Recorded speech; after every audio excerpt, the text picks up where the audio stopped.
9 days, 18 hours and 43 minutes until Election Day. Welcome back once again. It is the Orloff Show. It is Saturday morning.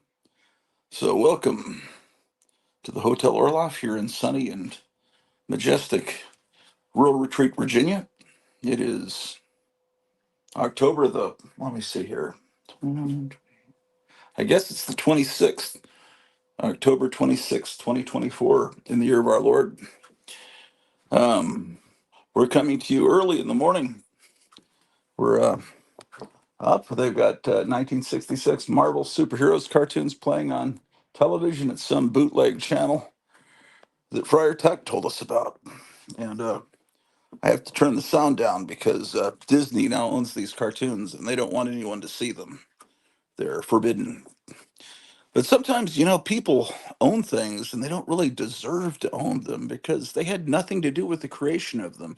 The Grand Prix Lawrence Animation Studio from Canada, Jack Kirby that drew the original comics, Stan Lee, all those people are gone. And yet Disney owns these and won't let them be seen in any form. So figures. So that's what we're doing here Saturday morning, recreating the Saturday mornings of our youth, watching cartoons and talking to zero. Oh, there's now one viewer. How about that? How about that, ladies and gentlemen? And this is the link to come on. Well, yeah. So the Joe Rogan podcast, he interviewed Donald Trump. I've seen only about half an hour of it. Because I'm just now waking up. It seems really great.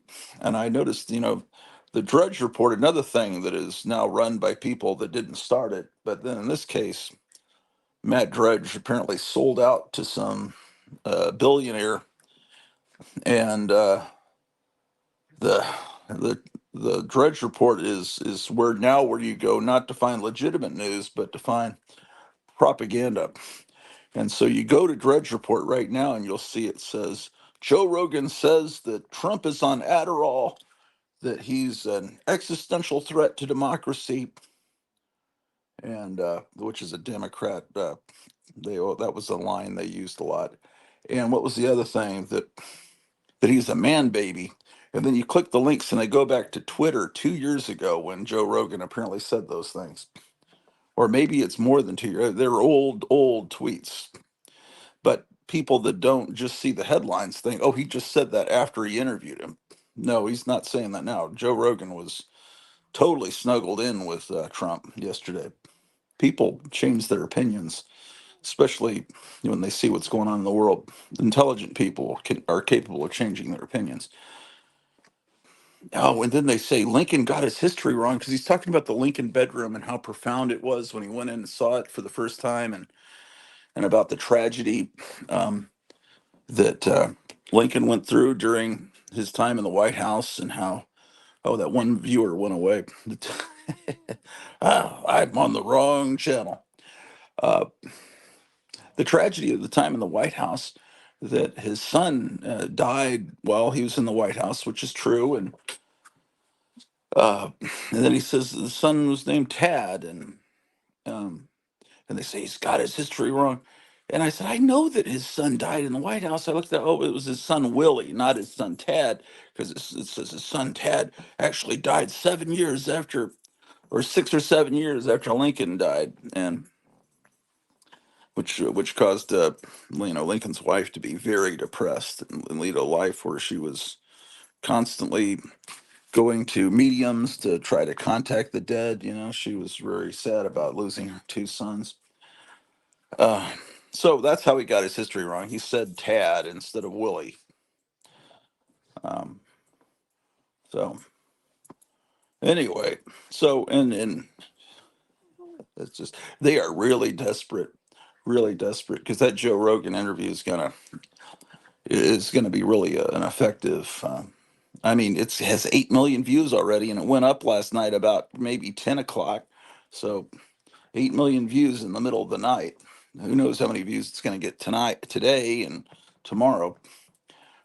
So, oh, and they also said that Trump kept people waiting in the cold for 3 hours in Michigan for his rally last night because he was spending 3 hours talking to Joe Rogan. But those people waiting knew that Trump was doing that Joe Rogan podcast. But yeah, they're really desperate, man. Whoever it is, whatever billionaire bought the Drudge Report, Matt Drudge now has several mansions with the money he got from selling his, what I thought was a really good, effective way to see what was going on in the news. That was always my go-to, the Drudge Report 20 years ago, 10 years ago. I remember on 9/11, Drudge Report was the first place I went, but he didn't update it. Like on 9/11, the morning of 9/11, the Drudge Report took hours and hours before they started talking about what was going on in New York. I think, yeah, but back then, I that was my first place. One of the first places I'd go every morning when I got on the internet. But that was over 20 years ago. And say, folks, have you tried Pure Leaf Real Brewed Tea? It has 0 calories, ladies and gentlemen. My wife says I'm less fat, and my cheeks are less. They used to come out like this, but I'm still the fattest man on YouTube, but I'm getting a little thinner. So maybe soon someone else will take up the mantle of the fattest man on YouTube. But it'll be a while. But this is helping. Um, yes, yes, indeed.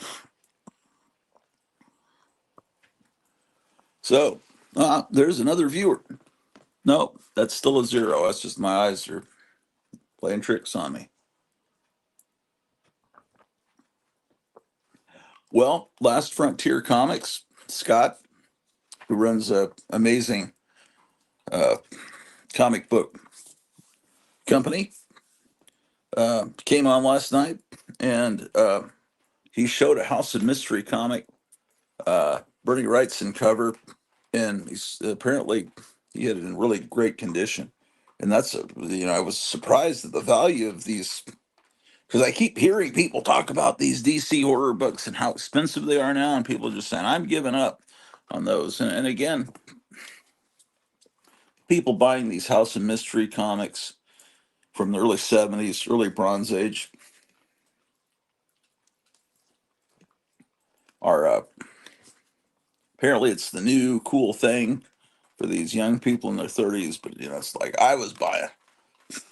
I'll pull the card where I was buying them when they were coming out as a little kid. I deserve these books. These people, they're newcomers. It's like, but now the prices are going, so I can't fill in my collection. But oh well, what can I do? I didn't know they were getting that expensive because I used to be the House of Mystery books wouldn't even be put out on the floor in a comic store. They figured no one wanted them, and the one person that wants them would be me. And I never saw higher than $5 on it. That would be surprisingly high on one of those because it doesn't have Wolverine in it or Venom or whatever trendy characters that.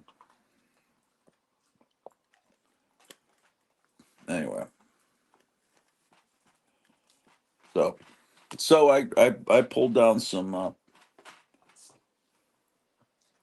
I brought down some long boxes because upstairs my wife's sleeping and she's going to be working today.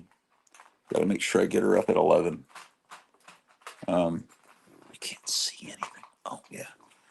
Okay, so I can turn the sound up now because the Disney owned Grand Trey Lawrence Marvel superheroes cartoons from 1966 are now over.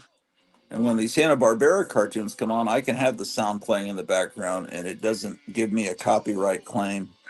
I had just Captain America, Thor, Iron Man cartoons playing in the background on a live stream a couple of weeks ago, and the live stream was not, I could not upload it to YouTube because the sound of the voices and the music in the background was offending Disney. So, I'm sick of people buying things that don't belong to them.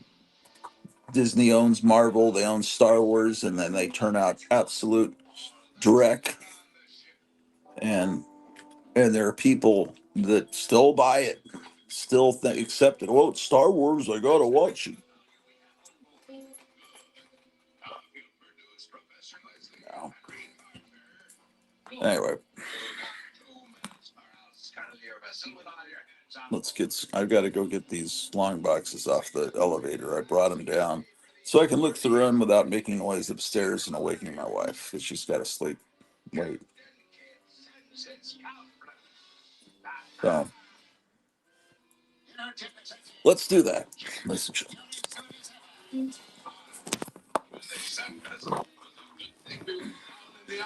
it is 6:30 in the morning, and we've got Birdman playing. Hey, no, the time change is not this weekend; it's next weekend. I just remember there's a time change coming where we fall back. I wonder if we'll have lots of chemtrails today. Last Saturday morning, there was a massive amount of chemtrails in the sky. Well, it's obviously very cold outside. I feel how cold it is here on the porch. Um, let's get back in the warmth. Oh my gosh. Well, the dog is awake, the cat's awake, and apparently you're awake. No, there was someone watching. He went away. All right.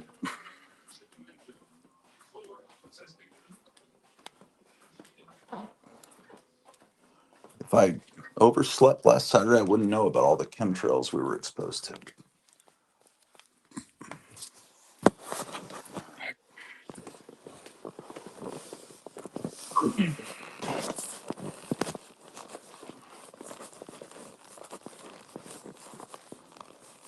Man, this box is heavy. Wow. I got to switch to all short boxes, man. This is insanely ridiculous.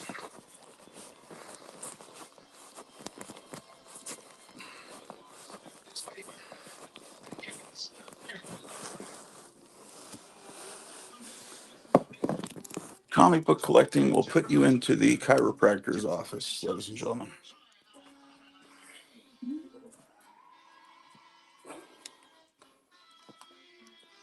Okay. There's the band The Trashmen. You must. I'm talking to one person. Um, Surfing Bird, all those great surf songs from the 1960s, Bird Dance Beat, King of the Surf. They were a great surf band. I mean, legitimately great. I hate when people tell me um, there was this young whippersnapper, Antifa type guy that worked in a comic shop and who's referring to Surfing Bird as a one-hit wonder. I said, no, you need to listen to the rest of the Trashmen's catalog. And he looked the Trashmen up on Spotify, and he was like, even though he was, he he he recognized good music, and he just couldn't believe how great the music of the Trashmen is. But anyway, the Trashmen put out a song. They're still together, I guess. They've reunited, or maybe they never broke up. Yeah, they put out an album last few years with a song called "Comic Book Collector," which I'm sure I can't play because of YouTube copyright rules. But anyway, look it up on YouTube. "Comic Book Collector" by the Trashmen. Right, Drew? Sure, the dog just had breakfast. I just had breakfast, and we're ready. Drew, do you mind if I sit here? Oh, what a nice doggy. Okay, so we're going to be looking at, because apparently normies think that this is the time of year that you start looking at horror comics because it's Halloween. Of course, on this channel, we look at horror comics all year long. Well, there's one viewer that just keeps coming and going, man.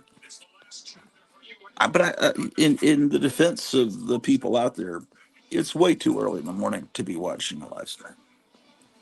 But oh my gosh,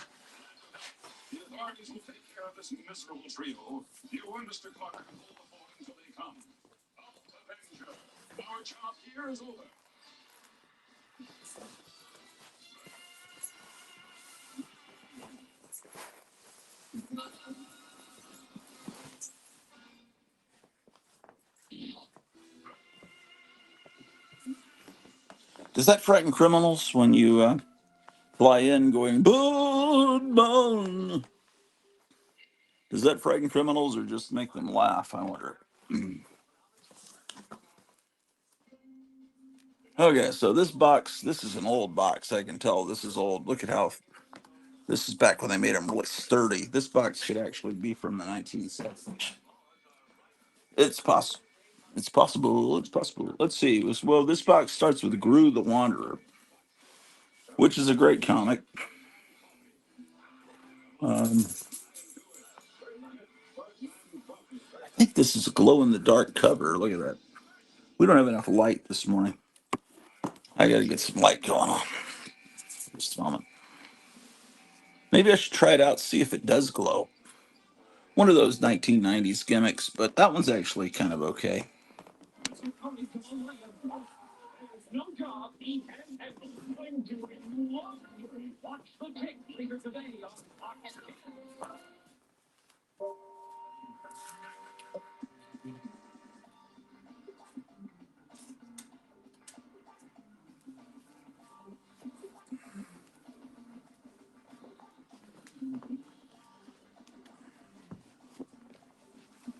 This bootleg channel I'm watching is it's an app on the Roku called IOTV. IOTV, just four letters. And then once you open that up, there's a bunch of channels within, and one's called Toonami Aftermath. And they play old commercials from the Cartoon Network from the 1990s, and then they have cartoon. But Saturday and Sunday morning are the times to watch because they have Marvel superheroes cartoons, 67 Spider-Man cartoons, and Birdman, and Space Ghost, and Fantastic Four. And I found out about this from Friar Tech, one of the regular viewers.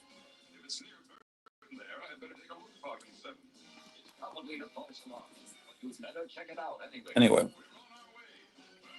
two rallies today. Trump's doing multiple rallies, and um, but I hear that Kamala Harris is going to have Beyonce perform at some rally in Texas. So be still, my heart.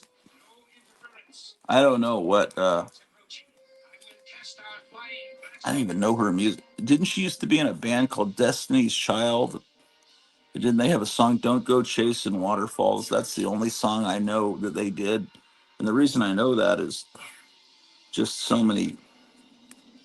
Yeah, it's just it was forced on me. Okay, so what do we got here?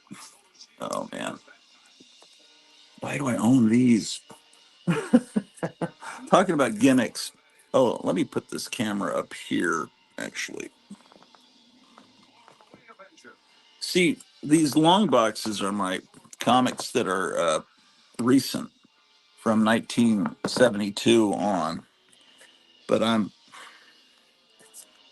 kind of thinking I should. I don't know. Maybe I shouldn't divide things up. Uh,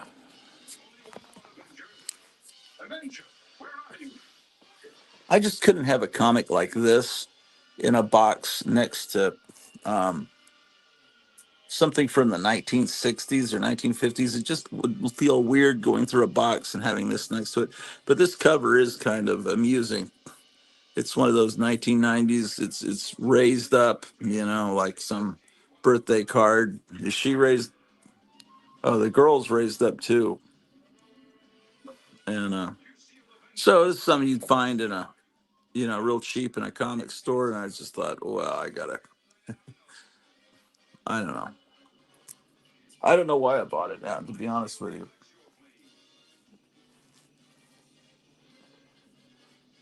Oh, these 1990s comics, man, not cool.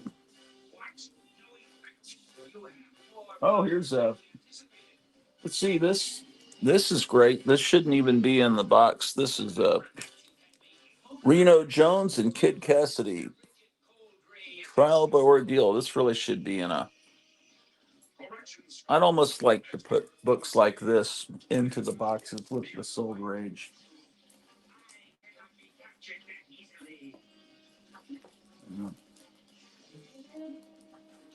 Oh, there was that brief time that Marvel had the Hanna Barbera license. Hanna Barbera, that stuff was coming out through Dell and Gold Key, and then Charlton got the Hanna Barbera license, and for a few months, Harvey was. I swear there was some Harvey Hanna Barbera comics there for a little bit, but this is late 70s, and Marvel got the Hanna Barbera license, and yeah, I guess they were calling a Marvel Comics Group. It seems like they also had a kids imprint called Star Comics. Marvel did, and they were doing like imitations of Harvey, Richie Rich, and stuff.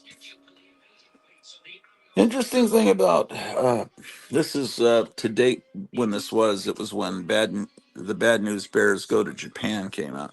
But there's some good art in these books, and some of these are really sought after by collectors. Is if I'm not mistaken, there's Space Ghost with Dave Stevens art.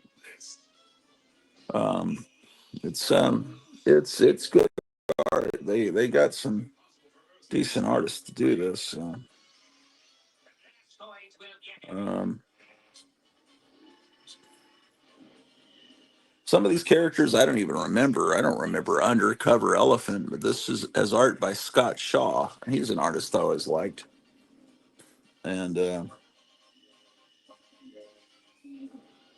I mean the artwork was above the level of what they were getting at Gold Key. Definitely above the level of what the Hanna Barbera characters were getting at Charlton.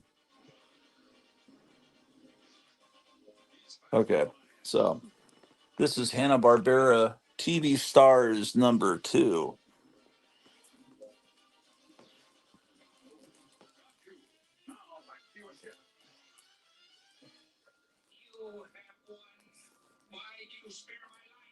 It seems like I might have stumbled on some of the ones that are valuable here.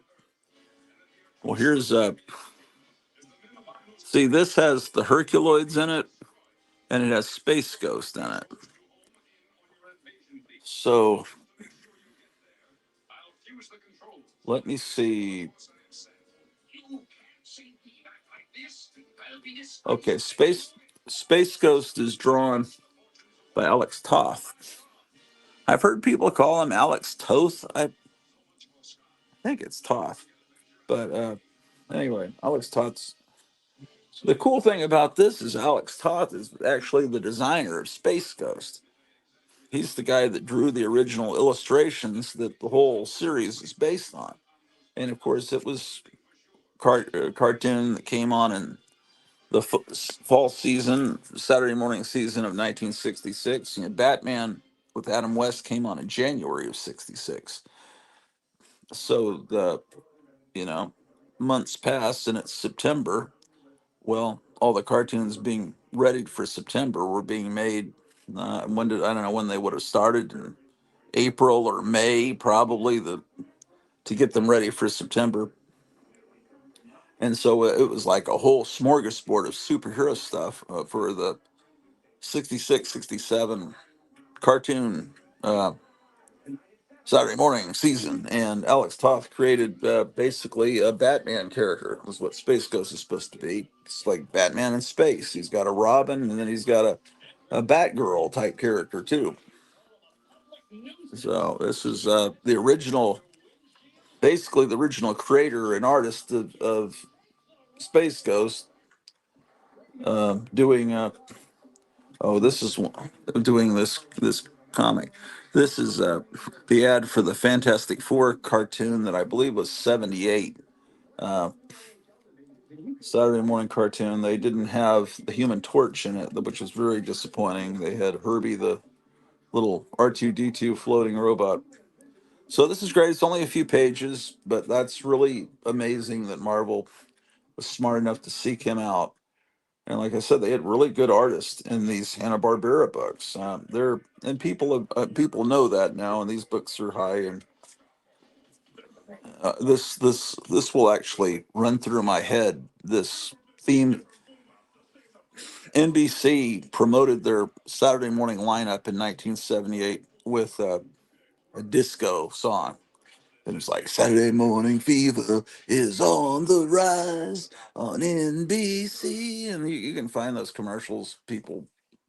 People had early, people had old VHS recordings, going back in '78, and so some of these Saturday morning fever commercials, you can see them on YouTube, and it'll be like Dracula disco dancing or whoever, and promoting these cartoons. So they had NBC also had the Sheena type character called Jana of the Jungle, and then they had the Godzilla cartoon with his little friend Gadzuki, or is it supposed to be his son?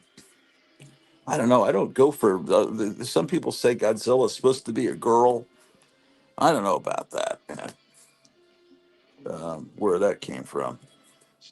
Oh my gosh, it's a key issue. It's got a two-page spread ad of Doctor Doom. Let's see here. Horny the Ghost says, "Good morning. What did you think of the Rogan interview?"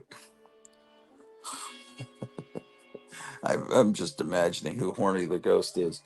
I saw 30 minutes of it. I was just talking about it to 0 viewers, but I'll repeat now that I have 6 viewers. It looked great. The first 30 minutes that I saw, they were getting along great, and now I noticed this morning the the press is Drudge Report especially, which is run by evil people. There was like saying Joe Rogan says that Trump's on Adderall. Joe Rogan says that Trump's an existential threat to our democracy. Joe Rogan says that Trump is what was the other thing? Uh, that I don't know, something else. But and then you click on the links and it takes you back several years to when Joe Rogan apparently said that on Twitter. But Joe Rogan clearly doesn't think that now. He says, if I could play it without a copyright claim, I'd play the women on the View talking about how wonderful you are, and and it's like yeah. And then Trump was talking about when Lincoln was president that he was really frightened with the Robert E. Lee, how what a great general he was, and that he was kicking the United States Army's rear end, and he was like really depressed that his generals couldn't get it together, and and so he said that and Trump was stating what anyone knows, members of, if you go to West Point or anything, that Robert E. Lee was a tremendous general and was a great man. I mean, everyone loves Robert E. Lee. I mean, yes, he was the main general of the South, and the South are represented slavery, but that wasn't what Robert E.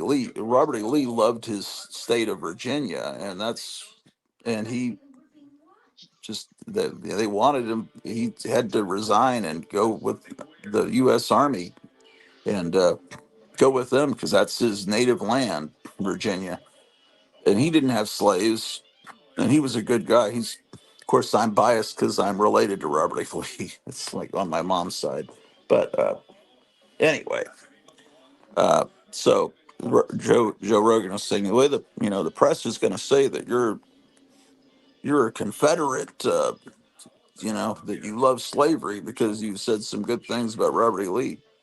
Uh, and anyway, he's completely aware how they'll twist anything that's said. But it looked great. The interview looked great. They said Trump has history wrong. He says that Tad Lincoln, Lincoln's son, died in the White House, and in reality, he died 6, 7 years later. And uh, Trump misspoke. It was Lincoln's son Willie that died in the White House. So he made that one mistake, and it's like, oh my gosh, it's the end of the world.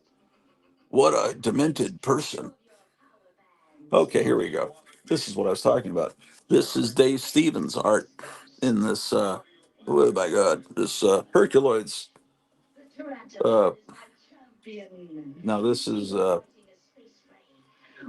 before The Rocketeer and I don't know what Dave Stevens' first published work was in comics, and it could be this. I mean, you can clearly tell, like I said, all the artwork in these Marvel Hanna-Barbera comics is really very well done. And so I happen to have this issue. It's not bagged and boarded. It should be. Um, yeah, I mean these are well done. This is about as good as Marvel gave the Hanna-Barbera cartoons. I think probably the best treatment they ever got in comics, with the exception of maybe Dell. But I don't know. There were a couple of really good Space Ghost comics that came from Gold Key and a Frankenstein Jr. one. But, let's see. Anyway, this is number 3 of Hanna-Barbera TV stars, and this is probably I mean, this is the copy I bought off the newsstand at 7-Eleven. Looks brand new, so I don't know. I have to look that up to see what it's worth. This is Hanna-Barbera's Dynamite. Now, I have this. It was the Blue Falcon, and then he had this robot Scooby Doo kind of dog, and I think it's probably the same guy that did Scooby Doo's voice, did Dynamite's voice. Now, I've learned that Blue Falcon is a military term that means that someone's a fuck up. If someone's a fuck up, they call him a Blue Falcon, and that's apparently someone at the Hanna-Barbera studio had been in the military, and that's why they called him the Blue Falcon, which is a cool superhero name, but it's it has a different meaning to those to those that know.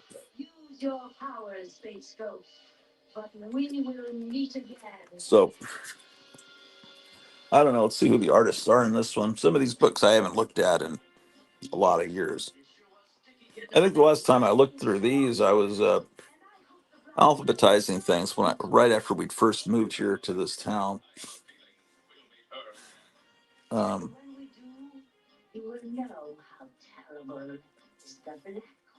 Here's an ad. See the one with the 2 Spider-Man heads? We buy and sell comics. Clint's Comics, Kansas City, Missouri. They were a huge store. Over 500,000 comics copies in stock, 1938 to present. They expanded to Fort Worth. Fort Worth, right? I used to live near Fort Worth, and there was a Clint's Comics that opened there in the 80s. And I used to drive there, and it was an expansion from this Kansas City store. And I don't know that chain is still around. I don't think it is, because I don't think it is. But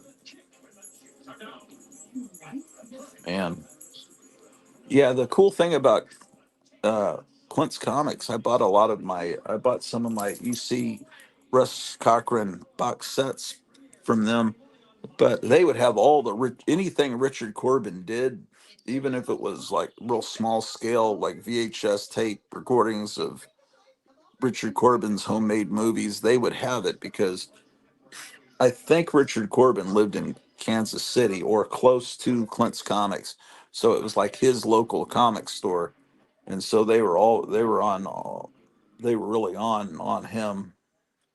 Camelot may still be around. I think I went to that store years ago. It's in Houston, Texas. Um, yeah, I think so. Yeah, and of course, here's the mighty Robert Bell. I call him the mighty Robert Bell because look, he's like drawn himself like Thor. But see all the B letter. He's got the letter B all over his costume because he's Bell. Robert Bell was a great. He says over 100,000 comics in stock. Clint's Comics says over 500,000. Uh, Robert Bell's the guy that came up with the idea of the comic bags. But I've told you that a bunch of times. Oh, people stop watching. You don't want to see Hanna-Barbera comics, do you? Or maybe you're eating breakfast. So you can tell all about the time period. Star Wars belt buckles. Create your own close encounter. How do you do that? You summon the space aliens. That's you have to send off to UFO, PO Box, blah blah blah, Kansas City, Missouri. Oh my gosh.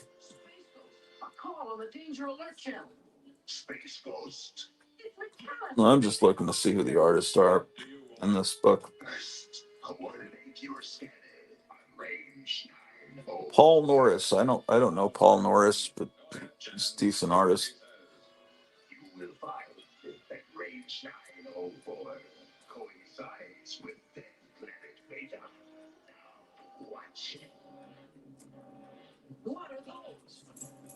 But Dynamite was a late '70s cartoon. It was not a.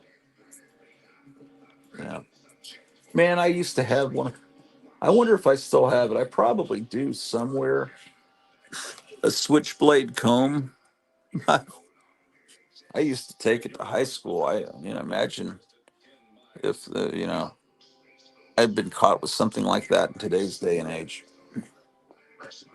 Unbelievable. Okay, so that's Dynamite.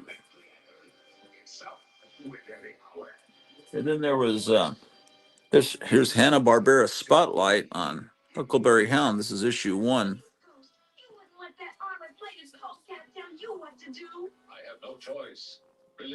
I interpret this cover. There's an alien, and there's Yogi Bears coming out of a can. Canned Yogi?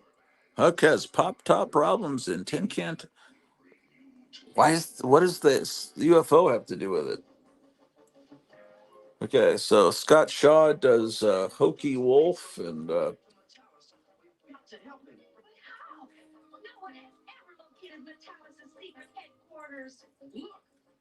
it's just good stuff, man. These weren't done very long. I don't even think that. I don't even think these went. I don't know. I don't even think it was a year that Marvel was doing these Hanna-Barbera comics. And this is the last one I've got. I don't have many of them. You don't see them. You don't ever see these. I guess no one in comic stores puts them out. They don't figure they'll sell, but it's like this one page ad for Power Man and Iron Fist. If the stupid people that run the Disney Marvel Studios now, I mean, both these characters were adapted into TV series, both badly, I think. If they had adapted them as a two partners and made the TV series like this, where the characters looked like that, and set it in the '70s, they could have had a hit.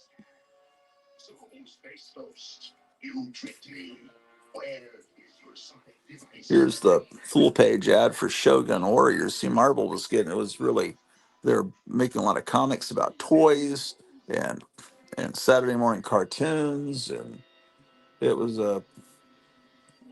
it wasn't a really it felt weird at the time. Of course, this is I would have been about 13 when these books came out, and it just kind of felt like Marvel was selling out.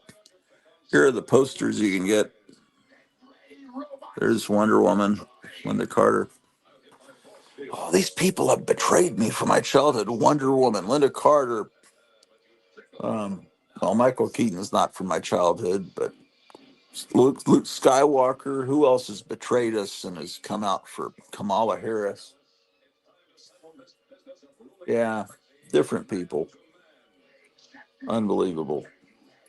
But you just got to realize, hey, she's not really Wonder Woman. She was just really, she really did a good job playing Wonder Woman, but we don't really know. I mean, she's actually Linda Carter, and she's in reality she's kind of stupid. I mean, anyone that's for Kamala Harris at this point, we just have to assume they're not too smart, unless they aren't really paying attention or just voting for one reason. Uh,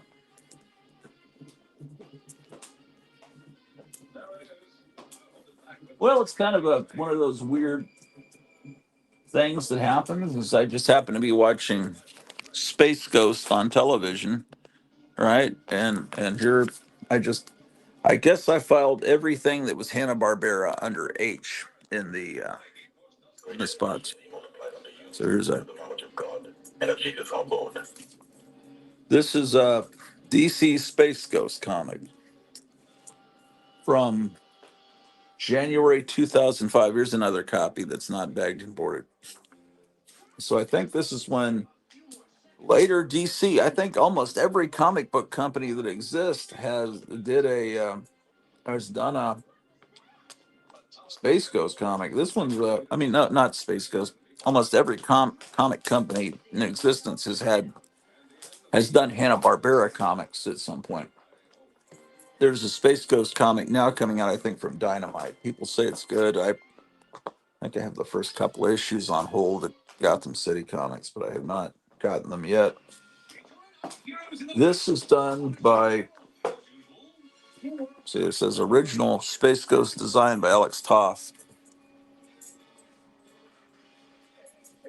This is done very seriously and darkly, very it doesn't it feels weird and kind of strange to see blood and Space Ghost, and of course you've never seen Space Ghost with his mask off on the TV cartoon. So this is apparently going to tell us the true story of Space Ghost, which is the TV show very carefully never told you his origin, and that was the way it was set up. So I think this new comic that Dynamite's putting out also gives you the origin of Space Ghost. And, well, it's kind of Space Ghost being done in a very adult way. Is this? I don't know if this cover is.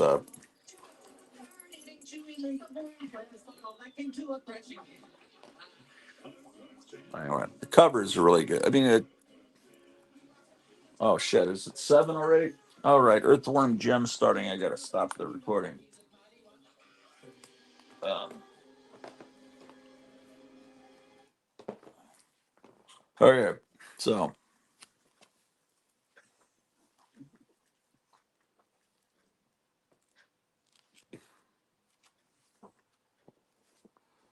oh boy, it's just very dark modern comic. I'm sure it's wonderful. Um, but I've got them all. I think I got them. I don't remember how I got these. If I bought them later, like in dollar bins, it could be.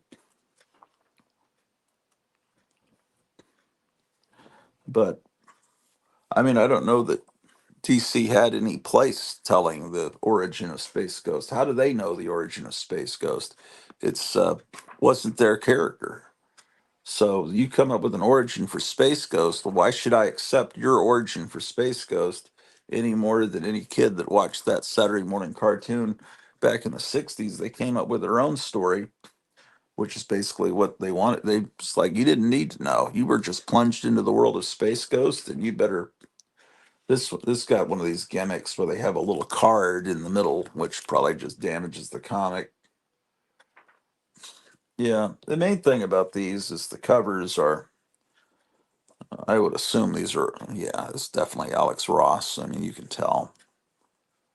Um, Interiors are not Alex Ross, but they are nicely painted. It just doesn't really feel like a comic book, but they look okay.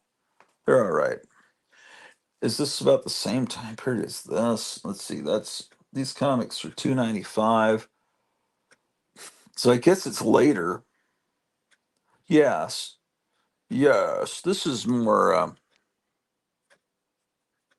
20 August 2016. That's okay. About 8 years ago. They came out with this comic Scooby Apocalypse, and it's like let's see. S- Shaggy is more like a modern hipster, like a Gavin McInnes, and it's like a Scooby Doo in a Mad Max world, basically. Okay, I got to get something going here.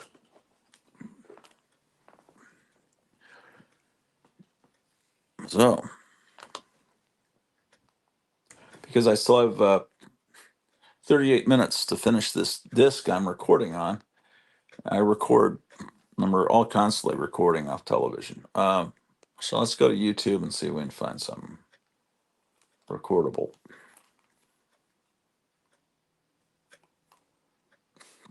And I might as well, and then I'll just watch the Joe Rogan interview.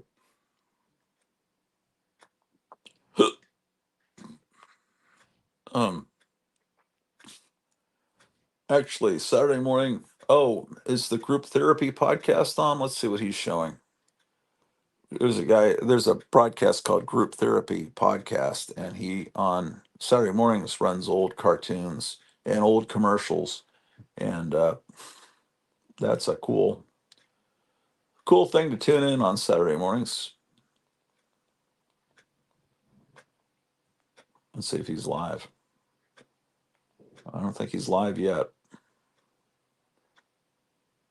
Oh, no, he is actually.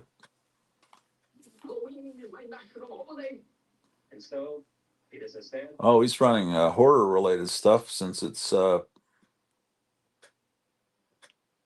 know almost Halloween. Halloween is Thursday, but on Wednesday night we're having our big Halloween celebration here on the Garage to Orloff Inspirational Network.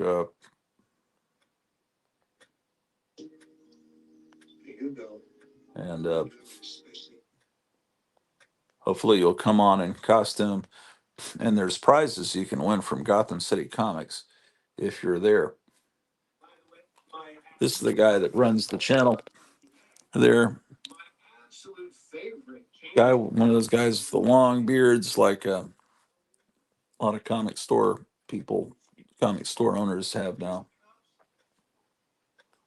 This guy does good things on YouTube.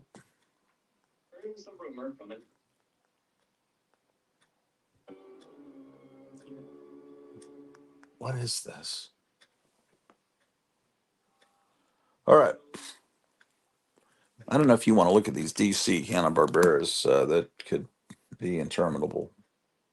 I'm just working towards House of Mystery here in a box. Obviously, I'm getting close. I'm at HA. I've got to get up to the HOs. Oh, it's called The Night That Dracula Saved the World. Have you ever heard of this? Judd Hirsch is Dracula. Judd Hirsch what was he from? Taxi? I think so. I'll just record this. All right.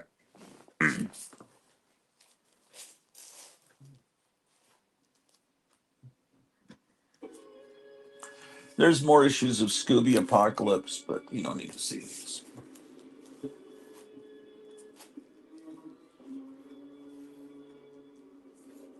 They did weird things, like that Superman teamed up with Top Cat,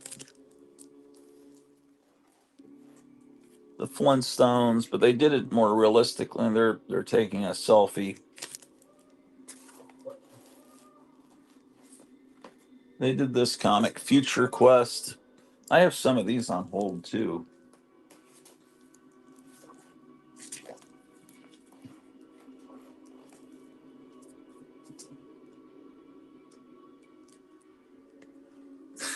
Frankenstein Jr. cover. And they'd have their DC would team up their characters. There's Adam Strange teamed up with Johnny Quest. Here's a Herculoids comic.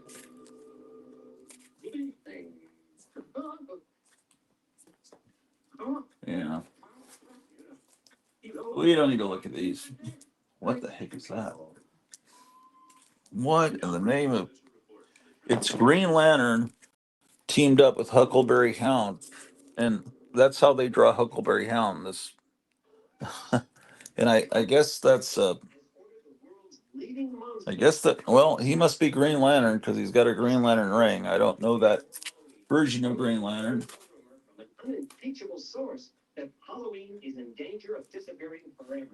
Oh, okay. Here he's actually in his Green Lantern suit, and there's Huckleberry Hound. Strange.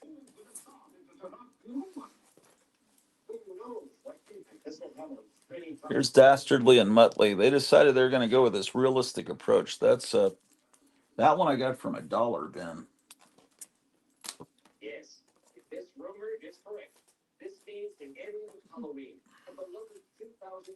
There's a Birdman comic.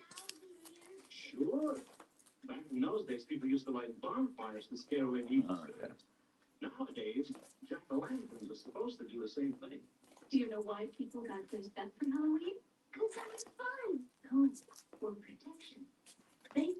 Here's my tour.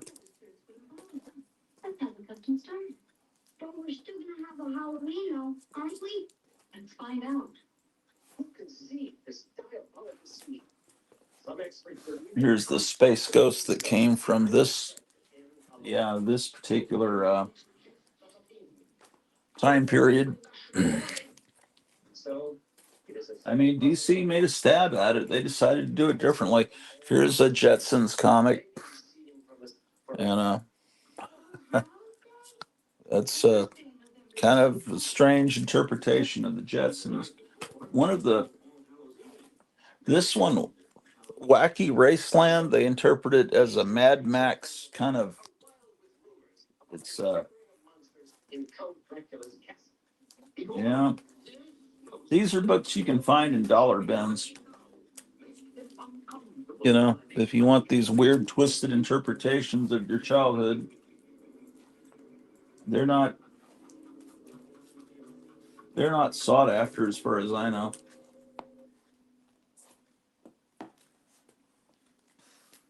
Yeah, if you want the Flash teamed up with Speed Buggy. Now here's something. This is the Haunt of Horror from Marvel. If it says Max, that means it's a mature Marvel comic, but really mature means probably usually that means immature. That means it's going to be a lot of gore and R-rated.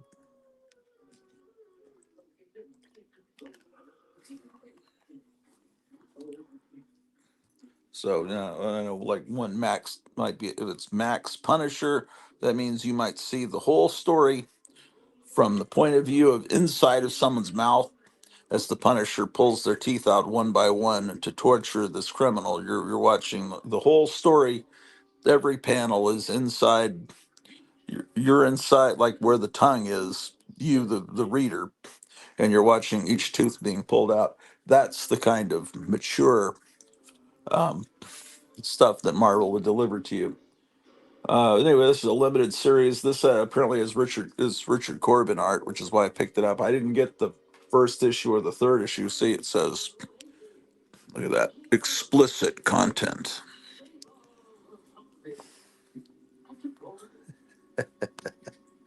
What are people saying here?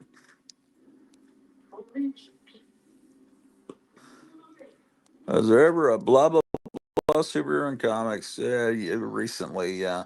John Stewart was the African American GL. Yeah, I knew that. I just he goes back to the Denny the Denny O'Neil, Neil Adams. I know, but to me, it's just there's Hal Jordan. I don't really accept any other Green Lanterns. Friar Tuck, especially not that guy with the red hair with a fishbowl haircut. Friar Tuck, Future Quest, of which I've only read issue one so far, I thought was well done. Working on getting the other issues. Last Frontier Comics says those are horrible. Yeah, I bought them out of dollar bins because I thought this kind of looks so horribly twisted that it's kind of interesting. That they would like, so who would think, well, that's the way we ought to interpret Hanna-Barbera, is by going dark and realistic. If Huckleberry Hound was a real dog, how would he look? A dog that walks on two legs that's blue. So, like, who thinks like that, man? I don't know. I guess they did. Friar Tuck, I believe some of those early issues of Future Quest sold pretty well in my area initially. Yeah, the ghost says Alan the cat drove off Drew off the couch. Did that happen? Oh, yeah, look, Alan the cat's there. Did that happen? I think what Drew did is went to go protect her food, which is over back there. Um, yes, and he says cat. Okay, so actually, I before I badmouth this, it does have Richard Corbin art, and it is looks really nice. So it's kind of like reading a Warren magazine. So I shouldn't. If it's all Richard Corbin, and it looks like it is, it looks like it's all Richard Corbin adaptations of Edgar Allan Poe. Maybe I shouldn't be so hard on it, but uh, usually stuff that says, "Oh, what is this? This is not Richard Corbin." What? But I mean, it is Richard Corbin. It's not Edgar Allan Poe. Yeah, it's drawn by Richard Corbin, but it's about a. Yeah, this is kind of okay. This is where they get their dirty stuff into it. Oh well. Um, it's Richard Corbin, so it can't go wrong. Haunt of Horror. That title goes back to the early '70s. It first was a little digest that Marvel put out that was supposed to be like a modern horror pulp, and then it became a magazine with black and white comics, and then I guess it evolved into this later, several decades later.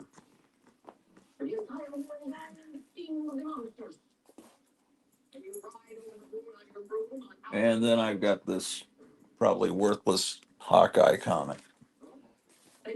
That brings me to Hawkman. These are my Bronze Age Hawkman comics. No, that's not Bronze Age. Well, yes, I guess it kind of is. Nah, I don't know. Whatever. Uh, these the '60s was the Hawkman era. Yeah, it's just like we didn't come here to look at these, so these are things that you all have. Let me get past this. Okay. Get past Hellstorm.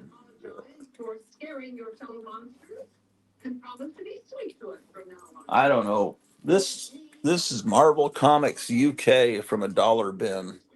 Hell's Angel, co-starring X-Men. Just cover. You can't really tell what's going on, but did these get sold in the United States? These Marvel Comics UK. I don't even know what they are.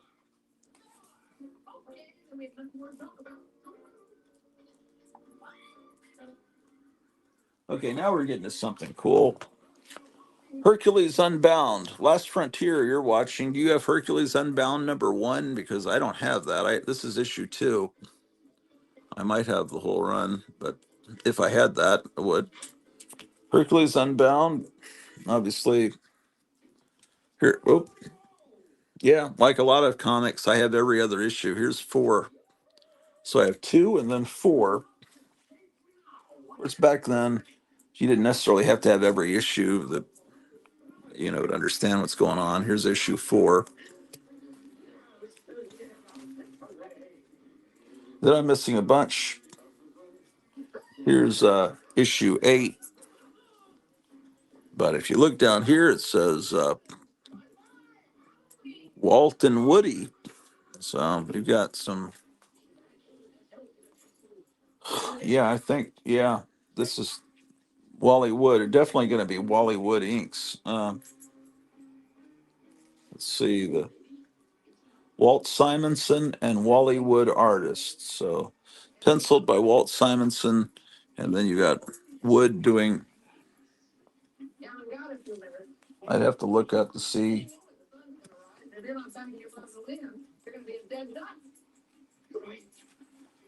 how many of these issues had Wally Wood art. That one's not in very good shape, and I've got this one in a bag and board that's also not in very good shape. Okay, so number 9 is definitely not Wally Wood art, and number 10. So it wouldn't be too hard to fill in the gaps and have a whole run of Hercules Unbound. I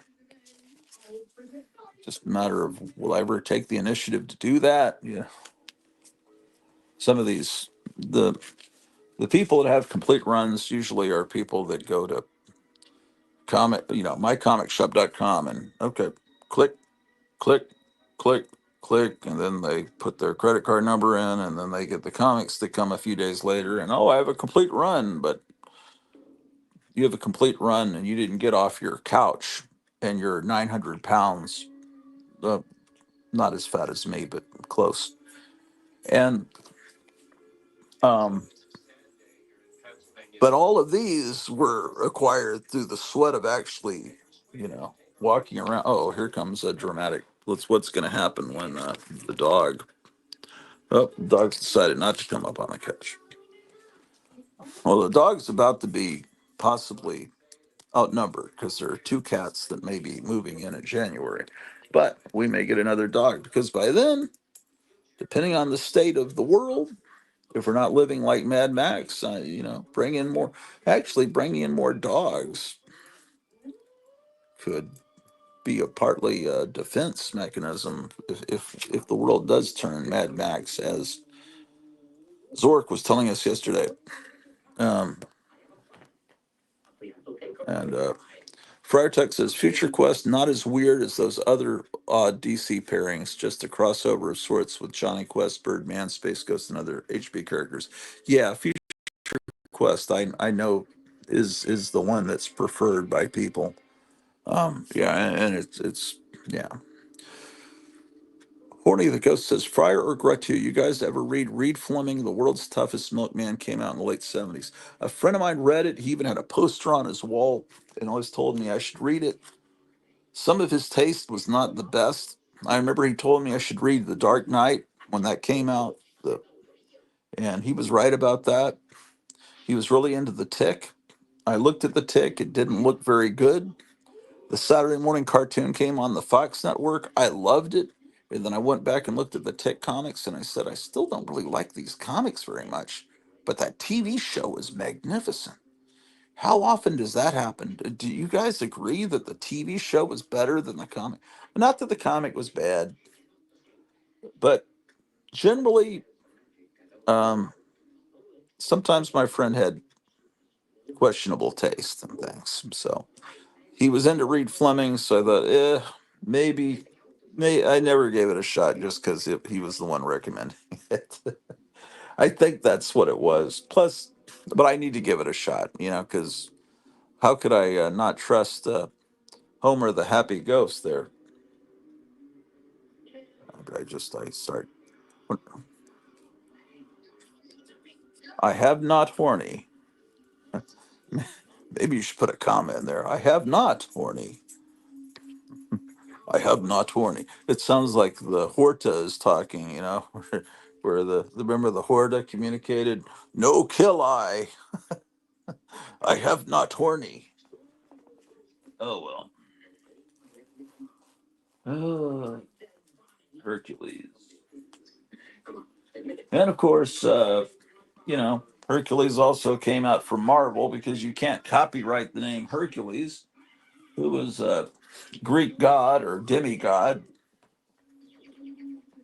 Um, and here's another Hercules #2. I guess they kept doing miniseries trying to get him to sell.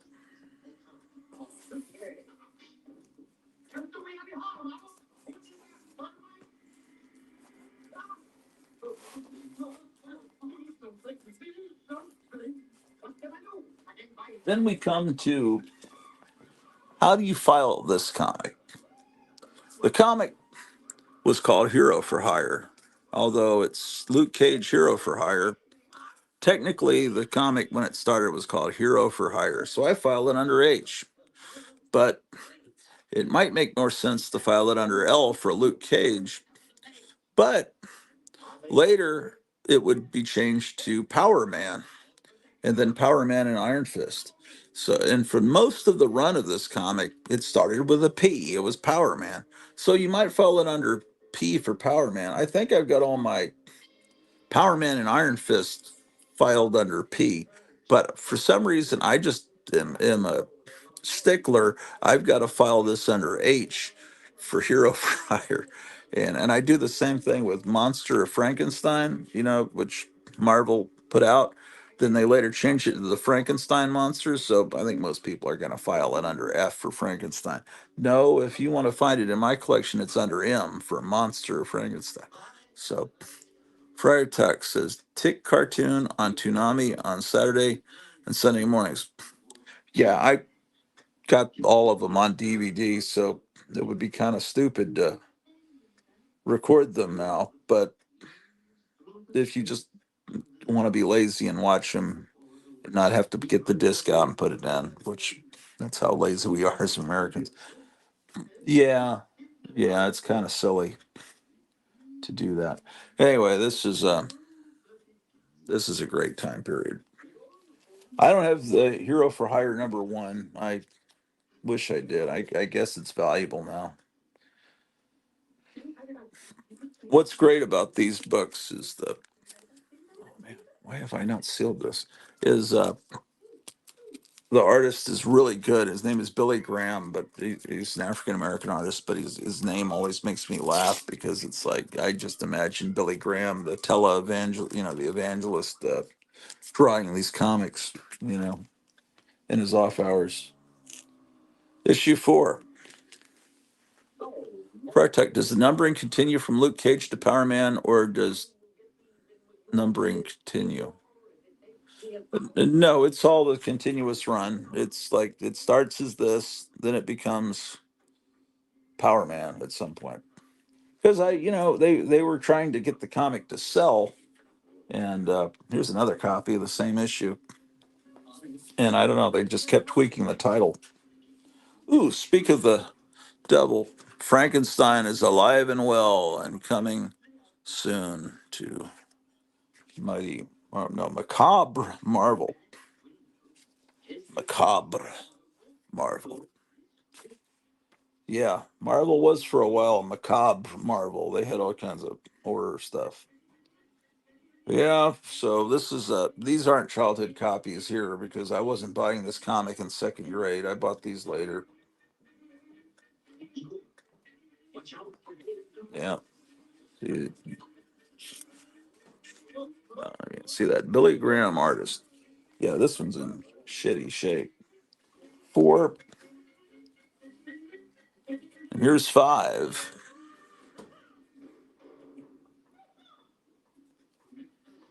I'd filed them together then. Yeah, well, I didn't.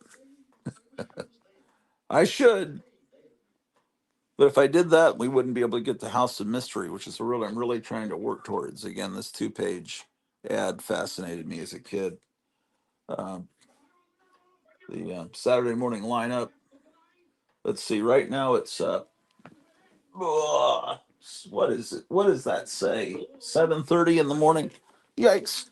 So 7:30 in the morning. Uh, Underdog would have been on back in the 72-73 Saturday morning season. And Jetsons would be next, and the Hound Cats, Roman Holidays, and again they had a dog version of All in the Family called "Come On Man," called the Barkleys.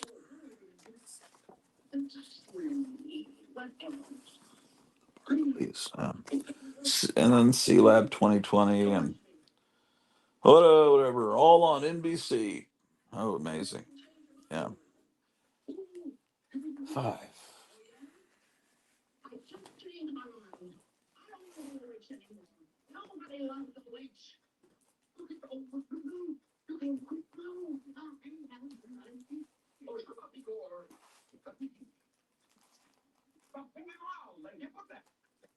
No, I did file them all together. What am I talking? I have Power Man after this. I wasn't that stupid. I guess I just don't have as many Power Man comics as I thought I did because I didn't think. Here's number 6.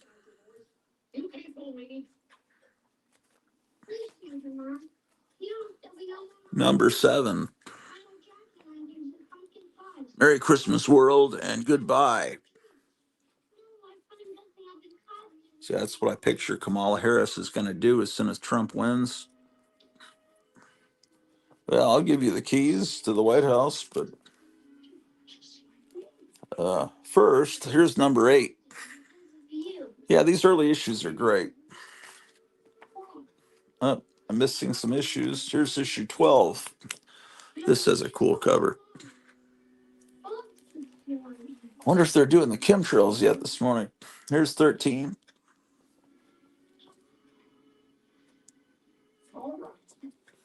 I wonder if that ghost is another identity for Zork. He has many identities, many. Many. Here's 14. This one's in nice shape. Feels like a brand new comic.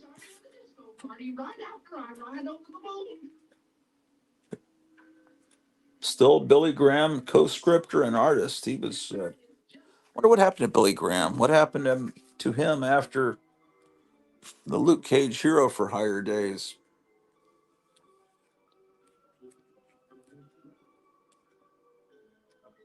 By this point, yeah, it's still. This was basically Billy Graham's comic. If he's co-scripter and artist, they're. Oh, look at this, man. Uh, I better. Sometimes you don't know what. What? I didn't realize this. At the back of this, there's a Golden Age Submariner Bill Everett story, um, or possibly, Atomic Age. This is probably early 50s. And it's just the whole back of the comic is wonderful Bill Everett art. That's a wonderful surprise. Were they how long did they do that? Here's issue 16. Let's see if they have the Submariner at the back of this. No, probably what happened is someone was late on a deadline and they didn't have the story finished, so they just said, F it, we're gonna. But man, I wish they would just put out a comic now that reprints old Submariners. That would be fantastic. There's another copy of this. Pinup Palmer just put something on Instagram. It just popped up on my. She plays Gwen Gould. Here's an old Halloween Toys R Us commercial they're running. Not a very good quality copy of it.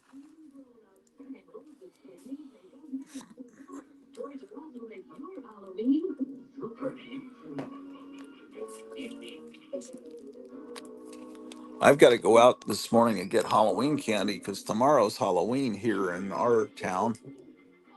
Um, so that, and there's something else. Oh, I've got to get hefty trash bags also.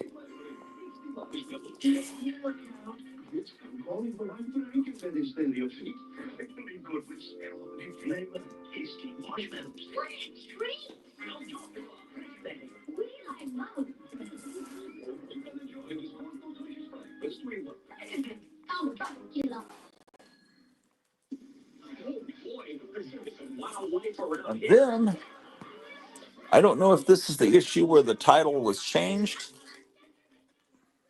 but it becomes Luke Cage Power Man instead of Hero for Hire.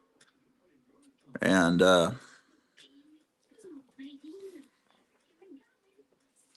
it's no longer Billy Graham. Now it's um, giant panels. Oh, and someone has cut out a value stamp very badly. I mean, they didn't even just they cut it way over, so, but it doesn't affect the story, but it does affect an ad for Dracula Lives in Vampire Tales, so that's not good. Yeah, I don't. You got it. So we're in the 25-cent era. So this is probably fourth grade. Who is this artist? George Tuska, artist Vince Coletta, inker. It looks like it just doesn't. It doesn't have the feel, the wonderful feel that Billy Graham had when he was drawing it. Uh, okay, I'm thinking that maybe there was they stopped publishing this for a while because those were like 20-cent era, right? And all of a sudden we're right into the this era where they had the value stamps, and it says here he's back, America's first and most startling black superhero. So this must have been first and most startling. Well, they've completely forgot about the Black Panther, predated him. Anyway, they changed him to Power Man, uh, which makes sense with Black Power and everything. Hero for hire is kind of insulting because you didn't have to hire Superman. He would just save you for free.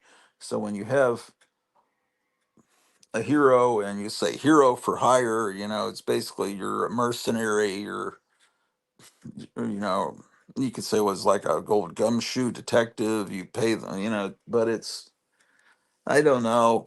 It's Power Man.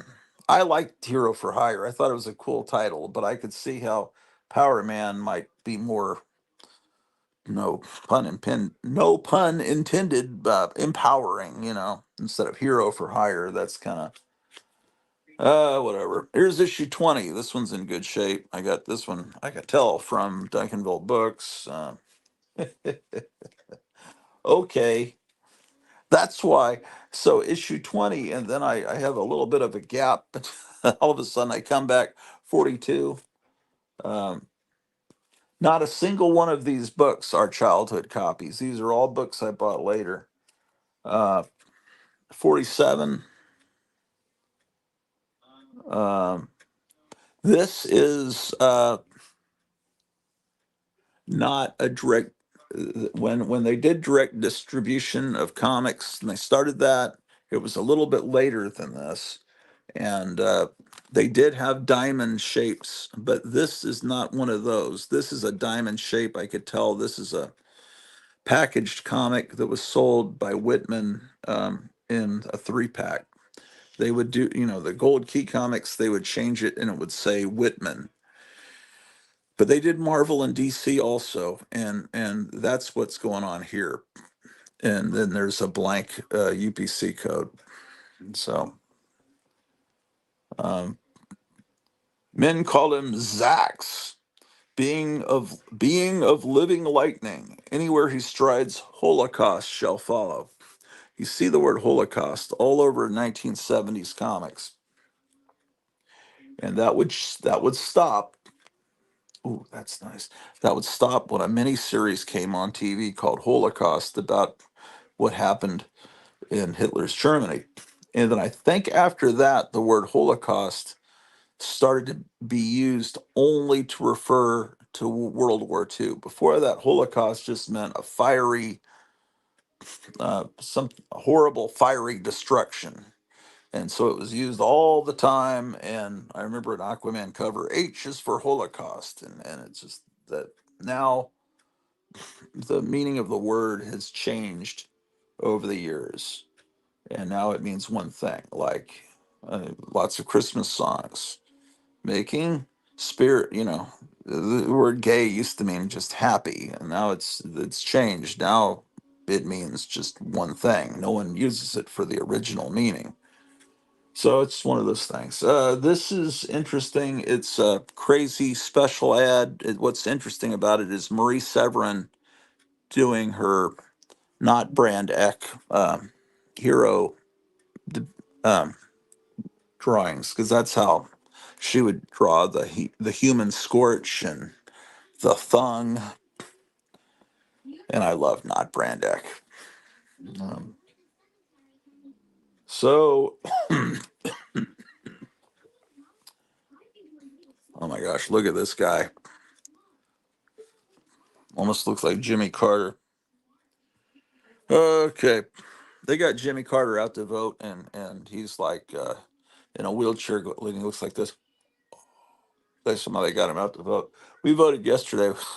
Man, that this is 19 October 77. I think the Holocaust miniseries on TV was around 1978. I think from then on, that's what happened. I don't know. Here's issue 48, Power Man. See, at this point, so it was Luke Cage Power Man, and then by 48 it only becomes Power Man, and takes on the martial arts might of Iron Fist. So that's 48. But by issue 51, they're co-billed, Power Man and Iron Fist, and that's the way this comic would be the rest of its run. And there would be some great art that would come along. Issue 52, look at that. That's Ernie Chan. It's got to be Ernie Chan. It's so great. Where's his little name? He always, yeah, there it is. Sometimes there's no room, and he just, where did I see it? Down here by the UPC, right there. EC. So he did the inks on that. Uh,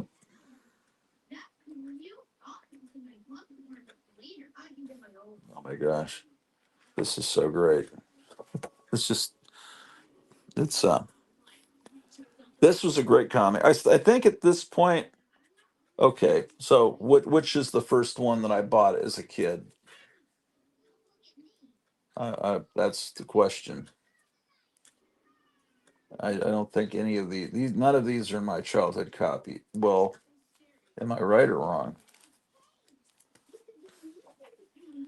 I think right about this might be the first. I think right about here, I started buying it every month because there's 52, there's 53. Yeah, around this time period, I was really getting in big to Marvel when I was buying just about everything.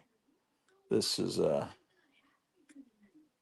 so we're October 78.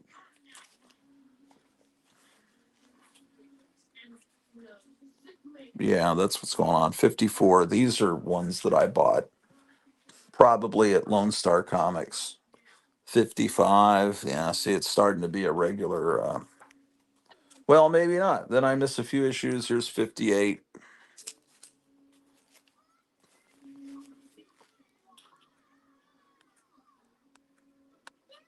I don't get a Zork vibe from Ghost, though. Yeah, I don't know. Maybe not.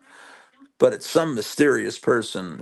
Jimmy Carter looked like that scream mask in that chair. Yeah, I don't know. I don't think you want to see all of these Power Man comics. I don't think so. Because all of these you can see at any comic store in their back issue bins. So,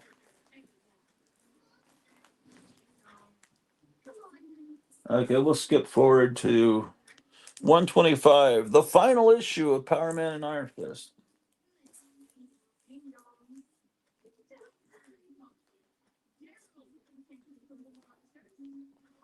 This is some recent comic. I, I guess I got it for the cover. Heroes for Hire. Whatever. I got this comic. I don't know why. I got it from like a dollar bin because it had a Catwoman cover, but she really looks ugly if you look at her face, man. Uh, I guess I don't have many of these kick ass comics. Hit Girl. Okay, here we're getting finally to House of Mystery, which is the reason I pulled this box out.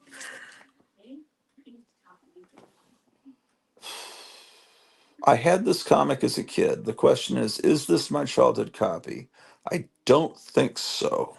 I think I got this one later, but I did 100% have this issue. This, I think, is the first, what I consider the first Bronze Age House of Mystery. Because before these, House of Mystery converted over and back into a horror comic in the 15-cent era. I have some of those. Those are in other boxes because I keep my Silver Age separate. Probably should put these with those. Uh, and then, like all DC Comics, it went up to 25 cents. When the comics went down to 20 cents, that's when I consider, in my world, the Bronze Age to start. And so, House of Mystery 205, this, I don't think, because the way that this is broken off, that is not something that a comic would do in my collection, in my custody. Now, granted, this would be me at age, comics went to 20 cents. How old would I have been? Uh, do I want to open this? Probably end of first grade. Um, this is probably my oldest child. Wait a second. I've got two copies of this. I'm just looking at the condition being so shitty, and I'm thinking, how did I? Well, I was a little kid. This is 206. So 205, 206. Okay. This one I got later, I think relatively recently for nothing. Because when horror comics would come into my local comic store, he looked at them as worthless. And I don't know if he's realized that there are some people out there that are out after them. Here's Bernie Wrightson does what would you call this? The frontispiece? I don't know. There's Kane.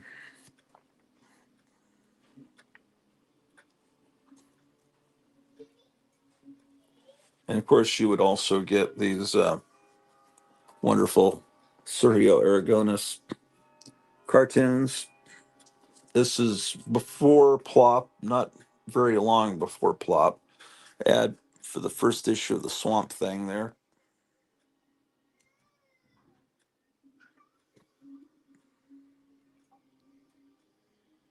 Kenner's Smash Up Derby. I still have mine. Okay, some of these aren't bagged and boarded.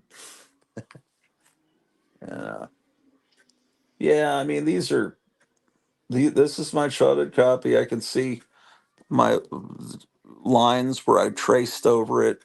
Yeah, I suppose it could be flattened by one of those flattening people. What do you call them? Pressing. But there's people out there just really seeking after these now. Here's the ad for the return of Captain Marvel to DC. Coming in December, DC's Christmas gift to you. Shazam is coming. Say it, Billy Batson. Say the magic word. Shazam, and you become the world's mightiest Marvel. Watch out, Superman. Here comes the original Captain Marvel. And it was, and they had CC Beck come back and draw it. But was CC Beck happy? No. I mean, he was. If someone runs you out of business, takes over your character, and then brings you back almost 20 years later to continue on with it, are you going to have a little resentment? Plus, he was a cantankerous guy, which I appreciate. But yeah, that's a shitty way to be treated. Alfredo Alcala and Steve Skeets he was a really great writer. He wrote for Plop and these horror comics. Yeah. Sometimes they'd have other artists. That's not Sergio Aragonis doing the little horror cartoons. This is a great thing. Joe Orlando was the editor, and he brought in horror into these. He brought horror back And these comics do look, the covers are very EC looking. It's so that's 209, 206, 209. Yeah, lots of people will show you these books and they'll be all minty and everything, but these are actual comics I bought in second grade off the rack, and they were well loved. But it's all right. I don't want to be one of these people. Well, I'm an OG. I mean, you can't help when you were born as long as you really love the stuff. But if you're just buying it because, oh, I have FOMO, man, which is what idiots use this acronym FOMO, fear of missing out. When you hear someone use FOMO, tune to another channel, man. It's these acronyms these comic collectors come up with. Oh my God, they're so cringy. All right, like this Kane's game room, Kane's mail room. Oh yes, wonderful memories. Man, when did this come out? Let me figure this out. April of '73. So that means it came out in February of '73. I was in second grade, and this is the copy I bought.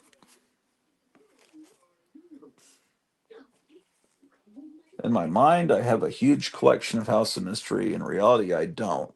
But here's 215. But it felt like I had a lot when I was a little kid.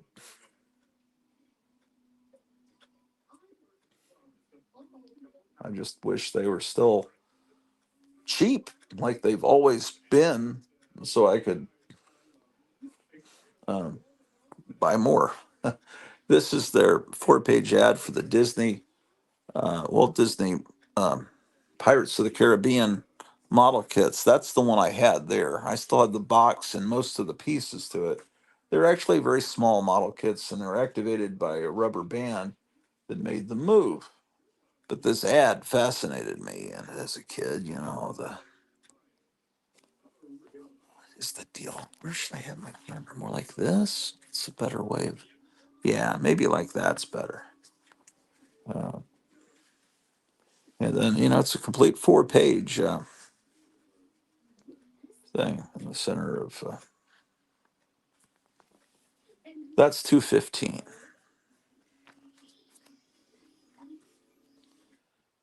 Here's 217.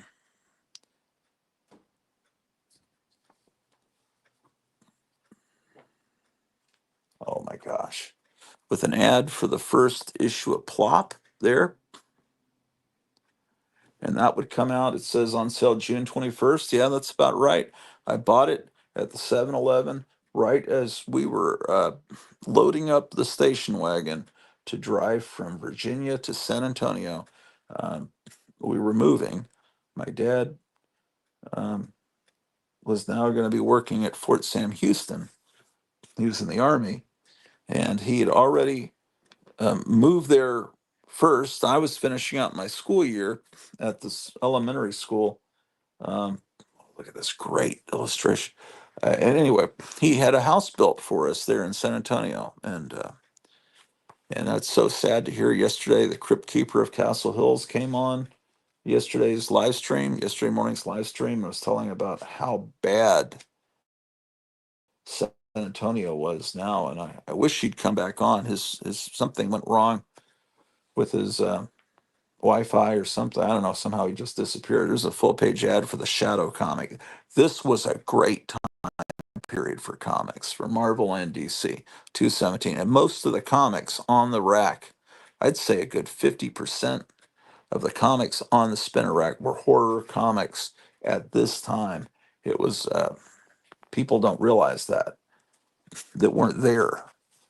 Even the superhero comics were had horror stuff on them. This is not a childhood copy. This one I got later because this doesn't have that feel of familiarity, and I can tell this isn't mine. Plus, look at some of this. It's not just the spine tick. It's almost like goes in way too deep. This is a comic that was owned by a barbarian, a Philistine. But it's not mine. It's 218. Um, Hold on a second. I gotta get these bagged and boarded, man. When I order some comics from Gotham City Comics next time, I may order some bags and boards from him. Or do they have decent bags and boards on Amazon? Uh, maybe that's a better. Maybe I should get the cool stuff from Gotham City and supplies just from Amazon. This is a childhood copy. I was just using his Gotham City card because there was a little bin there. Let's see what's going on here.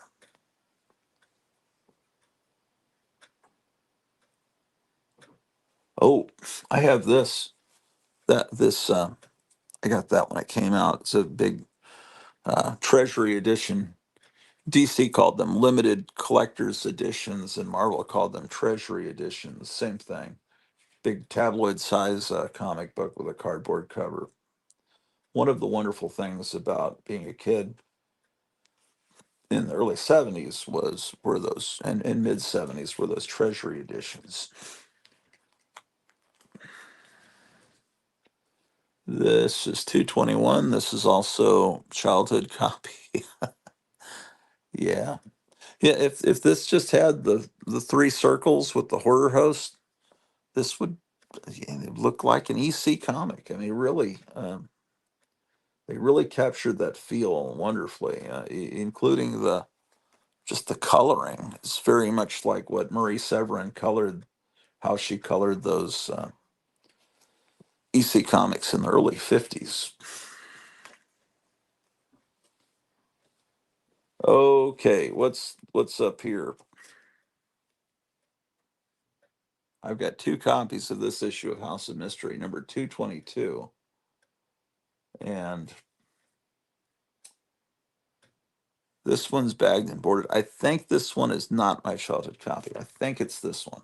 Why aren't they bagged? They were bagged and boarded, but the bags looked really bad about, I don't know, 10 years ago, and I took them off. And I guess I haven't ever put them back on. I know that's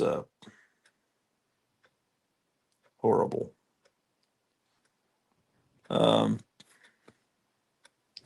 My gosh, this guy dressed as a teddy bear is about to, crush this guy's skull. Oh my gosh.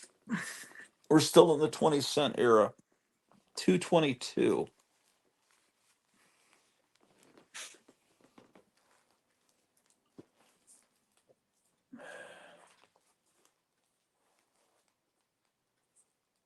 All right, what's next?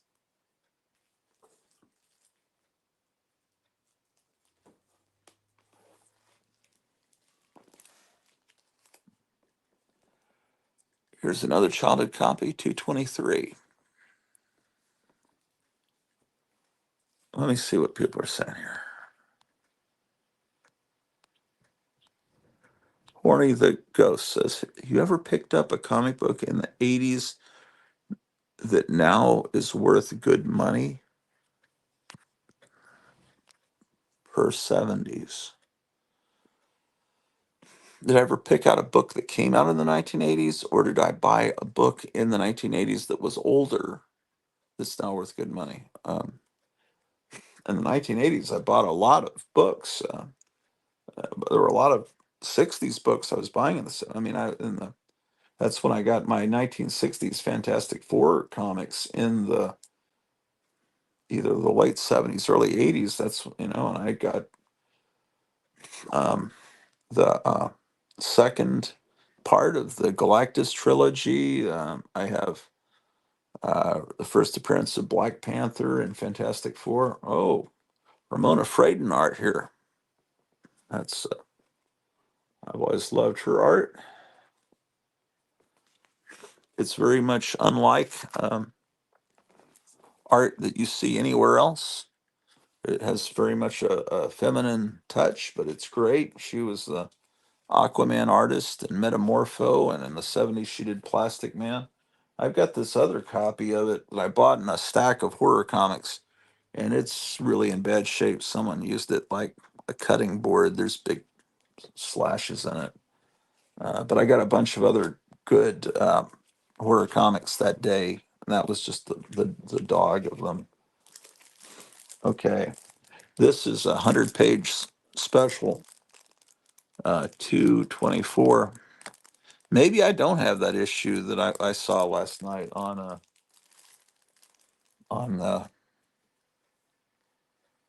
on on my broadcast with Last Frontier. Um, again from the dead, our Lord Jesus, the great shepherd of the sheep, through the blood of the everlasting covenant. These are really thick. These 100-page ones. You know, they had the 80-page giants, which were thick, but these 100-page ones, they really feel thick. It's like you're looking through the phone book of a small town.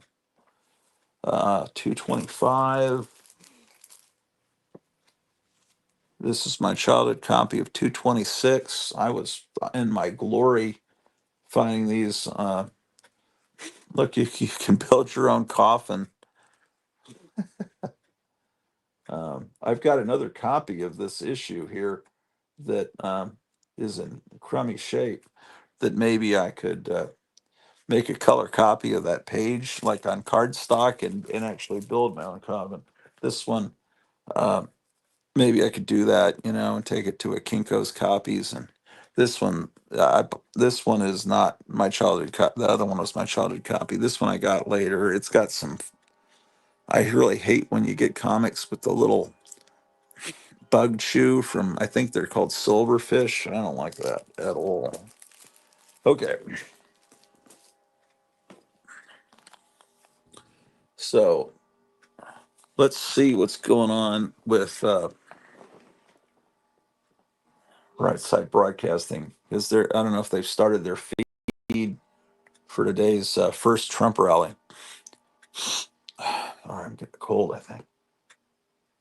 Um, where'd all the animals go, man?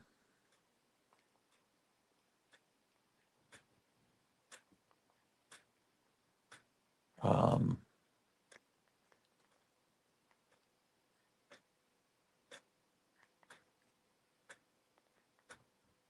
yeah, they are live.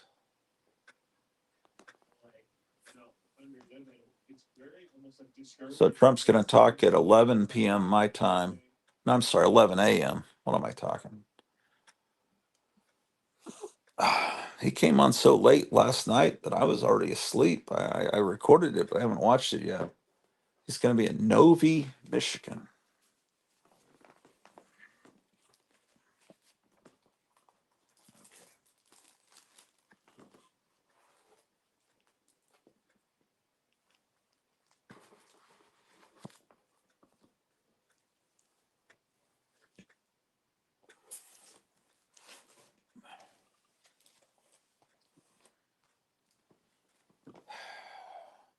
Here's a copy of 228.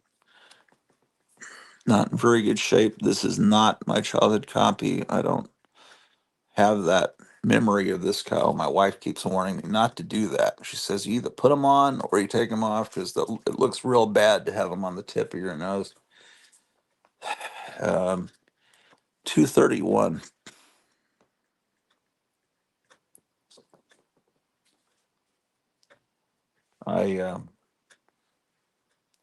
I think this is one I got later.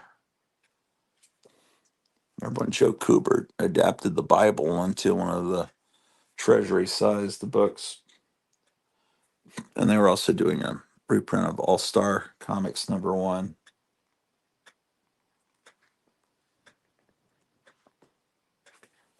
Okay, so that's 231. Maybe I don't have the one with that corpse head coming out of the swamp. I could have sworn I had that one. This one is definitely a childhood copy.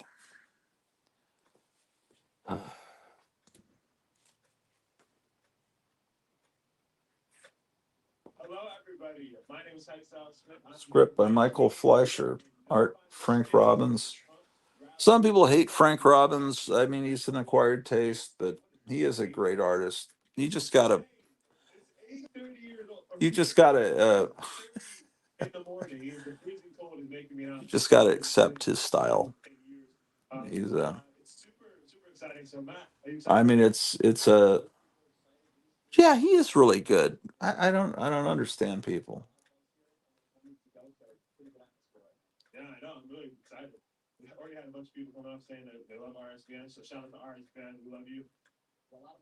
Okay, great stuff.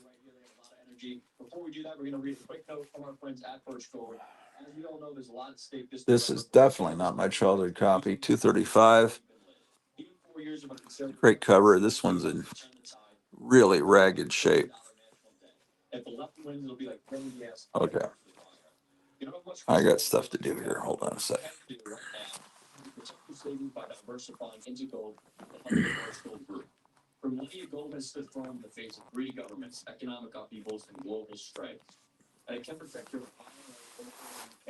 Oh my gosh. Oh.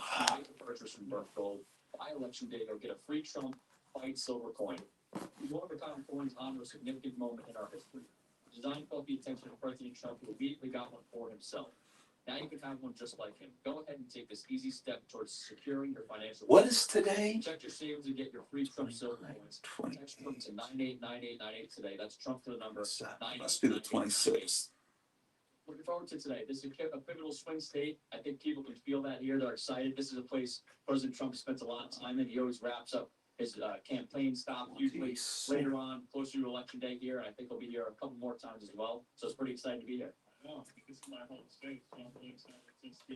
Okay.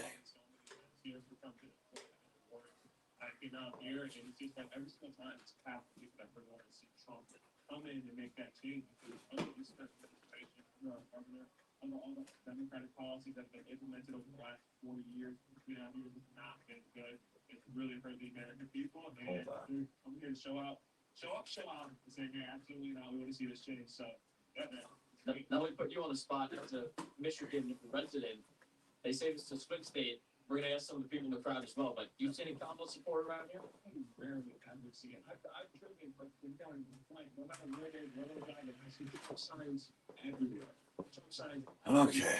8 o'clock Saturday morning. This is the time last Saturday that I saw the chemtrails. It was 8 o'clock last Saturday morning.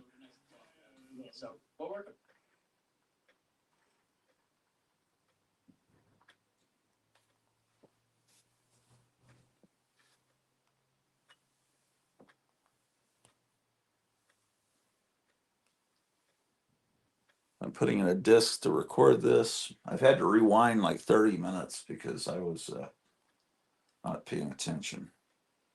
Okay. All right. Hold on a moment. I'm here with Matt Kane, and we are in Novi, Michigan. Oh, it's Novi, Michigan. So excited. The crowd is massive. And it's like, what is it? 8:30? It's insane. It's 8:30 years old, or 8:30 years old. 8:30 in the morning. The freezing cold is making me not understand the difference between time and years. But it's super, super exciting. So, Matt, are you excited for today? I'm excited. These people are excited. It is freezing. The people are lined up. We're going to get to the crowd a little bit. A lot of buzz here, almost 1 week to go, so pretty good atmosphere right now. Yeah, I know. I'm really excited. We've already had a bunch of people coming up saying that they love RSBN, so shout out to RSBN. We love you. Yeah, a lot of RSBN fans here. We got a couple guys we're looking forward to talking to right here. They have a lot of energy. Before we do that, we're going to read a quick note from our friends at Birch Gold. As we all know, there's a lot at stake this November, but regardless of who wins, the fuse on the economy has already been lit.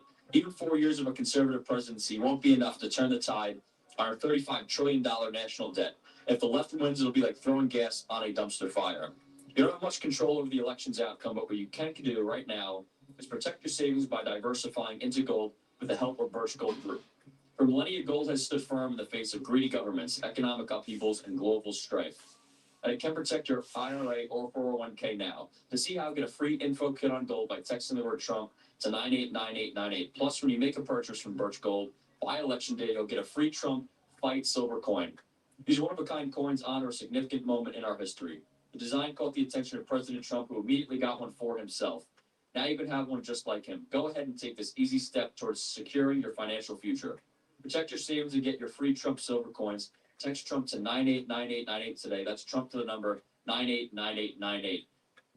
Looking forward to today. This is a pivotal swing state. I think people can feel that here. They're excited. This is a place President Trump spends a lot of time in. He always wraps up his campaign stops, usually later on, closer to election day here. And I think he'll be here a couple more times as well. So it's pretty exciting to be here. I know. I mean, this is my home state, so I'm really excited to see people showing up. I've been to so many events here for Trump and here, and it's just like every single time it's packed with people that really want to see Trump come in and make that change because under all the Democratic policies that have been implemented over the last 4 years, have just not been good. It's really hurt the American people, and I'm here to show out, and say, hey, absolutely, we want to see this change. So, All right. I want to put you on the spot as a Michigan resident, a swing state. We're going to ask some of the people in the crowd as well. But do you see any Kamala support around here? I rarely ever see. Okay. No matter where it is, where I'm driving, I see Trump signs everywhere. Trump signs. They're always all over. And I don't ever see. I very rarely see Kamala Harris signs. Well, we just talked to those guys in the crowd. They say they think them Comrade Kamala. So we're nice. Okay. So we'll work our way over there right now, and then we'll get some other people in the crowd. Should be a good day. Let's get going. Hello, guys. How are you? What's your name? Joe? John? Nick? I'm going to take some recycling out. Hold on. Bring out some energy. What kind is that? On the truck? Save the country, woke up feeling like a patriot, and I'm like, man, I gotta go support Donald Trump.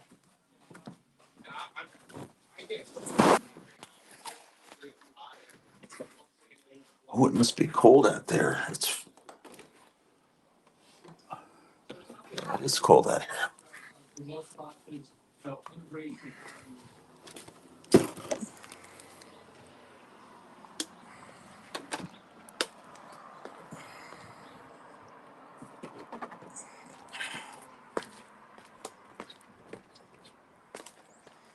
It's a beautiful blue sky. There are no chemtrails this morning.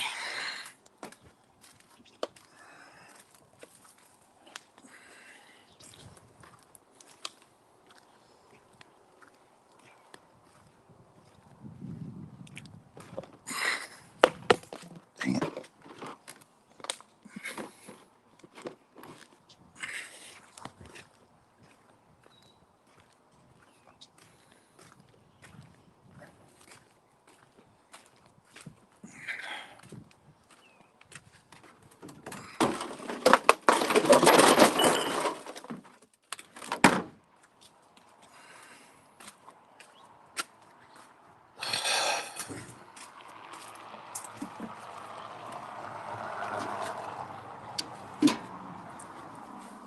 Too early for mail.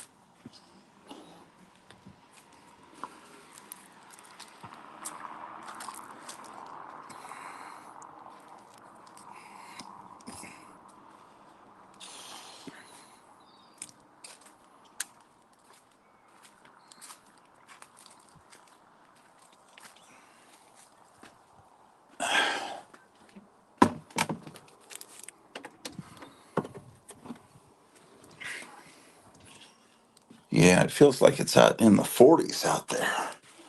Seriously.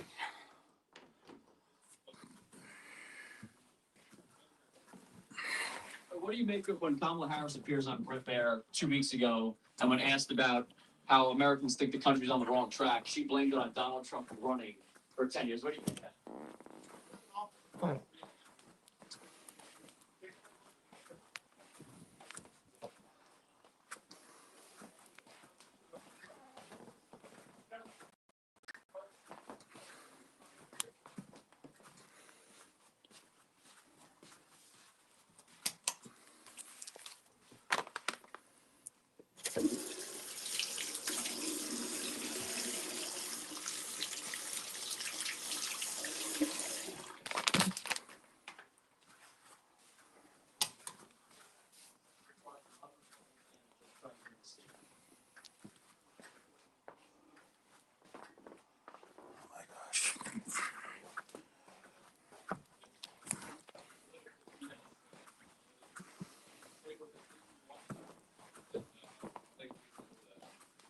I think Trump's for businesses in Michigan. He wants to open up the car businesses again and just shut down for 8 months during COVID.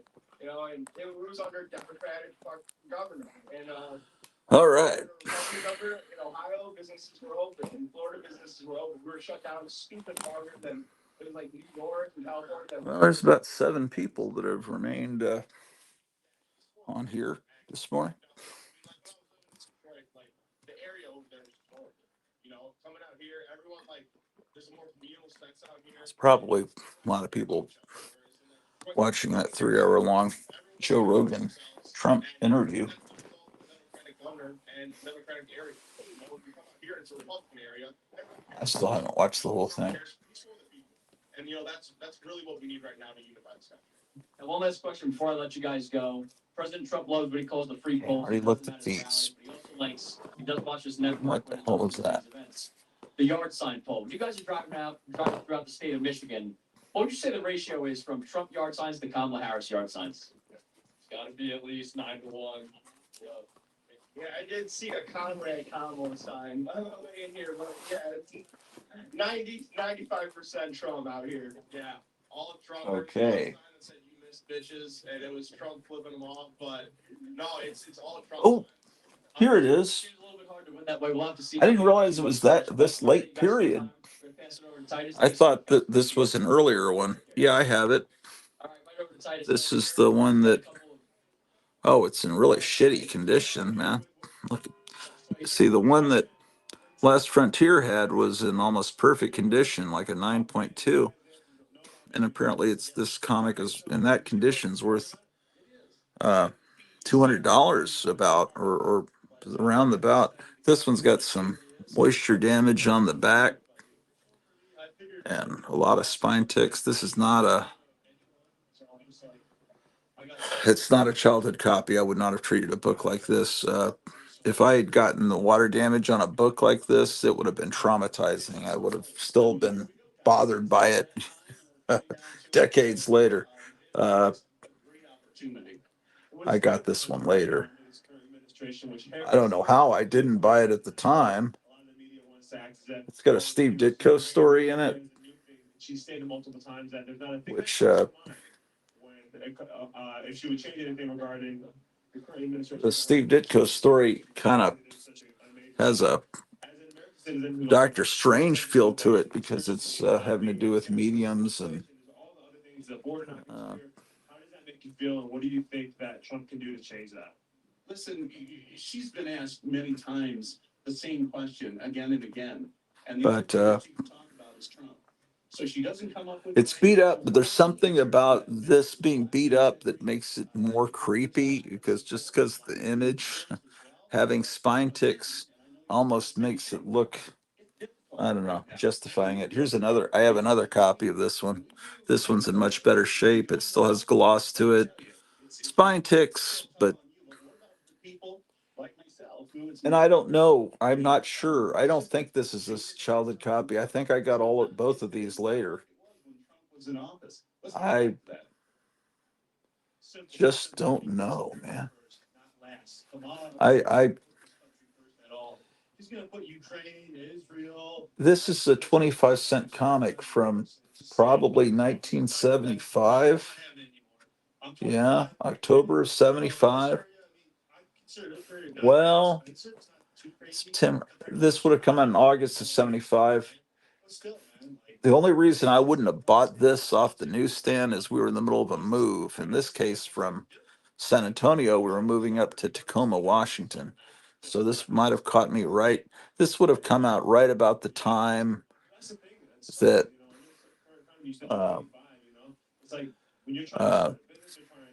save money or do anything. It seems under this current. This would have come out about the time Doc Savage was coming out, the movie. Working the same job, nothing changed in my job. The Land That Time Forgot was in theaters. That's about the same time period. Okay, so that's 236. Okay. 245. This one I bought as a kid. over and like helping over the country, which is not necessarily. I just, this bugs me so much, man. When they brought that in, it just every time I see it, it's so horrible.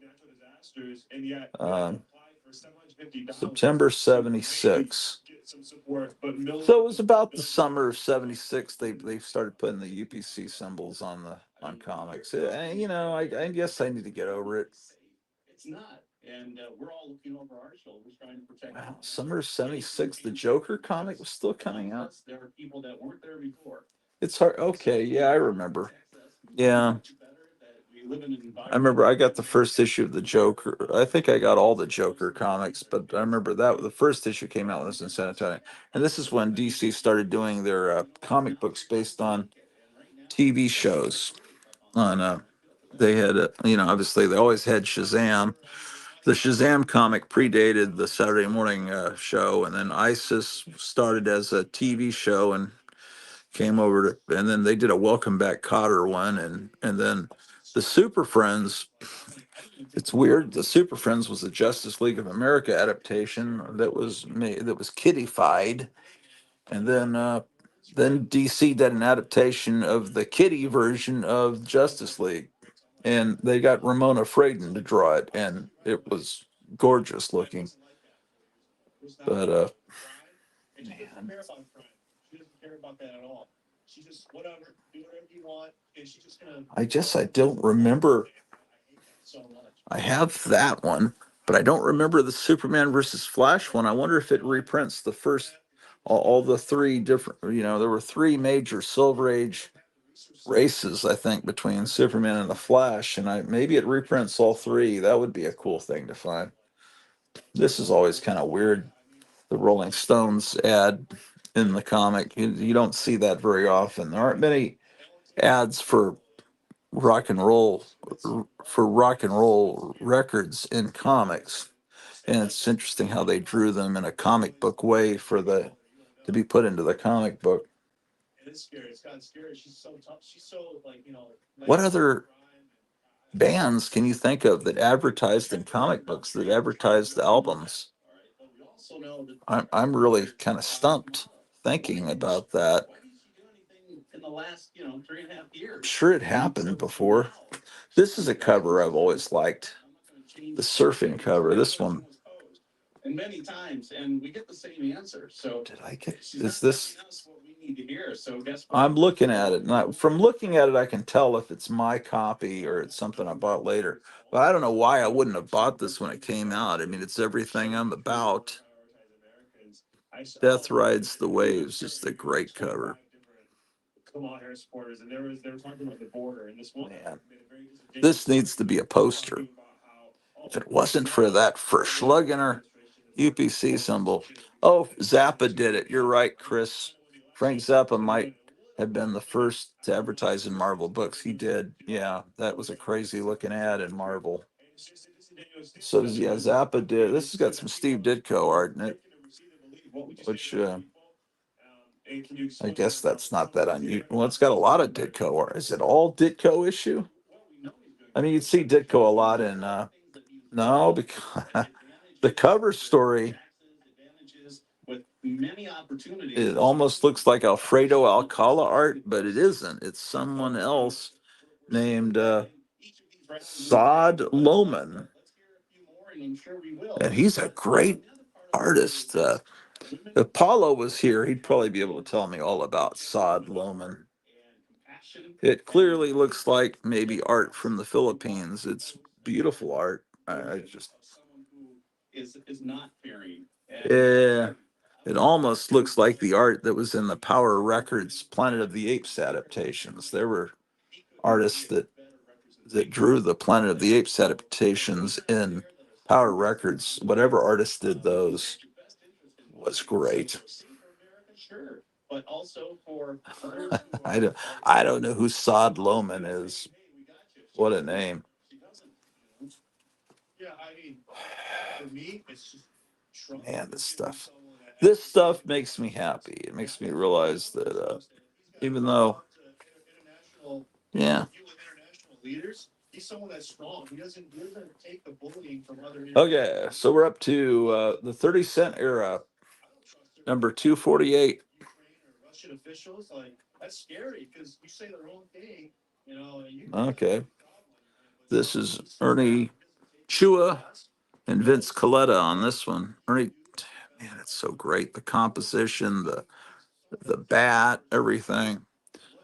Ernie Chua, also known as Ernie Chan, is one of the artists that I always talk about that is unsung and forgotten. Really, it's not that he's forgotten. I don't think people ever really noticed him to begin with. Nobody talks about him. And yet he did some of the greatest covers, and then he did Conan for Marvel, and just great stuff. Now, okay, this ad, Super Halloween. I guess this is apt, being Halloween season. You could be Batman. How do I get this just right? Batman, come on, Superman. What is that? ISIS? Yeah, ISIS. I mean, you could dress up as ISIS, and every house you'd go to, they'd think you're Cleopatra. No one's gonna say, "Oh, you're ISIS." Who knows ISIS? Anyway, um, these masks, they're advertising here. I bet Kevin has all those. And then they did a big treasury edition of Ghosts. I have that too. And there's a mummy down there too. Wow. And this is this is Heroes World in New Jersey with the ad. So this ad is done by the students at Joe Kubrick's School of Art. And I hope you enjoy First Jump Rally.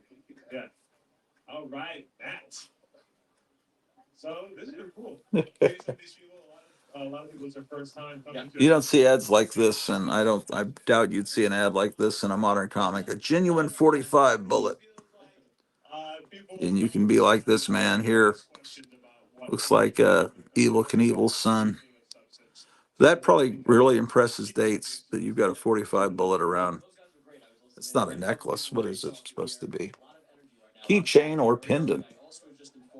That this is the first day Yeah. of early voting here in Michigan, and despite that, obviously Outrageous. A real 45 caliber bullet to wear around your neck or as a keychain.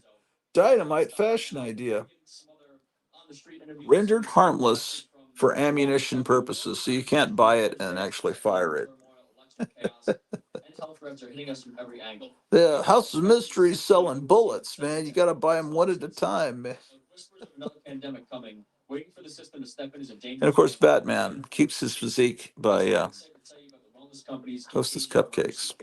Designed by Dr. Peter McCullough, it's packed with essential. All right. Yes, indeed. Hydroxychloroquine, budesonide, and even a nebulizer. You used to not even be able to say these words on YouTube.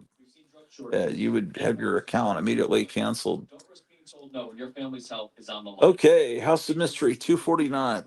They used to, Right Side Broadcasting used to have Trump rallies, and then they would immediately, as soon as he finished talking, they would remove it because they knew that if they didn't remove it themselves, YouTube would remove Trump's rally for talking about election fraud and stuff. You weren't even allowed to even mention that that could possibly happen. Yesterday, when we voted, we provided ID. They asked for ID, which apparently in some states they don't do, which just makes sense. You have to provide ID to buy all kinds of stuff. And then you're provided with a paper ballot, and you bubbled in your choices. And then you had an envelope, then you had a paper that you put over it, and then you put it into an envelope, and the paper you put over it so people couldn't see through the envelope to see what your choices were. You sealed it yourself, and you dropped it into a box, just like they would have done in the 1950s. And then on election day, that's when they count the votes. I believe by hand, or they may actually, since you're bubbling in dots, it may be fed into a scanner. There's none of this. Yeah, it's here, it's done the old way. Where would you say the energy is now compared to 2016? 2016 was pretty exciting, but it seemed It like turned out voting ended yesterday at 4. I was off. There was no. We were off yesterday, so my wife got up and it was like so close to. She took a shower. She was still in the shower at 3:47, so we rushed out, and it's only 2 blocks to where we vote, and we got there with about a minute and a half to spare, and she says no problem, and she gives us the ballot. We filled it out, but my wife was very. There were all these positions for farm board and all these, and she was looking up every one of them to see if they're Republican or Democrat. And she said, you don't have to vote for all these things. I mean, I'm just here to make sure for the president choice and this, then one other position, but the other things, how is that going to affect my life? But she absolutely did not want to vote for any judges or anything that were on the wrong side. And that's great. It kept, we didn't, we were, it was over 30 minutes it took for her to finish bubbling. And it was like, oh man, this lady's going to hate us. But she was very nice. She didn't mind. She probably gets overtime. Horrible. But the voting's done. So I've done my civic duty. And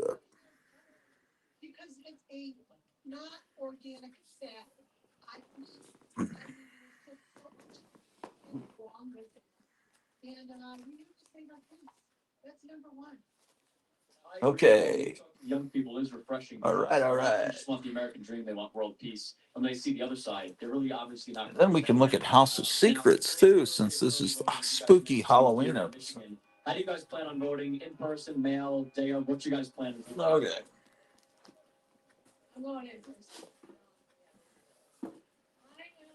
Then came the days DC went to 80 pages for $1. This one I bought off the stand. By this point, when did they do this? Was it 1979, 1980? Immigration's big throughout the country, the economy. I keep telling every time I talk about dollar comics, I tell you the same story. My older brother, who grew up reading comics in the Silver Age, he said, "You paid $1 for a comic book." He was really pissed that comics had gone up to that price. Oh, it's earlier than I thought, December 77. So basically 78. And then there was an experiment that went on for, I don't know if it even lasted a year, because they thought, well, if we give you 80 pages, and sometimes they promised no ads. Well, they say all new stories, but they do have ads. But some of the dollar comics, I think, said no ads, and they'd have art on the back cover. Maybe that's before they did that. I don't know. But anyway, they went to this format. What do you think it is about him that's This has a beautiful cover. But this swamp creature's got to put some clothes on, man. That's just embarrassing, man. Put some clothes on. He's the creature from the Black Lagoon's uncle, but he didn't have any clothes on, man. Shameful. Okay. So December 77, few months after Star Wars came out, this is when comics went to $1. His popularity is undoubtedly at an all-time high. What do you attribute that to? Is it how bad this administration is? Is it his policy? Oh man, Ray Morrow art. That's nice. Frank Redondo. Popularity at an all-time high right now. Oh, next.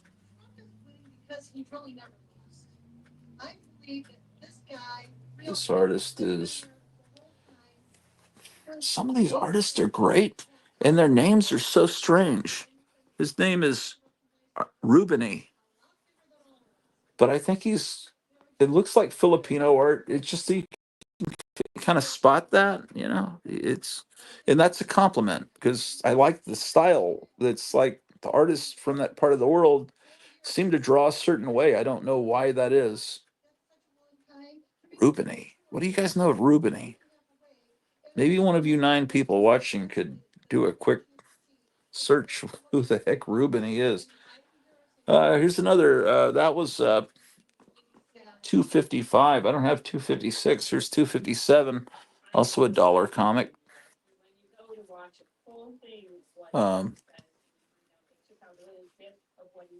Oh, nice. I love the style of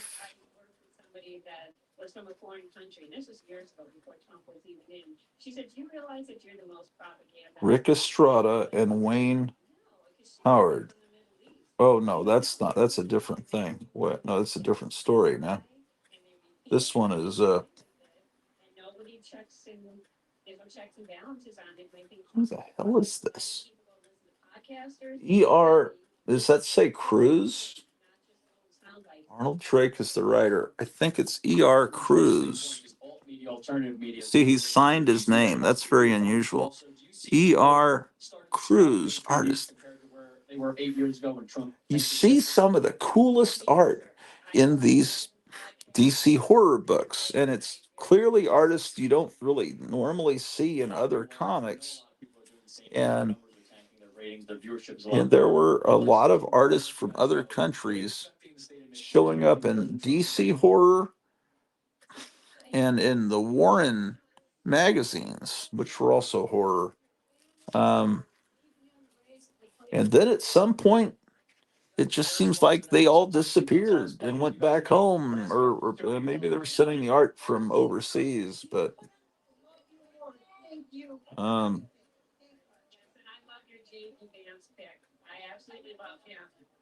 Jerry Grandinetti and Tony DeZuniga are the artists in this story. Yeah, I don't know. I guess people are starting to buy these books up and starting to buy romance comics up. These horror and romance were two genres completely ignored by comic collectors, and now they've been now they're seeking these books out because they can't afford the superhero books anymore, or they have all of them already. Here's a great Steve Ditko story. I'm not from here. I am from Michigan, but I live in the Grand Rapids area. I think it's a little more conservative over there. You said it's very liberal. Yeah, cool. I lived here for 28 years. My kids grew up here. It was great. Oh, this is when they brought back Showcase. They said still Maybe. Democratic, unfortunately. I think it used to be more Republican. Okay, I thought that DC, all their comics went to $1. I don't think they did, because I remember they brought Showcase back, and see, it's a 60-cent comic. Or maybe they're coming to the end of that, and there's eventually all the comics would drop back down to 60 cents. You won in 16, so I'm back again. Yeah, they brought back Showcase. I think the first issue of the Return Showcase that hadn't published since probably around 1970. They brought the Doom Patrol back, who had been killed off. We thought they all died in the last issue of Doom Patrol, but a couple of them survived. There's a report about the Superman movie. Okay, Superman movie was about to be released. Okay. I can hit him on 10 different. Here's 259. Night of the Gargoyle. Actually acknowledging, because to be honest, like as a Christian and as someone who lives, in this state of the world, in that climate, the social, cultural, climate we live in, it's very almost like discouraging, because it's almost as if you're being pressed down for having faith.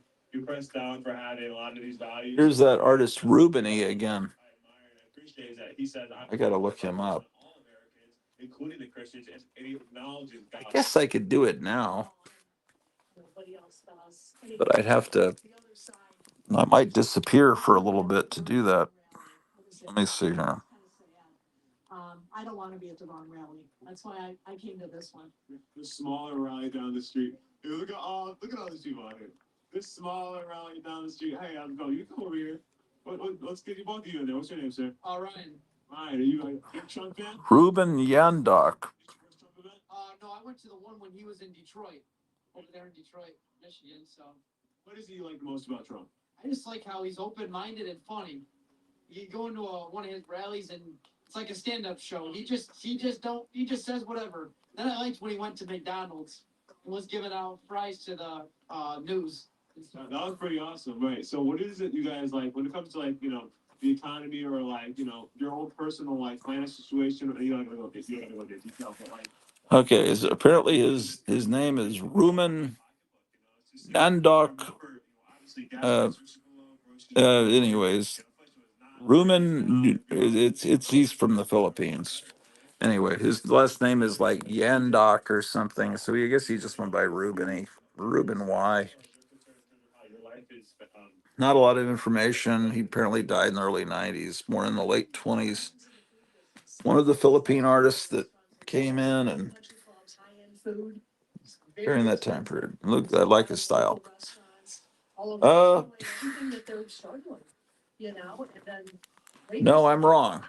They didn't come down to 60 cents. They came down to 50 cents. That showcase must have been a thicker comic, but not as thick. I don't know what DC did, but anyway, now they're back down to 50 cents. That was quite a price jump, and they're just assuming the kids would be happy enough that they have a big, thick comic that they'd pay that extra money. It was all a mess. The 70s comics kept jumping in price like every year or year and a half. It was just massive inflation. This is another, there's a lot of devil stuff in these 70s comics. I mean, and it wasn't all from The Exorcist. That was all in the comics before The Exorcist came out. All the Ghost Rider and all there was, it's just maybe as something left over from the 60s with all a lot of hippies got into Satanism, demonism. Then other hippies got into Jesus and weird. because the border's not secure. Had millions upon millions of drugs in this country illegally, not properly vetted. God knows where they are. Yeah. Lost their lives. Drugs have been funneled through. And like this is something that Trump had secured, and they literally took all the things away. Here's issue 261. And yet, like now, within the last few months, they would sit there and say we're closing it down and we're doing all these things, and now she's flipped and flopped on all our policies and says she's basically Trump 2.0. Like, no, Yeah. you don't believe me, right? You don't trust your like. Yeah, exactly. I mean, she said this is a Joe Orlando cover, 262. You never have, and now she shows up when they take Joe Biden off the ticket.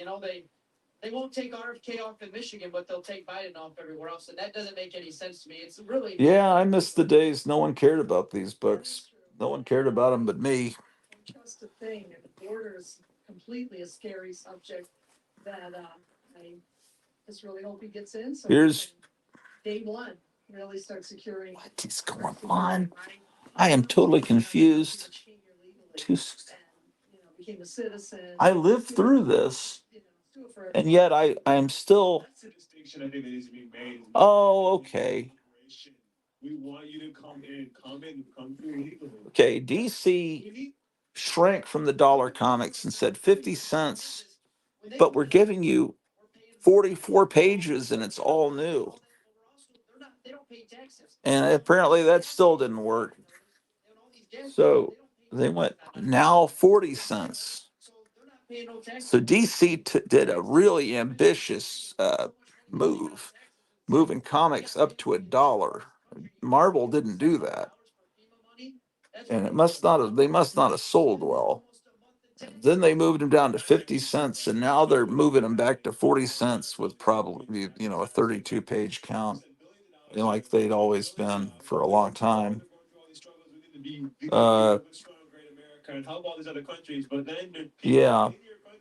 that are struggling that cannot live The Superman movie is coming out soon here. At least I can get a handout from my government, Yeah, so they all went back down to 40 cents. This is when a digital watch like that was cool. So it's super disheartening as an American. Okay. I forgot all of that. I'm sure I was well aware of what was going on then as a kid, but there's Black Mass. This is probably what's happening in the DNC right now in their headquarters. They're probably doing this right now. We just got to have a sacrifice to help Kamala win.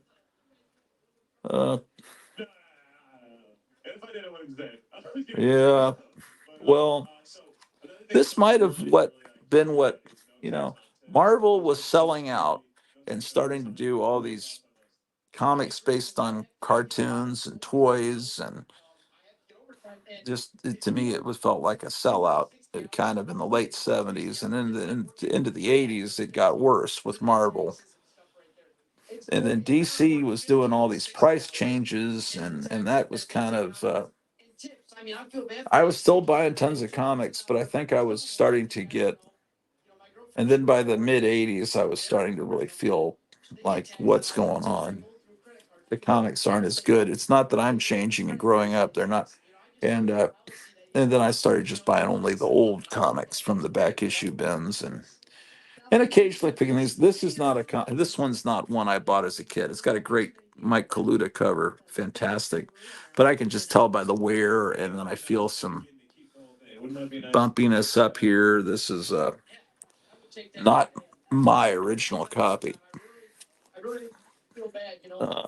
All right, so that's the end of this long box.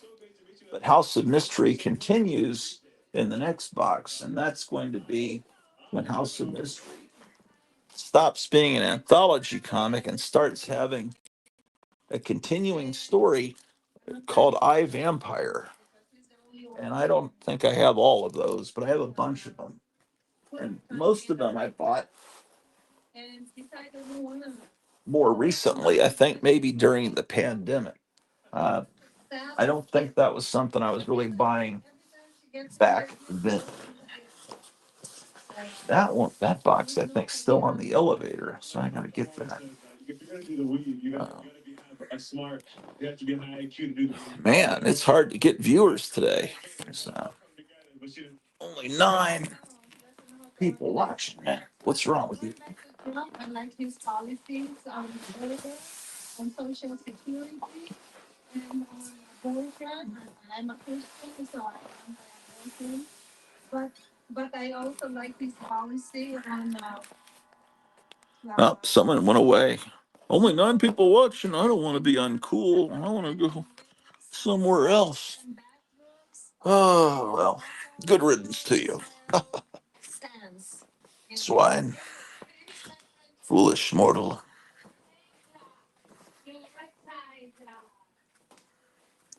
So, it's a wonderful day. No chemtrails in the sky. It's fantastic.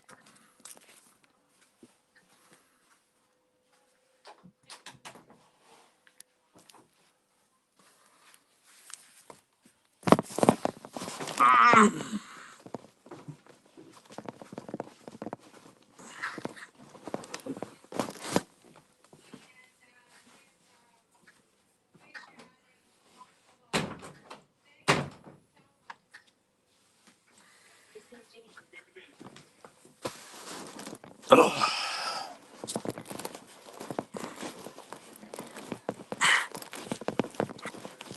Well, my main purpose this morning was to see if I had that House of Mystery with a corpse coming out of the swamp. And it turns out I have 2 copies of it, but not in very good shape. But, shit. Are we still on the air? What happened? We're still on the air. Wow.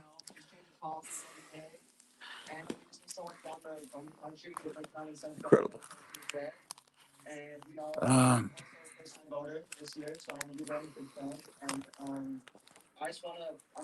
oh, man. I dropped the phone and 2 people fell off.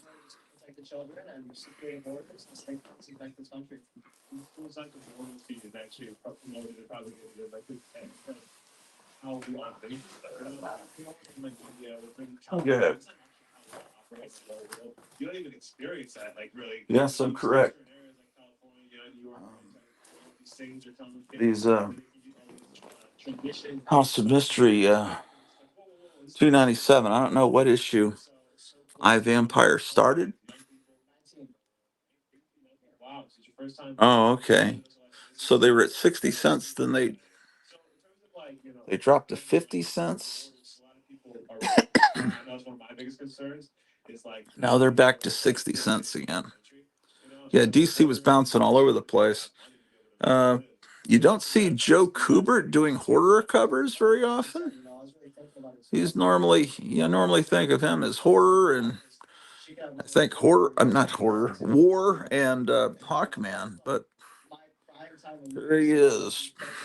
I could possibly get married by then, and we want a strong economy. And that's That's 297. Here's 298. I want that black one so bad. And thank you guys so much for supporting Trump, and I'm super excited to see you guys in there.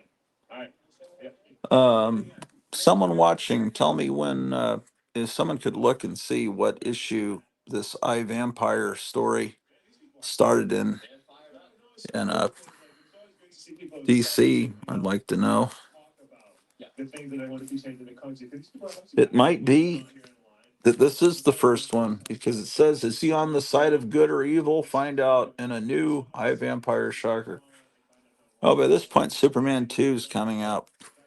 More value than even just like us sometimes, because these are people that are like in the throes dealing with every single day. Issue 300 is See what the people are saying. Yeah. And you can tell by the length of their responses and the depth of their responses. uh-oh. If you want to answer, that's fine, but X Silent Killer X.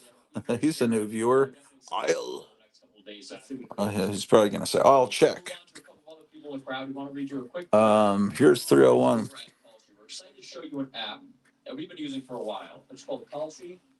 None of these I bought when they came out. These are all recent purchases, and by recent, I mean in the last 10 years.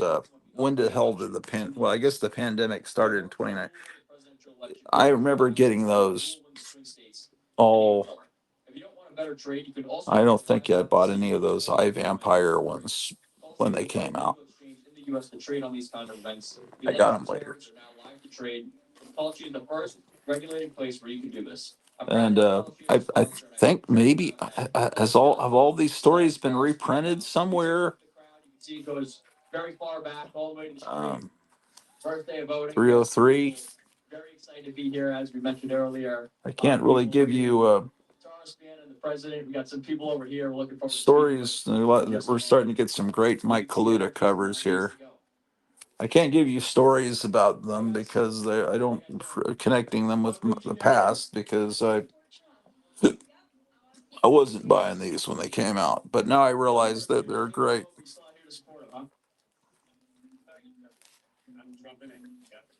What do you think is the top issue right now for people throughout the state of Michigan? Why are they so passionate to come out and support President Trump?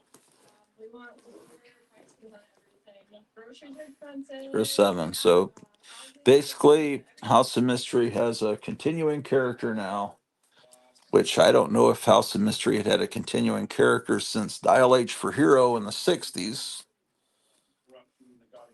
Yeah, I think that might have been the last continuing character. Well, before that, they had the Martian Manhunter was a continuing character in House of Mystery, and then I think Dial H for, because House of Mystery in the mid '60s was more of a superhero comic. Ooh, this one's got some weird. Now, what do you think? There's something weird going on with it. He's obviously very popular here, President Trump. Okay. Don't win this state, haven't won it for a very long time prior to. Oh, and at this point, why do you think he was able to flip that now, making it another strong play for it again? the House of Mystery logo is shrunken and iVampire becomes larger. So he's basically taking over the book. This is a great one. Great cover. 311. Look at all the detail there. He's rescuing a hippie girl during a Woodstock kind of rock concert, and the crowd is parted for the vampire. That required some time drawing that. The only people that do things like that are to go blue, but it seems to me, at least in talking to people, there isn't much support. I'm gonna open this one up. Well, it depends where you go. You go closer to, cities with these different populations, different cultures. It's different all over, so it's hard to say. But I know a lot of people, she can't ever give a straight answer on what she stands for, what she's gonna do to help. The art is beautiful. That's a running thing that she has. Well, that's not a well. The I Vampire story is not doesn't take up the whole story. They still have traditional horror stories here. That one is by She hasn't done anything different than she's done in the past. the artist is Jess Jodloman, but it's definitely Filipino art. Saturday morning mega fun on CBS is Starcade because by then video arcades were big. I don't know the show Pandemonium, Meatballs and Spaghetti. They had Gilligan's Planet. It was a Gilligan's Island sequel, animated. Do you sense a shift in how people consume media now, and especially mainstream media? Do you see people tuning them out more? Well, Kamala brings So more Democrat, she's got had Megan. strange, man. And so that's hard for, I don't want to say Trump to compete with. The opening page has the horror host at a Woodstock festival. There's Kane and Abel, and there's the blonde. There's the witches from the Witching Hour comic. Then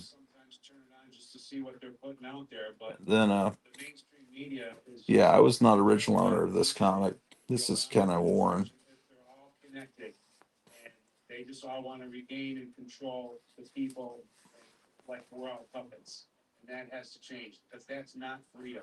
The artist, You think Obama still has? He definitely has a role in the administration. Collins Gonzalez, Bringing out and Sutton, artist. his popularity. Okay, so there's Sutton is also not. There's like 3 artists A significant appeal when it comes working on this, and it takes place at a rock festival. You know. He did when he went to Detroit last week, and after they left, they interviewed some of the people, and they just thought that Yeah. Hippie vampires. But usually the people, when you see a cover with that kind of detail, with a crowd detail, that's something that someone like Sergio Aragonis would do, or George Perez. You know, he would do that kind of thing. You know, that really is spectacular. Look at him there with the hippie girl. That really is cool. Going right from the stage. Do you think people, when they hear But is there a book that reprints all the I Vampire stuff? in terms of You guys are very silent out there. I didn't catch that. So when you see people like Brett, yeah, he's very distracted. It's not as much fun when people don't talk back, you know, Telling them what's best. communicate with you. It has the opposite impact that he wants to have, meaning it might swing them the other way. I sure hope so. Now, one last question before I let you guys go. Okay, 311, This year, think President Trump will bring it home? 312. I hope so. I'm gonna wait for the first time. Yeah. Thank you guys so much. Appreciate it. 313. You can see the crowd filing in here. We had a disruptor. The cover. A lot of support here. Let's go talk to these people over here for a moment. Hi, guys. How are you? What's your name? Kathy? How are you? What brought you here?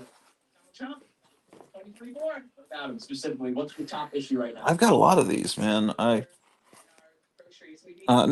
sure I'm missing some issues. I'm sure I don't have a complete run. But House of Mystery was on its last legs, and I guess this must have sold for a while. 317. I think, yeah, at this point, the book Interview with a Vampire had come out. The movie didn't come out till the 90s, but yeah, the book was definitely out at this time period. Oh, wait. This is the final chapter, 319. See, because it says the final chapter. And then looks like House of Mystery is back to its regular self with 320. He's one of the few actually the first And then who won the state of Michigan in 2016, 2020. the finale, 321. Is this the end of the House of Mystery? And it was. I got 2 copies of that. It was the end, actually. But then they started House of Mystery over again. Issue 1, but now it's Elvira's House of Mystery, and Elvira is the host instead of Kane. And this is when Elvira was syndicated all over the country, and her Porter show. And they sell merchandise in the back. And anyway, and I was a big fan of Elvira. I mean, I still am. I still love the character of Elvira, even though Cassandra Peterson has shown that she's she's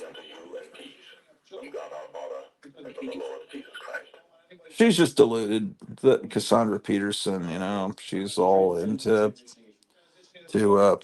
Kamala Harris. People don't even know Kamala Harris. They just know that she's not Donald Trump, and they don't like Donald Trump. But we will forgive them, for they know not what they do, right? We'll forgive Elvira. We'll forgive Batman, Michael Keaton. We'll even forgive Luke Skywalker. All our childhood idols are. This is a good book, it's pretty good. It's an Elvira comic where she's hosting horror stories instead of horror movies on TV. It's actually okay, the House of Mystery wasn't selling, so they decided, let's make an Elvira comic. And this is issue 1. It was $1.50. Yeesh. January 86. Were all comics? Well, no, this is a thicker. It's first issue, 64-page Halloween special. So I don't think comics were up to $1.50 in 86. They were probably 75 cents. I don't know. I think this is just more because it's a thicker issue. Let's see what the next issue is. Next issue, yeah, is 75 cents. Yeah, by then. It would have been common sense to not allow men to transition children in schools, maybe blocking So, parents. Not how about that? Might want to take I can't medications. get this darn thing back in. That is really unpopular in the vast majority of America. You know what?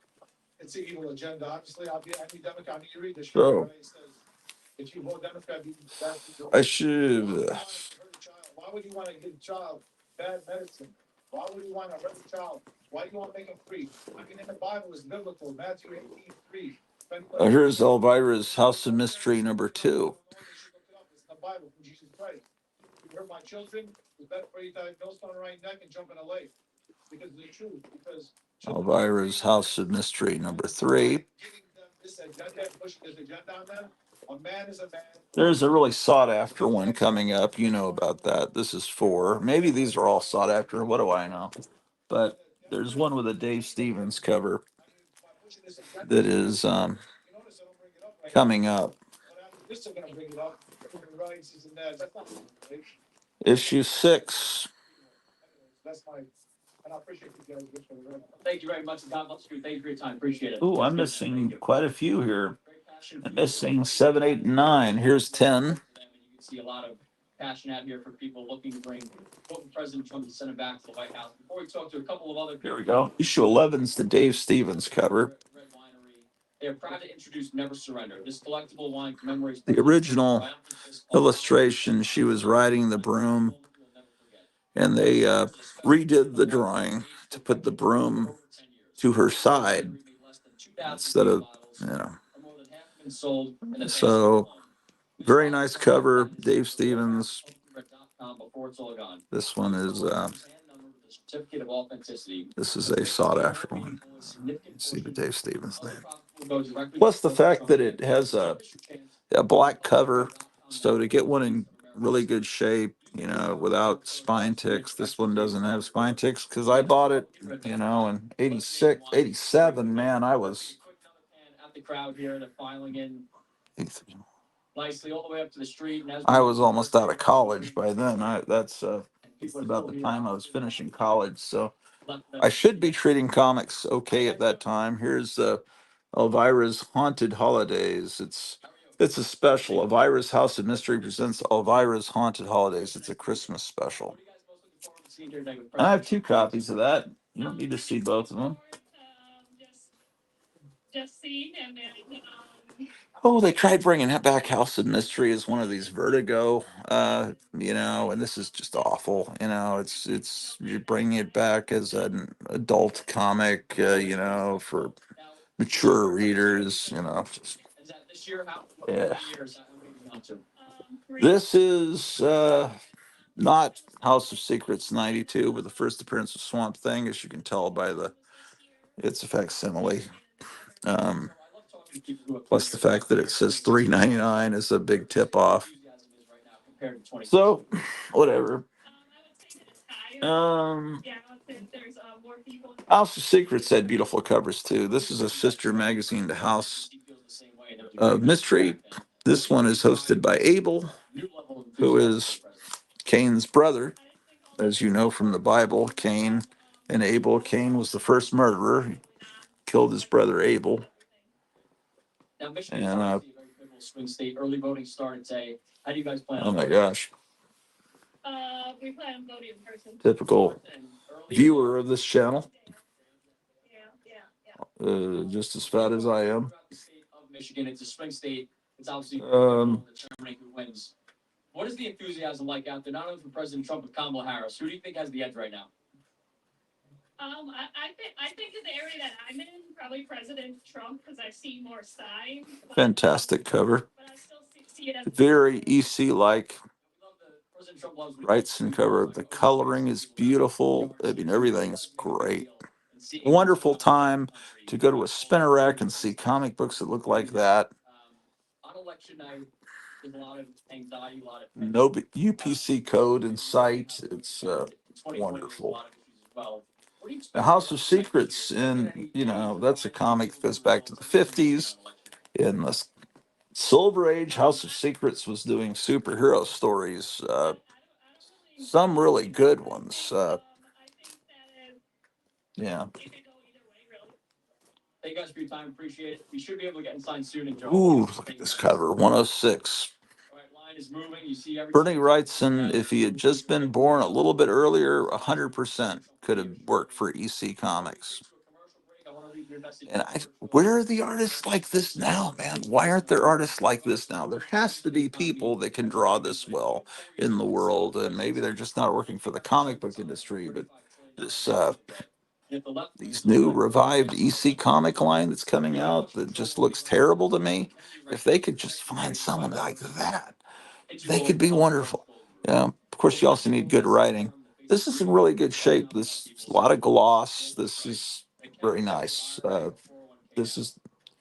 not going to pretend this is a childhood copy. I don't even know how I came by this one, but it must be a more recent acquisition.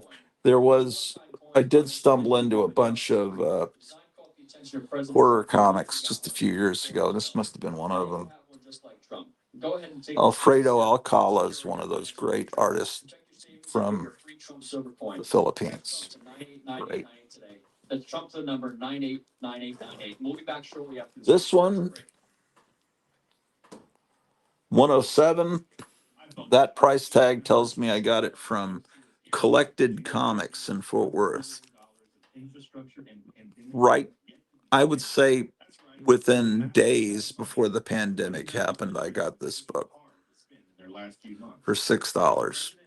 That's why I'm surprised when I hear that these books are going for $30, $40, $100. I don't know if this one particularly is, but maybe it is with the Bernie Wrightson cover. It's not in perfect shape, but okay. This is a childhood copy here that I bought when it came out. Great cover. Oh no, there's a problem with the disc. Shit. See, it says recording error. I'm having this problem increasingly with this brand Verbatim. God damn it. Pardon my language. For your free info. What in the name of heck? This is really not good. I don't like this at all. And then I see I can't even eject it because I've got to turn the power strip off and get this disc out of the recorder. It's the second one that's failed out of this spindle. You need to prepare your family now. The wellness company offers critical medical kits packed with safe meds, ivermectin, hydroxychloroquine, amoxicillin, Z-Pack, and more. Each kit is backed by.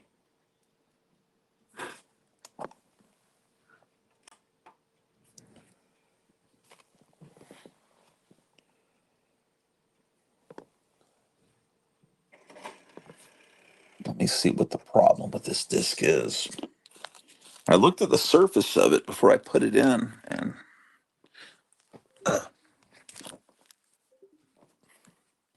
what did I not see?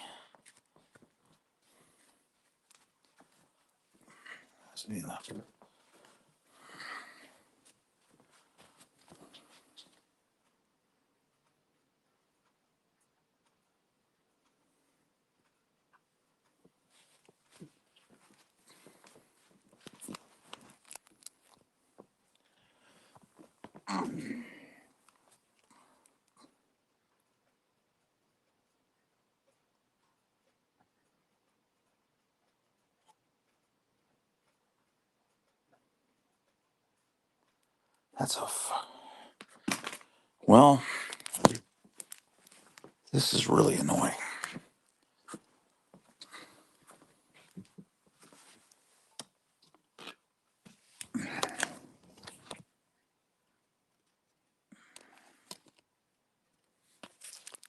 Get another one out. Now I gotta rewind, and I gotta hope this one doesn't fail.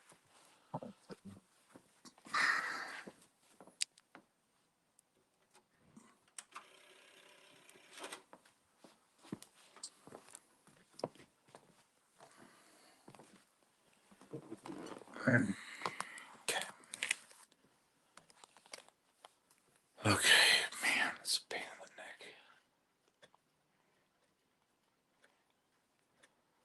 neck. Anyway, House of Secrets. Amazing comic.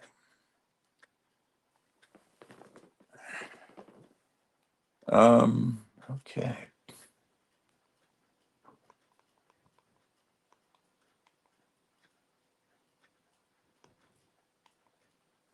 Is it 11 yet? No.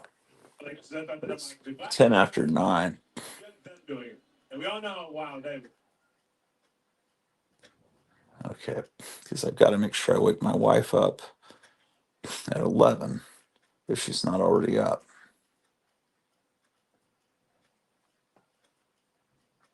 I was recording it in 2 hours speed anyway, so that was I need to record it in 6. Okay, so we're starting over. Pain in the rear end, man. Now things are being manufactured worse and worse. Less quality control. But anyway, this is a book I got when I was a kid, and I was about to check when it came out. Where did I got to go buy Halloween candy here in a minute, and July of '73. Okay, this came out in May of '73, so this is right as I was finishing my second grade year. We are in Novi, Michigan for the Trump rally. We were so excited. The crowd. There's some tremendous art in these books, so you can see. It's 8:30 years old, or 8:30 years old. 8:30 in the morning in the freezing cold. Oh yeah, great. Times and years, but it's super exciting. So Matt, are you excited for it? Oh boy. Great, Alfredo Alcala art. Yeah, I know. I'm really excited. We already had a bunch of people saying that they love RSBN. So shout out to RSBN. This one didn't have a bag and board on it. Oh boy. We're looking forward to I talking to you about really it. need to do that, man. We're going to read a quick note from our friends at Birch Gold. As we all know, there's a lot at stake this November, but regardless of the views on the economy has already been lit. Even 4 years of a conservative presidency won't be enough to Here's turn the tide. 111. $35 trillion national debt. If the left wins, it'll be like throwing gas on a dumpster fire. You don't have much control over the election's outcome, but you 112.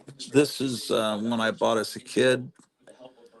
It's miscut. That's not a spine roll. It's just, and normally I wouldn't. This must have been the last copy they had on the spinner rack, because normally as a kid I would make sure the spine aligned with the fold. So it's nice shape, nice gloss. So as a kid, I took care of these. There's the house ad for Black Magic. Let me move the phone. For Black Magic, Iron Wolf, and Shazam. Iron Wolf was in Weird Worlds, which was really a Edgar Rice Burroughs comic. I guess that was a non-Edgar Rice Burroughs character. Everybody was trying to do sword and sorcery around that time, because they knew that Marvel's Conan was selling, and so a lot of barbarian kind of characters started about that time. You don't often see. This is probably the only advertisement that ran in comics forever where you see someone shot in the side of the head. Now we put you on the spot as a. I can't think of any other comic books that comic book ads that show someone with a bullet in the side of their head.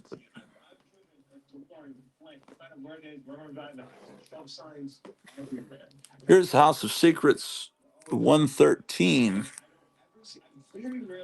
This wasn't a childhood copy. This was sent to me from Graphic Man. He sent me a what do you call it? AOK back when let's see, it was Graphic Man, myself, Eric Breen, and Meyer founded the Four Color Fossils. I think it was Eric Breen's idea, and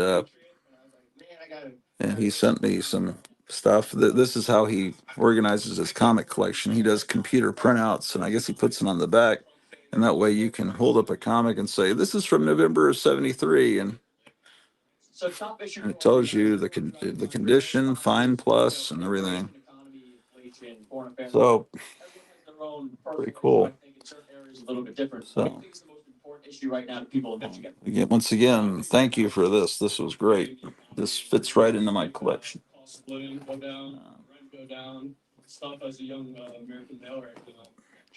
This is a childhood copy. Now the staple is popped on this cover, on the bottom staple.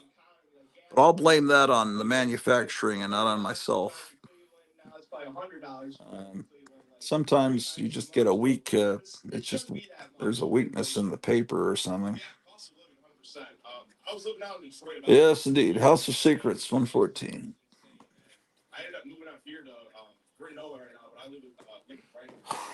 117. I'm not sure. I don't think this is a childhood copy. I think I got this later. Yeah. Sometimes it's hard. This, I think I'm right. Don't even seem to be attempting to influence voters to vote for them and for their agenda. This is one I see a lot of people showing. This is my childhood copy. This great ice cream cover. Frank Robbins. So all of you that say Frank Robbins isn't a great artist, look at this and eat those words. Vote in Michigan, and we're not that stupid of people. We know what the Sork says, I will be in Arlington, Texas in 3 hours' time.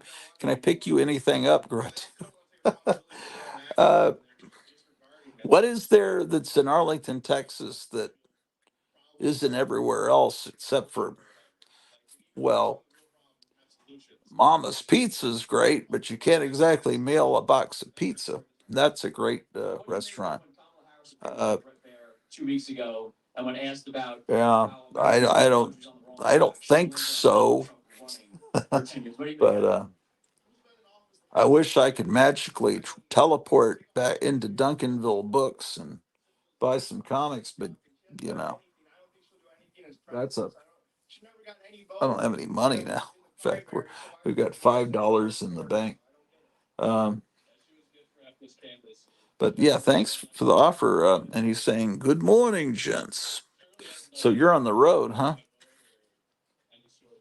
Uh, I think President Trump is so popular. well, that's cool. So Many times prior to 2016. What do you think it is about him that's what you could do is tell me what it's like there now. I mean, wonder how far it's degenerated in the last few years. 130. I understand after we sold our house, the people that bought it refurbished it and made it look like a modern apartment or whatever. Everyone thinks it's beautiful. I've seen pictures of it. I think they did away with all the character of it. I think the mid-century character of it, but um, I understand there was like some homeless person living in a van or something right next door to the house. um, who knows? What's It's a shame, man. I am in 2 minutes. I stopped to gas up and take a leak. Zork, they destroy those houses when they try to update them. Yeah, I don't know. Everyone seems to love it. Now the house is worth probably 500,000 or something, or supposedly. Let's see them sell it. Here's 134. It's got an apartment complex backed up to it that's going to be one last question before I let you a go. real President Trump loves flashpoint. polls. He does them at his rallies. But he also likes he does watch his network when he comes into these events. The yard sign poll. When you guys are driving throughout the state of Yeah. Michigan, what would you say the ratio is from Trump yard signs to Kamala Harris yard signs? 139. Yeah, I did see a Comrade Kamala sign. Okay, I'm rolling. I have to pick up a family member and get them out of there. Oh, is that what you're doing? Oh, that's cool. You're gonna bring them to where you're at. Oh, that is that's really cool. Thank you so much, guys. Appreciate it. I didn't think you'd just be going off on a fun sojourns, fun little vacation. After the way you were describing the state of things yesterday, I figured, okay, you're on a rescue mission. You're like Rambo going in to grab POWs. That makes sense. Oh, look at the Steve Ditko art. What's the GoFundMe address? Oh, thank you. um, my wife told me yesterday, make sure you tell people about the GoFundMe, and I don't think I remembered last night. But thank you for reminding me because then she gets a little less angry that I'm doing these constant live streams when I say, hey, we made some money because we're not doing too good right now. We're gonna have to use a credit card to get the candy for the kids tomorrow. That's not good. Let's see. Okay. Okay. How do I do this?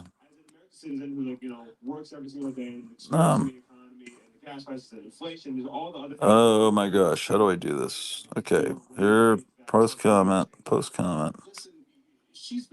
Paste. Chat. Again and again. And the only thing that she can talk about is Trump. So she doesn't. Yeah, there's a GoFundMe going on for my wife. There's a lack of support, blacks and Latinos. Yeah, and if you click on this in the chat, it'll take you there. And it's just because she's been in a lot of pain and had a lot of health problems that are keeping her from working, and it's keeping us kind of down financially, like a lot down. Plus the fact that all the damage to the house in April, the insurance covered it, but there's always little snafus with that. And medical bills and stuff, all kinds of stuff going on. So that's that. Yeah, man, if anyone could donate a little bit, any of you few people watching, that would be great. Any of that would be a blessing. Anyway, I just showed you this one, didn't I? That's 139. It'd be cool if you want to come on the show. Well, let me put the link to for people to get on the show too. I haven't put that on since the beginning. Uh, that would be here or post comment. It's like when you're trying to start a business or trying to. Because when no guests come on, the show tends to be not a very good one. The show is only what you guys make of it. Here's the link to come on. When no one comes on, it tends to be kind of just me rambling. Things change because of the tax cuts. Things change because you actually put Americans first. You wanted to make things easier for middle America, and it's a very another one of these demon covers. It's just the 1970s. It just was everywhere, you know. And you said something about how they're helping out Ukraine and Israel. They're going on like helping other countries, which is not necessarily bad to help other people. But when your people are struggling, like for instance, like hurricanes that are happening all over the country, and these natural disasters, and yet they have to apply $750 to maybe get some support. So Star Trek ads, Star Trek memorabilia. This is 143. They're already up to 30 cents. I guess I don't have as many of these as I thought. 144. Anything can happen because amongst us, there are people that weren't there before. So, Trump protects us. We feel much better. Can you imagine a billboard of that image? A coffin with a giant hand reaching out? Like an advertisement for a horror movie. That would be pretty spectacular. And right now, it's really tough on you. I feel for that. Nice artwork here. Who is this artist? Let me check. This is a story by Ernie Chua and Vince Coletta. Oh, yes. We're talking like this area, lower Michigan region.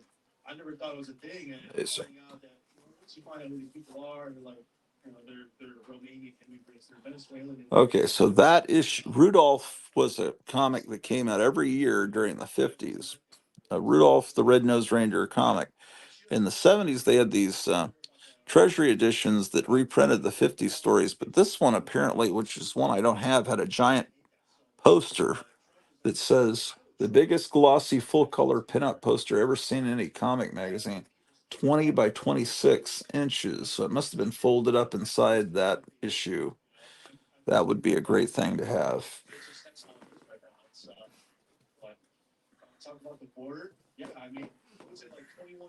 Guy turning into a shark. That must be someone he already ate.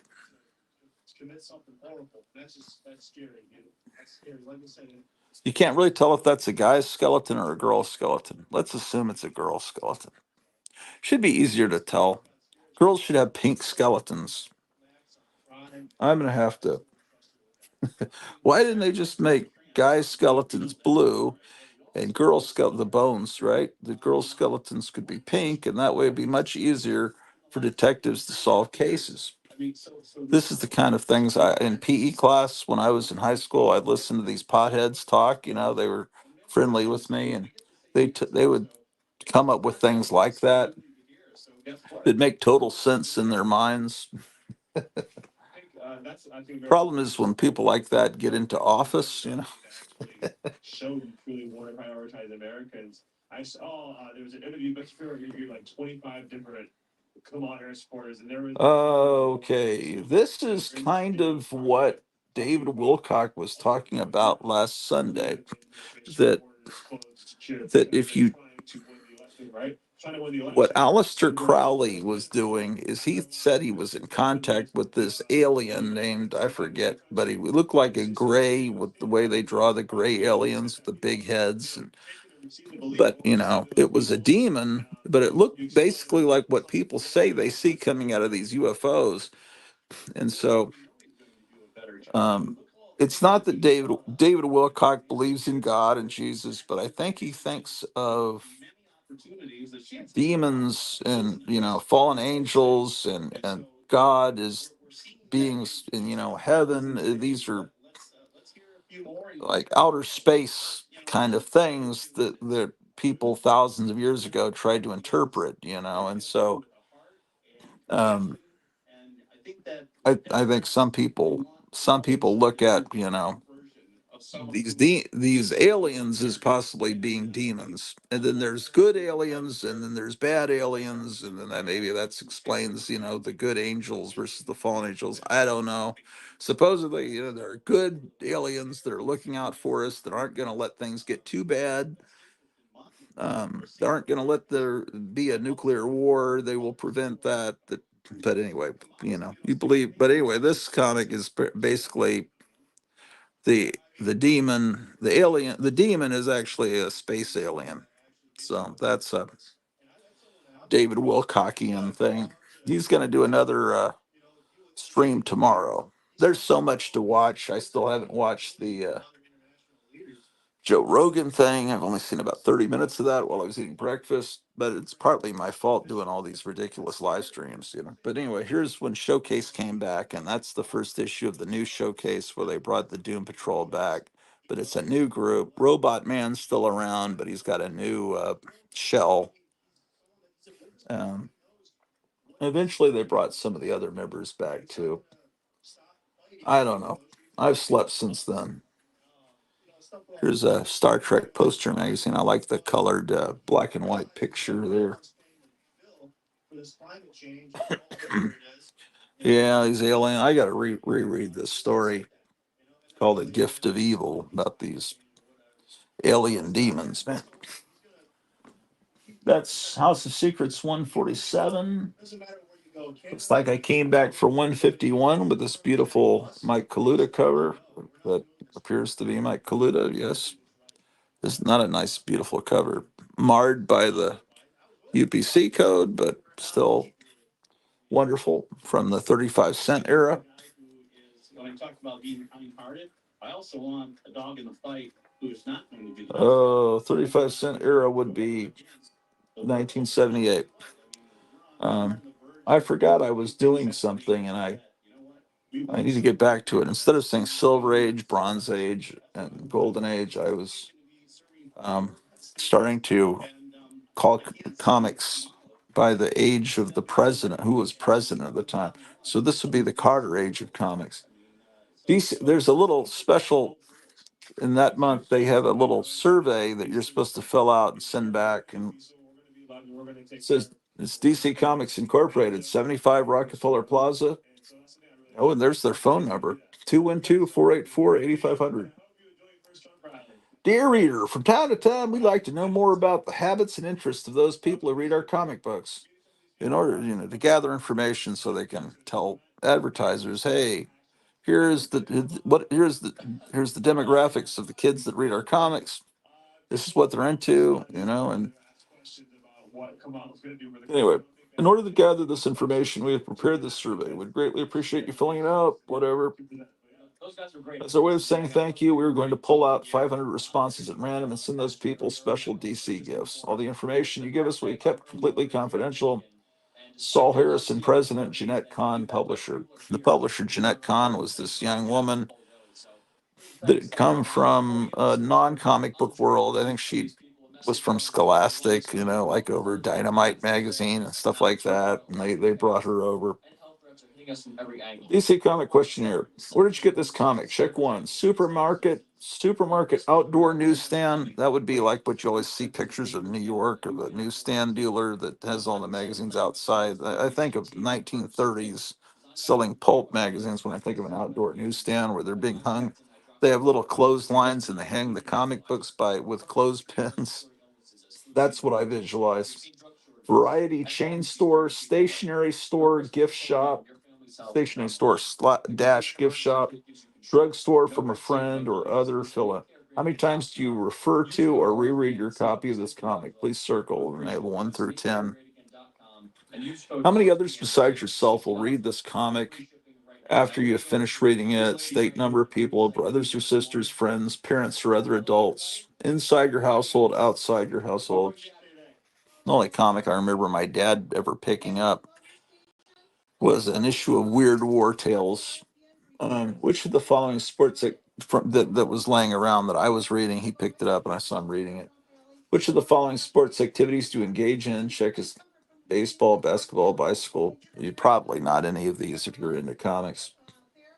Do you wear sneakers? If yes, what brand do you wear? Do you wear jeans? If yes, what brand do you wear? Which of the following hobbies or activities do you engage in? Check as many as you do. See how many of these things kids still do. Assembling kits, building models, camping, coins, stamps, playing with games, Monopoly, Scrabble, etc., photography. I would say that most kids don't do any of those things anymore. Maybe camping. You play a musical instrument. If yes, which of the following? Acoustic guitar, electric guitar, drums, piano. Which of the following items do you own? Instamatic cartridge loading type camera, Polaroid instant type camera, other still cameras, portable radio, record player, cassette, cartridge, tape recorder, or player. Which of the following snack foods have you eaten within the past month? For those you have eaten, please state your favorite brand. Let me see how many of these I've eaten. Potato chips. I think my wife had some healthy potato chips she got from the mail. I think I did. I think those were potato chips. Cookies. I haven't had any of those. Peanuts, pretzels, crackers, peanut butter, packaged cakes, chocolate, candy bars, other packaged candy, regular chewing gum, sugarless chewing gum. Which of the following soft drinks have you bought in the last month? For those who have bought, please state your favorite brand. Lemon and lime, cola drink, root beer, other soft drinks, non-carbonated beverages, fruit drink or punch. Do you eat cold cereal and or hot cereal? What are your favorites? You eat in any of the following fast food restaurants: Burger King, Kentucky Fried Chicken, McDonald's, Wendy's, Arby's, Pizza Hut. Which of the following items, when buying the following items, who decides what brand you to purchase? Candy, cereal, blah, blah, blah. Jeans, sneakers, you alone, your mother and or father, you and your parents jointly. How much spending money do you have a week? Either your own money, money earned by working, or money given you. Are you male, female? How old are you? Do you have any brothers or sisters? If yes, how old are they? Does your mother work outside the home? Do continued stories make you want to buy a comic? Do you buy specific comics regularly when a particular individual issue appeals to you? Or when one? Okay. And then that's the survey. How about that? The young people is refreshing. House of Secrets 151. They see the other side. They're really obviously not representing that. Now, today's the first day of early voting. I wonder if every issue of 151 has that survey in it. 153. I'm going in first. I am going in the day of. Yeah, voting on Monday. 154. And that's my whole collection of House of Secrets. I would have thought I had tons more of that. Oh my gosh, a book I never thought I'd own. I got this from the England Teen Auction. By the way, he has a GoFundMe going too. He's having some real financial trouble, but he has an auction every Saturday night. I guess it'll be tonight. I'll be watching a Trump rally, but my wife was actually encouraging me last week. She's saying, you should buy something from him. He's not doing well. Because he was, talking about if the auction wasn't successful enough, he's going to have his power turned off the next day. That's probably not doing well. But I think he was doing pretty well at the end of the auction, where he said the crisis has been averted. But we're all not doing well. If you're doing well, then that's fantastic. But right now, it's a scary time. Anyway, this is the first issue of Howard the Duck. It was hard to find when it came out. They said limited distribution. I don't think that's true. They were distributed, but comic dealers, young comic dealers, went to see the comics before they get to your newsstand. They go to some big distribution house, and then these kids come in and say, "I'd like 500 copies of Howard the Duck. Here's the money," and then they walk out the back door of the then those books don't ever get to your spinner rack. And then these kids, 20, they're probably in their 70s now, whatever, these people that either had probably didn't have comic stores. They probably did mail order. They might have had ads in the comics. We sell comics, They would buy tons of them, and then and they'd never get to the newsstand. Then the news dealers, when they reported how many comics had sold, would not show many of that comic sold because they never got them. And then the people making the comics said, well, there weren't many sold, so it must not be a popular comic. That's what happened to Jack Kirby when he went to DC. All of those, what you'd call them speculators that knew Jack Kirby, this is going to be a big deal. They went and bought up a lot of those New Gods, Fourth World, whatever comics, uh, and then it looked like they weren't selling. They did the same thing with the Silver Surfer in '68. A lot of hippies were buying it, selling them at rock festivals. They had them stacked up, and then they'd be selling them barefoot to other people because it was far out. Man, this guy's really hip. He's existential. So I think that's what happened with this. Their speculators thought, man, this is going to be cool. It's going to be like Fritz the Cat. It's going to be Marvel. It's doing kind of an underground or more ground level character. So the first few issues were impossible to find. And this was an extremely expensive comic, or no one could afford it back right after it came out. It was like a $30 book, which might as well be $300 in today's money. So issue two. So I got that from England Teens Auction a year and a half ago. Issue two, I had to buy this one later too. I could never find that one either. A lot of people aren't. A lot of people are doing the same because their numbers are tanking, their ratings, their views And are then issue three, I couldn't find this one anywhere. You think President Trump's gonna bring it home? Uh, I got it later. Oh, this is here's the thing. See, I got two copies of it. This one says still only 25 cents. This is an experimental one where they actually went ahead and charged 30 cents for it to see how it was going to go over. Uh, there's certain markets where they would release the price variants. Uh, Star Wars #1 had a price variant, I think, between 30 and 35 cents, or yeah, it must have been between 30 and 35 cents. Some Star Wars comics have the different price, but you can tell how it's just crudely put on there. So I don't know how much more one's worth or not, but this is the deal on that. I should have that one bagged. The first one I actually bought was that I actually could find, and it was issue 4.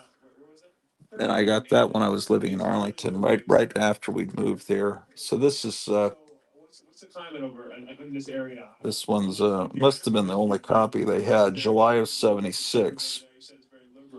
So July of '76. So that's actually May of '76. I think that when I got to Arlington, this had already been on the stand a while because it's a little bit worn for being on the spinner rack. Spinner racks comics are usually damaged right about here because kids would fold them over to look at the books behind. And so I finally found an issue, um, and then I don't think you want to see every issue of Howard the Duck. I mean, you know them. You probably have them all. Um, but What is it about Trump and it was a lot of fun, this comic. I mean, now it's considered kind of a joke because of the George Lucas produced Howard the Duck movie came out, and it was a bomb, and so that stink stuck to this comic. But it's a great comic. At a certain point, Disney was threatening a lawsuit, and they had him running for president. Of course, Carter won. Oh my gosh, look at that. And say I'm all in, so. Great artwork inside, it's just like Gene Colan art. I mean, it looks just like it's issue of Doctor Strange or Tomb of Dracula, but it's just a it was just a great comic. But anyway, Disney threatened the lawsuit, and so they had to put pants on Howard the Duck to pacify Disney, because they were saying he looked too close to Donald Duck. And let's see, when that happened, I was following that story in. I was following that story in. What the hell is going on here? I was following the story in the Comics Journal that I would buy at Lone Star Comics, and trying to figure and okay, this comic I thought was damaged, but okay, this is the copy I bought off the newsstand, but I have this other one here that I got later. It looks like a page is torn and hanging out, but it's actually it's miscut or something. I can't let me figure this out. Yeah, the staple's attached, but it's like the two wraps are printed are like in here kind of crooked, and then there's it's like they're trimmed down to this point, but then it stops. This one's really weirdly printed, Well, my husband's in the food business. and I never quite seen anything like that. But anyway, that's one I must have gotten later. I don't know why I would have bought a second copy that was in worse condition than my original. I think it might have been in a bundle of books I bought. But anyway, here's issue 12. The way they explain why Howard the Duck starts wearing clothes is some evil organization forces him to wear pants because he's being immoral. This one, Omen of this is the first appearance of Kiss in a comic book. This has Kiss in it. I could have sworn. If I'm wrong, I think I'm right. Prices are so high, I can't afford nothing, Plus, all my crew, they about drive hour 30 minutes to our. Love this. Look at that tiny ad. Monster record, only 95 cents. Of course, you can hear those are those great masks there, but like the mask that Kevin collects. And look at this Planet of the Apes mask. It looks like an ape that's 200 years old. These ads, especially this one, is especially tiny. The print. I think. Well, this has got the Son of Satan in it, guest starring. I think Kiss appears on just on the last page. I think it's just like, oh yeah, I remember. Howard the Duck becomes the son of Satan with the same outfit. That's pretty cool. Okay, maybe their Kiss is in the next issue. I could have sworn they just appear as demons. It's not a. Then later they have their whole color comic magazine. Oh, here they are. They must be in the last issue too. Then, so maybe this looks like they were maybe the last issue is their first appearance Kiss in a comic. Let's go back to issue 12. Now she shows up when they take Joe Biden. Maybe it's this one. They won't take RFK off in Michigan, but they'll take Biden off everywhere else, and that doesn't make any sense to me. It's really okay. So this is kind of like the first appearance of Wolverine and Hulk 180. They just appear on the last page. They were pretty big back then. I have to say. Our security. My mom was from another country, but she came here legally. Yeah. Who wouldn't buy a book that looks like that? Okay, I think. Oh, there's Dr. Bong. He was one. It's not him. It's this group of this organization. They all have smiling faces on. That's what forced. And then after Howard the Duck put the pants on, he was never interesting anymore. This is an issue where. They're not paying no taxes, but we're paying taxes, especially being in the union. It's like all text. There's something going on where there wasn't a deadline met, or it wasn't finished. So sometimes they'd have to do these issues with all text, and Especially with everything you happening. know, so they're. I forget what caused this. If it was the artist or the right, it must have been the artist didn't finish the art in time or something. I just can't remember. So it's Zen and the art of comic book writing. Anything, it's like, oh shoot, well, at least I can get a handout from my government. You know, they sent billions of dollars. 17. Of course, they'll send some money to me. No, you can apply for $750. You may not get it, but you can apply for it. So it's just super. 18, and then 19 is a riff on Spider-Man 50, Amazing Spider-Man 50. Resources to countries that aren't their own. So 20. I'm going to go until that the whole Howard the Duck has to put on pants, and then I'll stop. Oh, here we go. It's the next issue. 21. Since you refuse to do it yourself, Duck, the task falls to us to clean up your act. Such is the mission of the sinister Sufi. Yeah, they're like some kind of kind of like the PMRC. They want to clean up everything and make. So yeah, he has to put on pants. Oops, I said so yeah. I was just making fun of people that say so yeah yesterday. Here I am doing it.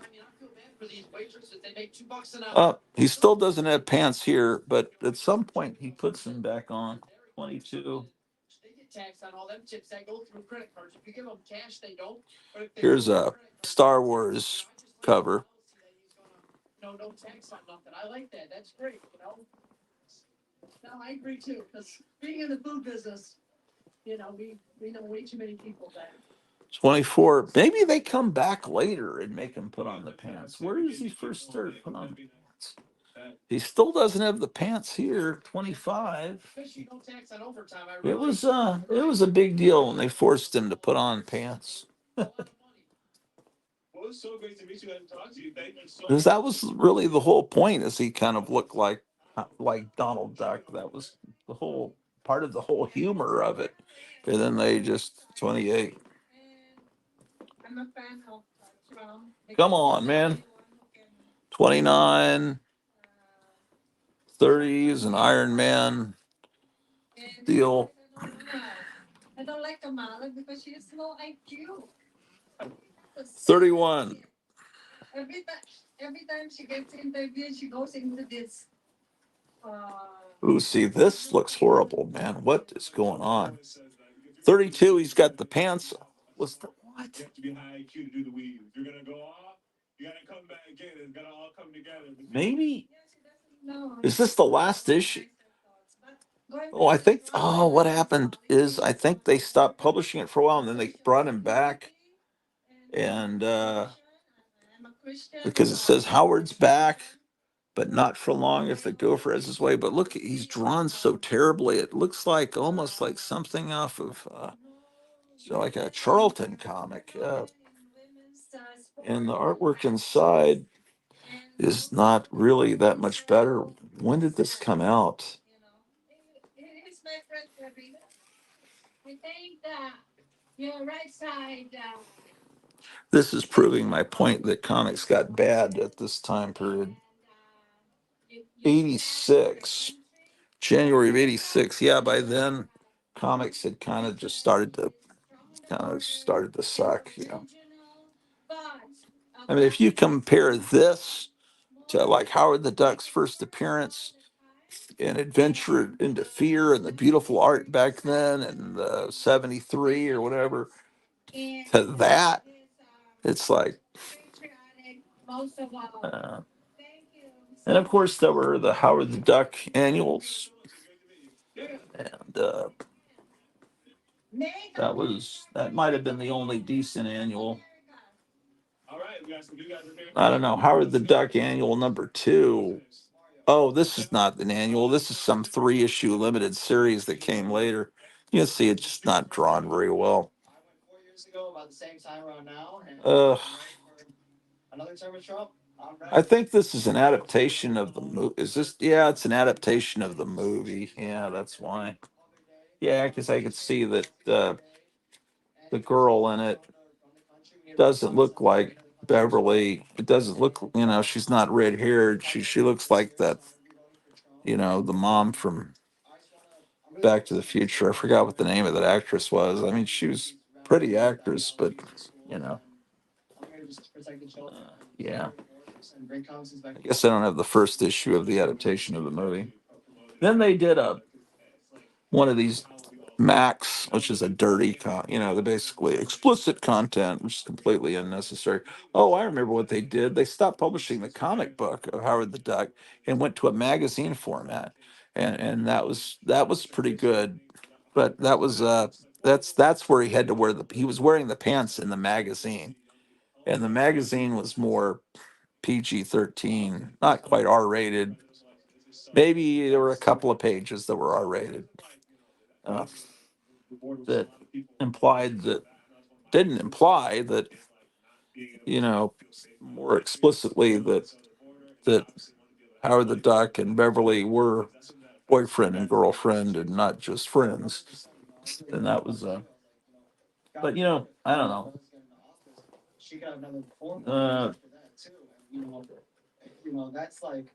And there's weird stuff that looks like that. Oh well. Who cares? Right. What is he doing? Okay. The Hulk was And thank you guys so much for supporting Trump, and I'm super excited to see. was One more thing. all my 1960s Hulk comics are upstairs in other boxes. This is my first. This is what I consider to be the beginning of the Bronze Age for the Hulk. Anything before issue 145, I think I consider it to be Silver Age. Is because when Marvel went to, this is definitely the first 20-cent issue of the Hulk, and when Marvel went to 20 cents, that's when the the Bronze Age started. This is a fantastic cover. Herb Trimpe and Severin. 146. It's fine, however people want to answer that. 147. Say they are eager to share it, and they're definitely Great covers. I just thought it was weird how they're standing so straight, when they're falling backwards. Why aren't they? It would seem more logical if they're falling backwards that at least one of their arms would be kind of bracing themselves, but they just seem like they're standing too erect to be falling backwards. That always kind of bothered me, but I still love the artwork completely. Not criticized. This is one of those great covers where with bikers. I think I would have this on a comic wall next to one. What's there's one with Captain America, I think, fighting bikers. I'd have this one next to it. Beautiful cover. Beautiful. 150. Here's another copy of that same one. To RSBN and the president, we got some people over here we're looking forward to speaking with in just a moment. And you can see the energy. 9 days to go. I've got two copies of 151. I just love this time period of the Hulk. Marie Severin doing interiors. Young person here, not able to vote, but you still out here to support him, huh? Long ago and far away, I had a T-shirt in fourth grade with this image. I had I had one of this and one with Captain America and a Submariner where he was squaring off with Doctor Doom, and I'd wear him to elementary school. There was another one for sale at the store of the first issue, the cover of the first issue of Luke Cage Hero for Hire, but I didn't have that one. But this is the one I had on a T-shirt. You're very young, not even 40, you're a very young person. Would you say your friend? Now, it's like I've got two more copies of that because it's such a significant part of my childhood, this image. You guys can't vote, right? So why are you so into it? It's just a great image. Look at that, man. Look at that, I tell you. 152. In terms of Michigan in particular, he's obviously very popular here, President Trump. What? Most Republicans don't win this state. They haven't won in a very long time prior to President This Trump isn't winning really 2016. like me. I've got 4 copies of this issue, 153. And this is really all by accident. I wasn't hoarding 153. I just bought it 4 times, not remembering the other times. One elsewhere, and the only here, Because I love this time period so much. Here's 3 copies of 154. our people instead of. And that's not, it's not my fault. I'll blame it on the Alzheimer's. Changes their mind on quite a lot. This one I have 2 copies of, 155. What do you think people in Michigan? How do you think people in Michigan feel about Kamala? Like that Blitzkrieg 1972. It does tend to go blue, but it seems to me, at least in talking to people, The world he never made would later be used with Howard the Duck. That would be the catchphrase, right? Yeah, see? It's different all over. Trapped in a world he never made. She can't ever give a straight answer, what she stands for, what she's gonna do that. This was really expensive for about 5 minutes because there's a character in here.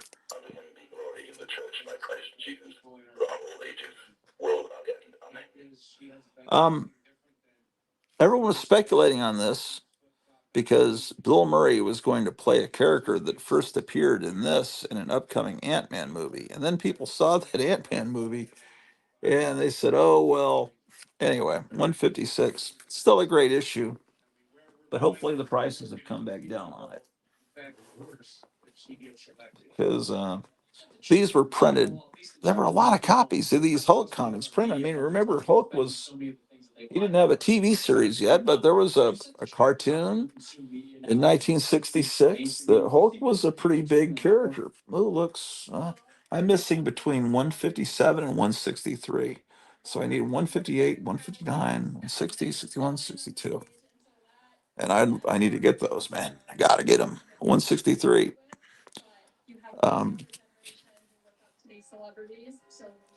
The picture frame, window box, whatever you want to call it, 20-cent era kind of ends between 157 and 163, where the covers are, now the image goes back behind the logo and everything. Or in front of the logo here with 164. 165. So anyway, the point I'm making that there were so many of these printed. There's a lot more Hulk 181s out there than you realize, but obviously, supply and demand. There's a lot of people that want them because it's not really the first appearance of Wolverine, but that's the first time he's on the cover, and so people pay thousands for them. But there's a lot of people that are sitting on 20, 30 copies, and I don't know. I just think there's a lot more out there than you realize, and we're getting up close to that number. That's why I mention it. 175. Now, okay, so as we were saying, do you think that has to add? You get people like that. 176. Barack Obama talking down to them. You can't. That store, Duncanville Books, would just put all the books you'd buy would be in these nice. They're really nice to look at, but when I'm trying to show them on camera, it reflects the phone, and they don't look as good. Here's 178. I'm missing 177. Oh my goodness! Here's 180. This was bought for me by my mother. I was homesick. She went out and just grabbed a handful of comics. She happened to grab this one. I don't have 181. I often joke I should have been sick the next month, and maybe she would have grabbed Hulk 181. This is the first appearance of Wolverine. Some people say he's just a cameo, but he says, "Hey, I'm Wolverine," and you see his full body in the last page of this issue. So this is technically his first appearance. I but he's not on the cover, and so therefore it's not. You can't display this on a wall and look as cool. And then this one, even though I already had the original, I bought this fake one, this facsimile from Gotham City Comics, and you can see the difference between the two. Um, the They go up higher. Well, let's see. Let's line up the stripe. You see how this one has all this yellow at the top that wouldn't have been. It's and do they do that at the bottom too? No. Anyway, and so you can see how the bottom is different, and obviously it says $3.99 instead of 25 cents. And of course, this was during the time they had the value stamp in there, so a lot of kids would cut it out, and so it's really tricky. You got to make sure you don't get one cut out. But this is my childhood copy, and it was all thanks to my mom. But I bought the replica just because I think it's cool that I've got a book that's so nice that people have made facsimiles of it. And 181 I don't have, but I do have a facsimile of it as well. This is also something that's come out in the last, year, maybe. They've done the facsimiles of this several times over the years. This is the one people want. This is the one people pay thousands for because, it's got Wolverine on the cover.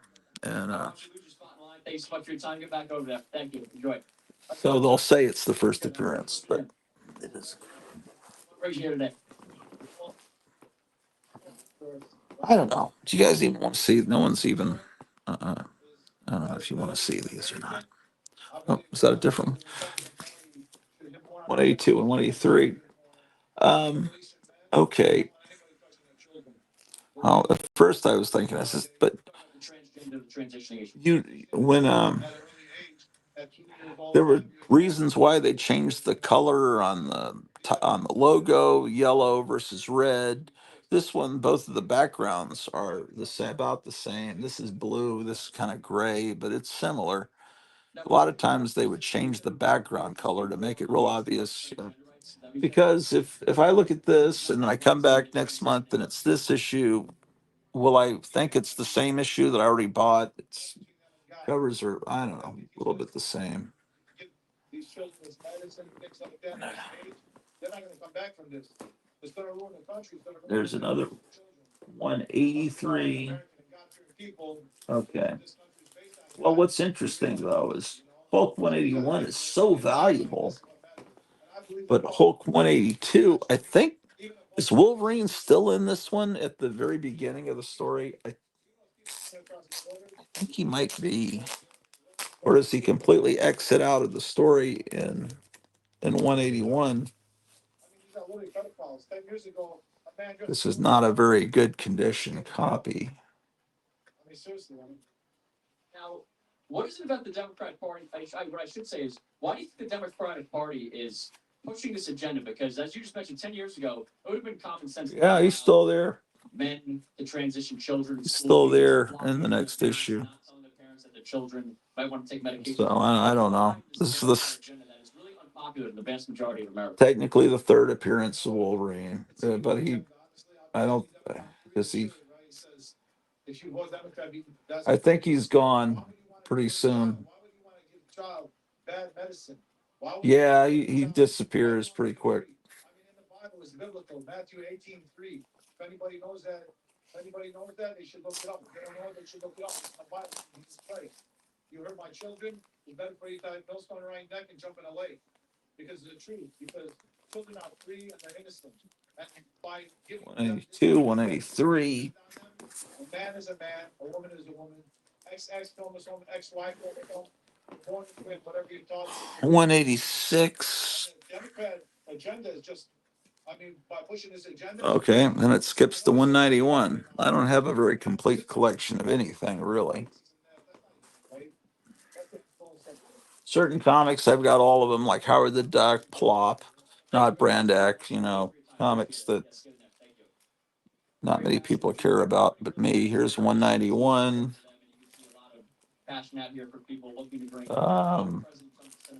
Okay, this one is a childhood copy. That 180, and this was a childhood copy, and this next one, well, I definitely bought this when it came out because how could you not with that fantastic cover?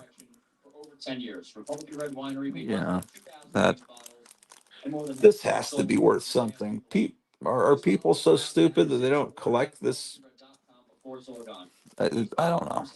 I can't figure out how comic book collectors think because most of them are pretty stupid. That's 197. So don't miss your chance. Go to republicanred.com now. Yeah, I think around this time I started buying it pretty regularly. 200. That's child. I mean, let's make wine great again. Let's take a quick another pan at the crowd. These are all ones. Whoa, these are out of order. Are they? It's 200. Okay. There's 202. How you guys doing? The green women are cool. You know, anyone that watches Star Trek knows that green women are cool. So in other words, all women should be green. They should be green and their skeletons should be pink, man. That's the way I would run the world. Here's 203. 205. I need 204, ladies and gentlemen. By the way, have you donated to this GoFundMe today? Help us stay on the air, ladies and gentlemen.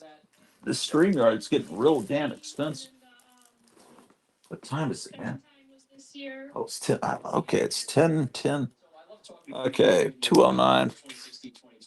Where would you say the enthusiasm is right now compared to 20? 210. Oh, look, Ernie Chan. I was just talking about him. 1976. He turned out great covers for DC and obviously for Marvel. What do you think is driving this new level of enthusiasm? If you'd like to come on the show, here's the StreamYard link. Anyone's welcome. Zork is on a rescue mission. Most of the rest of you are probably still asleep. Here's 212. How do you guys plan on voting? We plan on voting in person. 214. You know, he said, why are you missing all these issues? Well, I didn't grow up rich, man. And money was. Sometimes you had to sacrifice, man. You couldn't buy every issue. Here's 215. But I still see it as a toss. 217. President Trump loves what he calls free polls. I always love asking people about the yard signs. These Ernie Chan covers are so great. Look at that. Here he just signs it. EC. On election night, there's a lot of anxiety, a lot of tension regarding how the. Yeah, Ernie Chan, 1977. What do you expect the election night this year? Expecting any? He was great. Do you think we'll get the results, at least in Michigan, on election night? There has to be some big article, scholarly article on Ernie Chan, Ernie Chua, in one of those comic book artist magazines. I wish I could buy all those magazines like Alter Ego and all those on a regular basis.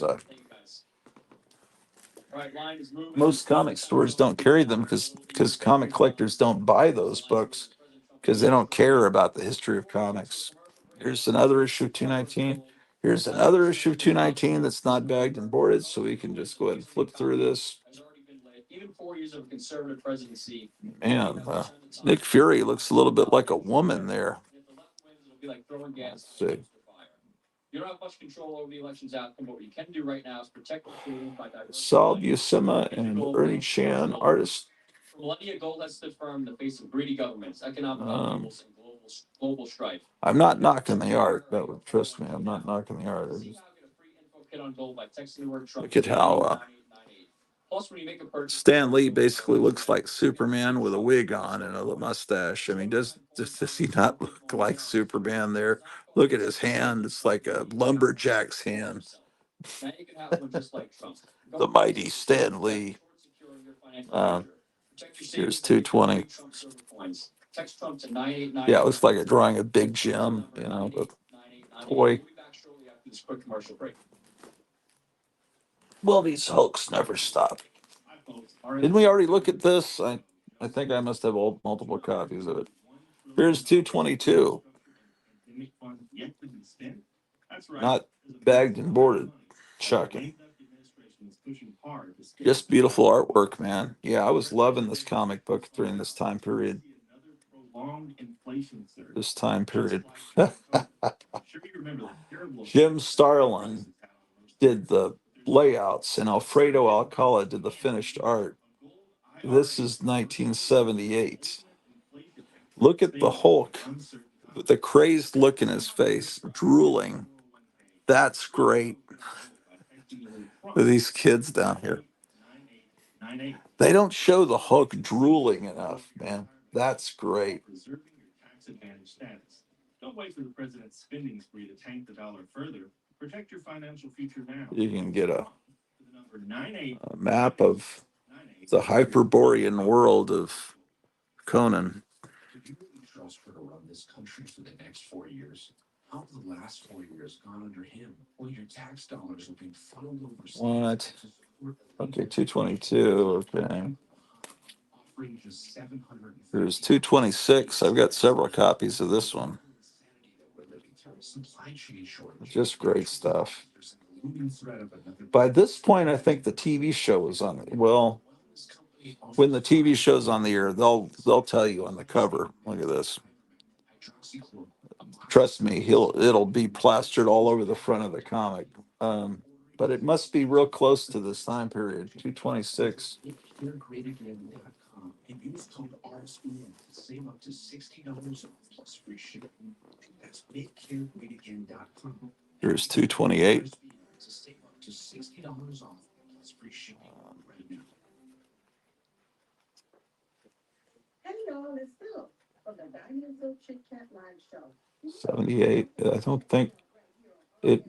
This must be the early part of 1978. I think the show went on the air in September of 78. So it's coming up.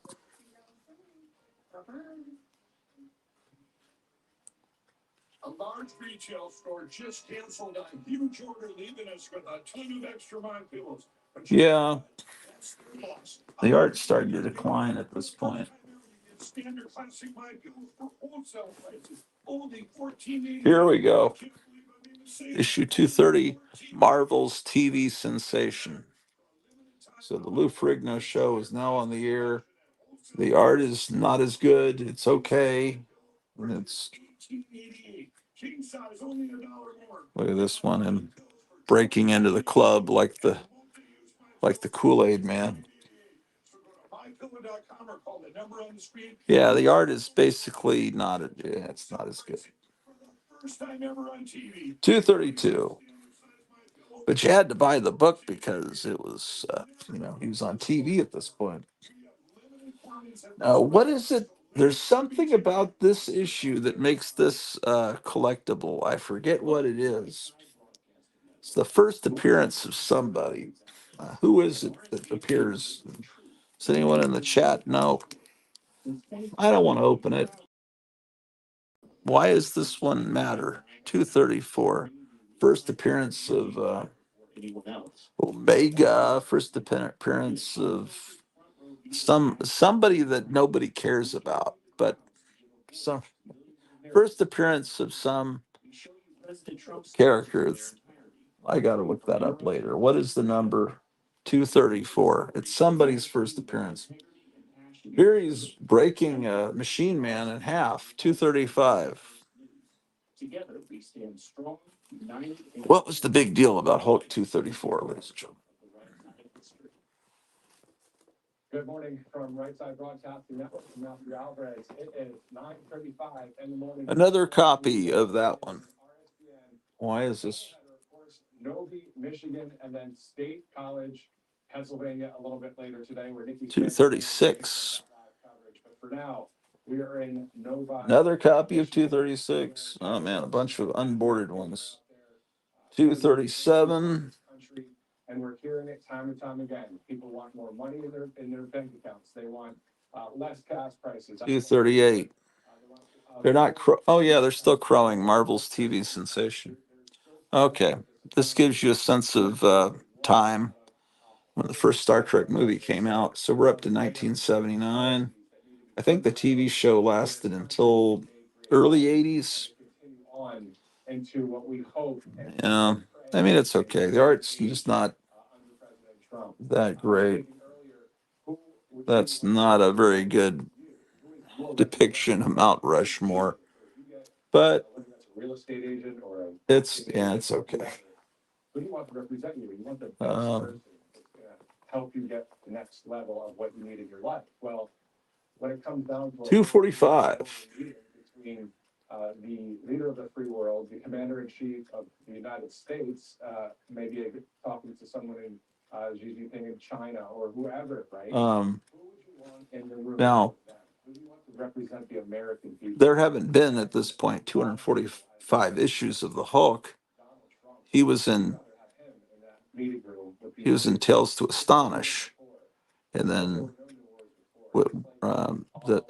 but he wasn't always in Tales to Astonish. He was half of Tales to Astonish for a while in the 60s, and then he got his own comic, and then Tales to Astonish changed its name to The Incredible Hulk. And then earlier in the very beginning of the 60s, he had, I think, 6 issues of his own title, and then he got his own title again, I think, with Hulk 101. And and 15 so, that's 34 electoral votes. So President Trump stopped okay. in the swing state of Michigan today. This is not an annual, it's just a special double-sized collector's item issue. The Silver Surfer in it, $2.50, so they charge 75 cents for it. 130 miles. Who are the artists here? Because See President Trump wearing the black MAGA hat with gold letters. yeah, Sal Buscema seems to be the weak. Whenever I say the art's a little weaker, I tend to notice, oh, it's Sal Buscema, who is obviously not as good as his brother John Buscema. Okay, so back. Now President Trump still in. Okay, so they're making Hulk a thicker comic at this point. 258 is 50 cents. 250 was 75.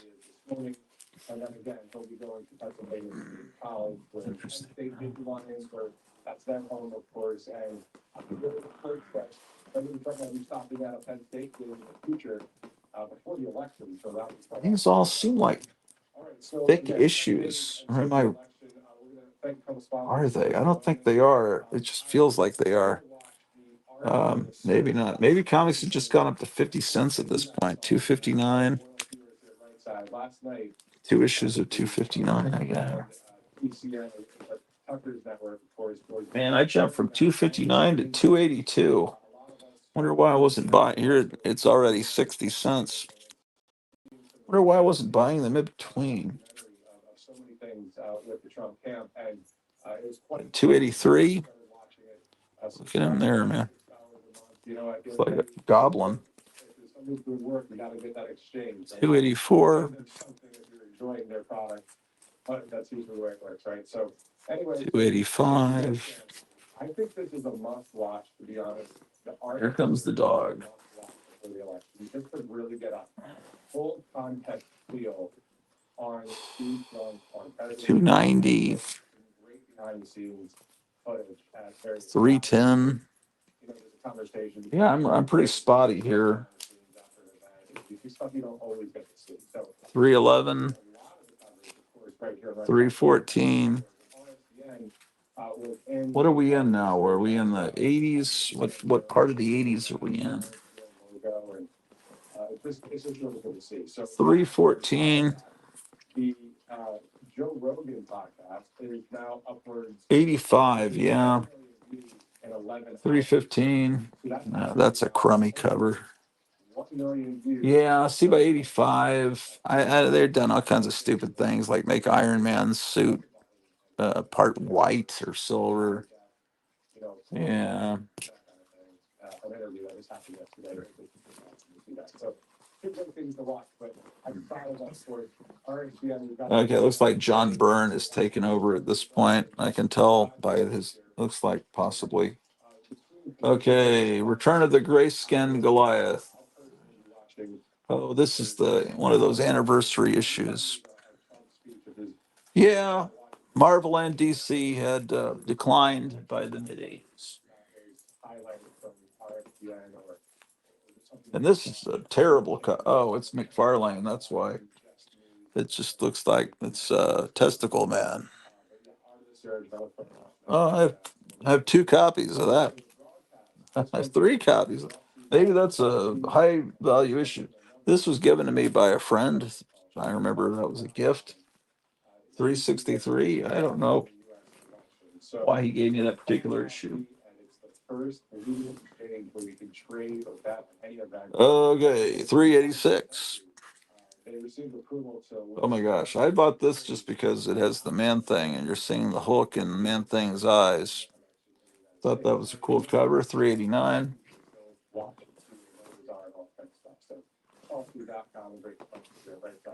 Why do I own this? I don't know. Special 300th anniversary issue. Look, it's got a foil cover. And then looks like I visited back for 427. This has got to be 1990s. Yeah. I don't know. That's what modern comics look like. They have all this black that goes right to the edge. I guess they're trying to simulate what it's like to see a movie in a movie theater. I guess that's what they're trying to do. These ridiculous veins on the Hulk. I mean, that's just ridiculous. But I'm sure it's wonderful. I'm sure you all love that. 427, 428. I mean, I bought them, so it can't be too bad. Okay, then that's all. That's my entire Hulk collection, and well, except for the good ones from the '60s. Those are upstairs. Uh, this one is sought after because it has Groot in it. That's Groot before he joined the Guardians of the Galaxy. They were bringing back some of these 1950s, early '60s era monsters for that issue.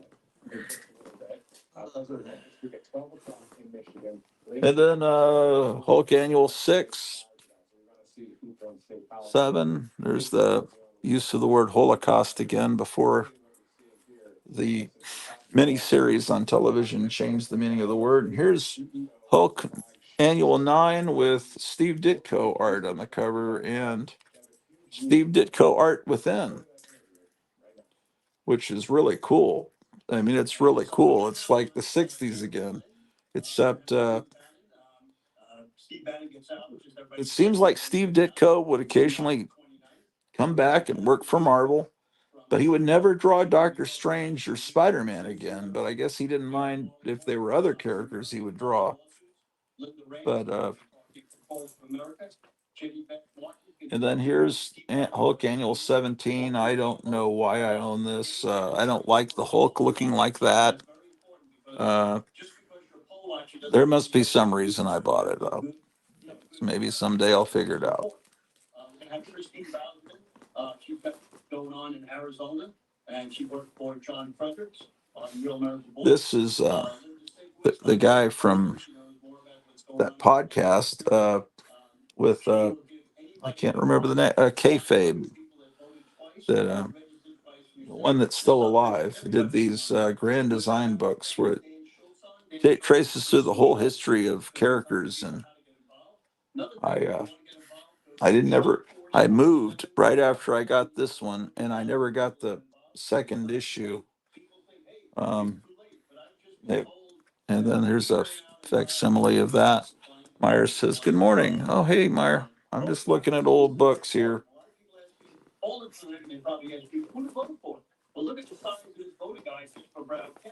Uh, I don't know anything about this. I own it. That's all I can tell you. This is Richard Corbin doing the Hulk in a series called Banner.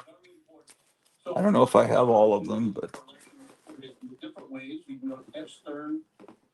And then, I guess I have some of these modern Hulk books. This says 34. I guess they started the numbering over again. Every so often, I think, well, maybe I'll give it a chance, but the art, it looks like it's done by space aliens inside.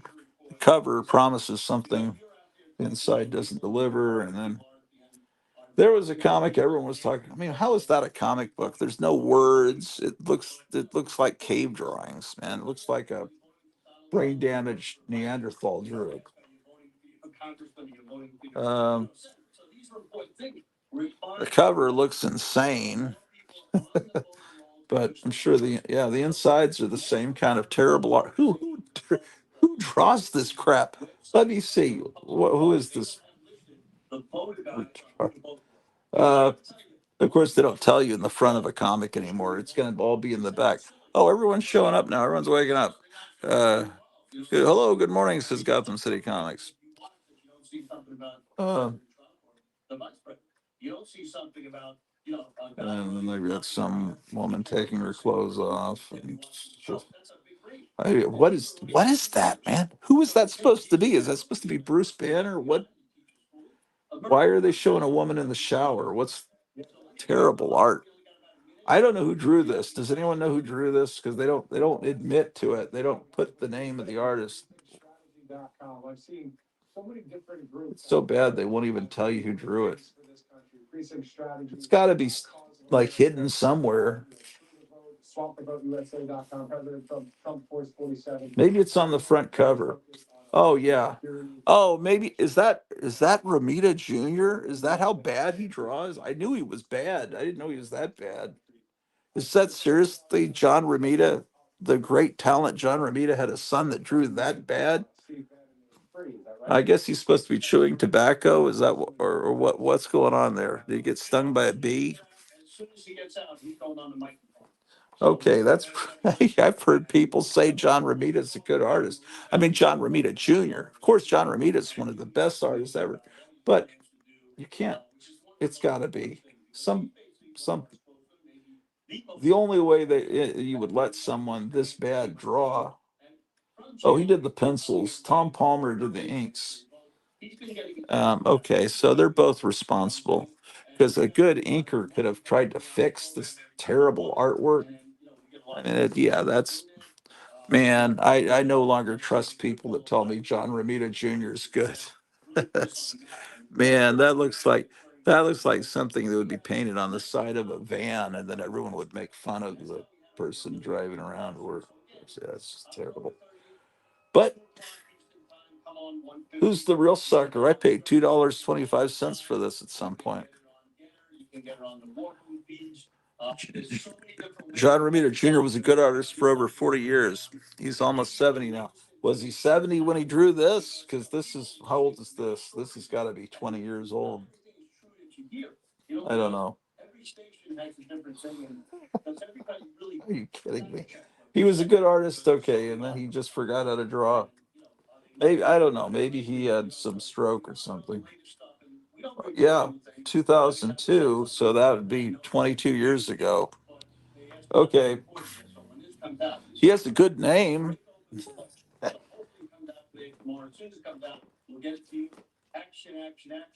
Oh man, I got tons of this shit. Why was I buying this? What was wrong with me? I guess maybe it. Why did I do it? Maybe I was reading it. Maybe it reads well. Maybe the stories are good. I just kept coming back for this punishment. 2002, he was at his peak of his awesomeness. With this? Is this awesome? I'm sorry, I don't want to. I mean, this is awesome. Maybe it's the inker ruined his art. I mean, but luckily,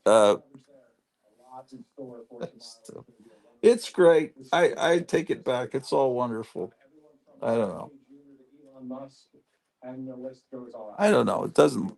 Just does. It looks like. It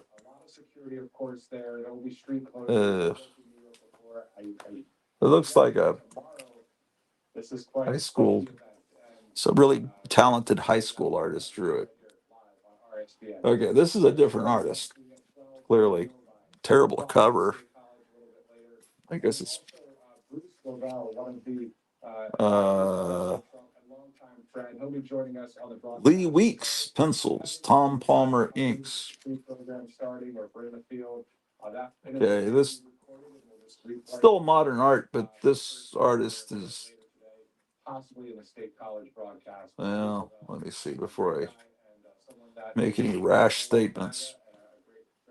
I must have been read that this was. It's not that dynamic. Give me Marie Severin during the Hulk. Give me Herb Trimpe. Okay, here's the Hulk, but he looks like an elderly man. What happened to his hair, man? Oh, buildings are collapsing. Okay, let me see. Oh, he's like shaved his head, man. That I can get full on, be the people of President Trump, and you're gonna get it right here from start. I used to know a custodian that looked exactly like that. Let's see. Yeah, I don't like this shit with the really X-Acto blade going into an eye. I guess they heard about that back in the 50s. And okay, now it's Stuart Amonin pencils. Okay. He will be going to Novi here in just a little bit. I can't believe I have all this shit. Look how terrible this cover is, man. Is this art any better? Not. Yeah. God. Only 25 cents. That's what they should be with art like that. Sucks. Sucks. Terrible shit. Oh my God. Why do I own this shit? What is wrong with me? You're just joining us right now. I can't believe it. If you get a chance after the broadcast later, check out Art of the Surge about President Trump's campaign and what's going on. It gives some good context to just everything you see here at both side broadcasts as well. Here's the Incredible Hulk. I guess he was bald for a while. It's not a good look. Not a good look. Wait, what are people saying here? Products and merchandise that's on there. In 2002, he was at the peak of his awesomeness. He was drawing like that because X-Files was popular. So he got mad that X-Files was popular, so he said, I'm going to draw badly in the book to punish people for liking the X-Files. Well, I mean, it's not that I understand there were people walking around talking to each other like Scully and Mulder or whatever their names were, but they didn't look like any human beings I've ever seen. Paula says, yes, it does read very well. That must have been why I kept buying it. It had to have been because I'm not generally that stupid. Yes, it does read very well. John Romita Jr. has always been a good storyteller, except he wasn't writing it, was he? It's boring on purpose, says Meyer. Is that to make us forget all the great stuff his father did? Let's see. It's boring on purpose. Lee Weeks never gets the fame he deserves. I think he has a clear, dynamic style with a good eye for lighting. Paula says, Stuart Amonin, on the other hand, is an acquired taste. Meyer says, I can't believe you own this shit. I know, man. How do I? It's taking up space in this. And then everyone told me I should buy this, the Immoral Hulk or the Immortal Hulk. And it's like the Hulk, but mixed with the Thing, where lots of gross out tentacles and stuff. And it's probably great. Apparently it was valuable for a while, and now it's in dollar bins or quarter bins. I hear it's good. I don't know. I don't want to. Hey man, give me give me the 1960s. Give me I just 2002. I don't know what I don't know what I was thinking. No, when they bring in Richard Corbin, I'm on board because I'm on. See,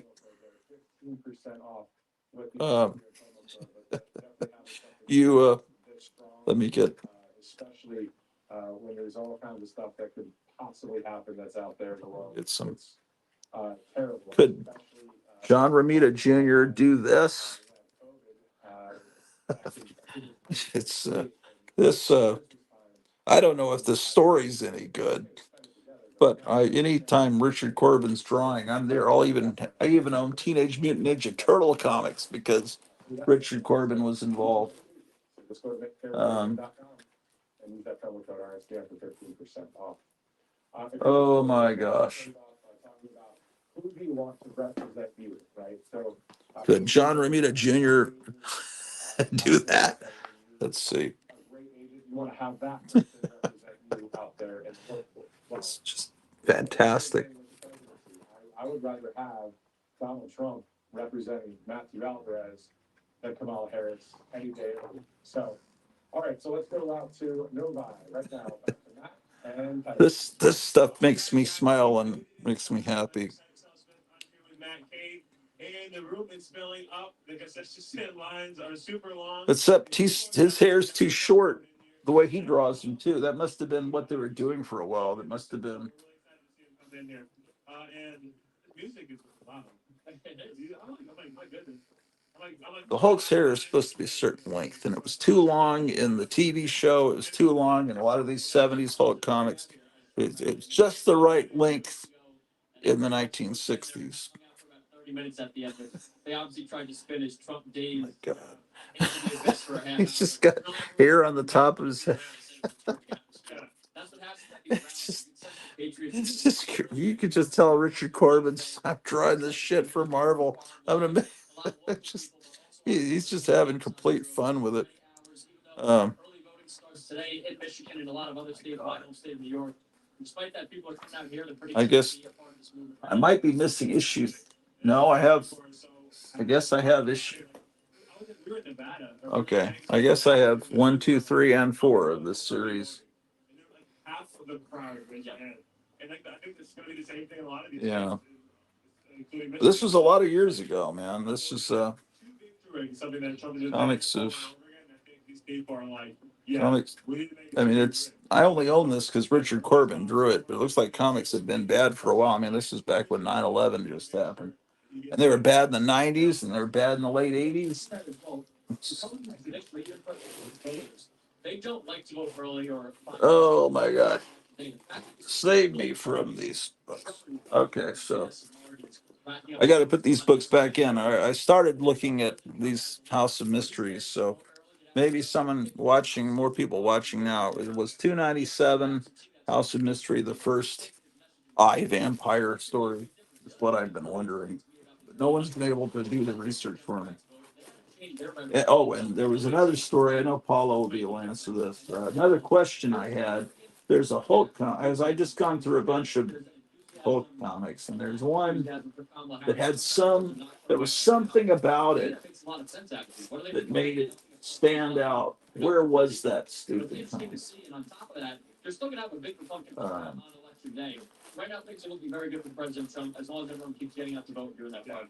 Come on, man. Like you said, the enthusiasm is insane. Like there's so many people who we stop all across this country. Like seeing these people that are so openly unashamed to support and be vocal about the support. Yeah, John Romita Jr. is no Marie Severin. All these podcasts, Theo Vaughn, he just was on Joe Rogan yesterday. That interview has 10 million Where is views that in stupid 11 hours. crap? Probably 1 million likes by now. I'm just people and hundreds of thousands of comments of people that are just like fed up with This one. What's the deal with this? This is the first appearance of what? Shazbot or something? There's some key issue for some reason where this was going for $50, $60 for a little while. First appearance of a Omega Prime, first appearance of Placebo or something. Somebody tell me that I didn't even give you the issue number, and then I threw it back in. God damn it. People like the Republican Party likes him, independents like him, even some Democrats. Most comic books really suck. What is wrong with us buying these? The masses. He's willing to do whatever it takes to make the country great again. He's shown through his action. Yeah, it's 234. But why is that important? Someone look that up. There's the pro-Trump argument, and then there's the anti-Trump. Okay, 314. They're terrible. They're abysmal. They don't represent the American people the way that they want to be represented.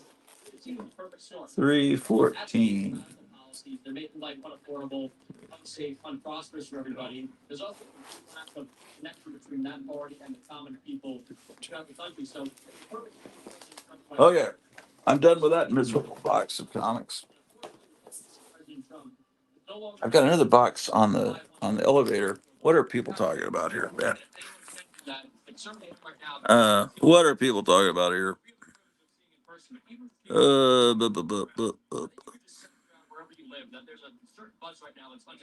I can't believe you own this shit, says Meyer. Lee Week's Daredevil run is underrated. I don't know. When did he do a run on Daredevil? I've never even heard of the guy until just now. Gotham City Comics. The Alex Ross covers were great on Immortal Hulk. The story was good the first year. That's what I hear. People that I trust tell me Immortal Hulk was really strong. I'm interested in reading Immortal Hulk, says Meyer. I am too, but if they just fall into my hands, because they were really expensive there for a while, but I hear people like Night Tiger saying guy buys them out of dollar bins. Paula says nobody can do what Richard Corbin does. Corbin is his own style and genre. Meyer says I have the action figure. This Meyer says misogynistic fantasies for man children. Berkeley issue. Oh, 234 is Quasar's first appearance, apparently. Does anyone care? I've never read it. Has anyone ever read a Quasar comic? I hear Quasar and I just think of the television brand. Was Quasar Marvel Boy? Who was Marvel Boy in the 50s? They turned him into some new character. Was it Quasar? Did you see that 1970 portable dark ride they restored in New Hampshire? No, how do I see it? Is that on Dark Ride Dracula? Where do I see that? Oh, shit, is it 11? Man, it's 15 to 11. I got to wake up my wife at 11. That scared me. Drew is sacked out. No, I don't know anything about that. I don't know. I'm sure that John Romita Jr. did something good in his life. He's probably a nice guy, I'm sure. But I just prefer his father's art. But and it's not because he had a father that was a great artist. It's not that I'm comparing him against his father or anything. Just,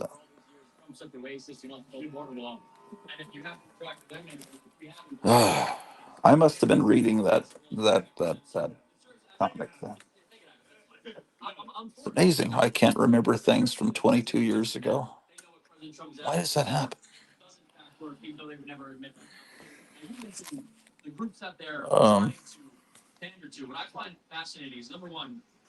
Paulo, Quasar was a SHIELD agent that used the 50s Marvel Boys bracelets. They were retconned as having the power cosmic. Quasar's ongoing started in 1989. It was the comic all the old school Marvel fans read at the time. I was an old school Marvel fan. I don't think I have a single copy. I might. Trump Rogan was entertaining for sure. I only saw the first half hour. Drudge Report has giant headlines that say, I was talking about this a few hours ago. They say, Joe Rogan says that Trump is on Adderall, that he's a man baby. And then you click the link and it takes you to something Joe Rogan said 2 or 3 years ago on Twitter. And then they say, Joe Rogan says Trump is an existential threat to our democracy. He apparently said it years ago, but they're trying to fool you into putting the headline on Drudge Report thinking he said that right after he did the interview with him. And then they say Trump gets history wrong about Lincoln. And then you click on the link and it's like, Tad Lincoln died 6 years after Lincoln died. He didn't die while he was in the White House. But then I think, well, I know history and I know Lincoln's son died in the White House, but it was his son named Willie. It wasn't Tad. So Trump said that Lincoln had a son die in the White House, and then he said the name Tad, and that's how he messed up history. That's like, I guarantee you Kamala Harris could not tell you either son's name of Lincoln. I guarantee you. So, but you know, um, so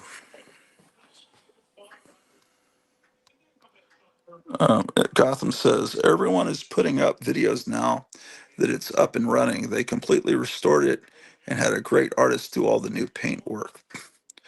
Oh, okay. What's the name of the ride? And I'll look it up. Myers says Subterfuge. Yes, that would be a good name for a boring Marvel hero that no one cares about. This is the first appearance of Subterfuge.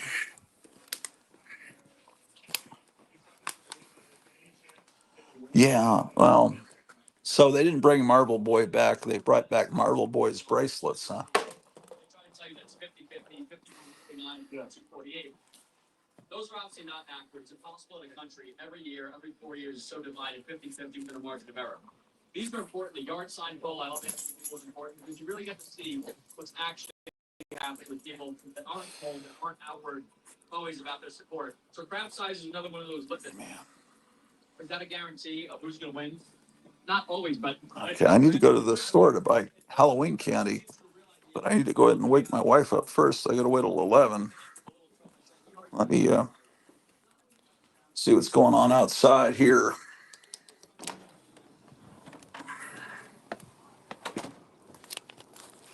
No chemtrails that I can see.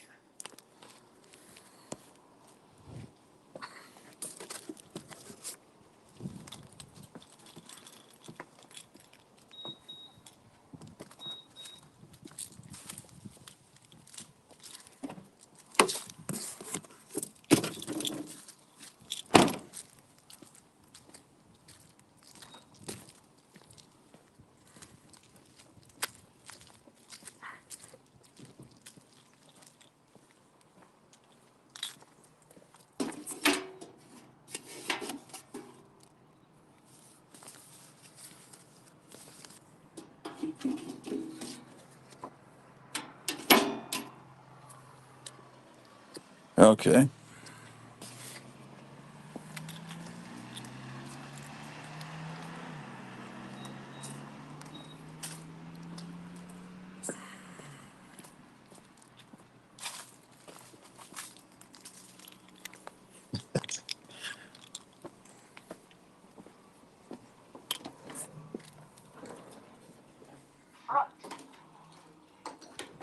Rent Dewa.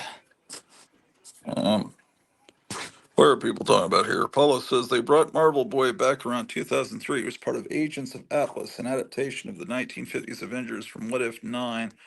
Oh, yeah, I remember that. Gary Davis says no chemtrails. That's good. Last Saturday, there were literally, I counted, I think, 40 chemtrails, and I was watching the planes doing it. So they say, vote Zach Nunn. Tough on crime, tough on illegal immigration. I already voted for him yesterday. Voted for Trump. In the back, then they say, liberal, Lanon Bakam.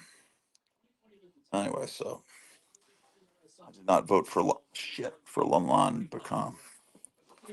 And my goodness, we've got a AOK from Meyer Greenblatt here. Joe Biden has to choose the vice president anyway. Okay, checking the mail. They want Kamala Harris. They know the people do not want Kamala Harris. Now, the people within the Democrat Party demographic, the voters that is, don't want Kamala Harris. But So, about independence and however many people might potentially be on the fence. If your own people who align with your party agenda do not want her, what will say about the rest of the nation? And if you really think about it, it makes perfect sense. I'll open this off camera so you can't see Meyer's address. We'll get to that a little bit later. But it makes perfect sense as to why this whole bizarre campaign has been so bizarre. If they have to manufacture, it's fraudulent, and it's not based on the support of the people, probably of the candidate, and the case in every other scenario. All right. Thank you very much, Meyer, for this wonderful present. I'll show part of it. Let's see here. There's a card. Play smart. Stay in school. Education. So it's a NFL card that's telling you to stay smart, like the average football player. And then he sent me this cool punk rock flyer. Let's get this in the light. Punk rock show Friday, May 7th. The Adam. Oh, shite. I dropped it.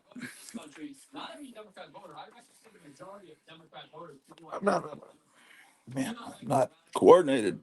The Atom Age.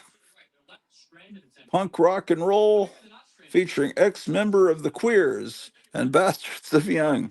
Social concern at the Shire Road Club in Sacramento. And yeah, just like he said, there's a chimp inside of an astronaut helmet. And that's exactly what, just through sheer coincidence and serendipity, Kevin at Gotham City Comics had put a monkey mask inside of an astronaut helmet in his store. And then we saw it after Meyer had already mailed this to me. So that's incredible.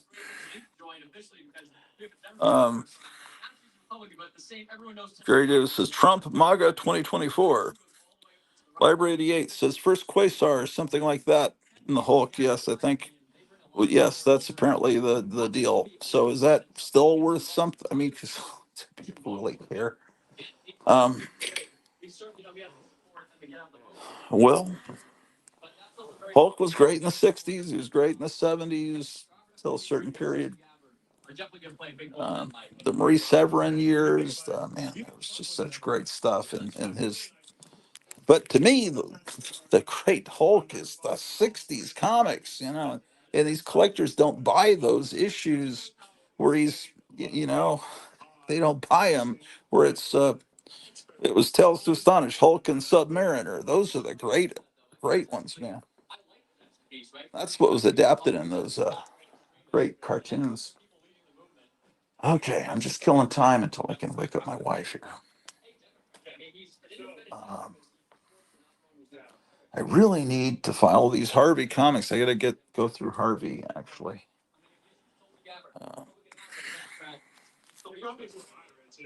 The place is called Fright Kingdom. Yeah, that would be a good name for a country. Yeah, we need to form our own new country. If Kamala gets in, we got to move somewhere and start our own new country. And we got to just defend our own country now.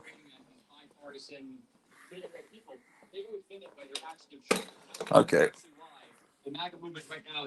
Carpetbagger just did a video too. Cool. Let me be right back. You don't see that on the other side either.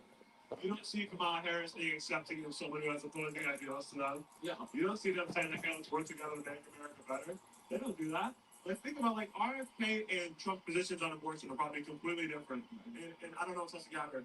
But if Kamala Harris would not walk step and step with Matt Gaetz on something, she would have walked out she would no. You're a threat to democracy, you're this, you're that. It's this is the party that claims unity but spouse division over and over again. And they're going to continue to do so. It's always us against them. If you're not with us, you're against us. And Trump and what he's trying to do is, I want to support everyone. I want everyone to come together as Americans. I want America to thrive. I want to make sure your life is the best that it could possibly be, regardless of whether or not you support me or want me or whatever. And it's just not the same on the other side. Come on, Harris. It's no, we must conform. If you're not going to believe the way we do or say the things we do, you should be taken off on social media. I'm cut for spouting out misinformation, aka information I disagree with, even if it's true, I don't like it, so I want it down. So there's a clear distinction between the two people that are running, and it's one's actually for you and the other one's for themselves. It's ironic because they've been trying to convince the country, which has obviously backfired massively, that over the past 9 years, almost 10 years now, that President Trump has been in the political realm. He's the divisive, closed-minded extremist, not to be reasoned with. You can't find any common ground with those people. Well, their party keeps getting smaller and smaller because that's actually how they are. Yeah. Now that's why you're seeing their rhetoric intensify. The other night, Kamala Harris says that he's Hitler worshiper because of the fraudulent report from inside the White House. One of his generals said that he made these comments praising Hitler's generals. That's their October surprise this year. They thought they dropped this nice little article suggesting something that's so outright ridiculous that nobody's even going to believe it for a second. But that's what you're seeing. When you get to the end right now, 9 days away, 10 days away from an election, they know they have nothing going for them. They don't have any organic support. These are the desperate threats. And you can see it with their rhetoric. A couple of months ago after the assassination attempt, they claimed that we would hopefully find a more level-headed, even-keeled, cooler temperature in this country. Yeah. And now here they are because they're desperate because it didn't work. Nothing they did worked. So now they're back to saying he's Hitler, he's Stalin, he's Mussolini. There's an Atlantic article. It was actually a fake article that said Trump is literally Hitler. And Elon Musk tweeted it by mistake. And people made like it was such a big deal. But the actual article said Trump is sounding like Mussolini, Stalin, and Hitler. It's basically the same exact thing. It was obviously blown out of proportion to make that title a little more punchy. Right. But they are essentially saying that. That wasn't that blown out of proportion. So you just see how desperate they are. This is not the way any confident and expecting to become presidential administration acts when they feel like they're in a good position to win. And it sounds like you want another attempt. The way that you're propagating this lie that he's in any way parallel to these dictators, these people, like you're saying, I want another attempt because you know that rhetoric is what got those first two. And you are lying. Okay. You tweet something out and say, Got more comics to look at, but I think I need to. We should have this. It's 11. Yeah, it's basically 11. You want those things to happen. You turn it, but you raise it up as soon as After this manner, therefore, pray ye, Our Father, which art in heaven, hallowed be thy name. Thy kingdom come, thy will be done in earth as it is in heaven. Give us this day our daily bread, and forgive us our debts as we forgive our debtors. And lead us not into temptation, but deliver us from evil. For thine is the kingdom, and the power, and the glory forever. Amen. It's a repetitive cycle of you guys completely. Okay. You're lying. Zork says barbecue sandwich. You want it to happen. Yeah. You want I wish I could. I gotta. Or are you eating one? He's on his way to Texas to rescue. He's on a Rambo mission to rescue a relative to take them to safety before the apocalypse starts. It's such a disingenuous thing. He was in office already. The world didn't. Okay. Things were good. Even if you didn't like the way. I'll let you watch this, and I'm gonna go talk more. He's gonna do. You said he was gonna do it the first time around. He proved that he did it, and now he's still trying to propagate that same lie. He's gonna do something that he didn't do, and that you have nothing to back that he's gonna do these things other than your own mental deranged minds. Well, that's why those things fall so flat now. And he was probably a little bit effective. He still won in 2016, but a lot of people are still unsure of the mainstream media really demonized him. Well, that's why you're seeing the support right now that is so high because they're completely irrelevant to the people. We'll talk a little bit more about that. First, I'm going to read you a quick hit from our friends at Republican Red Winery. They're proud to introduce Never Surrender. This collectible wine commemorates President Trump's triumphant fist pump following the attempt on his life, an iconic moment you'll never forget. Never Surrender is a special Pinot Noir that has been aged to perfection for over 10 years. Republican Red Winery made less than 2,000 of these bottles, and more than half have been sold in the past week alone. These bottles run out, that is it. So order now at RepublicanRed.com before it's all gone. Each bottle comes hand-numbered with a certificate of authenticity. And to make this even more meaningful, a significant portion of the profits will go directly to support the Trump campaign. So don't miss your chance. Go to RepublicanRed.com now to own this piece of American history. Simply use the discount code RSBN for extra savings on your order. Again, that's RepublicanRed.com. Let's make wine great again. And let's do it because I love me and I sweat glass of wine. Let's make everything great again. This country needs to be made great again all across the board. Everything. I think honestly, the first 4 years of the Trump administration, really the first 2 years in the beginning, I did sense a lot of division. That election, Hillary Clinton was highly contested.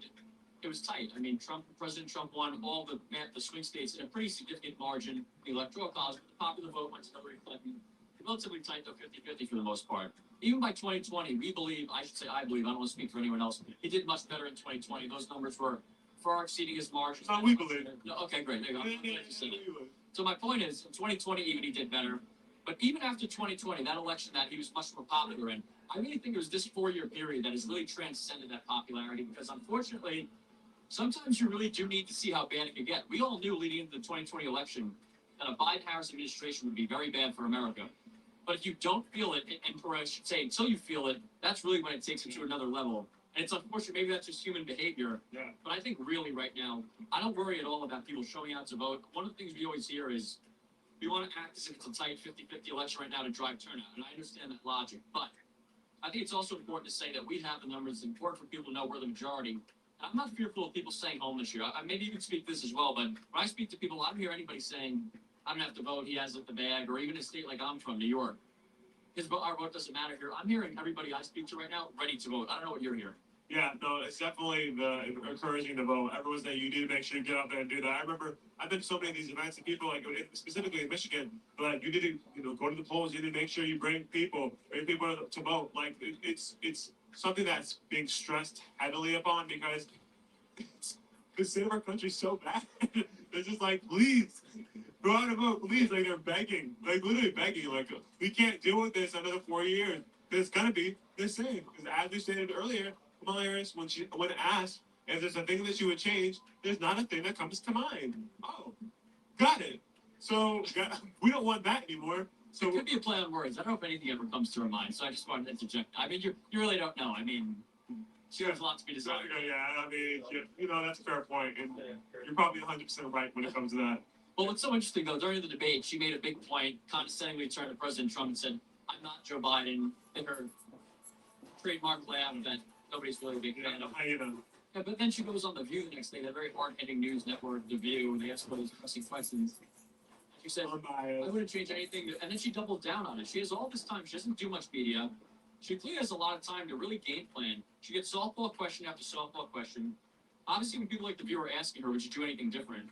They're not asking her. They're trying to give her an out to say, yes, here's what I would do. She obviously had time to prepare. I know. And she didn't do it. I mean, that's just poor intelligence. That's poor campaigning. That's poor politicking. Any common sense person would say, okay, my first answer to that was not so good. The next time I'm asked it, I will have a response. I'll have an answer. It's almost like when your teacher comes to you and says, you really want to say that? Try that again. You think it's something for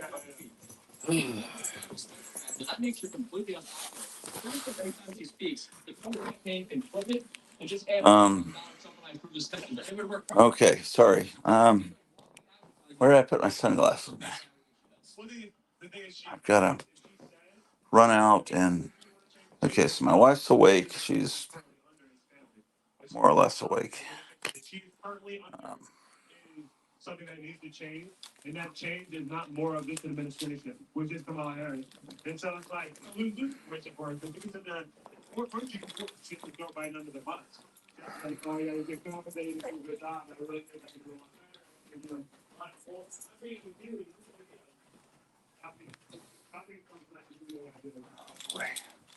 Oh, I see. Okay.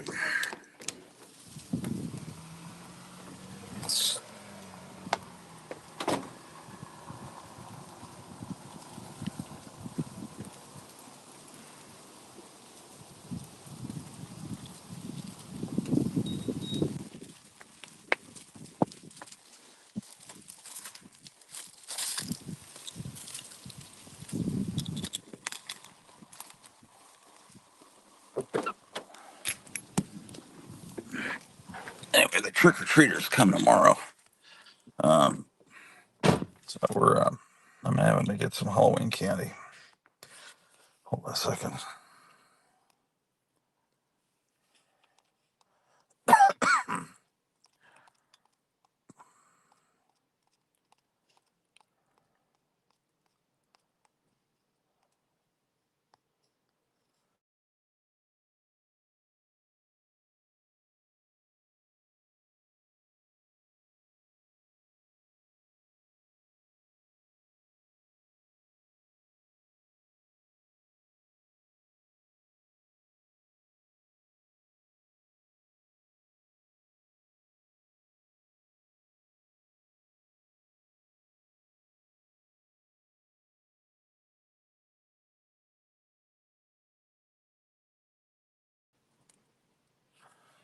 Was I gone for a while? Can you guys hear me? Can you hear me? Can you hear me?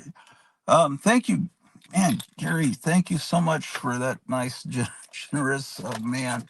That's gonna mean so much. Well, my wife hears about the contribution you made to the GoFundMe. I really appreciate that, man. So, my gosh. If anyone else would like to help with the GoFundMe, that will cheer my wife up 100%, man. Is it still even there? Oh, crap. Hold on a second.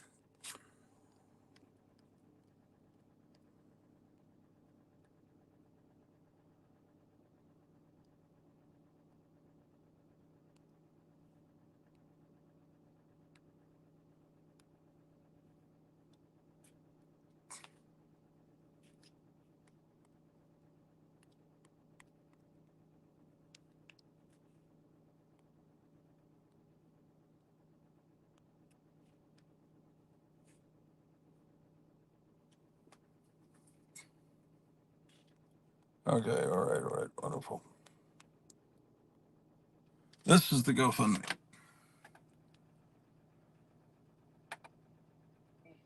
Over 100 Israeli fighter jets flew over 1,000 miles to strike Iran, facing third and fourth generation Russian air defense systems. It was Israel's This is largest the ever attack on GoFundMe Iran. link if you want to help out. Iran downplaying it, saying there was limited damage done. It's battleground Michigan today for both former President Trump and Vice President Harris. Former President Trump and Vice President Kamala Harris are heading to blue wall battleground states today. Trump and Harris will be on opposite sides in Michigan. Trump in the Detroit area, Harris in Kalamazoo. Trump then heads to Pennsylvania for a rally in State College. Meantime, another big name is joining Harris today. Former First Lady Michelle Obama is campaigning Oh with Harris. my gosh, The first really? day of statewide early voting in Michigan. This comes after her star-studded evening at Shell Energy Stadium in Houston. Some of the celebrities that joined her included Jessica Alba, Willie Nelson, Kelly Rowland, and Beyonce.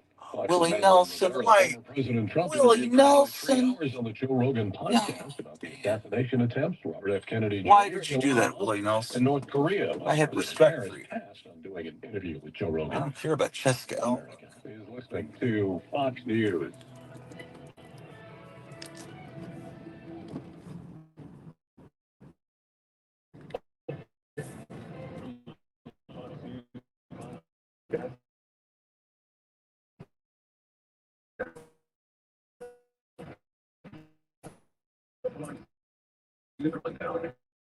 Contrast to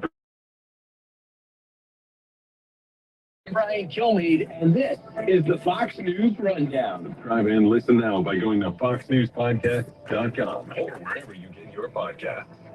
From the Fox News Podcast Network. Hey, this is Trey Gowdy, host of the Trey Gowdy Podcast. Every Tuesday, you'll hear what's on my mind. Plus, every Thursday, there's a special bonus episode where we answer the questions that are on your mind. Make sure to spend your Tuesdays and Thursdays with Trey. Subscribe now at foxnewspodcast.com or wherever you download podcasts. Hope to see you. America is listening to Fox News. It's National Prescription Drug Take-Back Day, a way to safely dispose your old medicines. It's that time of year again to check your medicine cabinets, to clean them out of unused, perhaps unwanted, and expired prescription drugs or over-the-counter medications. Drug Take-Back happening at hundreds of locations across all 50 states. The day is a national initiative organized by the Drug Enforcement Administration with the goal of preventing drug misuse and reducing the risk of accidental poisonings or overdoses. Jeff Monasto, Fox News. Election officials in Pennsylvania investigating attempted voter fraud. Roughly 2,500 phony voter registration forms were dropped off at the Board of Elections office in Lancaster County at or near the deadline for submission. There raised concerns about the validity of the paperwork while reviewing and entering the applications into the statewide database. Pennsylvania is considered to be one of the more integral swing states in the election. Many political experts suggesting that its 19 electoral college votes could decide the presidential election. The social media post claiming to show ballots being destroyed in Pennsylvania has been branded a Russian attempt at... Oh, wow. Here he says, "You're welcome. You're my brother. I love you and Cleo." And Myers says, "Never heard of them. Backbone of America," right? Shoot. Officials and law enforcement debunked the... My goodness. Well, thank you. Yes, we're all brothers and sisters here in Gratu and the Jerks and the Gratu Army, whatever you want to call us. We're a special breed. Okay. So I'm here at the Dollar General to get Halloween candy and trash bags. That would be a good band name, Halloween Candy and the Trash Bags. Remember that. I'll be right back.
Oh, shit.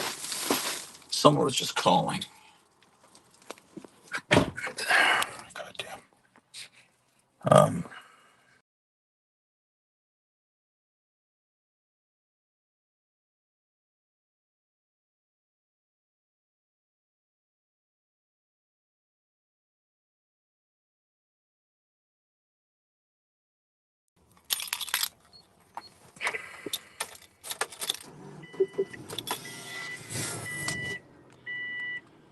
Missing Earth says Gary, Kevin, Paulo, Meyer, Zork, Fryer, Horny, Chris, X, Library. Hello, the gang's all here. Gary says hello, gang. That was probably my wife calling that kicked me off. Whenever someone, can you guys hear me? When someone calls you and you're on StreamYard and you're using your phone, I think it kicks your sound off, or maybe it kicks you off completely.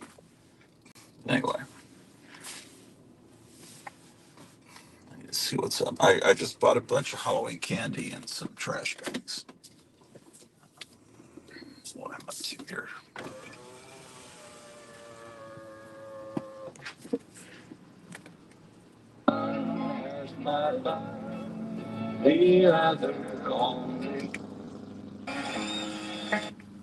Three ranges to choose from. At Omaha Council Bluffs, it was partly sunny. Now for a few weather conditions around the region. At Grand Island, it was sunny. The temperature was 53 degrees. At Sioux Falls, it was mostly sunny. The temperature was 51 degrees. At Minneapolis, St. Paul, it was mostly sunny. The temperature was 48 degrees. Once again at 11 a.m. In Creston, it was sunny. The temperature was 54 degrees. Now here is the hazardous weather outlook for portions of central Iowa. For today and tonight, no hazardous weather is expected at this time. And now the extended outlook for the period Sunday through Friday. Gusty southerly winds are expected Monday and Tuesday. Wind gusts may exceed 40 miles per hour Tuesday. Elevated fire weather conditions may also develop at times, especially on Tuesday, due to increasing wind and low relative humidity in the afternoon hours. Showers and scattered thunderstorms are possible Tuesday night through Thursday morning. The potential for severe weather will continue to be assessed over the next few days. Spotter information statement. Spotter activation will not be needed this weekend.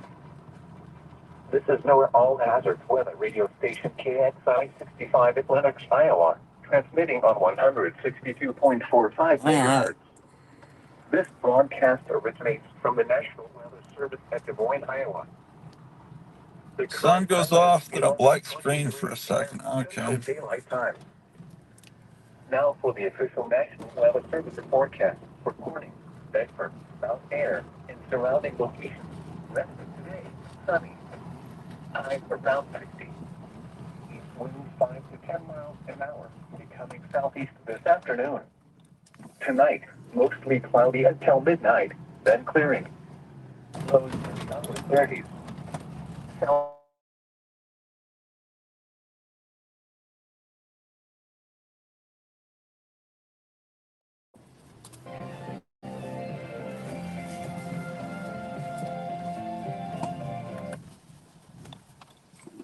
All right. Amazing.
Ladies and gentlemen, now let us please welcome UAW worker from Sterling Sampling, Ashley Heath.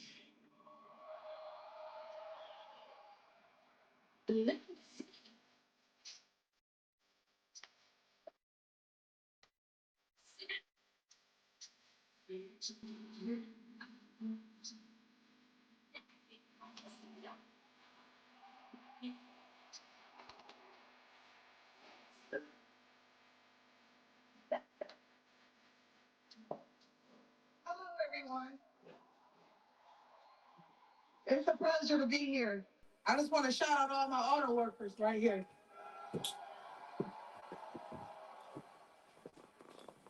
I'm not a public speaker. All right, I am a concerned auto I'm worker. gonna go back to Dollar General Okay, well, I deliver my message. because I got a question for you today. she apparently was calling to tell me something I should get at Dollar General, but it's not far. Um, she's wanting Mexican Cokes, um, just so she can get a caffeine jolt, keep her going during the job that she does upstairs on the phone job. So, what a Mexican Coke is, if you don't know, I don't know if they're distributed all throughout the country, but well, they must be if they're all the way up here. But they definitely had them in Texas, and it's basically Coca-Cola imported from Mexico in glass bottles, but it's still made the way Coke was made here in this country back decades ago with actual sugar and not high fructose corn syrup. So it actually does legitimately taste like Coca-Cola used to. So I'm going to get her a few bottles of that. I've sworn off soft drinks, um, but I'll get some. I meant to get some, but I had so much candy in my hands. I got 3 bags of it. I've sworn off soft drinks, so I'm not going to get one for myself, but I'm going to get myself a tea. Yeah, I'm going back, man. They pretty much have all the Halloween stuff's gone. It's all a couple of vials of Christmas stuff now. So if anyone wants to come on the show, I was thinking of just ending the stream, but I may stay on a little bit longer and show some more comics. Um, if I don't just offend everyone in the comic book community with my criticism of just about every comic. Uh, you know, I guess with the golden age up, there are more good comics than there are bad comics, but I think that may be changing with because comics have been bad pretty much since the 80s on, especially in the 90s, and there were so many made. Maybe there's more, and most of those classic comics in the golden age don't exist anymore. They never survived. So I guess really there's more shitty comics out there than there are good comics just existing in the world currently. Not what had been published, because clearly there would, if all those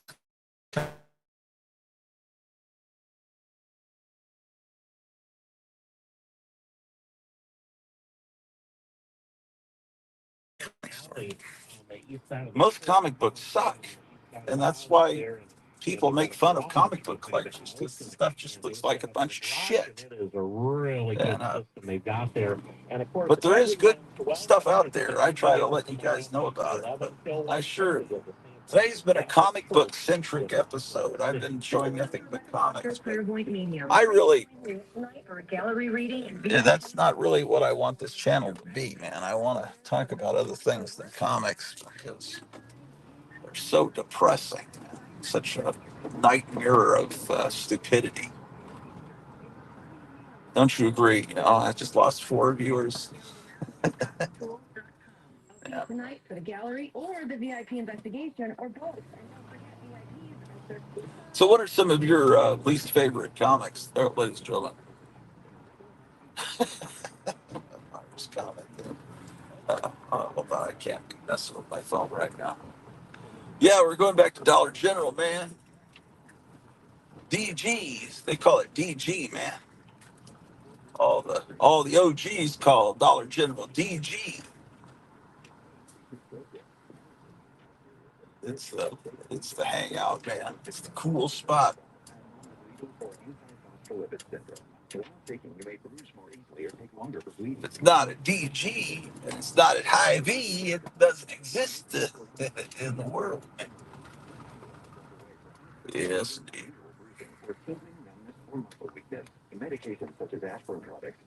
Even Amish people ride their horses here to the DG, man.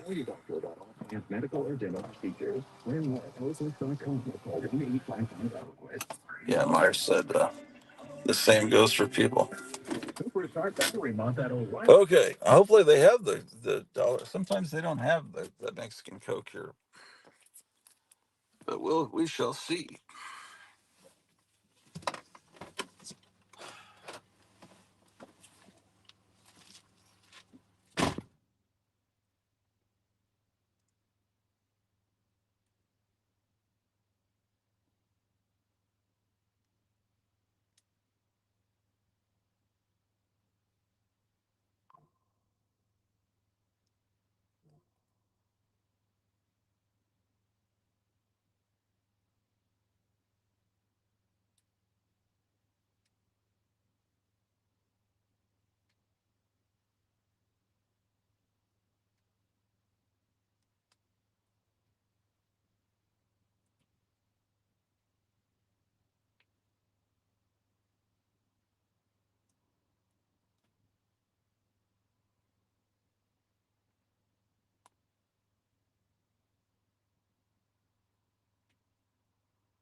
Okay.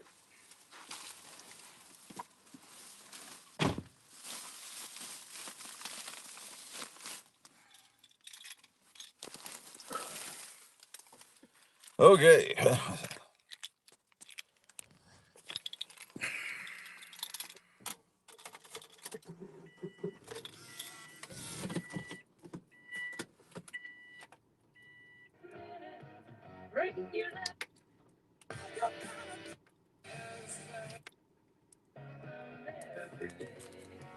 Oh my gosh.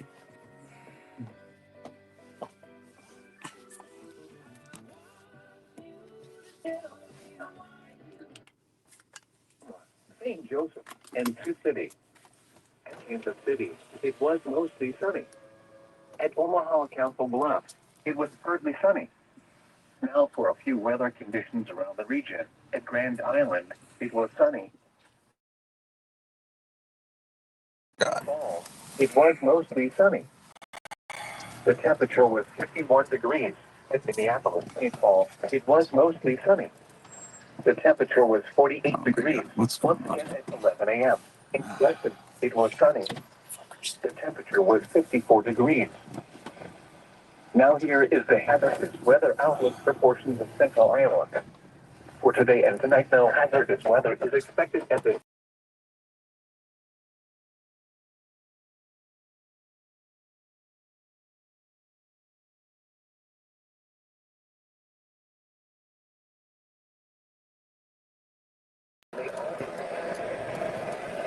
on Tuesday, due to wind and low relative humidity in the afternoon hours. Showers and scattered thunderstorms are possible Tuesday night through Thursday morning. The potential for severe weather will continue to be assessed over the next few days. Spotter information statement. Spotter activation will not be needed this weekend. This is NOAA All Hazards Weather Radio Station KXI 65 in Lenox, Iowa, transmitting on 162.45 megahertz.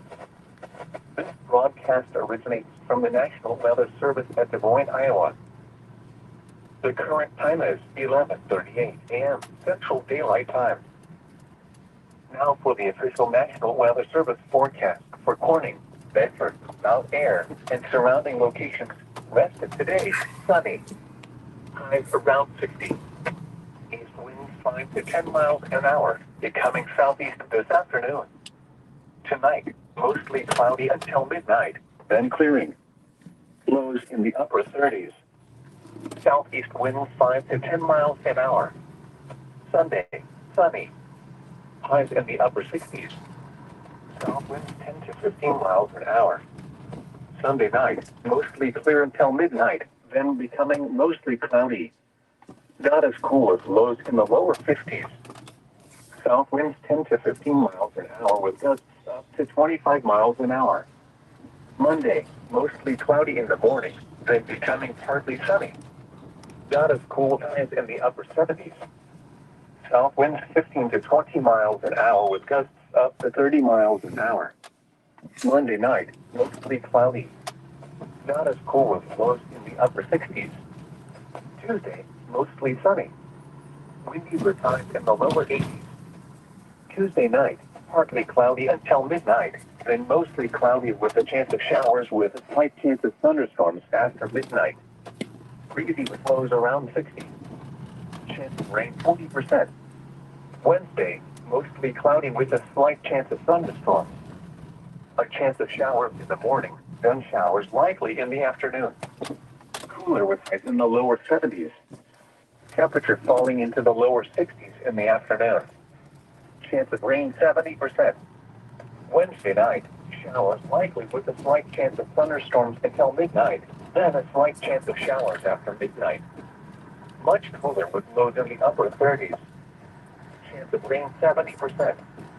Thursday, sunny. Much cooler with highs in the mid-50s. Thursday night, mostly clear. Lows in the mid-30s. Friday, sunny. A slight chance of rain showers in the afternoon.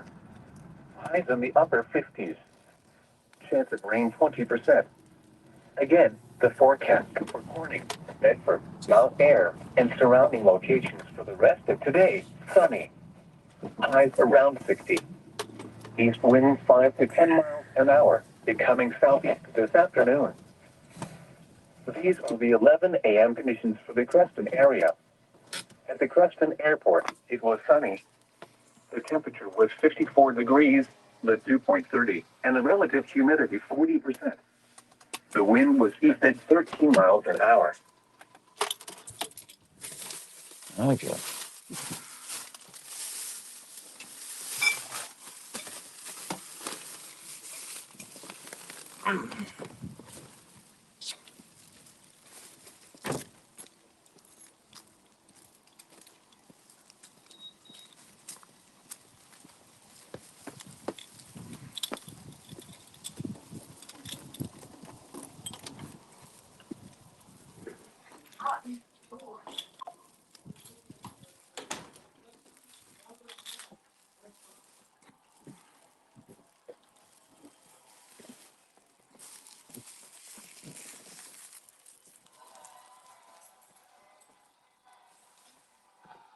Oh man, I wish I could get one of those 47 signs that they're all flashing.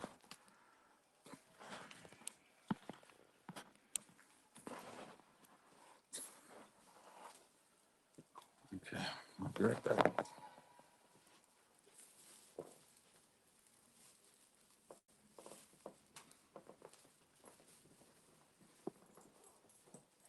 Ladies and gentlemen, please welcome to the stage from Auto Workers for Trump, Brian.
I'm feeling a lot of auto worker energy up here. So much energy, it's feeding back on me. But listen, I met Donald Trump in this very building 8 years ago on September 30th in 2016. He was not the president yet, but I told him how he could become the president. True story. I was getting my picture taken backstage, and when it was my turn, he looked over at me, and as I was walking towards him, I said, "Mr. Trump,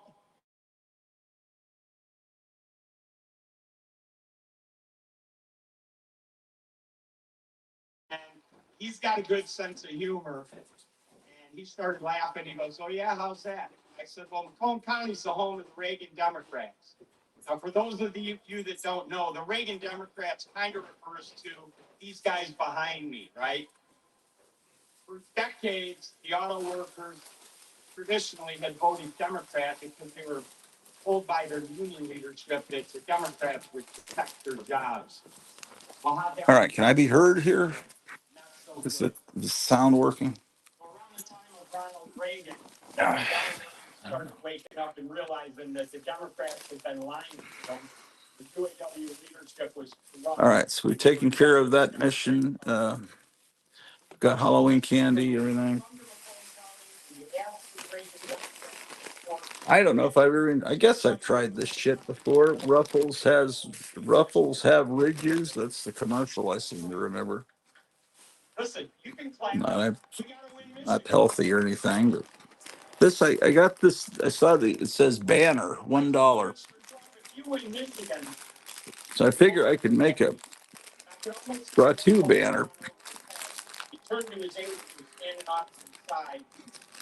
You come back to Michigan. So I don't know what the deal is with this. And for those of you that are not from Macomb County, I'm telling you, railroad tracks on north. See how this works. County.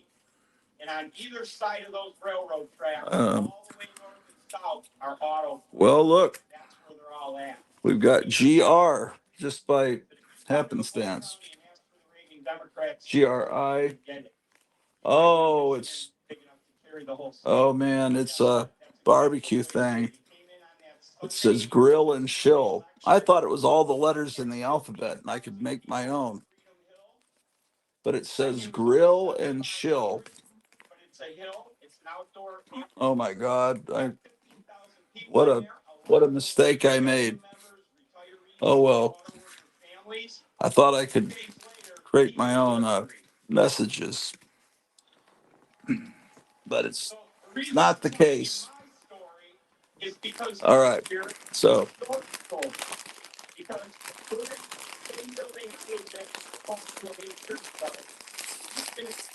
I assume if I couldn't be heard, then people would tell me I can't be heard. Let's try this. Let's do a product review here of Ruffles. Tell them that we have 9 days early voting now, and this Saturday, Pretty good. we can start voting. Right? Early voting in person, it's not absentee. So every one of you has the power. Now, Would Robert Kennedy Jr. approve? Probably not. what I was saying, he came to Macomb County and asked for the auto workers support. He got it, he became president. And I'm asking you to do the same thing today. Get out and get all your friends and family to vote. Every one of them have to go to the poll and vote in person early. Thank you very much.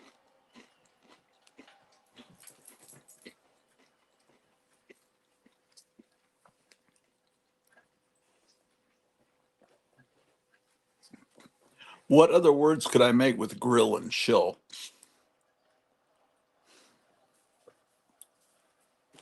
Um,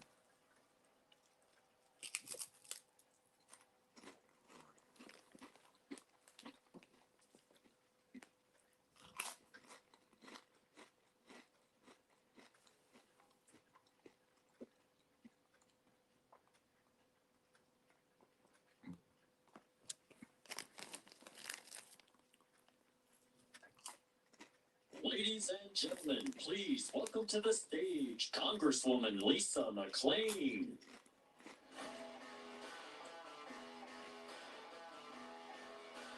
I'm watching this on an hour delay. For all I know, Trump's talking right now. Everybody's got 47 signs. I told you the 47 story, right? You all know the 47 story? Hello, Oakland County.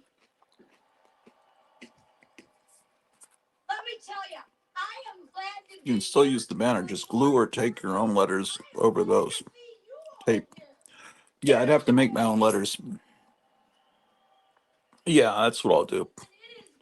But yeah, I can do it. To send Donald J. Trump back to the White House. And President Trump and Senator Vance have traveled across Michigan and across the country. I can tell you it's of my honor and pleasure to be with him. But amazingly, what you see is this campaign is on fire.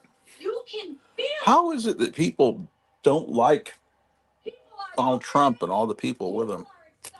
I just don't understand. It's like they're space aliens. I can't understand how someone thinks that doesn't get the jokes, doesn't understand this whole movement. One minute she's for crack. The next minute she's not. 1 minute she's for open borders. Yeah. The next minute she's for closed borders. She has no clue what she's doing. One day she wants to secure the border. The next day she wants amnesty. We've got to close our borders. And don't even get me started on her word salads, because you know why she can't tell the truth? Well, The word salad expression. How I haven't heard that all my life. It's come along. When did people start saying word salad? It's time for us to start telling the truth about the When devil. was the first time you heard that expression? Folks, there is only one question you need to ask yourself, and we can actually answer it unlike Kamala Harris. And that one question is, are you better off today than you were 4 years ago? Absolutely not. When President Trump left office, inflation. Everyone's got these signs. You see that say 47. Our borders were secure. He had over a million. Seriously, I looked on eBay. I looked on Amazon to see if you could buy 47 signs. I looked on Trump's campaign site. They must just hand them out at these rallies. Eventually, someone that goes to one of these rallies will start selling their 47 signs, I guess, on eBay. Since then, inflation has skyrocketed. Unless they take them when you leave to use them at the next rally. Our country, and wars are raging globally. They've ruined our safety, our security, and all of the success that we had under President Trump. I think it's time to bring back President Donald J. Trump and J.D. Vance to the White House. 47 is a special number, yeah. 1985, well, 84, late 84, when I met my friend Tom Ranoni. Think about it, a biased media. He told me 47 is in all the cool movies. Some will say 47. And whenever we'd watch a movie, because we watched a lot of movies, we were both, that was in the beginning of the VHS rental days in 84, where video stores are everywhere, and you were finally able to see movies just whenever you want. Movies that, before, the only way to see it was in some drive-in in the 60s or early 70s and never shown on television. Now you can get movies, just whatever movie you want, just go in and rent it. And every time we'd be watching a movie or seeing a movie in a theater and someone would say 47 or 47 would flash on the screen, he'd shout 47. And probably, everyone around him thought he was nuts. It'll be 4 more years of failed policies that have And wrecked our economy and left our country weak. In fact, he's really right. 47 is, I don't know if it just rolls off the tongue. auto companies have It's really used a lot. and closed down. And then I read recently, if you read online, there's some, I don't know, some Ivy League school. They have a 47 society, and a lot of people that go to that school, that university, get out, become writers and stuff, and they start using 47. It's like an inside joke. Michiganders don't want to be dependent on the government. It really is everywhere. You know what we want? We just want the government. The writers of Star Trek: The Next Generation caught on to it. And I think second or third season on, they made sure 47 was said in every episode. I can't confirm that. I read that somewhere. I mean, I never got that far into that series. Which Americans don't want EV mandates. Instead of prioritizing Does anyone still watch that with Whoopi Goldberg in it? how about we prioritize America? And how about we have a little faith in some people? These EV mandates force. I can still watch The Godfather too, and Taxi Driver, Raging Bull, even though Robert De Niro I know is an asshole, but I could never watch anything with Whoopi Goldberg in it. Never could, even before any either. Less parts mean less jobs. You and I But both know the Democrats' agenda are not. 47 is, it's interesting. Michiganders want someone who's going to make the country work for them, not the other way around. It is time we bring back. And now whoever's the 47th president is going to be one of the most consequential, important things that's happened in our life. Of course, my friend Tom's no longer around to see this. Across America, President Trump's blue-collar, middle-class agenda has paid off for all Americans. Unlike Joe and Kamala's failed record, And I use 47 all the time. he brought back factories, and President Trump brought back industry to the good old U.S. of A. I got kicked out of the comic book community because I said this other show that all the people in the chat seem like people in a nursing home, and they just keep saying hello, hello, hello to each other 47 times. They forget that they just said hello, and then it's like, I can't believe that guy said that. We repeat 47 times, 47. They were so angry, and so 47's been wonderful. It's caused me problems where I lost a lot of friends that won't invite me on anymore because I said they repeat 47 times. But if they ever watch my show, they know that's one of my inside jokes. Oh well. Listen, if you want a ticket that's going to bring down prices, cut your taxes, and put our economy back on track, I am asking, I am begging you, I'll let them back in the Gratu Army. They come on and apologize. They're welcome to anytime. I've already apologized. I'll put the link. They can all come on today. We'll have a big, nice and warm, fuzzy reunion. We know her record, and we know what she will do because we've seen it for the past 3.5 years. I'm very forgiving. I'm the most liberal United States senator. The most liberal. I've forgiven a lot of things. I actually have a short memory. She wants to abolish ICE. Oh, she helped bail out the rioters. Kamala is pro-criminal and anti-law enforcement. And while we're on the topic of law, I'll get the Halloween candy out. You can tell me if I made a good choice. I really didn't have much choice in the Dollar General. There wasn't much Halloween candy left. There was just a tiny little section, all squeezed out by Christmas stuff. All of these left-wing policies that Kamala supports, and it's no surprise considering she's from California. It'll all be gone. There wasn't much left. If I'd gone tomorrow, I would have been left without Halloween candy. Americans don't want her radical agenda, and we're not going to allow it here in Michigan. No way, no how. We get a lot of trick-or-treaters. One thing I know, it's that the road to the White House runs through Michigan. Why do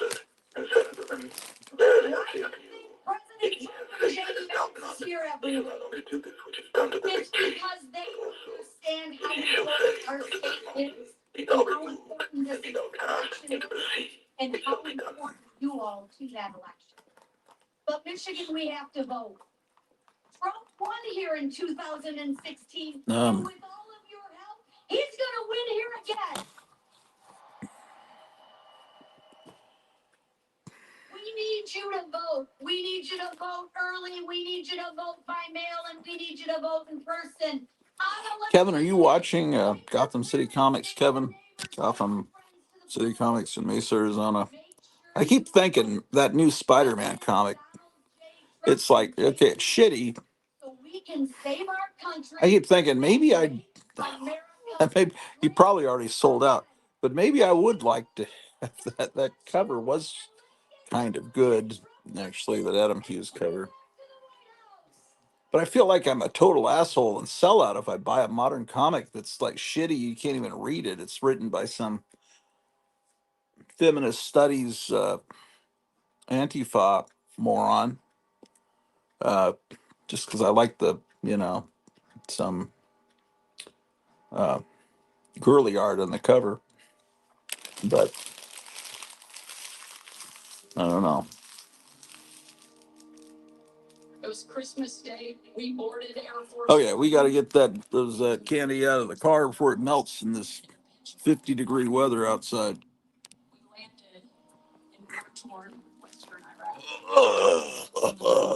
There were hundreds of troops packed into a dining hall. They had absolutely no idea that the president and first lady were about to walk into that room. Oh my goodness. It was a sight.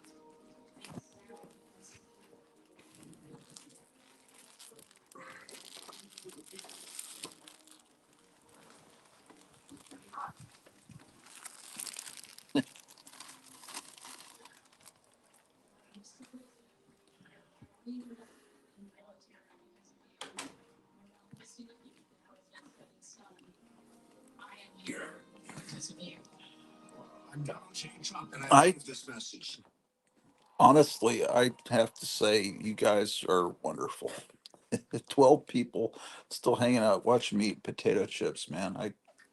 Um, you guys, some of you I've never met in person, but you're 12 people that will do that, man. You're like family. And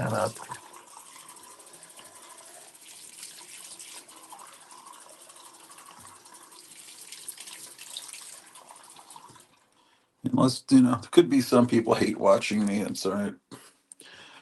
You're like family too, man. You're like the family that we hate, the family members we despise. We always have those people. Oh man, please don't play copyright music, especially not the shittiest music I've ever heard in my life. Please don't get me a copyright claim for some fucking. Okay, so candy. Okay, so what we're gonna do? Every year I put the Halloween candy in the bullshit in this giant cauldron. Beer, motherfucker. Oh, so this is where the candy's gonna get poured. Indeed. The hell is that in there? Something horrible in here. Maybe I'll pour it out here.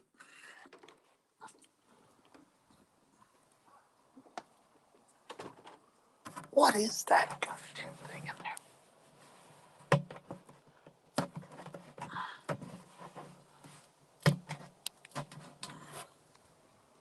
It's something that's some candy that's been in there for a year, percolating.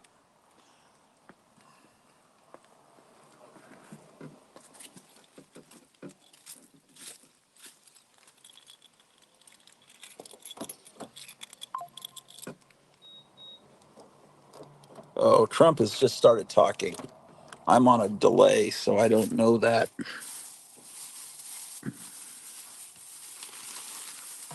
Okay, let's take these few bags.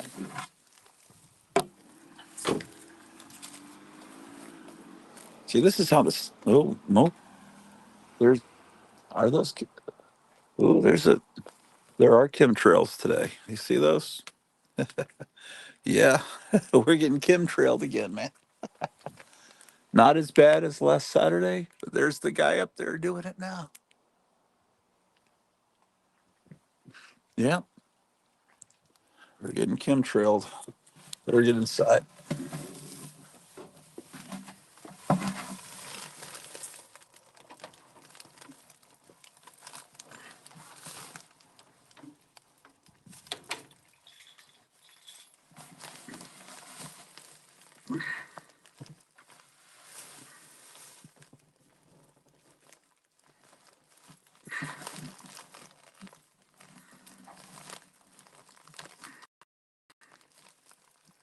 Okay, stop playing the horrible music.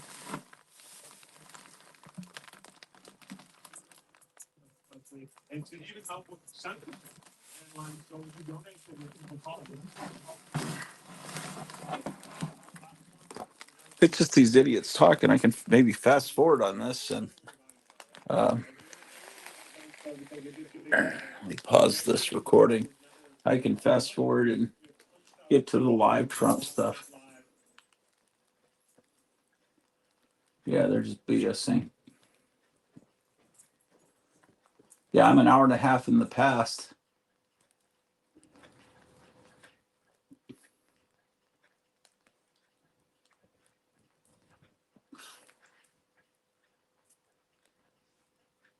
What does that say? Look at. It's the first legal exchange. Does it hurt you at all? I mean, if he doesn't. Now I'm an hour in the past. Thank you guys for tuning in. Also, our sponsors.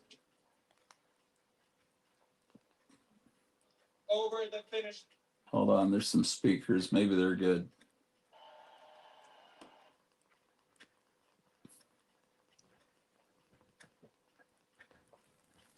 Not trying to make a living. That's what they're doing in their free time. Okay. Well, let's see what I got. First thing is 20 pieces of this shit. Sweet tarts, Laffy Taffy. I don't know if this is going to be popular or not.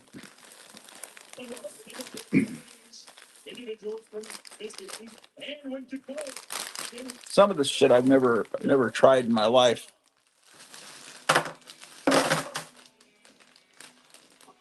Is that the whole bag, man? That's ridiculous. Okay. Here's a bag of Kit Kat. This is all I'm buying, man. When this stuff's gone, I'm turning the light out. Because I'm going to be missing Trump's Madison Square Garden thing to give this candy out tomorrow. Okay. That smells good, these Kit Kat bars. Okay.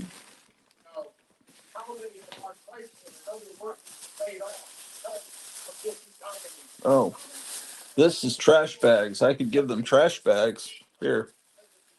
Oh, I wouldn't do that to them. I do need a trash bag now, though. Oh, someone's commented. If you had Kit Kat and Reese's, you would be my favorite stop. Well, I have Kit Kat. Reese's is good, but there was no Reese's available at the Dollar General. Yes, that would have been my first choice, too.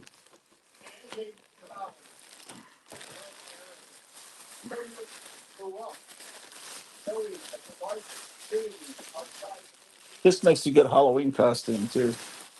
I'm a bag of trash.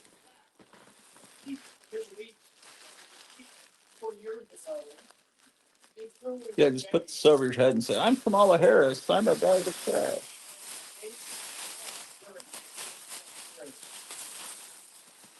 I'm unburdened by what has happened in the past. Moving forward. Okay, the rest of the candy will still be in the car.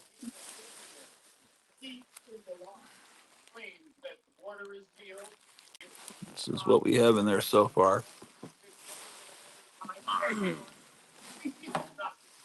All they have to do is have the gas station go.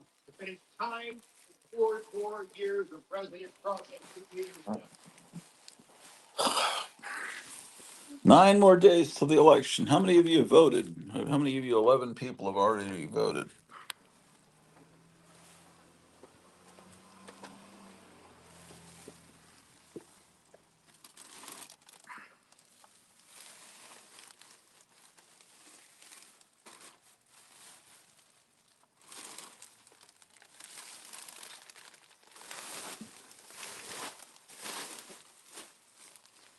You know what? We need hilarious inside jokes and catchphrases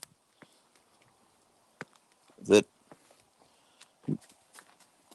all of us will laugh at and no one else will think is funny.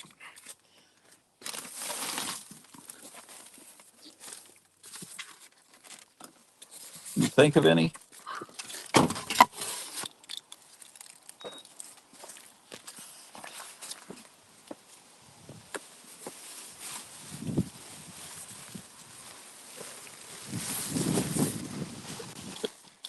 Please suggest some hilarious.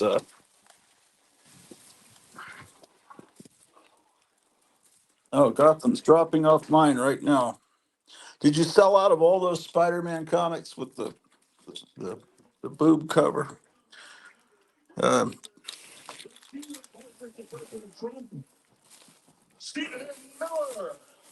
Stephen Miller.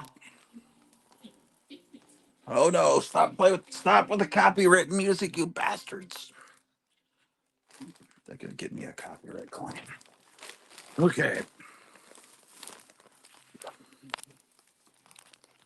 Taking care of business is what they're planning. Whoa! What happened? Are we still on the air? Yes. Oh, my drink fell. Oh, that could have been disastrous. Look, the top is on. It fell onto a box filled with Golden Age comics. That's good. Okay. Let's get the skizzers. I think your list of all the comic terms that are ridiculous is pretty good. Yeah, but we need to come up with something really stupid that's not funny so we can all laugh at it. Like New York City. And it's like, whoa, everyone watching is like, why is that funny?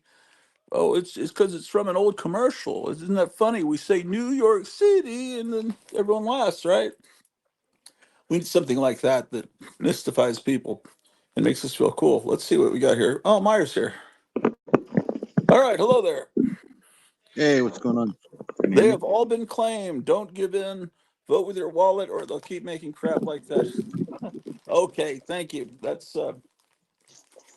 yes, indeed. All this All right. pollen on my car. I don't know. Let's take a darn look. Oh, yeah. New this morning. That's just from this morning. Oh my gosh. Anyway. Bizarre. Here, Hey, what's going on? I'm gonna go back to me just so I can show the candy. Yeah, please do. I'm not doing nothing. Let's see. This has got Jolly Ranchers, Haribo, Gold Bears, Jolly Ranchers, Twizzlers, Ghosts, whatever that is. So this gets poured in.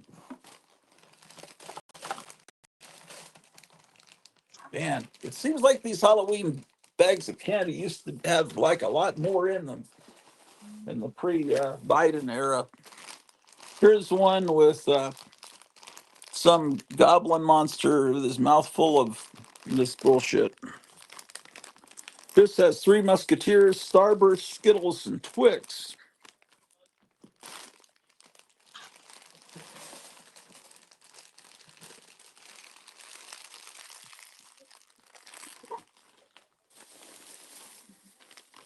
This has Sweet Tarts, Nerds, Black Forest, Mini Gummy Bears, Laffy Taffy, Sweet Tarts, Mini Chewy Sweet Tarts, Big Cherry Nerds, Big Chewy Nerds, Black Forest Mini Gummy Bears. Oh, why do they keep repeating? Oh, I see. Let's get this shit into the package. This is Robert Kennedy's nightmare. Oh my gosh. Okay. This has 50 pieces, and this is the last. This is all they're getting this year, man.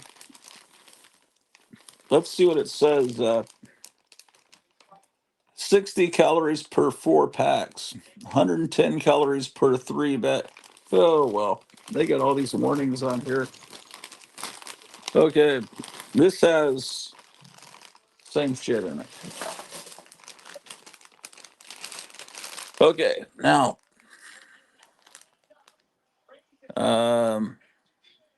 Justin says, my daughter would approve of these bags, so you're doing well.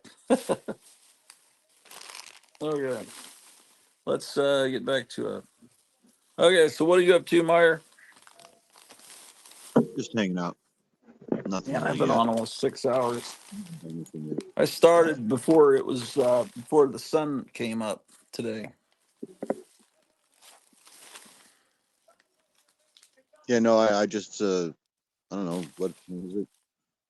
I've been up for 90 minutes. I think I turned you on at 8:30 or something like that. I got up, moved around, and then I realized that you were live. I didn't know that you were live, so I Yeah, never I didn't catch know you. I didn't know I was alive either. Isn't that what Trump always says about Biden? He doesn't even know he's alive. Okay, I it's pretty stayed up, heavy now. It's filled with I stayed up late. It's heavy, huh?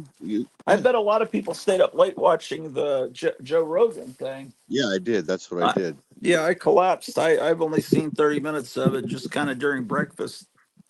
It seemed pretty good. Was there any major revelations or something? I heard Cleo was saying people online are talking about that he said something major about Kamala during the interview. Is that true? Not that I can remember. It was just a very relaxed conversation. The second half was more engaging than the first half for me. I Yeah. feel like it got looser in the second half, and it was just an all-around positive interview and conversation. Do you get the impression that Joe Rogan's now like on his side, like would possibly vote for him? Yeah, I do. I do get that impression. Did he bring up any criticisms, or What's that? did he challenge him with anything? Like, did he criticize him in any way or bring up any things like No, that? I don't remember. I don't remember him doing anything like that. No, I don't think he criticized him or about anything. It was a very open conversation. They talked a lot about the media. They talked about everything really. Talked about It a lot of was pretty. fighting. Talked a lot about sports. They talked a lot about UFC and boxing and fighting. I liked how he brought up Everything. probably in the first 10 minutes that UFC wouldn't even exist if it wasn't for Trump saving it.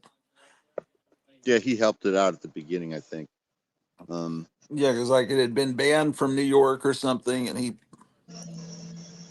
So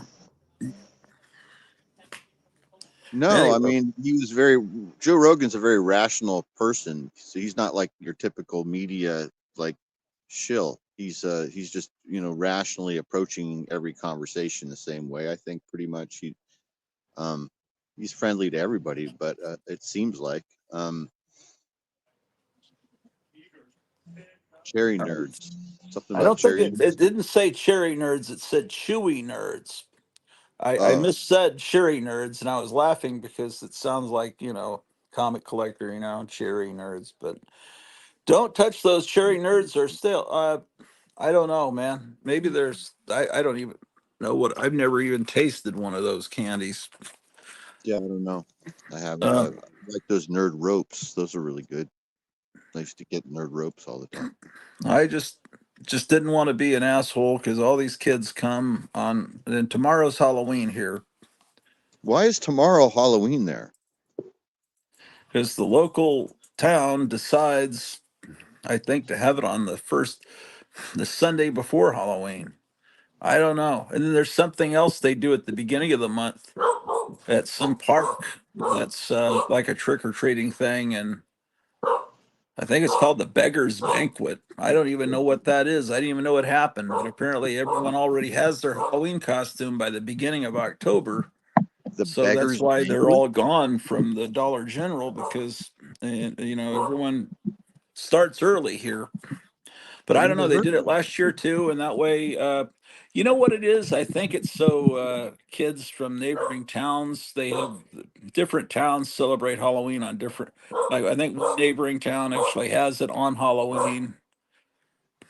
I'm not really exactly sure.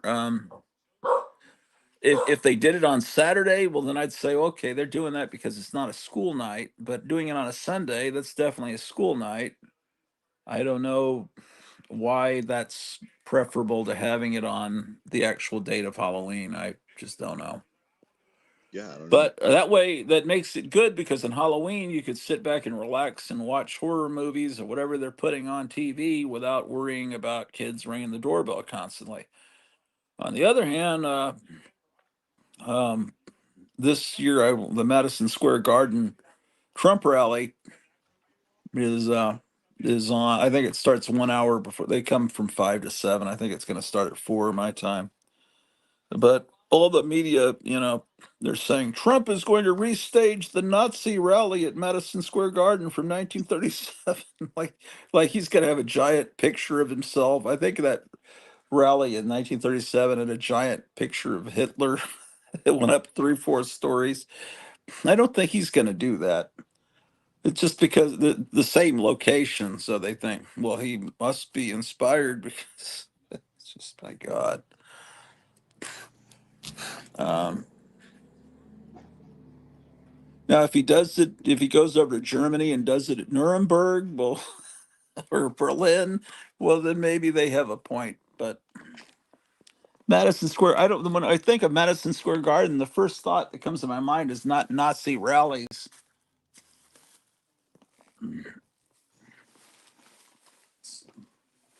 These people, man, No, I they are think of so sporting desperate. events. I think of Knicks basketball, and I think of Muhammad Ali boxing. Is what I think of Yeah, when I do. That does make me think of boxing. Yeah, I think of boxing, and I think of the Knicks. That's what I think of. yeah. I don't. I wouldn't even think. I didn't even know basketball was played there. I don't know anything about sports, honestly. Yeah, yeah, man, shit. Uh, I don't know what to do today. It's kind of this slow, kind of mellow, moving Saturday. My kids are both at work, and it's kind of chilling. I have lots of work to do upstairs. I did more. That's the other thing about that. Why I stayed up late. I had Rogan going all night, and then while that conversation was happening, that 3 or 4 hours of it, because I watched it in three different. I watched the first half I watched on Powerful JRE, just the interview, and then I kind of felt like I wanted to watch it with somebody else, so I switched over to the quartering, and I found the exact spot on the quartering's live stream where I had stopped watching it, and so then I started watching it with the quartering, watching it with commentary, and then he got shut down towards the end, and so then I watched the end back over on Joe Rogan's channel. you got Um, shut down for copyright? yeah, for rebroadcasting without enough interruptions, I would say probably. Yeah, there was While someone I that was was doing rebroadcasting it. all that, something happened for a second. I bent over. While I was doing that, I was working, so I unpacked a bunch of stuff. You can go and look at some toys if you want. Yeah, sure. I'm just looking. There are chemtrails today. I was thinking there weren't, but yeah, there's one recent one, and there's one over there. Yeah, and some of these are just yeah. There's a bunch of chemtrails. It's apparently every Saturday they're doing it. Look at that one. Yeah, they're really. What the hell are they doing, man? I've never seen this before. Right before the election. Well, they didn't stop me from voting, man. I better get inside. Uh,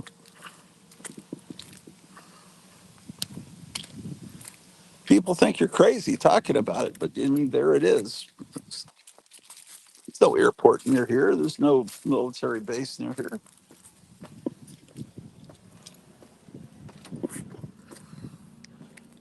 Okay.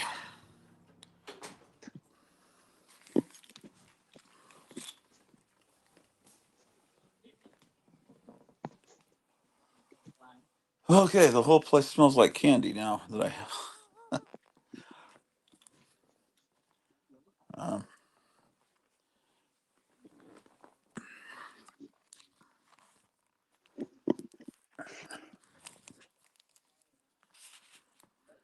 well, I don't know if you were, I don't think you were watching last night. Maybe you were. I went on with Last Frontier Comics, and he showed some books. It was really kind of a short live stream. And but there was a House of Mystery he showed that was like a $200 comic, and I thought I have that comic, and I said, well, I think I have that comic, so I wanted to look through my House of Mystery comics to see if I had it, and I actually have two copies of it, but not in the kind of condition he had it in, which is why it was so valuable. And so that's what I started doing today is looking at House of Mystery, but I went through everything that was in the box before and after House of Mystery, and then uh, so that's what I've been doing all day is actually looking at comics. It's So I actually have been looking at a lot of comics today. And then I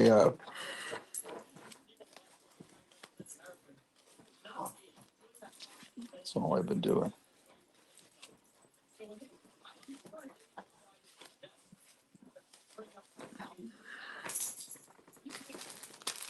Oh. So, oh, you're inside. I came inside, yeah. I am back in here. Oh gosh, a MasterCard offer. Tear that up. Okay. They wreck the economy and then send you credit card offers. It's like, here, here, you want to eat? Get our credit card.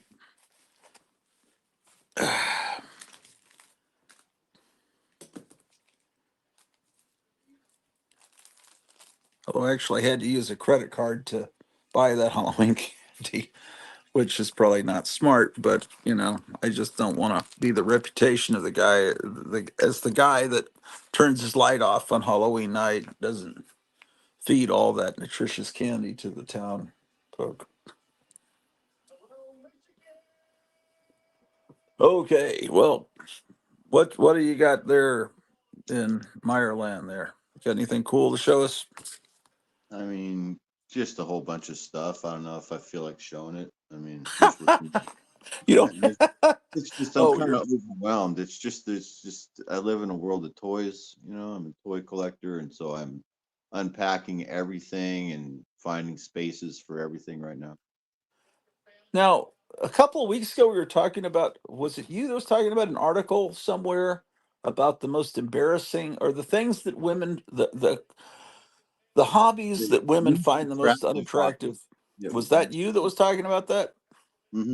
yeah. And where was toy collecting in comparison to comic collecting? Was it above it? I don't think comic collecting was on the list. Oh, really? Because it's Yeah. so bad. That these are cool, man. If it was, I don't remember. I don't remember if it was on there.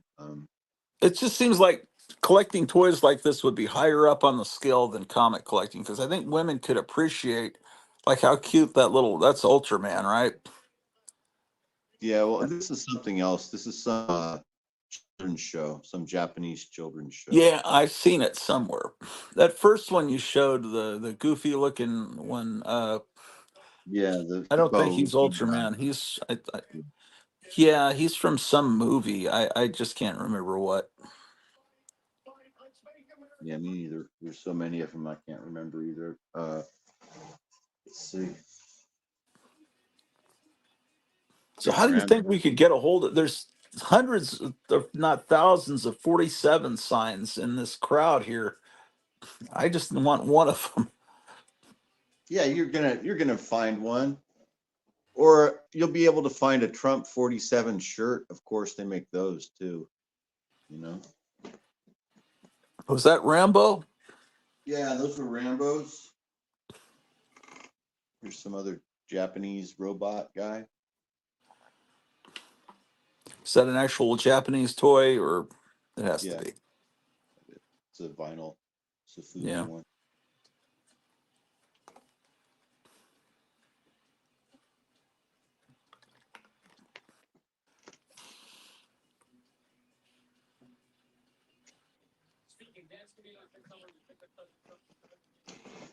I don't know what else to look at. You wanna look at books or something, whatever's Yeah, easiest for you to sure. find. Or I can pull out some stuff, and you can take a break. I mean, I just started basically. That's You could just randomly look at what's here, I guess, on this shelf. anything, but well, I don't mind you showing comics because you'll show great comics. But I was almost like anything but comics, because There's a stack of magazines right here that's mixed in with some books that I haven't got to yet. It's yeah. like in the wrong place. So we'll just look at them, right? It's just all random stuff. Looks like it's an issue of Cracked on the top. Oh, It's a great. Don Martin special Cracked.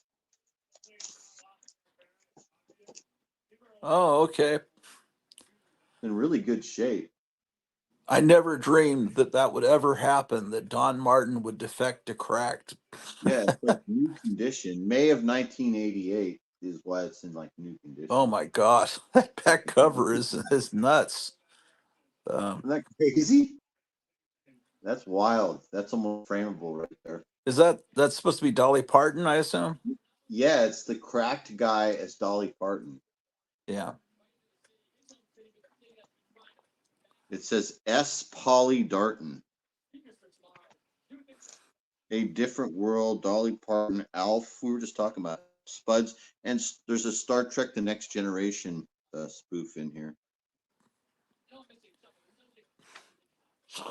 I need to get more Cracked from that time period. I was more early to mid 70s Cracked, but that time period has stuff to make it worthy. Yeah, it looks okay.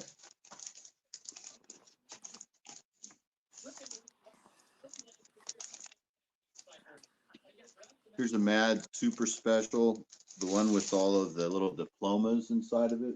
Yes, yeah. I have that. Is that what's the price on that? Is what time period did that come out? It's $1. There's Okay. a date stamp on it, so that I know where I bought this from. Oh, It's $1, and I'm trying to. It's hard to find the dates. It's 1977. okay. Yeah. I'm trying to remember if I have the Mad with King Kong as a monkey, and Alfred E. Newman is oh yeah, that's good. Yeah, this has the full Planet of the Apes, all the movies, right? Yeah. And underneath the planet that went ape. I think that's up through Conquest. I love this that right there, that panel. I must have looked at that panel a lot. I remember that panel really well. Yeah, that is not yeah, that does the parodies, it has parodies of all the Planet of the Apes movies. Does it stop with Conquest or does Let's look. yeah, Yeah, the it's one. last one is conquering the planet that went, so it stops with conquest. So what it's reprinting is that 77 issue is reprinting stuff from about 71, 72. That's usually Exactly. what they do, is reprint stuff Material that's from about 5 or 6 years 72 old. and 73 is what's in here. It says material from 72 and Yeah. Yeah, that's the issue where it shows Cornelius taking off his mask and his Alfred E. Newman mask on the cover. Yeah, I have it. I have it. It might be in here. I have that issue. But anyway, I'm trying to find out if I have that Mad issue It's like with random that magazine. King Kong, because it has a Tarzan parody of the Ron Ely TV show. Oh, I don't think I have that. I don't think I do either. I think it's issue 118 or something like that. But Here's a National Lampoon that's in terrible condition that's beat up. It's from 1980. yeah. Now I bought this new, and it's beat up like this because this was popular in my room with my friends in 1982. This got read. It was sitting around for a long time. There must be Yeah. something in here. Oh, here's the. Oh, I can't show it. There's nudity Yeah. in here. I forgot. There's a bunch of nudity in here. That's the reason why this is so beat up. There's an Yeah. article in here that's fully nude. It's the top 5 naked real estate agents of the West. It's hilarious. Yeah. That's the reason why it's beat up like this. All right, that explains it. Here's a great cover from a great magazine that I bought off the stands too. I used to buy all of these. I was a faithful Mad reader before I was a faithful comic reader, as far as like buying every issue every month. I Yeah. did that with Mad before anything else. There's an episode of Better Call Saul where it's a flashback to when he was a kid, and you see that issue on the newsstand. Oh, really? Yeah. They did a pretty good job of recreating a newsstand from that time period. Here's these EC reprints on this cardstock. Yeah, I have that particular one. Yeah. They have double covers in the front and back. Yeah. I wish they had done more of them in that format. Yeah, it's really nice. Feels really good.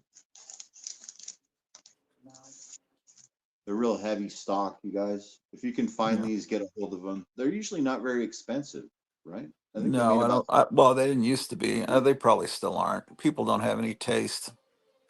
Yeah.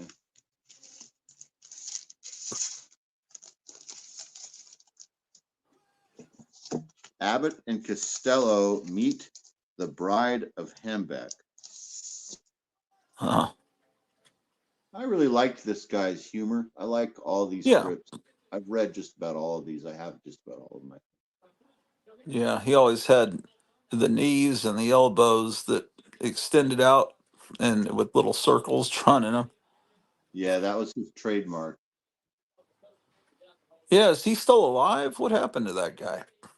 The last time I saw him was like 10 years ago, back when I used to still be on Facebook. He was still drawing and working, and he was doing original art pieces for people on Facebook eBay channel or something like that. They were pretty cool. But then, anyway, you know how everybody started talking about their politics on Facebook right around the same time. So then, I stopped becoming fans of certain people. I don't remember whether he ended up having TD or not, but probably he did. I can't remember. Yeah. That's There's some weird unfortunate. punk rock mad issue. I remember I got this out of like a dollar bin or something, and I I've still never haven't seen that issue. Is that, still haven't well, read it. what time period is that? What year is that from? It's 1995. Oh, well, yeah, 95. I The was, 10 Commandments of Body Piercing. oh, okay. Oh, look, we were just talking about it. Here it is. Oh, yeah, there we go.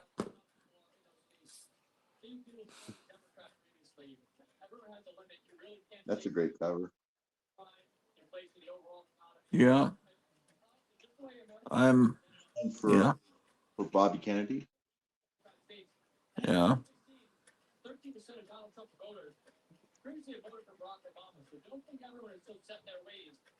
Yeah.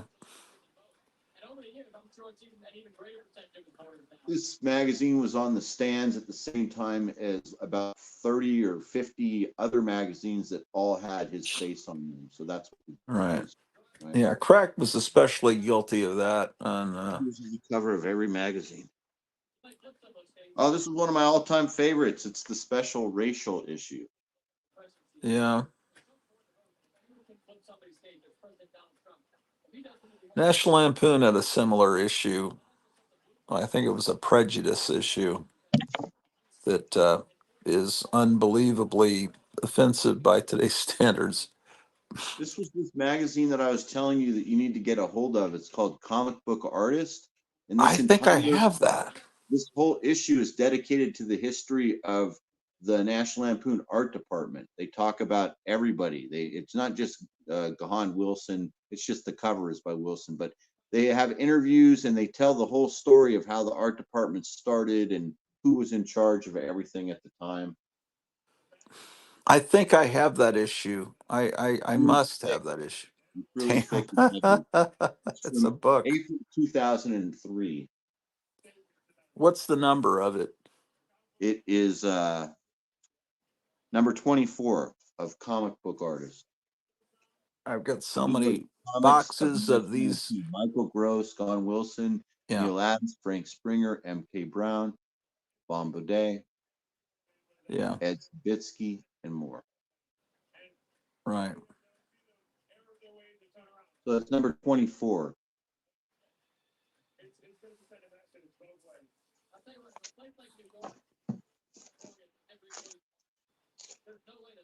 There's a Mad magazine, same period when I was buying every issue every month off the stand. Yeah. Same as you were probably doing the same thing, right?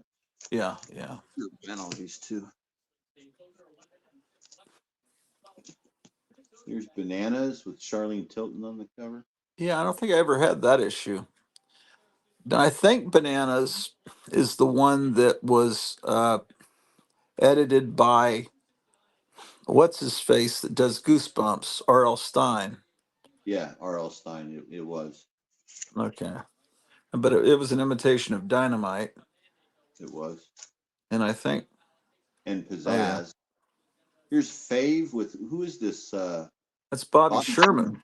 Bobby Sherman on the cover. He was on everything, and he was in Here Come the Greatest issue ever. Brides, and That's why I got it. It's the greatest issue ever. and before that he was on. He was like the host of Hullabaloo, I think, and then he was on Here Come the Brides. I remember Here Come the Brides. The only place that ever when we moved to Seattle, Here Come the Brides was on all the time because it took place in Seattle. But I never saw Here Come the Brides any other place we lived. They showed it here. I remember it, watching it with my aunt here. Well, I mean, On like Saturday or Sunday afternoons.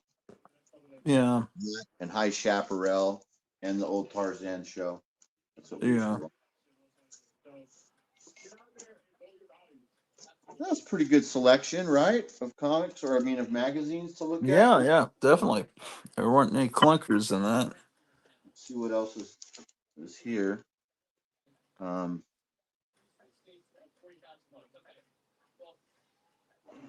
don't know if there's anything else really that interesting to look at that we haven't all seen already. I don't know. Yeah. I guess I'm just tired.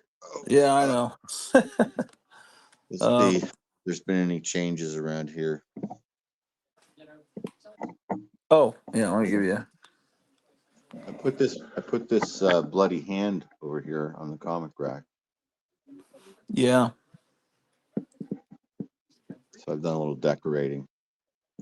Man, I used to have a severed hand and a severed foot, and I'm wondering what did I do with my severed hand and severed foot? And I just I can't. I must have given them away. It's just oh well. Hopefully they've rotted. Whoever has them now. I mean, they weren't like real severed hand. I mean, a Halloween, but they were pretty realistic. Rotted. That makes it sound like they were real. Well, here's the box here's that that giant Frankie right there that we looked at the other day. Right. I found here's the box that he came in. It's from Mobius. Yeah, but it's a pretty good replica of the real box. Yeah, it looks pretty good, and it's got pictures of the kids on it. Yeah. Here's a box of toys. Here's a Dennis the Menace plush. It's kind of cool. It's old. Yeah. Still in his box there. Yeah, I've never seen that. It's made by Ideal. Came from my mother. My mother did it.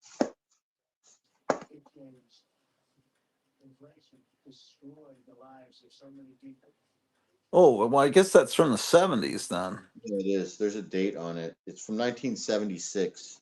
Okay.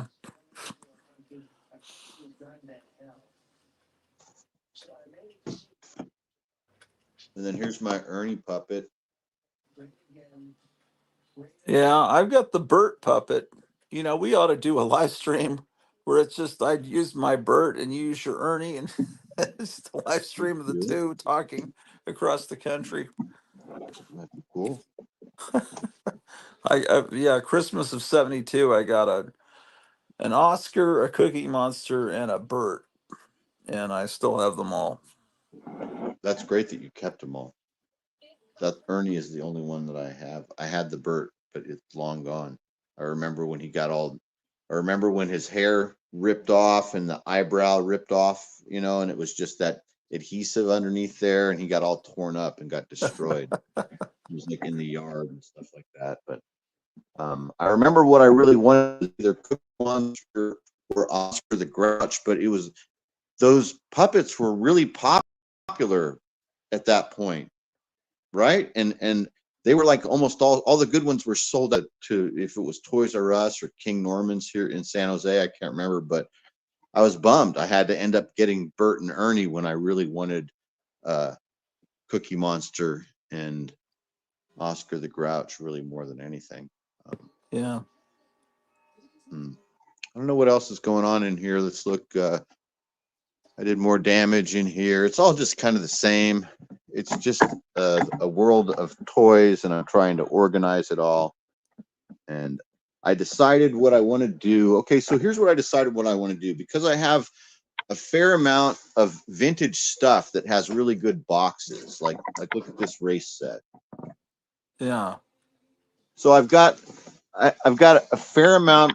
I feel like I have enough vintage stuff that I can try and make, instead of this being here, Right. and I could put the more socially acceptable, classy vintage toys out here. So if in some far off, crazy ideal or ridiculous fantasizing universe that I would actually bring a woman back to this apartment, it wouldn't be so ridiculously incriminating when she sees all of this stuff that looks like it came right off the rack at Target. But instead, it's stuff from the 50s and 60s and 70s. It would look a little classier, wouldn't it? Yeah. If it wasn't just filled with childish, misogynistic man fantasies, right? So that's what I'm Well, thinking. I'm thinking of kind of toning down the superhero stuff out here and bringing out the vintage stuff that looks classier and looks like it's worth more money to to a normie, right? well, there's a guy that has displays. Like this Well, stuff should be out there. This stuff should be out there. I think there's a guy named Rick Goldschmidt. I think that's his name. He's an expert on the Rankin Bass TV specials, Christmas specials, and he's written books on them. And I think he wrote a book on Mad Monster Party. And he has pictures of his toy collection in his house, and it's just like Christmas morning exploded, and its stuff's gone up to the ceiling. But yeah, the boxes are spectacular and really need to be seen. Yeah, so Um, I think that the stuff that like the Mystic Skull should be out Definitely. all the time, right? That should be on display. So Yeah, all the yeah, old stuff, I'm gonna put the old stuff in the main living area, and then the geeky stuff I'll try and keep in the back in the geek bedroom, the geek room. yeah, So that's what I'm doing, man. I'm just in and I don't really have any cleaning to do. This is actually a staging area for dirty toys over here. You guys want to see how I do this? So when I yeah. unpack stuff, sometimes I find stuff that's dusty, and so when I find stuff that's dusty, I I don't want to add it to the new house until I've completely washed it. So that's what's going on over here. And then look, here's some bobbleheads that I washed last night. And how do you wash them? Do you use some detergent or? Sometimes I'll use just a little bit of detergent, and that's it. I just hand wash them, maybe with a soft toothbrush. That's it. Hmm. Warm water, God damn it. just to get all the dust off. It's not like any real dirt. It's just dust from sitting in the old apartment for so many years and not being completely cleaned up before I moved. They have to use people to get people to come, and then they send buses. You don't send buses, everybody comes. We're just gonna make Yeah. America great again. It's very simple. You must have shown Beanie and Cecil earlier because this comment, John Morris says Beanie and Cecil. And I was kind of wondering, what is he talking about? Oh, let me go back in there. There's a Beanie and Cecil lunchbox that's on top of the Oh, refrigerator. okay. I was just, It's a really nice piece. So I'd It's like like to a begin by asking a really very good piece. simple question. Are you better You've, off I've seen it. You've seen it than you before, I were think. 4 years It's ago? I'm sure really I good. have. It's Oh, this yeah, yes, of course. Yeah, he vinyl just, blues box from about 1962 or 63, I think. Here today yeah. with a message of hope for all of One of us. these days, I'd like to get a monster magnet. That's a pretty cool toy. Yeah, they're cool. If you can find one, they're cool. Will stop the invasion. You know, I don't know. The number of people that would want that, it's dwindling. So you're going to be able to get one eventually. Everybody Yeah. who knows what a monster magnet is dying off slowly. And then Mr. Machine. I used to have a Mr. Machine that. Yeah, my cousin had one, and it always seemed so annoying to me because of all the workings of it and everything. It's just like, man. Yeah, but it's always very representative of a time period. Yeah, Period that wasn't my time period. It's my older brother's time period, but and they right. never had one. But I guess I'll just hold the camera like this so you can look at it. yeah, that's fine. Um,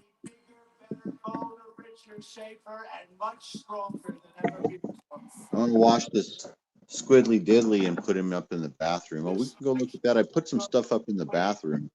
I feel like anything nautically themed or ocean themed should go in the bathroom, even if it's a Squiddly Diddly bobblehead, even if it's a cartoon squid. It should be in the bathroom.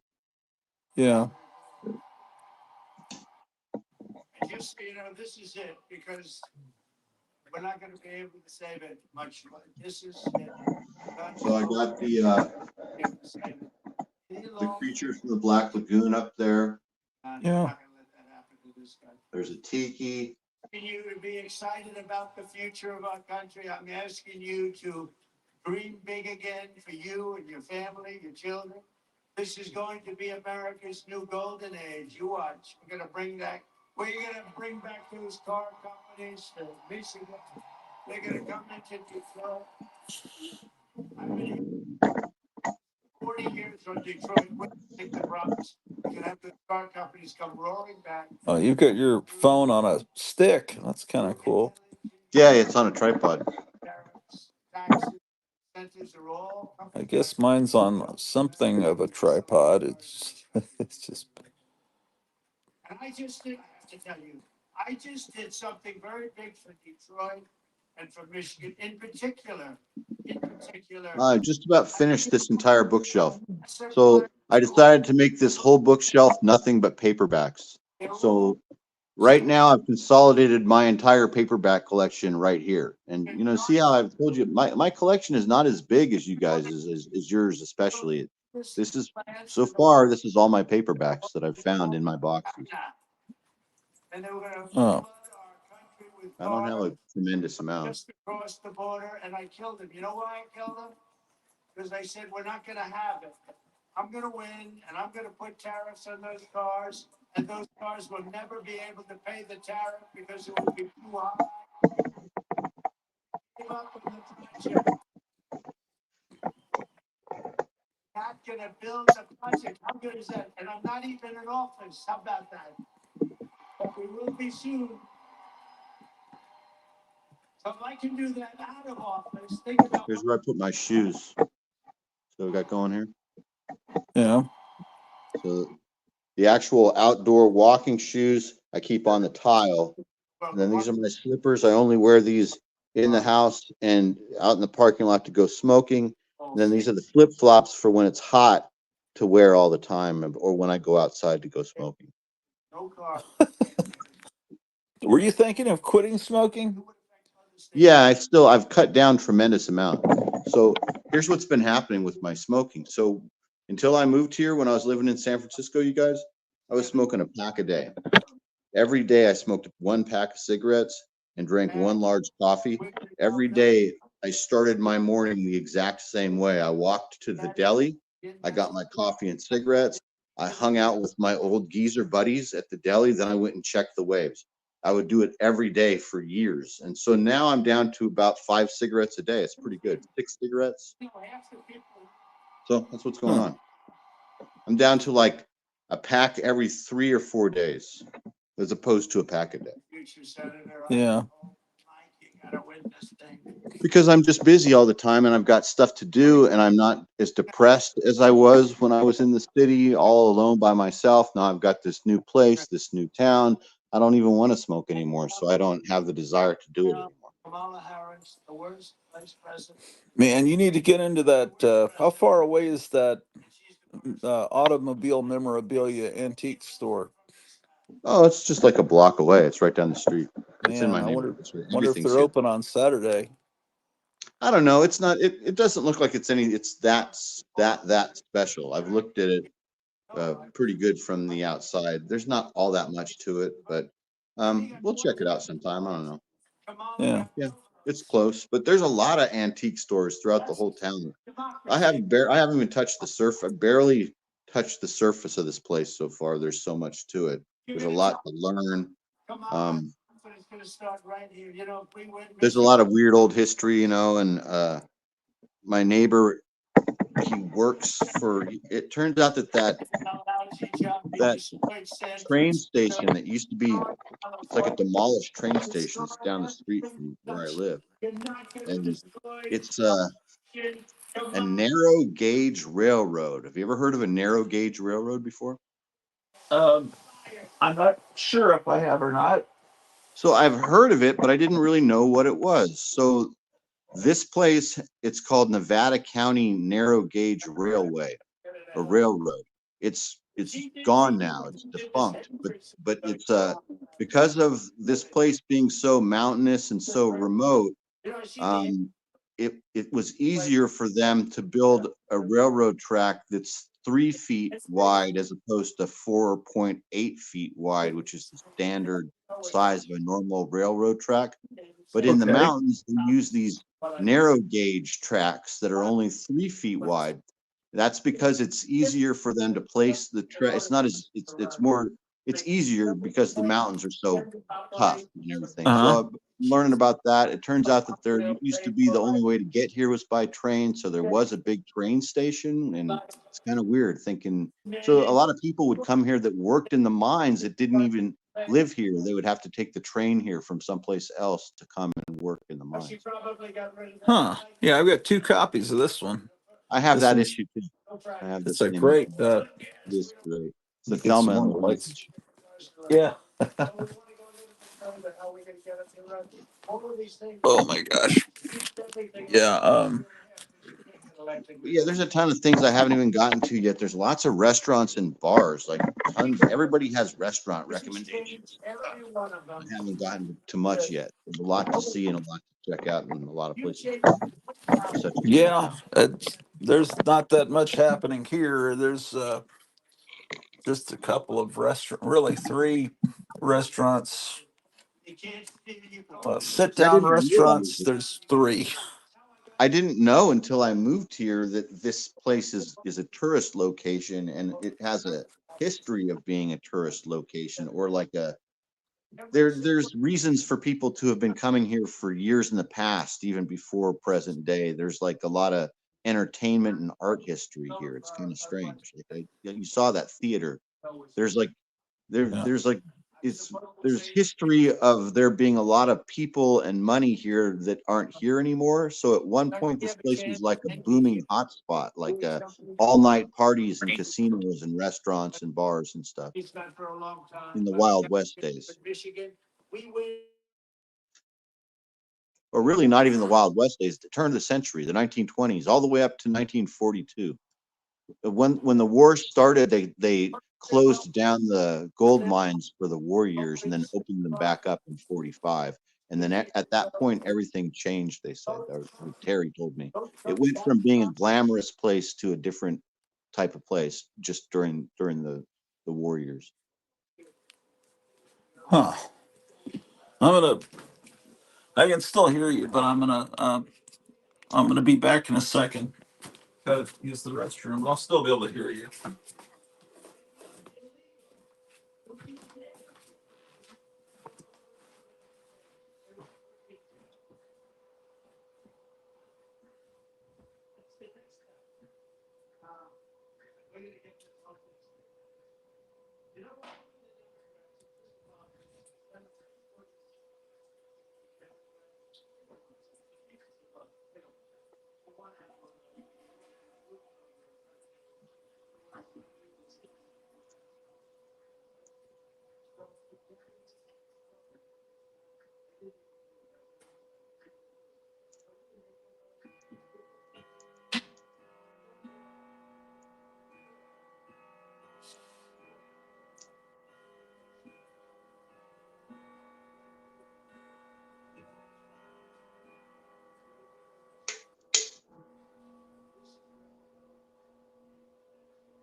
Um, man, there's so much Elvira stuff, and then it turns out she's a red fink. Man, it's terrible. Um, that's why you need to buy stuff of people that are already dead, because you can't like buy a bunch of stuff and then they say embarrassing stuff and turn out to be commies. So maybe we should change that song, "My heroes have always been cowboys," to "My heroes have always been dead people." Maybe I can do a parody of that song. Because Willie Nelson's now on the list too, man. Of course, he's not dead, but he has apparently come out for Kamala Harris. But damn, What a complete idiot. what? What a complete idiot and what a disappointment. Yeah, Very I sad. know. That's gonna. Well, not that he cares. He's about 110, but and it seems like he's been that old for my whole life. But that a lot of his fan base is not gonna really like that too much. In fact, I would almost think that none of his fan base would be for Harris. No. I just don't think so. Can you imagine a Willie Nelson fan? I'm voting Harris. Um, have you seen uh, Damon Packard's version of that Kamala Harris ad with the manly men? No. Oh, I'm it's, looking at it right now. I'm gonna he pull it up uses right now. AI to I haven't uh, seen it yet. oh, it's hilarious. He uses AI to have just armies of identical looking men dressed in pink, and it's funny. Mixed with yeah, he does a great Are job you with man that. enough? Is that it? Are you man enough? Harris ad campaign. Yes, it is. Yeah, he puts that song "Are You Man Enough" from, I forget what black exploitation film that song was from. He uses I'm that watching as it right now it at the sets bottom. it to, yeah, it's Oh, this is great. scary life-size monster ghost obeys your commands. It was just a balloon with a sheet, I believe, is what I understand.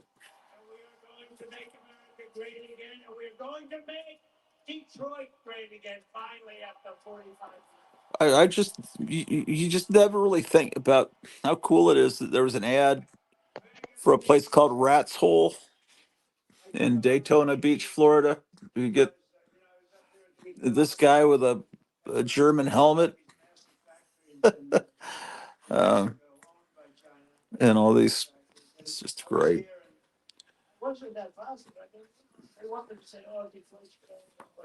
And there's someone commented. Oh, Paulo commented on it. Says he's comparing me to Andy Warhol. I guess that video I did yesterday morning where I was had that wig on. He must just be now be watching that.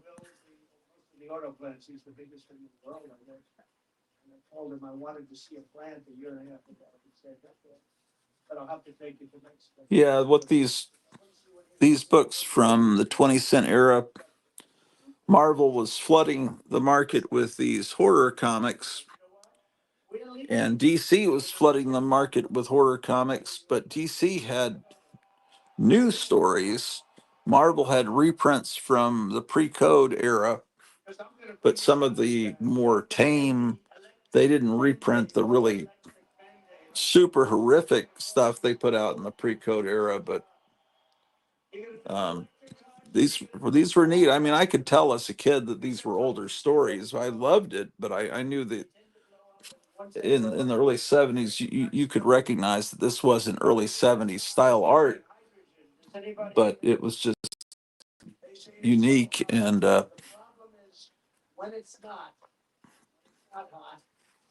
so this is from May of 1973. This would have been the end of my second grade year. This is not my childhood copy, because I never had this particular issue. against a tree. It's pretty great stuff. So we're not gonna do hydrogen cars, is that okay for everybody? Trump says we're not going to make hydrogen cars. That sounded like crazy when I heard them talking about that. For generations, this state was the world capital of automotive. You know, anyone that's seen the Hindenburg crash knows that's probably not a good idea. The best, but then a lot of bad things started happening 40 years ago, actually, but your politicians have done nothing. They were either stupid or corrupt, one or the other, they were both. But year after year, globalist politicians like Kamala Harris sold you out and let other countries loot and pillage and plunder your wealth and our jobs and our American dream. 40% of Michigan auto jobs were. I hadn't figured out how these bags worked, so I had this self-sealing bag, but I had tape on it because I couldn't figure out how. Well, there's no stickiness. How do I make this stick? I didn't realize you had to tear the strip off. So every so often I'll find a self-sealing bag, and I'll have taped it, and I have to take the tape off and seal it properly. Yeah, I have some of those self-sealing bags too. I don't like how when you peel off that little semi-translucent film off of there, it like wants to stick to everything like with static electricity, not with like adhesive, but like it's like you can't throw it in the trash and get it off your fingertip. You know what No, I'm you talking about? can't even get it off your fingers, and then it's on the floor, and it's Yeah. just it's a horrible nightmare. Yeah, I don't know how to solve that problem. This is issue 4 of this. So this one I think went through a fire. The problem is there was a comic store I used to shop at, and he made a major buy of really great stuff from this era that all had little bug shoes on it. And then he made another buy that really great comics in great shape that had clearly gone through a fire, and then you would continually stumble on them. This is one that I can tell if you look next to the number 2, you can see in pencil G. And that's what Lone Star Comics, now mycomicshop.com, used to do in their store. That meant that this is in good condition. So they would write it on there, and they wouldn't write it on there if it was a mint comic. I mean, was back in the 70s. But my Fantastic Four first appearance of Black Panther has, like, I think VG written on it, insane.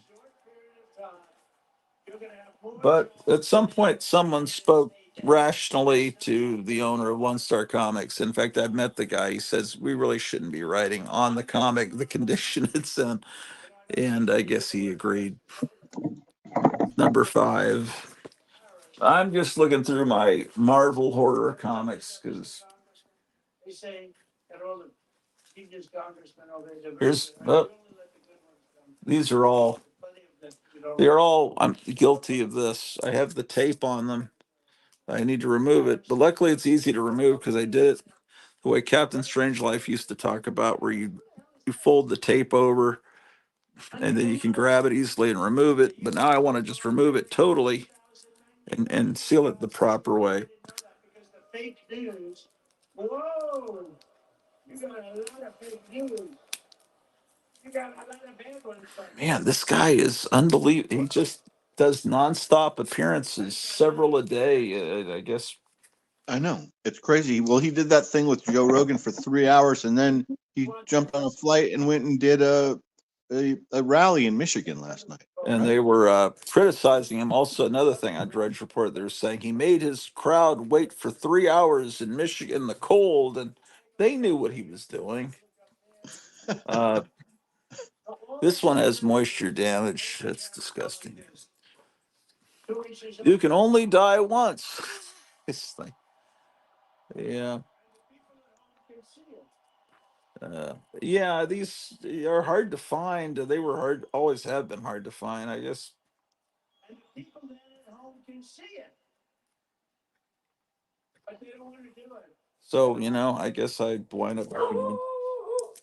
No, friends of because they live their speeches, but when they're playing the tape, every show, all they have to do is turn the camera about an inch, 2 inches over, 1 inch up. It goes like this. Excuse me. And they can see it. They don't want to do that because they don't want to see it. They don't want to have people see it. Okay.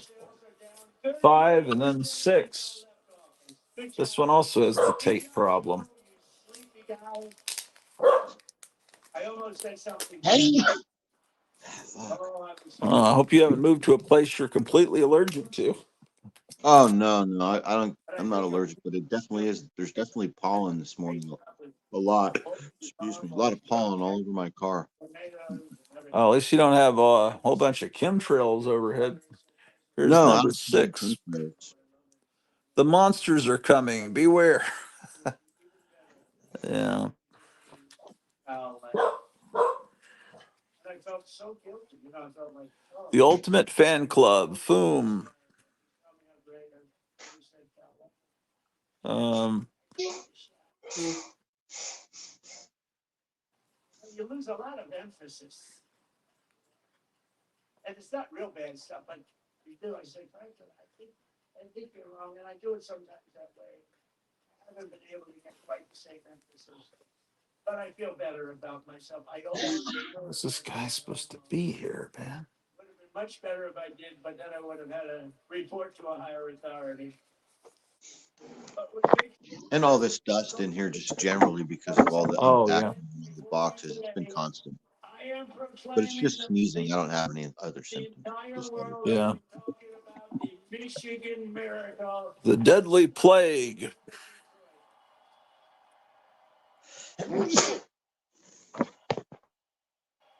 They all wind up with polka dots all over themselves. I wonder if Fauci is working on that now, even as we speak. Oh shoot! Zork's already in Arlington. It looks like, or in Texas. It says Spring Creek Barbecue is still open here. Rib plate.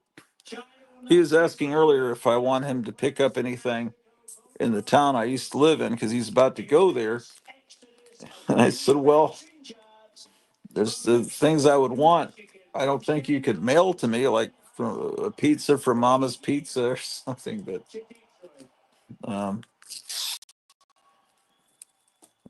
he says he's going to rescue some family member and bring him back where he's at. So he's definitely committed to his, view of what's about to happen. But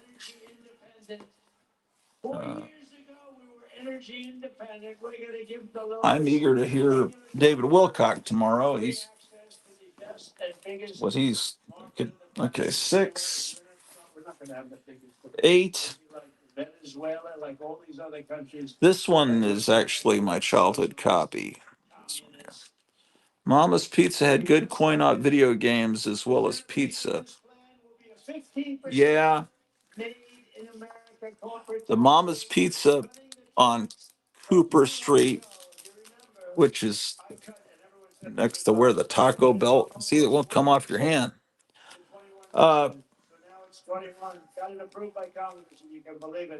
These friends of mine in the 80s were regular patrons of Mama's Pizza, and there was a jukebox in there with the 45 RPM record jukebox, and the owner, let them bring in 45s to put on the jukebox. Well, they brought in Satisfaction, but not the Rolling Stones version, the version by the Residents.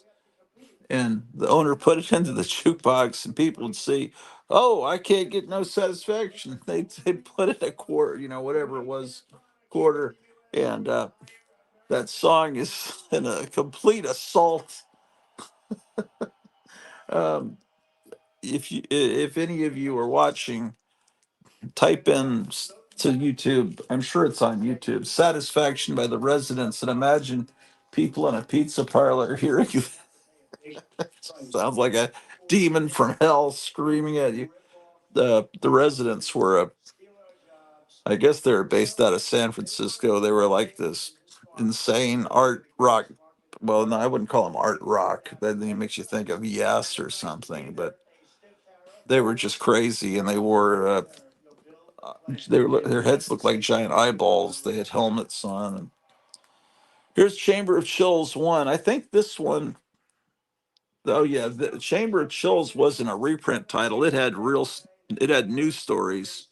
And this one has a Harlan Ellison story. So Marvel did have comics that had news stories like DC had. Zork says they had a little stage for a while too, and beatnik types would play guitar and sing some. I'm sure they did. That's not in my memory, but I believe it. The thing about what was it about Mama's Pizza that was so different? It was they put there's some my wife would know. There's a particular taste that you don't get anywhere else. What is this sword? It's some kind of. Oh, there are reprints from the 50s in here after all. This is based on a Harlan Ellison story, Delusion for a Dragon Slayer. Sid Shore's artist, Jerry Conway writer. Adapted from an original story by Harlan Ellison. Looks like a guy that's sword and sorcery kind of thing. And it's one of the reasons that we have incredible support from the workers at the UAW. They think that. Oh my gosh. This is a werewolf story. It's kind of disturbing. This guy was just a werewolf. Now he's naked and lunging at these people. That's a little disturbing. We love Elon Musk. There's nobody like Elon. But he understands this. You gotta have choice. You want choice for schools, actually. You want choice. The misconstrued cap says neat. We call that choice too. That's a new person or someone with a new name. How are you doing, the misconstrued cop? And these UAW members, Brian Pennybecker, and Brian. If he's around, I want to get him up here for a second. Where's Brian? Come here, Brian. Come with these arms. Look at the arms. That Chamber of Chills I bought later. This one is a childhood copy. This issue of Chamber of Chills. Thank you, Mr. President. Listen, I met Del Trump. I told you in the pre-program. Chamber of Chills number 8. I said, if you come to Macomb County and ask for the auto workers, Great. you get Nice it. looking You might win comic. Macomb County, but you don't carry the whole state. Very nice looking. But that's exactly what we did. Um, Now listen, I got about 150 co-workers here with me. You see them in the red t-shirts. Make some noise, guys. oh, this is one that we were just looking at last night, but we were looking at the original one, I think. Last Frontier Comics showed the original Atlas era comic that this was reprinted from. And that looks like pretty much the original art. Sometimes they would have Marie Severin redraw the art to make it look a little more contemporary.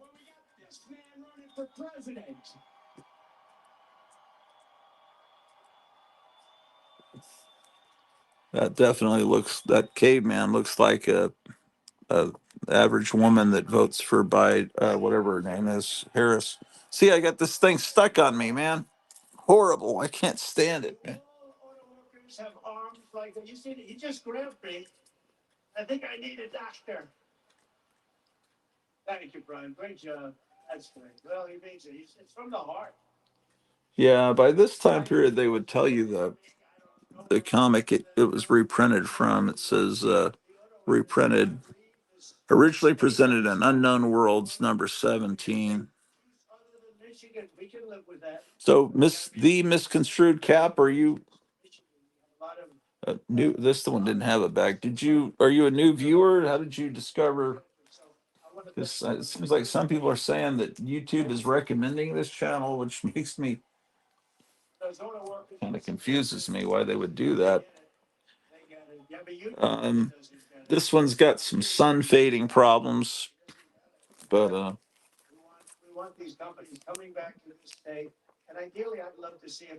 Look, I've got to be equal to every. I just this is what I've accumulated from my childhood and from 50 years of collecting comics in various stores that I've gone into. This one I've got at Duncanville Books in Texas. I just don't know.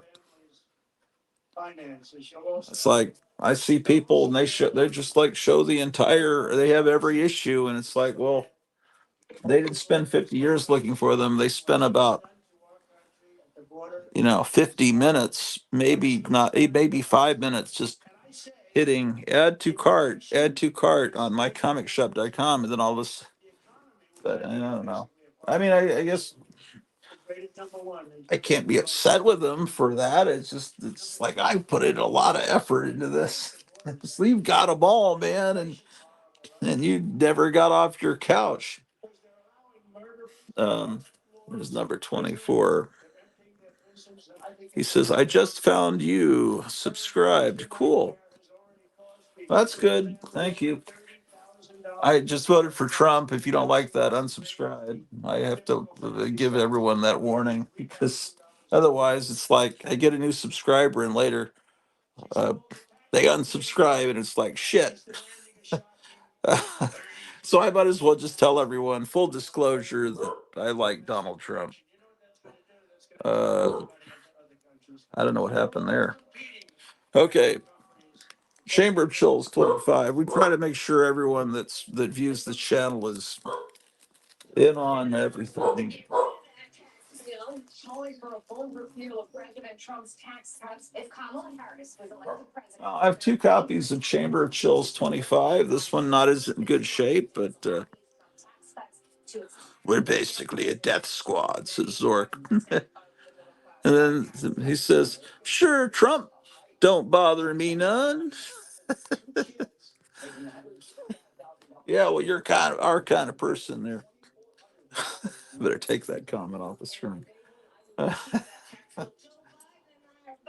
That looks like that's what the thing is supposed to look like before he turned into the thing. Just letting Marvel know that because they keep casting. They were going to cast a guy with dreadlocks to be Ben Grimm. Oh my gosh! Look at this wonderfulness. It's Jack Kirby insanity. It's just this page alone. If this was if you made a color copy of this page and just framed it and put it in your next to the commode in your bathroom and let people just read it, this page is just fantastic. Yeah, this is the giant. This is reprinting the giant monster stuff, which yes, it's Moomba. I think we saw the original comic that had Moomba in it last night. Oh, this is Moomba Part 2. Moomba. Man. Oh yeah, Who well, dares defy the wrath of Moomba? yeah, well, this is how Jack Kirby drew Moomba, and this is how who drew the cover? Don Perlin interpreted Moomba.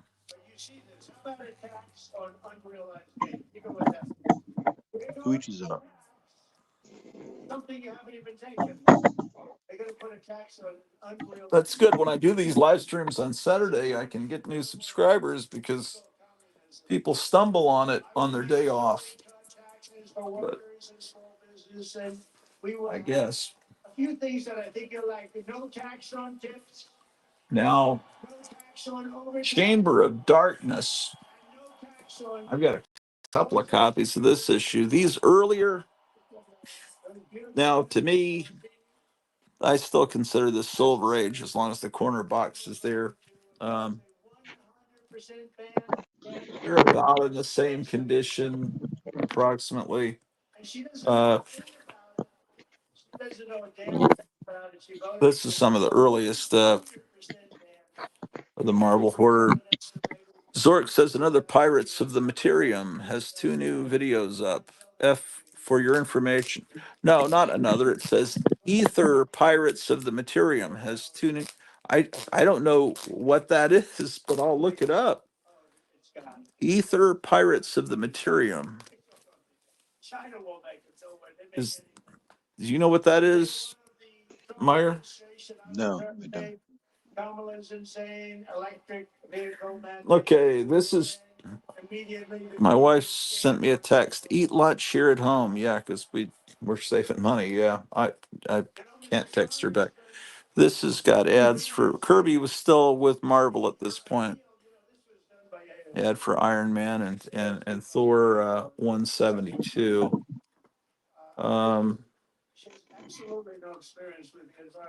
This is oh, Stanley editor, Gerard Conway writer, Barry Smith artist. I guess I seem like an asshole. I still call him Barry Smith. Everyone else buys into Barry Windsor Smith, but he was always Barry Smith in the 70s. I don't know when he decided he was Barry Windsor Smith. Was that in the 90s, late 80s? Oh, Cliff High's Substack. Okay, right. LOL. Okay, so I don't even know what a Substack is. I've heard that ex-socialist lady, what's her name? The one that's the glasses that does the anti-socialism show. Can't remember her name, but she's always talking about articles on her Substack. So I don't know what that is exactly, but so you can apparently put videos on Substack. When I've seen Cliff High, it's been on either YouTube or Rumble, and Rumble is, like we were saying yesterday, has so many commercials now. It is absolutely unwatchable, and it seems like that they're doing that intentionally right before the election. Tower of Shadows was the other one that came out, and Chamber of Darkness about the same time. And I think they're about to put out a book that reprints the Tower of Shadows comics, because I think there were Lovecraft adaptations in that, and so that's this is an adaptation of the Telltale Heart. It looks like it's set in present day, and Classic of the Macabre by Edgar Allan Poe, adapted under the supervision of Stan Lee by Tom Palmer and Denny O'Neil, lettered by Artie Simic. So yeah, they were. Oh, I just said so. Yeah, really nice artwork in this. Yeah, it's not. It's Telltale Heart in present day. It looks like.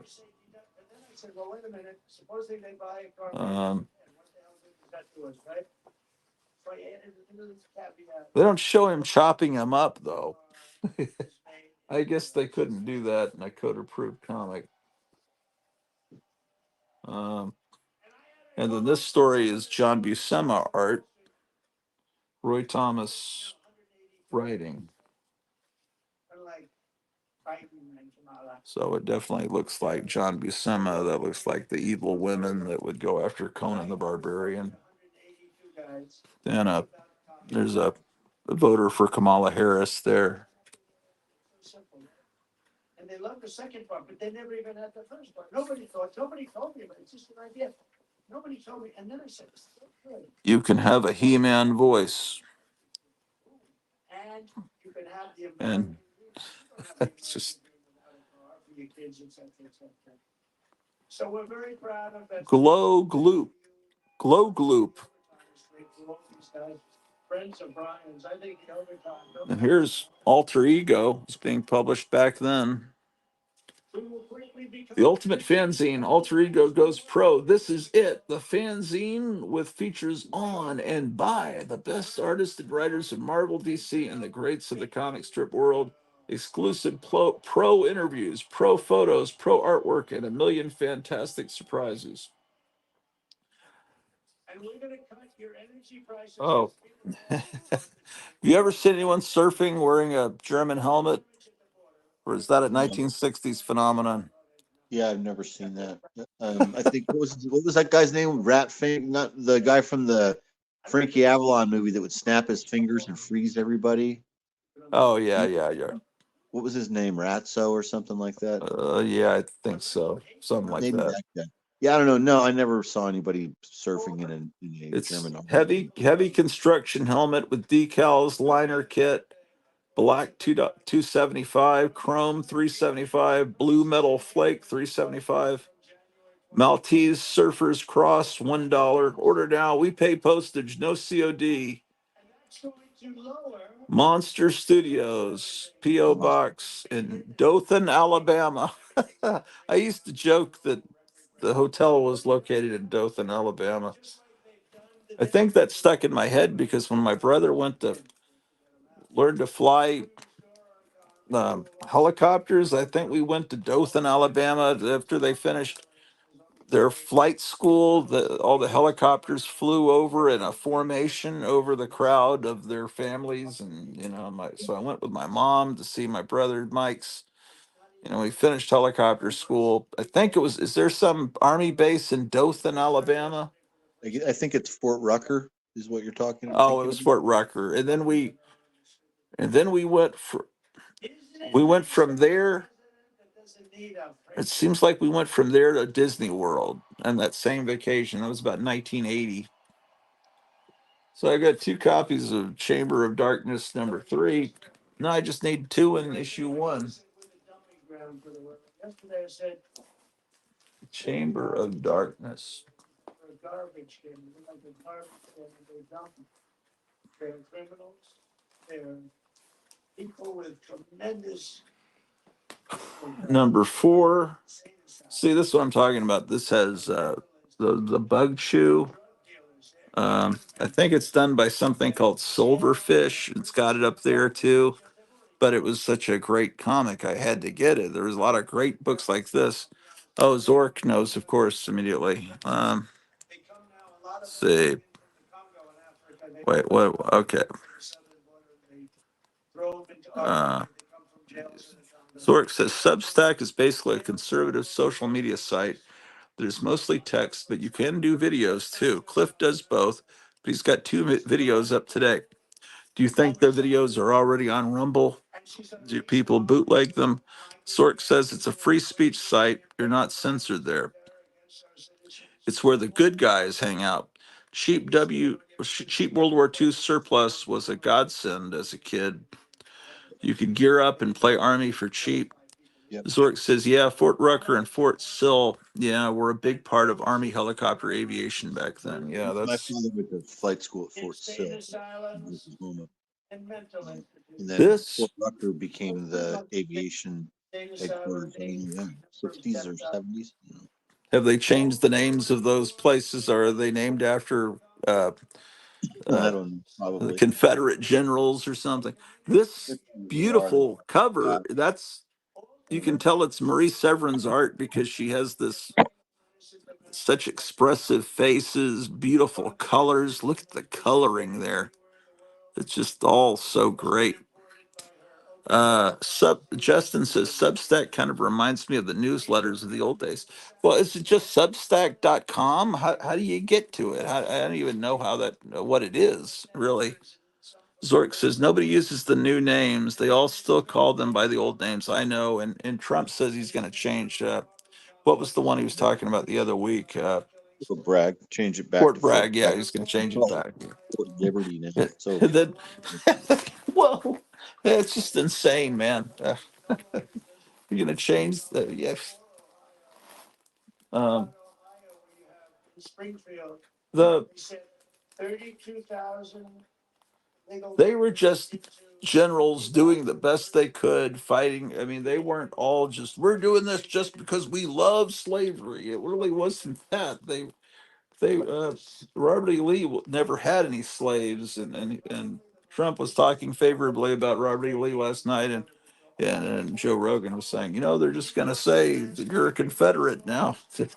Yeah, um, I heard that. that's how they do that. Yeah, these covers. It looks like Marie Severin did covers for these, and they're incredible. Yeah, those are great.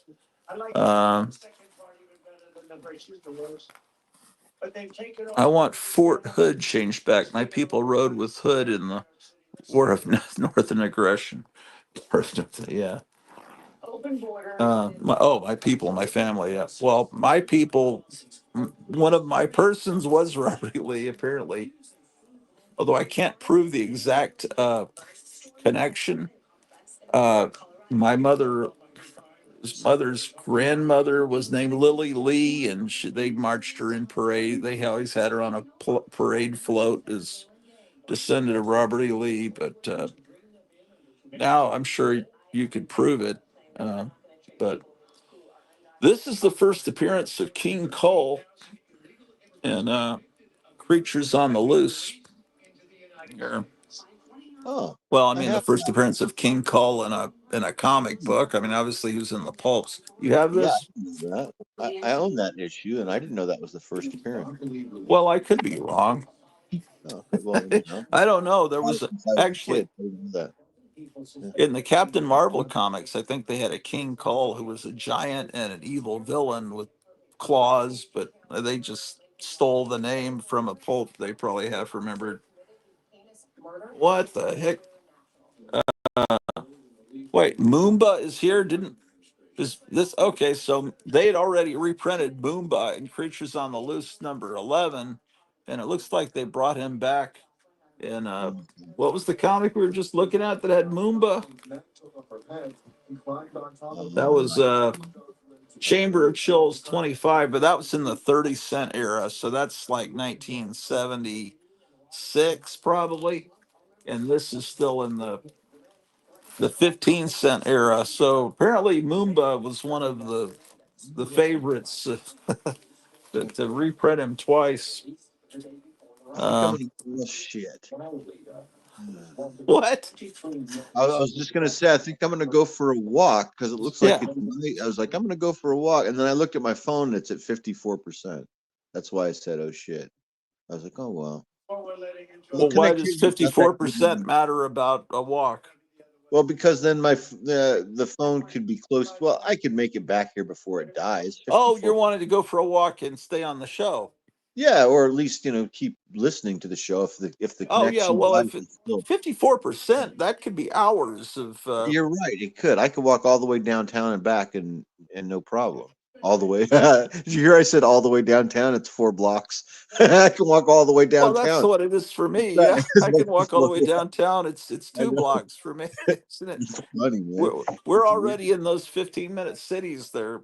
Totally. Yeah, this is a 5-minute city. Yeah, it's like it's nice to gas up your car once every 2.5 months, but I of course I realize when I used to have to commute 30 minutes to work and 30 minutes back, that would have crippled me. There's no way we'd be able to eat back before I retired. This issue of Fear, I traded a guy named Sammy Glass for that. And I was so happy to have a comic book with a corner box. It was like, so I still have that issue of Fear. It's probably coming up here in the box. And Where Monsters Dwell started back in the 15-cent era. I didn't realize it went back that far. So they're pick a pair of winners from Mighty Marvel. It says now on sale. It was just there was so much horror that just exploded out right as I was coming of age into the comic book. Oh, here's a new story. The Underground Gambit. Some guy drawing underground comics. That's interesting. Look at the comic he's drawing there.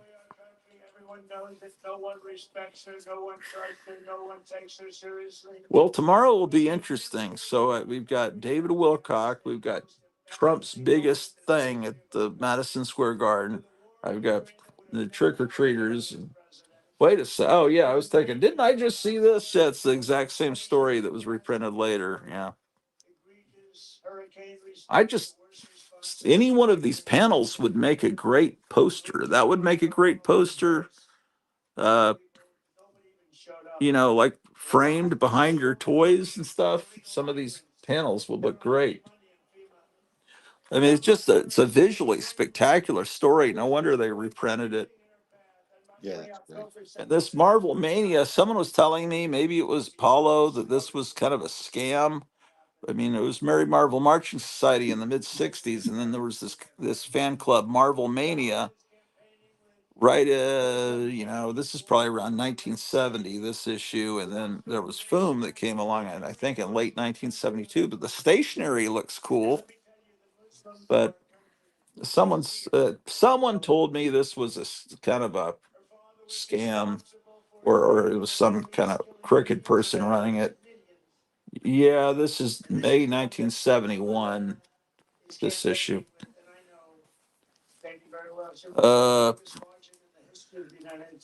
Okay, let's see what people are saying. Justin, what was the Marvel humor book that Marie Severin worked on?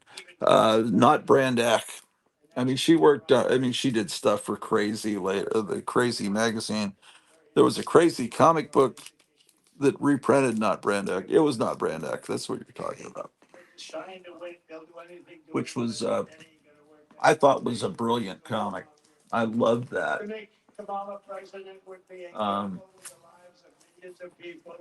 She would get us into World War III because she's too grossly incompetent to do anything about it. I was captured by Corilla Harris.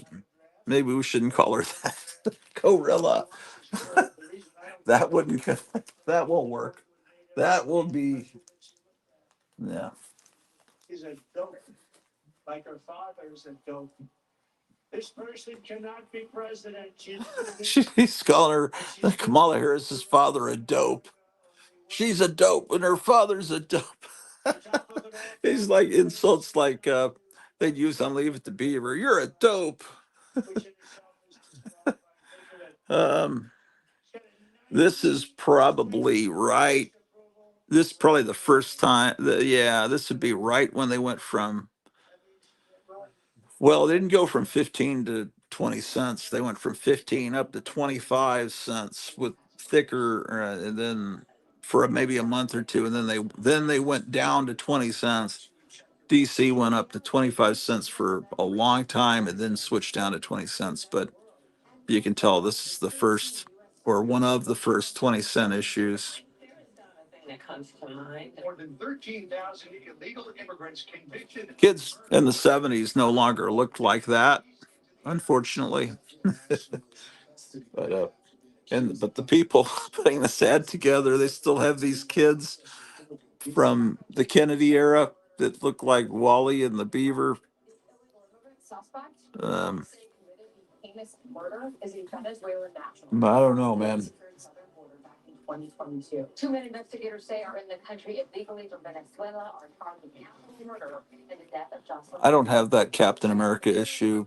That looks like it's a spectacular issue. Power to the people.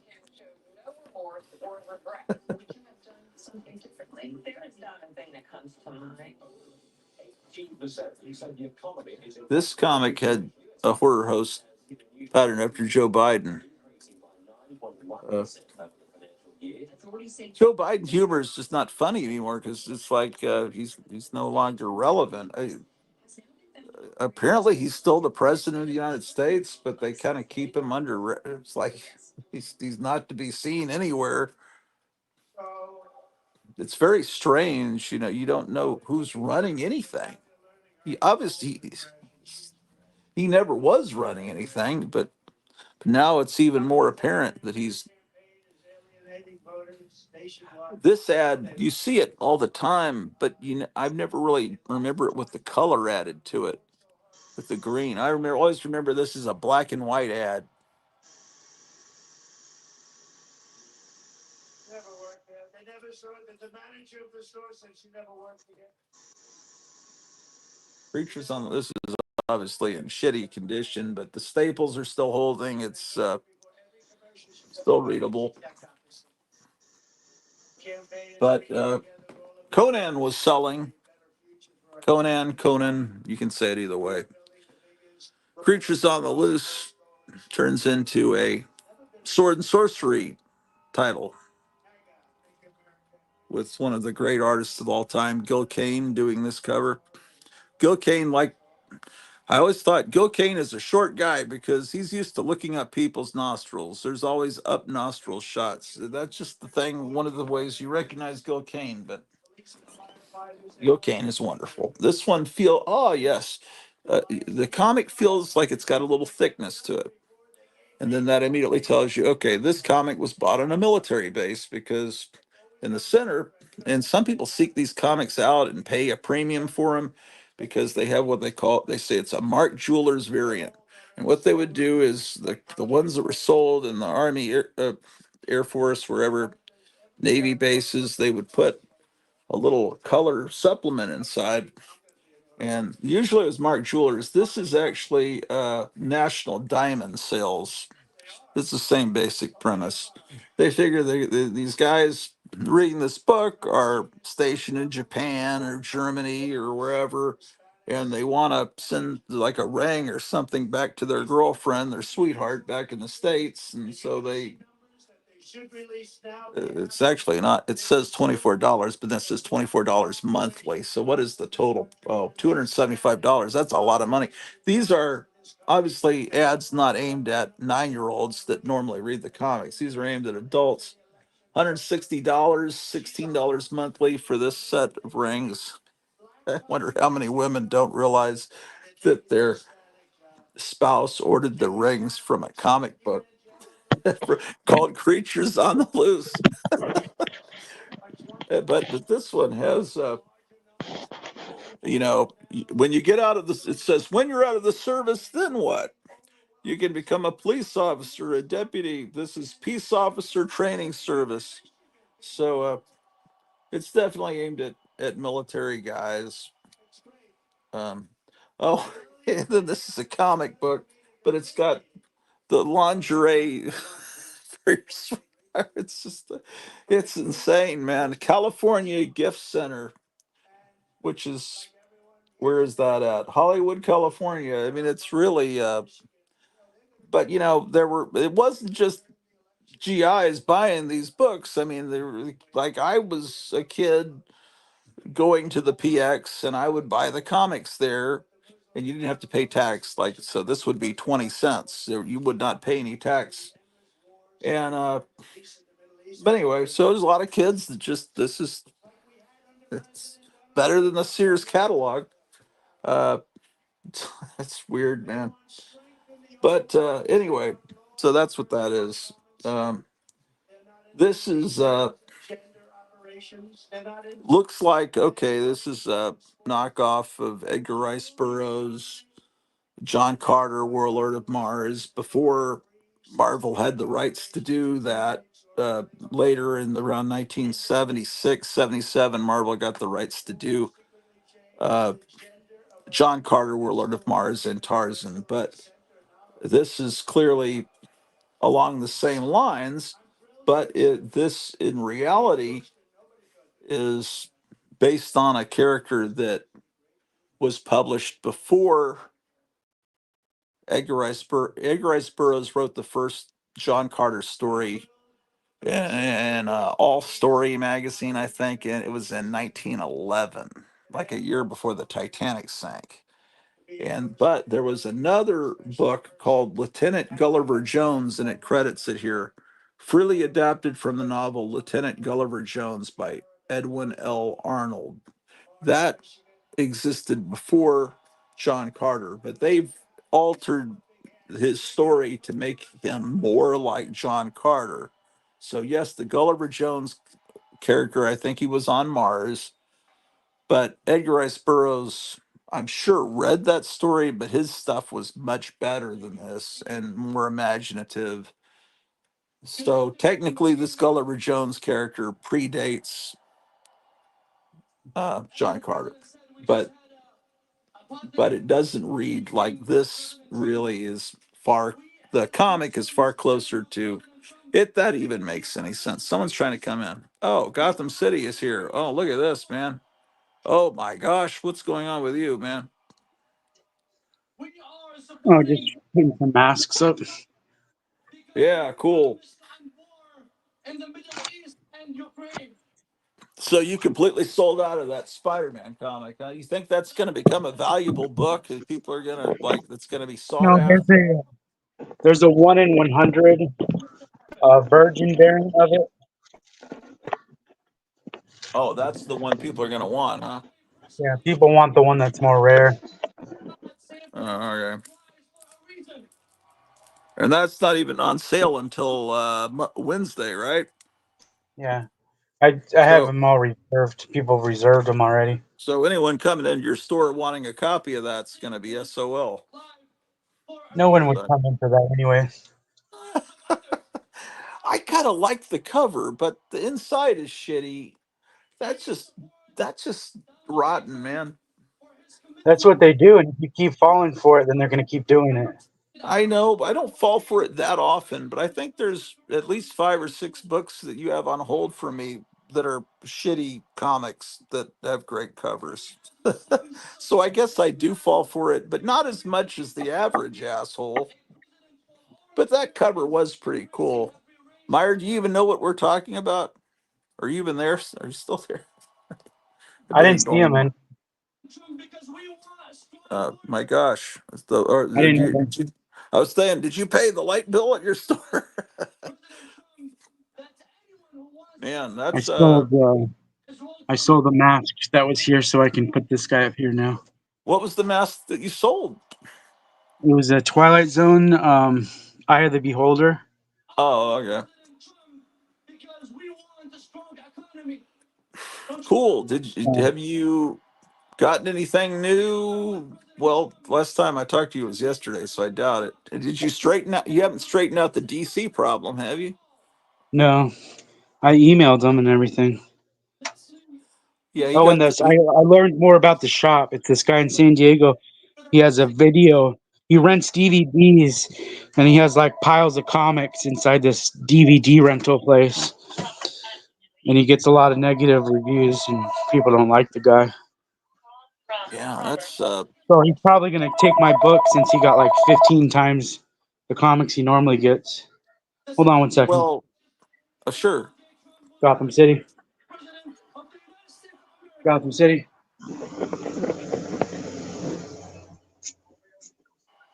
Gotham City. Hey, Yeah. I. I'm walking. I'm walking here. Can't you see I'm walking here? What was it? Ricky Nelson had a hit with "I'm Walking." Yeah, did he have a hit with I'm walking? I think he did, huh? Yeah, I'm walking. Yes, indeed. They used to always play that on Happy Days in the early days when it was actually a good show. Oh, I'm boy. kind of testing this out because the connectivity was not that great downtown, but I'm wondering if I'm pretty still. Look at that house right there. Is that badass?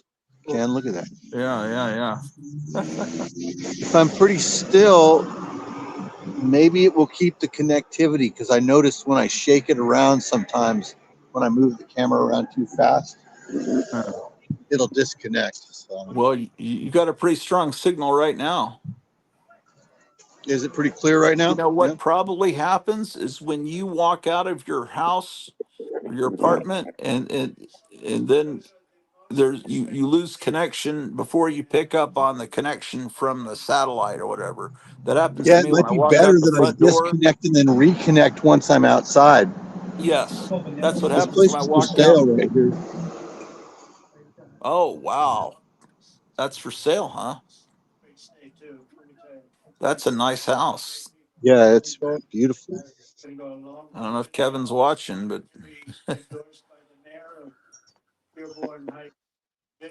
Oh, neat. very nice.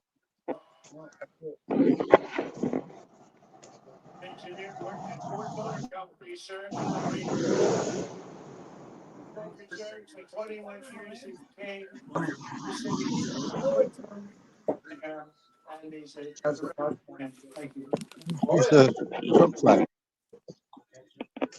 Oh, good. Make America Back 2024. Here's Do you another see nice old many? house too. This is a big house. Many what? Do you see many signs for either candidate? Yeah, there's a lot of Trump supporters here.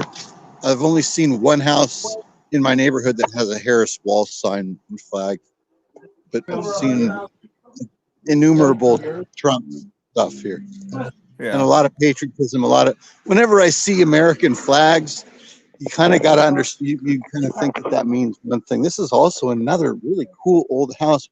Look at this addition, like a sun porch off the back right there. Yeah. Look at the entry. Can you see the front door? Beautiful. Yeah. So this, I found out from my neighbor, used to be an old train station back when this was a hustling and bustling place. Over there in that corner? Yeah, all that empty lot was all a train station. That narrow gauge railway I was telling you about that used to connect. This is before the war, before the highway. There's no freeway, but before the highway existed, when all of these houses probably all new. This was a train station. Huh. And they had to make the tracks narrow because it's so mountainous and it's so difficult to cut the tracks through the mountains to get here, I guess. This is another beautiful house in this neighborhood. It's huge. Look at this place.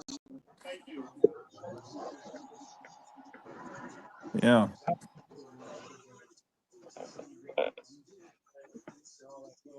It's a Yeah, shame they took the train station down. They could have, it's completely gone. There's nothing anymore other than just the walls, the cement walls around it, the stone walls is all that you see, and a sign. Usually they make those into museums in a town when the train leaves. Well, that's where my neighbor works at the narrow gauge railway museum. The museum for this exact railroad that used to come through this town is about 1 mile out of town. It's between here and Nevada City. Here's another Yeah. huge old house. This is a really cool old one too. It's giant. Look at the size of this place. Yeah.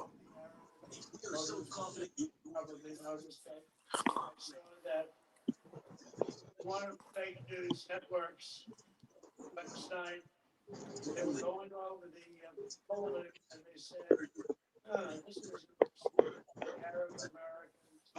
Trump 59, Kamala Harris 8.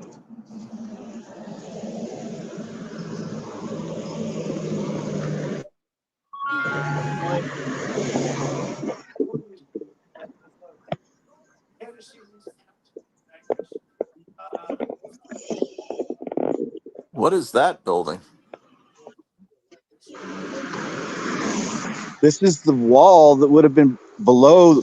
This is the street level of the train station. This is the passenger entrance. This staircase says passenger entrance. So this is what people would walk up that staircase to go up there to catch the train. Oh, neat. He's killing it in the polls. He's against somebody who And then the Can you walk train, up the stairs? yeah, they would walk up those stairs right there and go up there and catch the train. Now the train would run in the same direction along almost the same path as the freeway or the highway does now. So it was north to south. But if they block the entrance where you can't go up the stairs, Yeah, it says there's a bunch of no trespassing signs all around there. You're not allowed to go up in. Yeah. That's a shame. Here's this giant cannon. This cannon came from San Francisco. And what does it say on the plaque? Why is there a cannon there? Yeah, let's check it out. So it says Columbiad Cannon 1850, last on duty at Fort Point on San Francisco Bay Grass Valley Women's Improvement Club arranged with the U.S. War Department for donation to be placed in City Square, now Alexander Park, transferred from Benicia Arsenal to here in 1911. Only known example of its type to exist. Weighs 9,100 pounds. Marker placed by City of Grass Valley, October 2004. What is a women's improvement club? I don't know. Women's Improvement Club arranged with the U.S. War Department for donation to be placed in City Square in 9/11. Women's Improvement Club reeks of 1911. that What? reeks of a home for What's unwed that? mothers or So it's a huge cannon. See how big it is? yeah. There's a ladybug on it. I bet a women's improvement club, it was probably a home for ex-prostitutes. I got you a Do you deal. think so? Like, Do you think so? well, I don't know. There was one near where I used to live. There was a cemetery there in the middle of a park, way in the back. And it was all these graves. It was like, it would just be first names. And they were babies that died. And sometimes it just said infant number one, infant number two. I And it remember turned out that. that there was Right. a Is that place all? there. Everything pretty much? It was like a home for Not that good. people, So women that what's were interesting pregnant. about that? I got Why that's interesting? That Women's Improvement Club thing is because this town is famous for a history of prostitution. Okay, because think about what I told you about this town. This town is a boom town that was built out of gold discovery, and for miles around, this was the place everyone would come to party. So these hotels are haunted by the ghosts of old hookers, a lot of them, and it's famous for that. It's famous for the arts. It's famous for theater, music. It's kind of a weird place for a small town. It's got some strange history, but that would make sense. Women's Improvement Society, if that's what it is.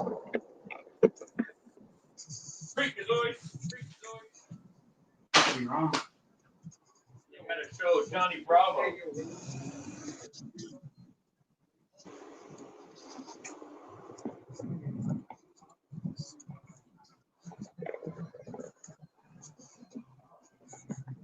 It's been a little while, yeah. You still have a short box stuff, don't you? Hey, should I refrigerate these until tonight? Good.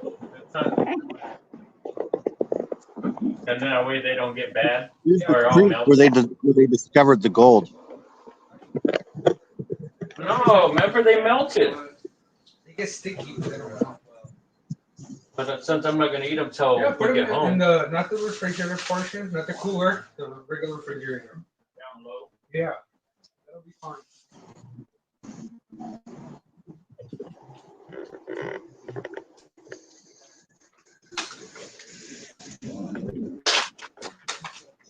That's pretty cool.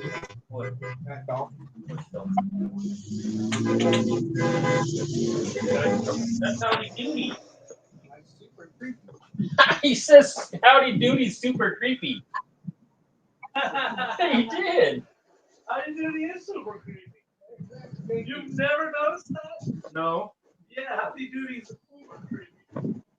It's Howdy Doody time. That's like the buddy of Chucky.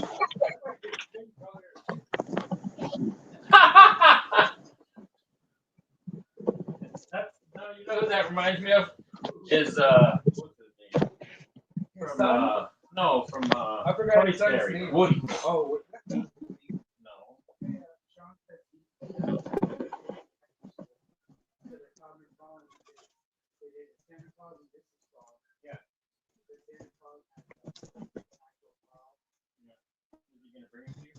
So the source of the gold, where we just walked by, that creek called Wolf Creek, it connects right to the street we're on, which is called Bank Street, which leads directly to this giant bank where they built to safekeep everybody's gold, I guess. It's kind of funny. But anyway, we're walking right up there because I have to go to the bank. So Bank Street, all the banks are on Bank Street here. All right, I'm back. There's Booktown Books. That goes both ways for girls and guys. Can you guys hear me? Oh, did you surprise him? I already have that. That's done already. I just finished the main character, the one that says the money. With a deadly weapon and rape of it. Her story. Friends who confiscate the gun, but everybody likes to give up their guns. Everybody likes to give up their guns. Somebody waiting outside for you. You grab it. Probably give it to the bank. That way, and endorse a Can you guys hear me? ownership to the ban on even though police sex changes for illegal aliens. I can't hear you.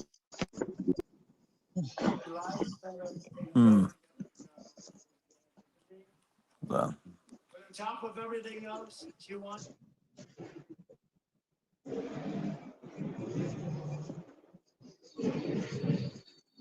Can you hear me okay or not?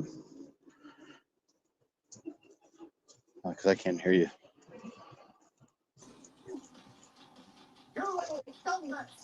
Can you guys hear me?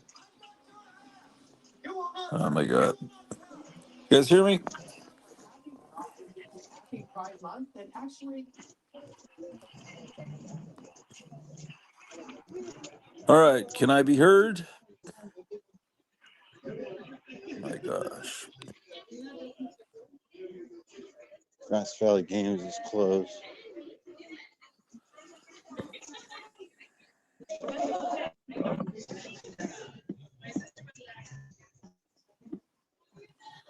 Can you hear me okay? I can hear you. Can you You hear still me? connected? Yeah. You can hear me? Yeah. Okay. Here's Chris Stevens. Can you guys hear me? He's from Grass Valley. Okay. My phone died. I didn't have it plugged in. That's what the problem was. I disappeared. Oh, thanks for reminding me. I got to plug mine in. I couldn't tell whether I was connected. I couldn't tell if I was connected or not. You still Oh, go were. ahead. It's okay. When I lose connection, the stream will still go for, I don't know, 10, 15 minutes until it just ends. Yeah, I don't know. Anyway, we're here. This is downtown. This is Mill Street. We're just passing through. Walking. That's what happened to Sticky Goose. He brought on Comic Tom to have a debate and argument with him, and then he lost his Wi-Fi, and Comic Tom took over his channel for about 10 minutes and started promoting all his comics he's writing and stuff. And then at the very end, Sticky Goose came back with his wife, and they were yelling at Comic Tom for it was just ridiculous. Yeah, man, this town is great. Right now, I'm into November of 2000 in WWE. My sister working my way back up.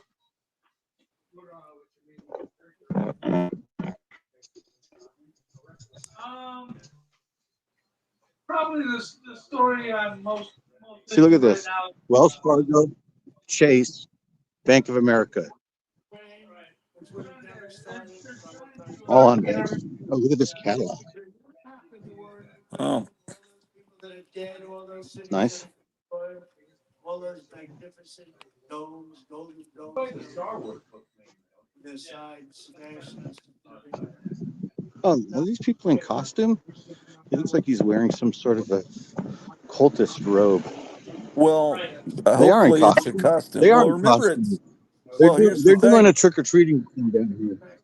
Well, maybe, but also remember that Just like what you said, they must be doing. Well, if it's a kid, but if it's an adult, remember the Saturday before Halloween's when most people have Halloween parties. So they might be going to a Halloween party tonight, although it's kind of early in the afternoon. Making them safe and clean and beautiful once again. kid. This town, I keep saying the same word. It's idyllic, is how I would describe it. Yeah. There's no trash anywhere. It's it's just it's very quiet Nobody's taking place. a dump on the sidewalk. You might get nostalgic for poop on See the this old sidewalk. hotel right here with the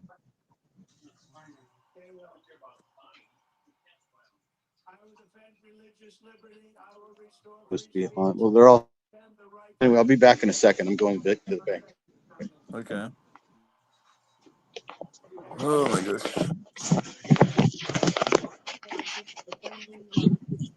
That's exactly what I was saying, Justin. It kind of reminds me of the town on the Stargirl show. Yeah, that really that's what my wife and I always use as the base for a town, because that's a real town somewhere they used for Stargirl, and it was something else.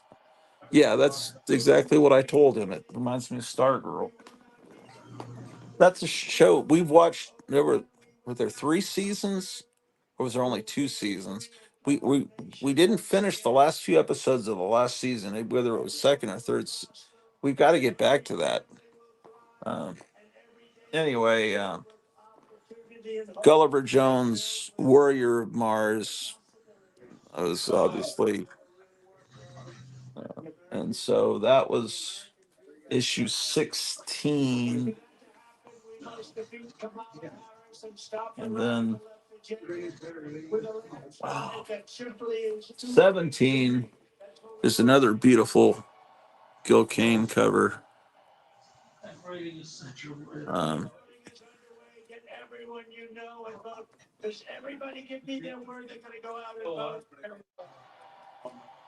we've got to watch that 4-hour Halloween block that Gary Davis uh, showed me on YouTube. Yeah, Roy Thomas writing, Gil Kane as the artist. Great stuff. But this is the Schwarzenegger ad. This is before Schwarzenegger was famous. He has this ad. I put 2 full inches on my arms. I'm not gonna try to do that. 3 inches on my chest and trim, 4 inches on my waist in just 7 weeks. But somewhere I was reading, it's not just Schwarzenegger. This girl is somebody, and I don't remember who she is. Maybe she's someone that I follow on Facebook. I don't know, but I remember reading. Well, there's a picture of him reunited with her, like kind of like today, and where he's holding her. But this is that Schwarzenegger back in May of '72 or April. Well, that ad wasn't. It's been running in the comic for a while. That's probably him in Okay, so 1971. there's Okay. definitely trick or treaters out here today. It looks like the kids and parents of locals are all trick or treating the downtown businesses. That's what it looks like to me. Okay, they probably do it the Saturday before. It's You see these if people, you you have see a these people right here in front of the Holbrook. yeah, it's What's that? probably the town probably agreed to do it the Saturday before. Uh, does your town have a newspaper? Say that again. Does your town have a newspaper? What? Does your town still have a newspaper?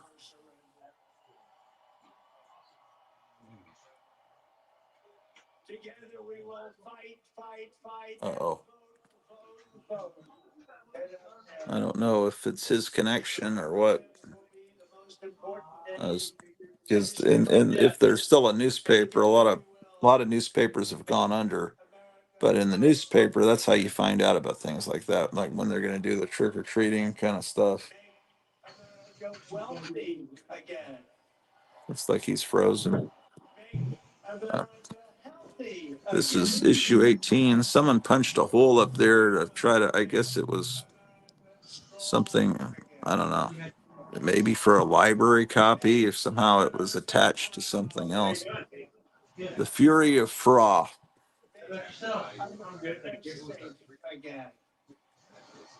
We will make America great. Can you hear me again? I can hear you now, yeah. All right. Yeah, we every time so did the same thing. It's right now it's doing the same thing as it did yesterday, which I discovered like a dead spot, which is right along Main Street right here where there's all these old brick buildings for some reason. I don't know why the connectivity is weird right here, but it is. It's not good. Yeah. So I'll be out of here soon. But this is the spot where we glitched yesterday too. Okay. This is the spot on my channel that the picture, the black and white picture of the old Main Street. This is the spot where that picture's taken of, is of this street going up that direction. And the Nevada Club used to be the Tahoe Cafe. Oh.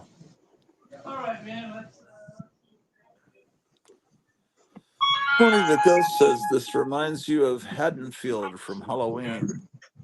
Well, she's the one. She's the one that would come in shopping for it.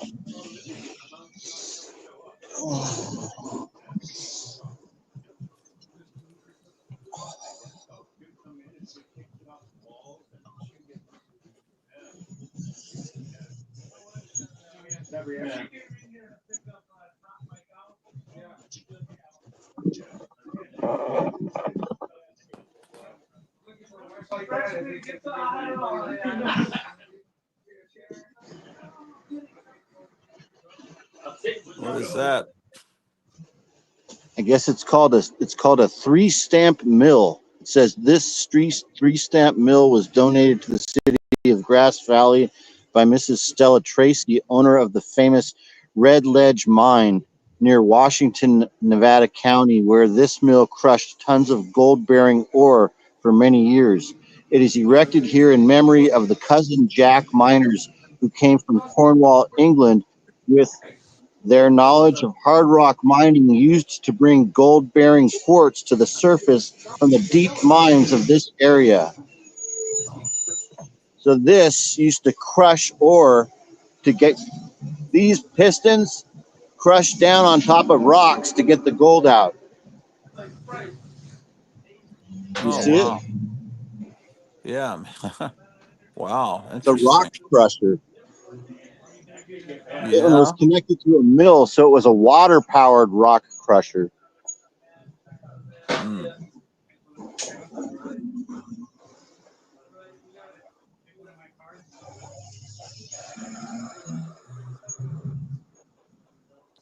They had the walk-off grand slam. Doing on big two.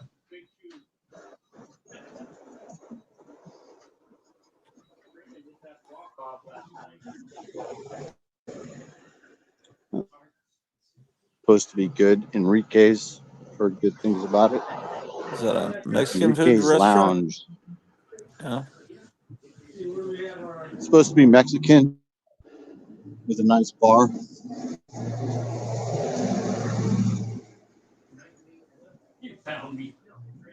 With wisteria from the entry. Oh.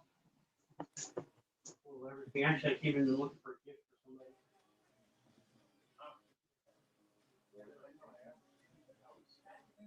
I didn't want to bug him. I have an older blue.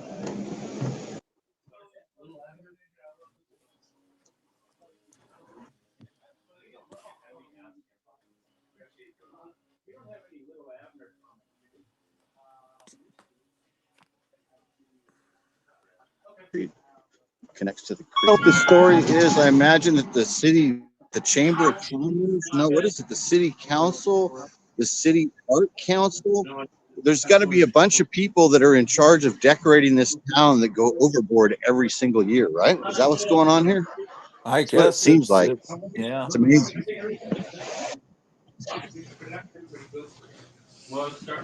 I can't wait to see what it looks like at Christmas.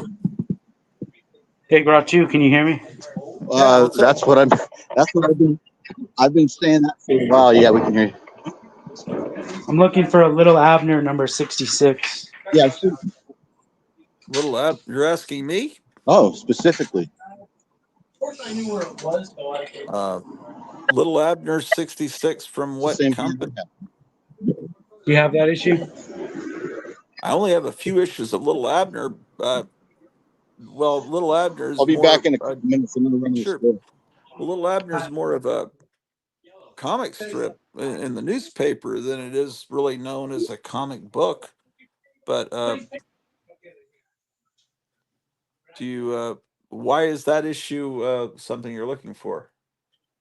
Somebody specifically looking for that issue. Oh yeah, I really don't know. Wondering what it Um, looks like. Cover looks like. we'd have someone. Well, if someone you could look it up on mycomicshop.com. Unless could you look it up on your computer? I know you're using your phone. Yeah, I have my computer today. Little Abner 66. Well, maybe I can look it up on my comic shop. Or hold on. Horny the Ghost says, Gratu, how are you holding up? I know you went live early this morning. Well, I was just starting to nod off, but I'm okay. I'm probably gonna, before too long, maybe sign off and eat and just relax and watch this next Trump rally. But let me see here. mycomicshop.com. Little Abner, what was it? 66? Yeah, Was it a customer that walked in looking for it? yeah, Okay. Is he still there? yeah. Okay. I do not. Let's see. Oh, it's a cool cover. Let me see if I can. What's up? Does Eric care about his receipt? I doubt it.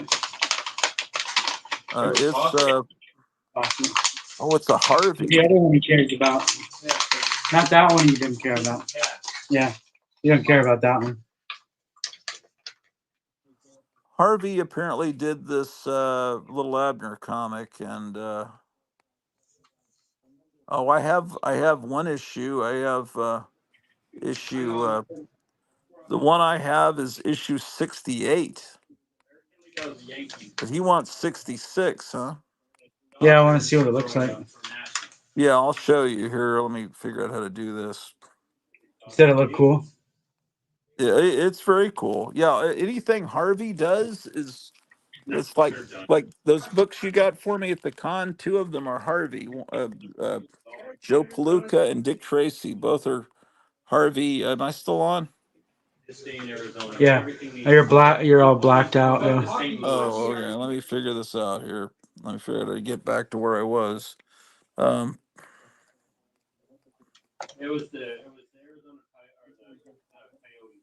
um, Yeah. Harvey did a good job of taking newspaper strips and turning them into a really cool looking comic and with great covers. Uh, and let's see, how do I do a brand? Okay. Who should I put the boxing gloves on? Batman? Uh, what are your options? Is it you have two pair? You have two, so they could go on both. Yeah. It might be good on Batman. He already has gloves, but They fit him good. Look, yeah, well, that's good.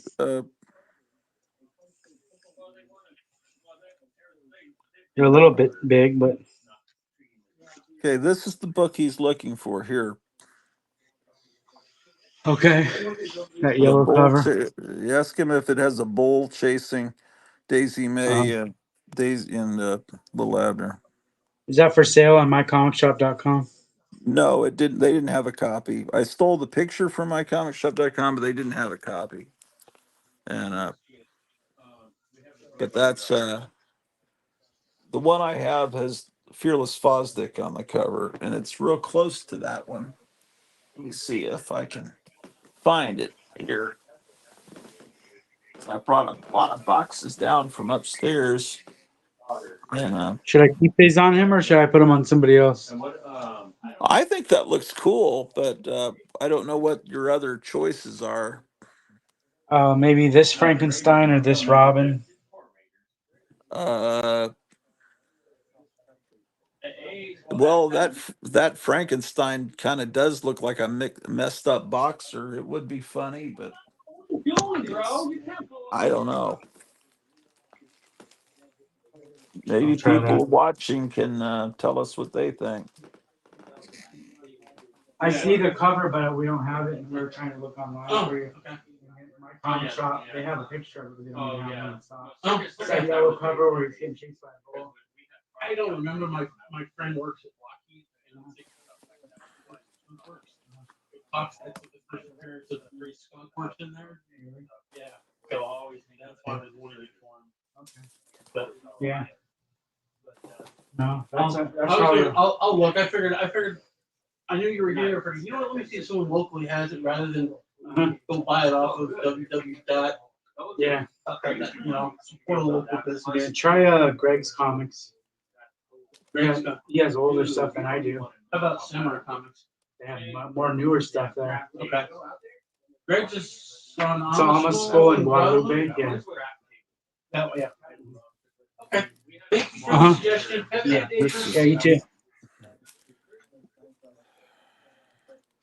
This is close to that issue.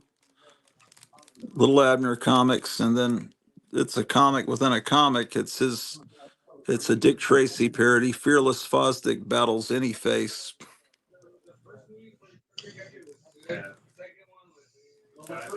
And The guy said it was the first appearance in that.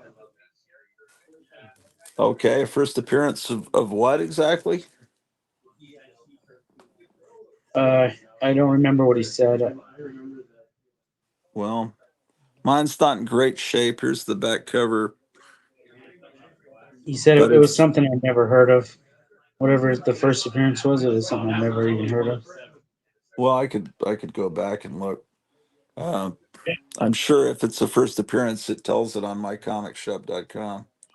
But really, it's not going to be a first appearance because these are all reprints from the Sunday from the newspaper. So the first appearance of whatever character Well, he's you would talking say it's about the first in a appearance in comic. a comic book, yeah. Yeah, okay. Well, yeah, technically that would be right. Because these But guys, they don't even consider magazines comics.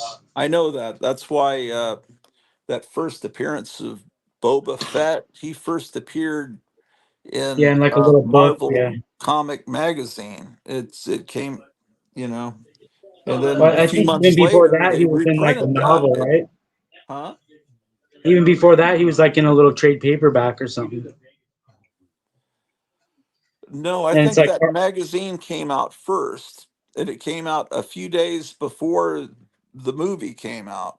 Maybe 5 days before the movie Empire Strikes Back came out, and then in the regular monthly Star Wars comic, they started an well, adaptation of it.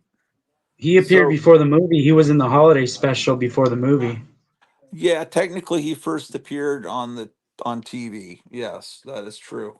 And then you have like Harley Quinn. She was in a coloring book before she was in Oh, a really? Was comic. she? Yeah, okay. So you Well, have comic book first, you have magazine first, you have, technically you could say well, Marvel, you could say the preview catalog had the first appearance. yeah. Well, Harley Quinn started on the cartoon, and then the coloring book was based on the cartoon, and then Mhm. yeah, like that. How do you Lots think he of. looks with the boxing gloves? Oh, I'm sorry. I'm not. I only have it on me. Let's see. Oh, let's see here. That's pretty good. He just looks like a boxer that's been beat all to shit. Actually, I like Frankenstein better as a boxer than. Yeah, he's pretty good. He's just a dead boxer. Um, Okay, I'll put the other one on. I think so. I don't know. They look good on Batman too. Where did you get the boxing gloves from? I think Meyer said they were big gyms. Oh, okay. Did Meyer get some of that big gym from you already, or is he planning to? Or No, he didn't get any, but I already boxed it up and put it away. for him? You know, Okay. we'll forget about it and then want to box it in a few months and it'll be new again. Yeah, yeah. Well, That's I was boxing up some other stuff and I found even more. Like I oh, could we kept look some at of it that? out. Like I have almost the whole set of this Spy Island set. Have almost everything. Oh, and then you also just got the record for it too, didn't you? Yeah, and the instructions. Oh, wow. So you have like a complete set. Oh, look at that. Yeah, it's like 50 to 70 bucks once I put a set together. Oh, wow. That's pretty neat. Oh, I could put Frankenstein sitting in that raft, you know. Yeah, he could be the GI Joe. Yeah, that's pretty neat. So here's a boxing. That's pretty good. I mean, that would You, hurt because he'd be whipping you with the chains at the same time. you could put him like next to Batman, like he's sparring with him, Hmm. and have like Batman throwing a punch, towards him.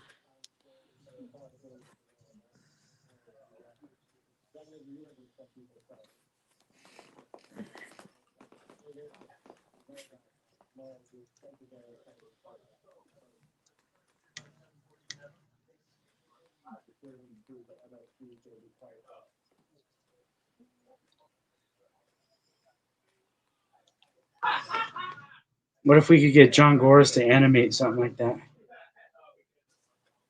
Well, I bet he could if you sent him the figures. Um, I mean, I don't know. I think he's very. I He think likes he's making his very own stuff. he's very much an artist that I don't think he takes direction, but I think you could maybe influence him to do something. But I don't think he would want to like take a commission to do this because I think he kind of goes with the muse. But I think he'd like that idea.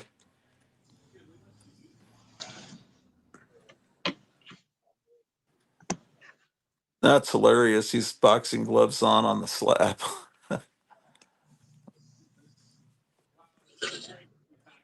I should put a comic book on the slab, huh? What do you mean? Well, if somebody asks if I have any slabs, I could be like, here's a slab. Oh, yeah. Oh, yeah. I got you. Well, that was unusual for someone to be asking for a specific issue. Oh, shit. What was that exact? Let me go back and see if I still have that window open. Maybe I can Yeah, see it's the what first that appearance comic. if you want to look at Yeah, it. I'm gonna look and see what that Oh, first look, I can appearance. give him a championship belt too if I wanted to. Oh, yeah. Instead of a little cloth, you can have this on. Well, that one I just showed you, the little Abner with a Fearless Fosdick, they've got one slabbed in 0.0 for $127. The one he was looking at, cover art by Al Cap, um, how Sadie Hawkins Day started. Um,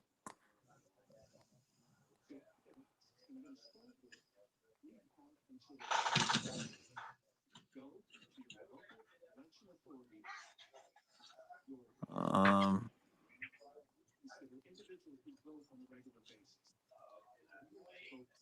This is how like they wheel him out to the ring, and then they. yeah.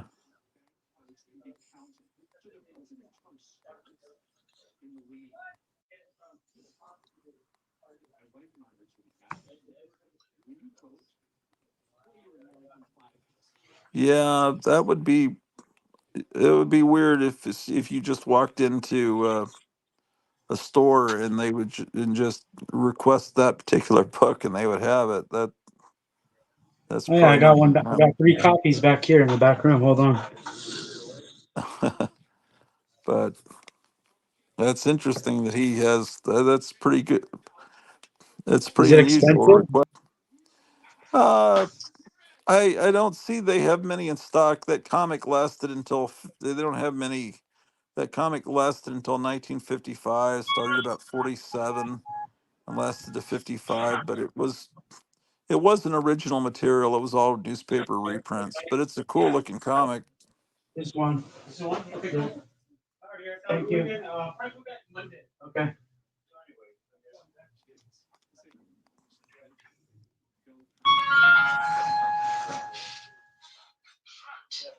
How much was the slab one?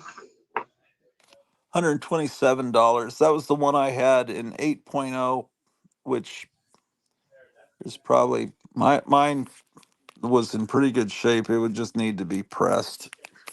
It had kind of a wave to it, but it was, had pretty white pages.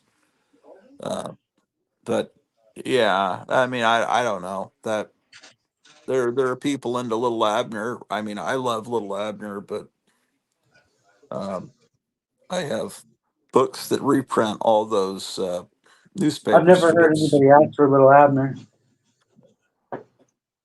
Well, that's just because that's not something If I had a these. Little Abner, you probably would have bought it from me though.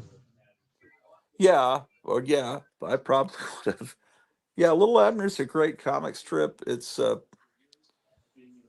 I just think it's something that's kind of been forgotten. I mean, during the 50s, Frank Frazetta drew that comic strip for quite a while. He was Al Cap's ghost artist. Okay, he bought two. I mean, it was Okay. signed Al Cap, but he was drawing it. I mean, they have very similar sensibilities. That's why Al Cap got Frazetta to do it, because they both draw very buxom women, and But I this we're mean, talking. people talk about good girl art. Little Abner was always good girl art. It was always like a Russ Meyer movie, and also Beverly Hillbillies is very much is very inspired by Little Abner. But it's just a comic strip you've got to be kind of old to remember, or you know, just to you know about the past. But his Most style kids is didn't great. even remember Garfield anymore. And Al Cap was loved, and he was kind of a liberal, but then he kind of changed and became a real conservative. And then in the '60s, it was very anti-hippie, and he made fun of hippies, and so he lost a lot of young people with that. Young people who are now in their 70s don't like Al Cap. In fact, when John Lennon and Yoko Ono were there in laying in bed to protest the war, and then other celebrities would come in and talk to them. Al Cap came in and debated John Lennon, and He just was thought it really was, insulting to John Lennon and to yeah, Yoko Ono. It's hilarious. You can watch the whole thing on YouTube. yeah, Just yeah, search and John Lennon Al Cap. Al Cap is very funny. He gets John Lennon really heated just by being himself. He doesn't. John Lennon acts like a child in that video. yeah. And there's an album called Al Cap on Campus, where he talks to some college kids, and there's a record album. I'm sure someone's put it up on YouTube. But Little Abner's kind of a forgotten comic strip. It's Never a had one. brilliant comic strip. Oh, it's like one of those video things. I didn't know that. I would have got those a long time ago. Get them, dude. You're good. The blue bag one thing. The blue kind. The blue one. Get some.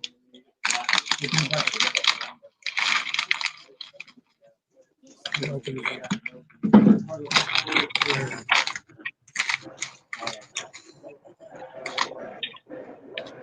I wish I knew who the 10 people are that are watching. It's just like they just stay very. Now it's 11. They're very loyal. It's just like we could do anything, and they're still gonna stay there.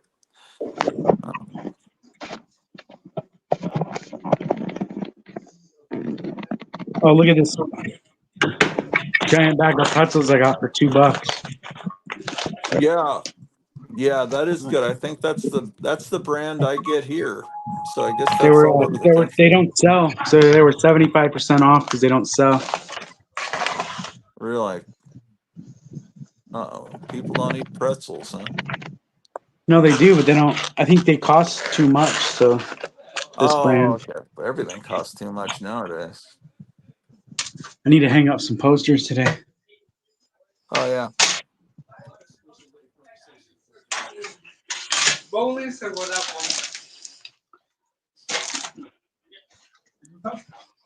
Hey, I made you an ID card. Who, me or Brought Meyer? you. Oh, I can you make did. him one too, but I made you one first. What the hell? Nice. That's good. That's awesome. Yeah. Because it comes blank, and so you can draw in your own picture and then put in the name. Yeah, you I sent don't me a know if blank I've one. ever I'm gonna have seen to your fill out my artwork own. before. That's great. That looks awesome. That's really good, man. Good, Oh, Kevin. thanks. Yeah, I'll fill out my own. I'll make it up. You don't want me to make? Oh, I sent you a blank one. Yeah, you sent me a blank one, but you could make I me would up just, one. I'd prefer that too. Next order, it'd be awesome too. But yeah, you sent me a blank one. I think I got sent a blank one too, and now I'm inspired. Where did it go? It's here, right here somewhere. yeah. I gotta make sure I send that to you next time. Yeah. Do you have the little thing for that chat line down there too? Oh yeah. I Well, always forget about going over there every time.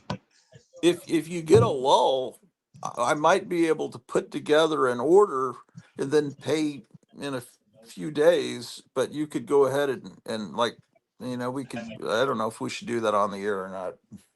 Or not. But I already know what I want for the next order. Well, you But got a list, man. yeah, in my pocket here somewhere, I've got a bunch of things written on this piece of paper in my pocket. But you got customers right now, so Yeah, they're just all talking to each other now. well, there's 4 comics that you got at that convention. I want those with the next order. Uh-huh. And Castle of Frankenstein, the new Hawkman, the one the facsimile, and I wrote down the chat board flyer, the last Vampirus Carmilla. I might, and then uh the Huh? Misfits, the Oh, little thanks. Misfits toy with the box. I don't know. It just depends on how much things are. I've got a few other things written down. Misfits toys 15. Yeah, yeah.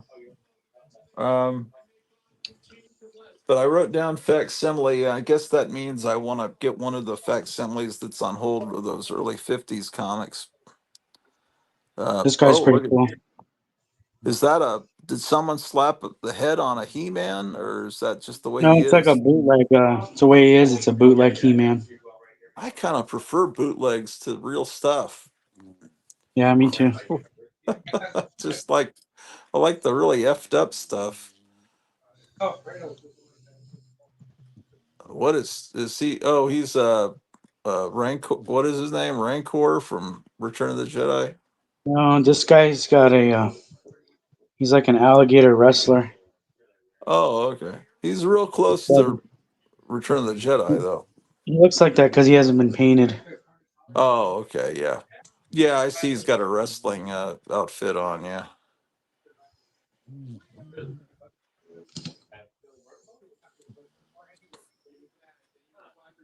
Oh, that's wild looking. What is he? It's like a designer toy. They call these, I think. Just a custom figure that someone made and used kind of like glitter, different kind of resins. How easy would it be to put together a several mask makers into a live stream? Do you know enough of them where you could schmooze them into that? Correct. I can try. I can try. And yeah, that would be neat.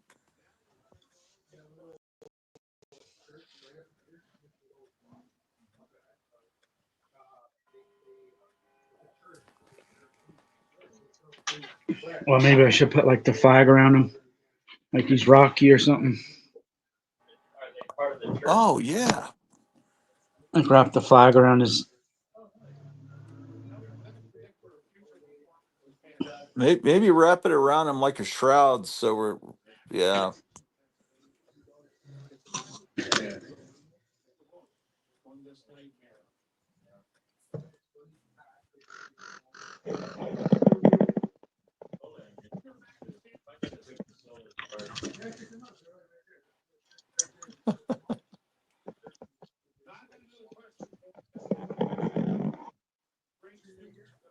Doesn't want to stay. What's the name of it? Is that Johnny Cash song? Is it called the Grand Old Flag? Is that the name of that song? You know the one I'm thinking of? That's so cool. I don't know. I It's the one probably where he know it if I talks heard it. about how all the battles the flag has been through. Like he starts with like 1776, and he goes to Gettysburg, and then Ardennes Forest in France in World War One, and then D-Day, and leads all the way up to like Vietnam. And he's like, and this ragged old flag still waves at the Yeah, end. I know Somebody the in the song. chat will know it. Somebody knows in the chat. I know It's great. that song. Yeah. I think it's called Ragged Old Flag? Is that what is it called, man? What's it called, you guys? What's the name of that Johnny Don't Cash know. song? It's so good. You never hear it. Super patriotic. Really good song.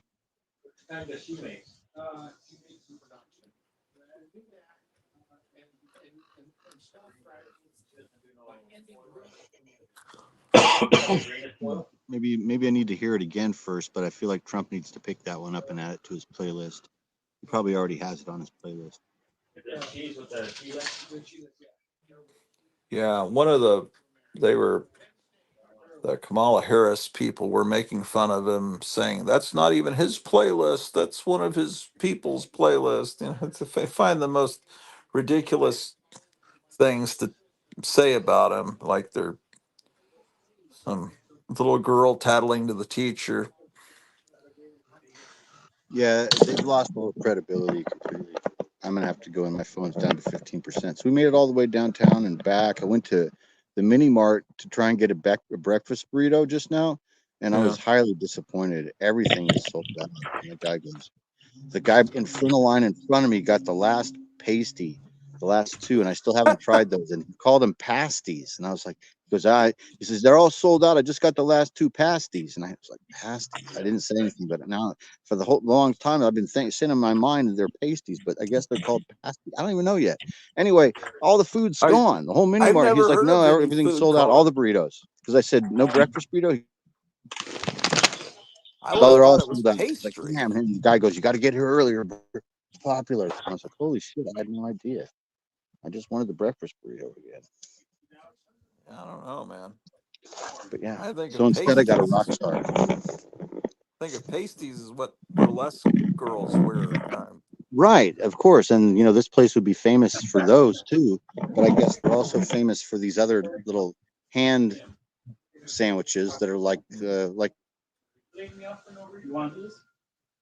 it's like a hand pie, right? It's like crust wrapped around some meat mixtures on the inside, like an Oh yeah, empanada. I know there's South And they call them American pasties. there's But South it's American things like that but that it's are spelled like pasty, Pasties, yeah, I don't or know. Pasty. There But was they some pronounce it. South I don't American. know. I'm gonna have to ask Jude about it. I don't know anything. Oh.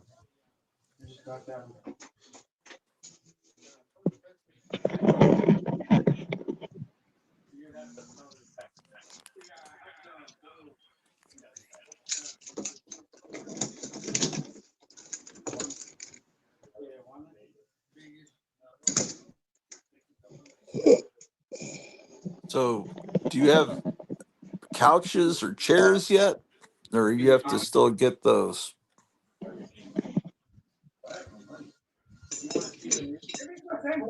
I think Yeah.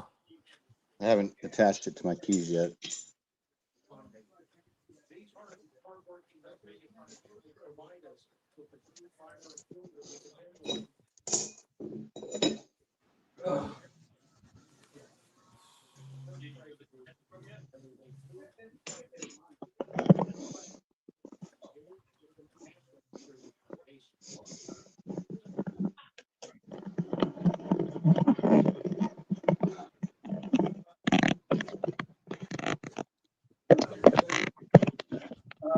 That's the first.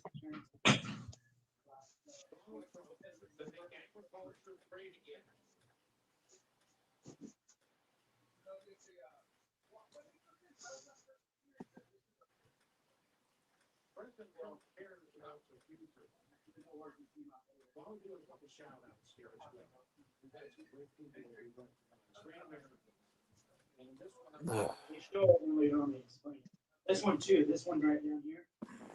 This one's tied. That one's tied to this one. So this one is like a fanzine where the kids sent in. I don't know if I showed this. I think I just did. Creatures on the Loose number 18 has older stories in the back, and this newer. This is a comic from the early 70s, but oh, interesting. This came from the dollar bin at Lone Star Comics. Probably it was the quarter bin back then. They would stamp the comics down here. See the Lone Star Comics stamp.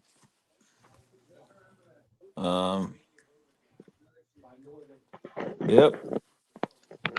And then issue 19, still the Red Barbarian of Mars. This is like I said, it was an earlier character, Gulliver Jones, but really they were altering that story a little bit to make him more like John Carter. Sounds like something exciting is happening on another camera. I'm opening up a bag. Hold on. Oh, that's what you're. I thought something package was being opened or something. Dude. Oh, the next one. Oh, last Frontier says hi everyone. The next one is the one that has. Oh, the next one has the Jim Steranko cover. I'm gonna hang this up right away. This one. Hold on, I gotta get to your camera angle here. Oh, what do you have there? Oh, it's what is that a painting of? And you do it every year for only once a year. I would do it in the pro outfit before that. I'd love to have an original trench and leather pants and boots. Oh, no, that's Doctor. That's nice. It's a metal sign.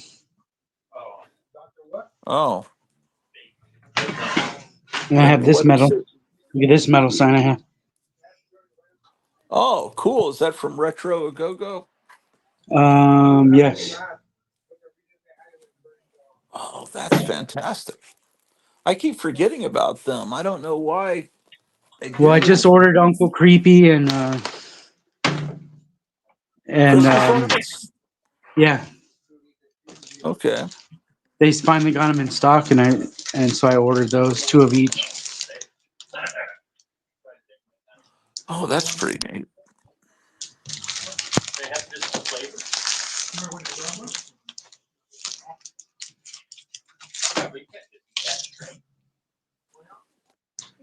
Yeah, you got to watch that Dark Ride from Yes, I plan 1970. to. It's a 2-story, 2-level, portable, but they put it in a permanent location.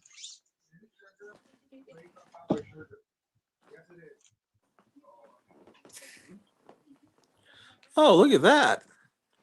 Is that what's the artist on that? Oh, there's only 20 of them made. That one lady, it's that one girl. What's her name? She does this style. I don't know. Forget her name. She's on Instagram. You follow her. Okay. I just looked it up. That Johnny Cash song is called "Ragged Old Flag." You need to hear that. You got to yeah. listen to it, brought to when you get time. I Ragged remember Old that Flag. song. I just haven't heard it in years. Yeah.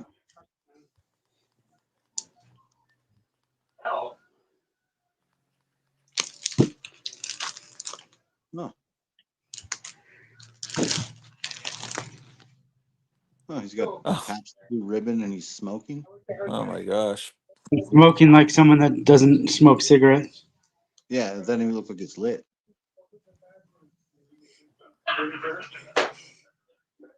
He's already in his room. Look at that shit.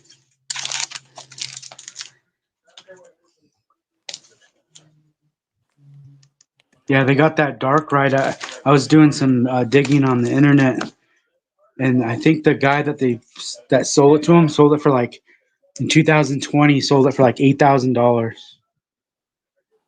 Oh. for a 1970 portable dark ride, like in a big like 18-wheeler trailer Hmm. that you can just park behind a building and then set it up. And it takes like a couple hours. Well, that haunted house downtown is in operation. So tonight I should be able to hear sounds of screaming and chainsaws running from my porch. But I've never been in it. He told me I could go in there and, I asked if I could go in there, but I asked him a couple of years ago. I still haven't done it. If I could go in and film when they're not doing the haunted house, what kind of stuff's in there. He said there's no lights there. So I'd have to go in with a flashlight. My wife wants to go, but I'm hesitant to go into that place because I heard these high school kids saying how much fun it was to fall down the stairs. And it's a lot more fun to do that when you're 16, 17 than when you're 59. So I don't think it's got modern safety um, stuff going on.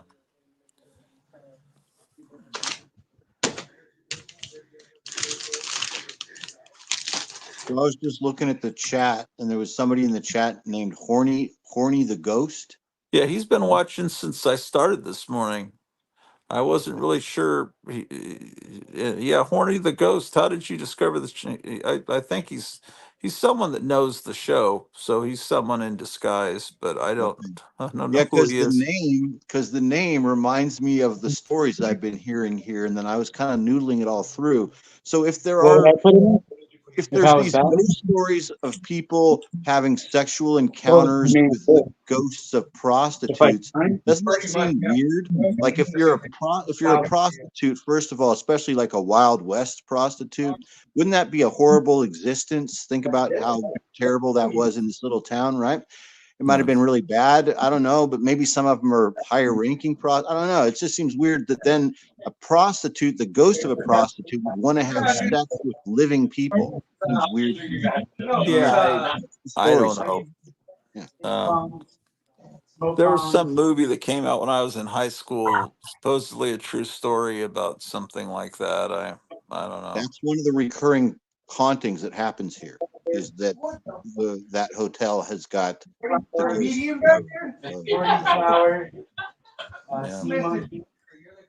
dead hookers. Yeah, maybe it's some Oh, kind of punishment. here's another one done by that same girl. I forget her name. Oh, okay, that's neat. That looks nice. Apologize for getting her name. Yeah, this is a pretty cool artist. Yeah, I like She's on Instagram and she does all stuff like this. I haven't seen it. Good, I like it. It's like a dark ride She does homage. dark ride art, a lot of dark ride art and like tiki bar art. Mm-hmm.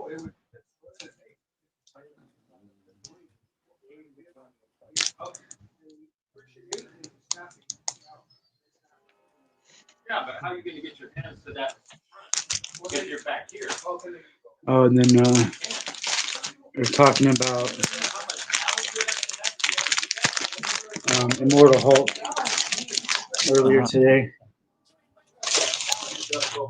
Here's some Alex Ross. I think this one was from Immortal Hulk. Look how cool this one is. Oh, that's nice. Look at that tank he's lifting.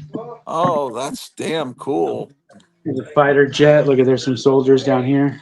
Oh, is that still available, that print? It was available as a print book, and I saved my favorite ones, and I'm gonna frame them. So I Oh, saved okay. that one. I saved this Avengers one. Oh, yeah. So it was all Alex Ross paintings? I saved this one. I like this one. Yeah. And this one. Oh, there's another one too. Oh, that's fantastic. And this one's the cover for #1, Immortal Hulk. Yeah, I've seen that. Yeah.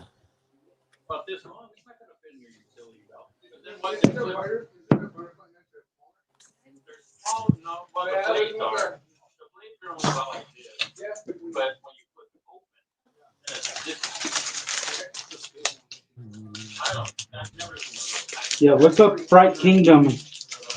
But they just got the thing working in there. It's all painted and they like refurbished the whole thing.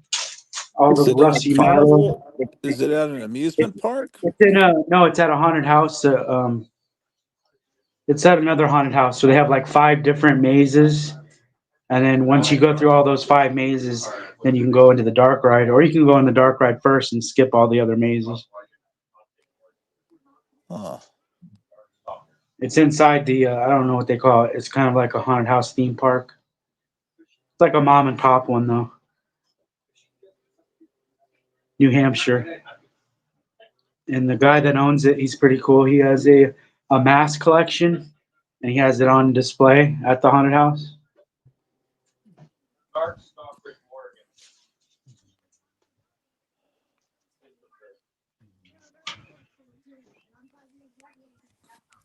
Yeah, and that's in Pennsylvania? It's New Hampshire. It's called Fright Kingdom. Fried Kingdom? Fright Dark. Kingdom. Dark Okay. Side Dracula went there last night, and then this morning the video went up by Carpetbagger. And then I was looking at older videos, and they were showing videos before they fixed it up. You guys remember a horror comedy film called Student Bodies? Yes, but I never saw it, but I remember it existing from 1981. The breather guy was killing everyone. I just got an original half sheet poster of it. It's pretty cool. I remember the poster showed a girl with one of those megaphones that cheerleaders use. I think like that she was killed with it or something. Um, there were several parodies of slasher movies that came out around that time. There was Student Bodies, and then there was a one that looked really lame called Saturday the 14th. And I don't remember. Then, of course, years later, maybe 20 years later, they did the Scary Movie parodies. Um, and I think, what was that, the Wayans brothers that did those? Um, but as far as parodies, I don't know if Student Bodies was how wacky a comedy it was, or if it was just somewhat humorous. Um, but I think that was after Airplane had been made. And so the idea of doing a parody movie was already established. Um, but I do remember that movie. Yeah, I don't think I ever saw it. I might have seen a little bit of it on HBO, and I just don't remember. I don't have a great memory of it. But I think I saw a few minutes of Saturday the 14th and thought, oh, this is nothing. But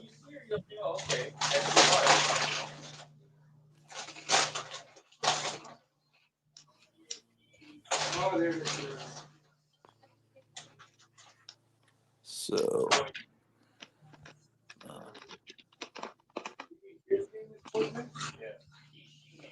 I got a lot of stuff I need to watch. I need to see that dark ride. I need to see the rest of the Trump Joe Rogan thing.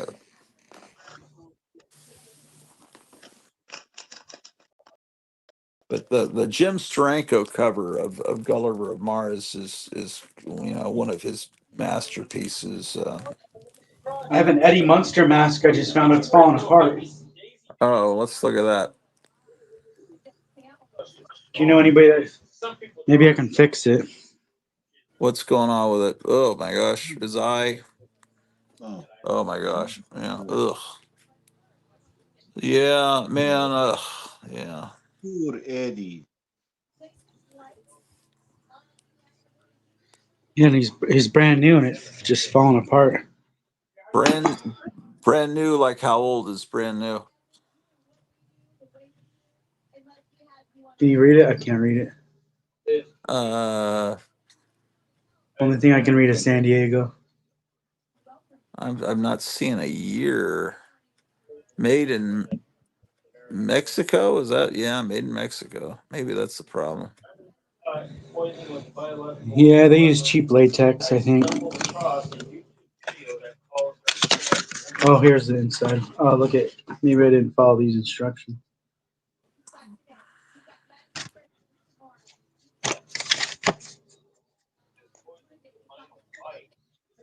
Yeah, I didn't use the proper care. Let's see. Eddie Munster does. You don't really need a mask of Eddie Munster because he was just a regular kid. You just need to tweak the eyebrows and have a widow's peak. You don't really need paint your face. You don't really need. See, to me, a mask is for a character that's more extreme.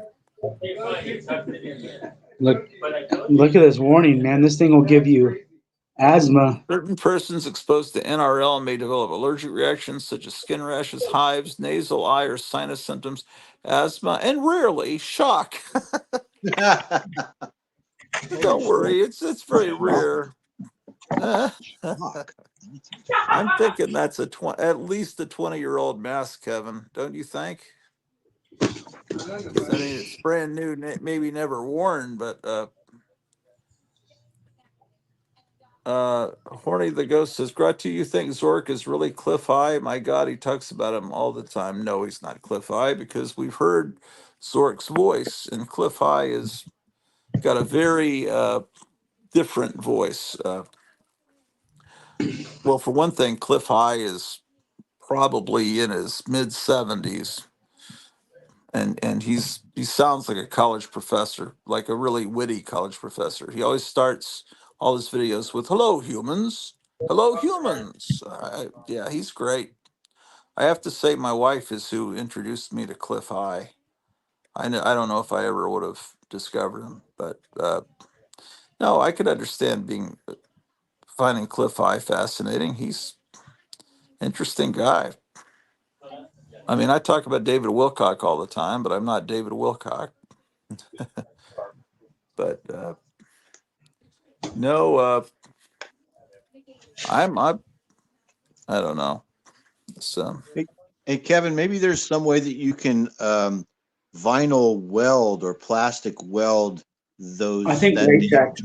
If on you that use mask. liquid, you can use liquid latex and fix it. There you oh, go. okay. Yeah. Maybe Remember, from the inside. Do it Yes. from the inside. there used to be a lot of vinyl chairs in the 70s, and they had commercials for how to seal rips in the chairs and stuff. It was like in a tube. Kevin's a little younger than us, so he might not remember those ads, but and I think my mom even tried using it for when chairs split those. Yeah, But we Or had I it can when just we take were this. growing up, too. I can take this bow tie off and wear the bow tie. oh boy, that would make you look like a Chippendales guy, though. Not really, because it has that long part right there. Oh, okay. I guess they didn't have that. That's like a schoolboy look, which is And it's probably not a good brown. look. Yeah, Uh, it probably wouldn't be a good look on me.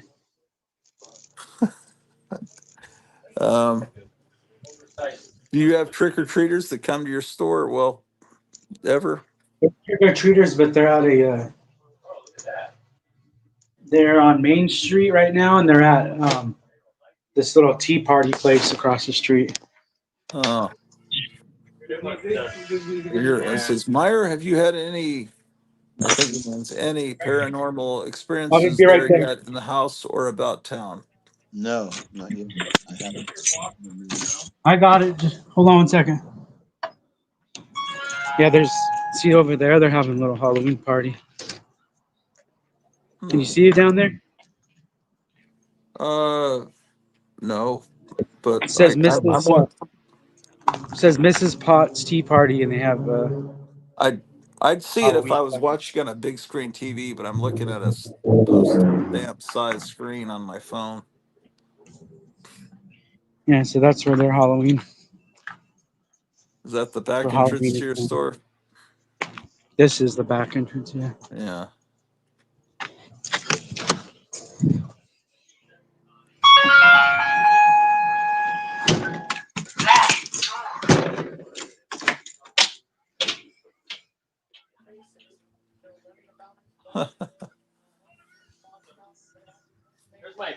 See the lineup of aliens.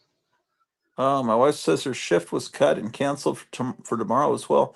Well, that's good because then she was gonna miss the trick or treaters and not and she was gonna From miss. She was really Hamburger. upset. No.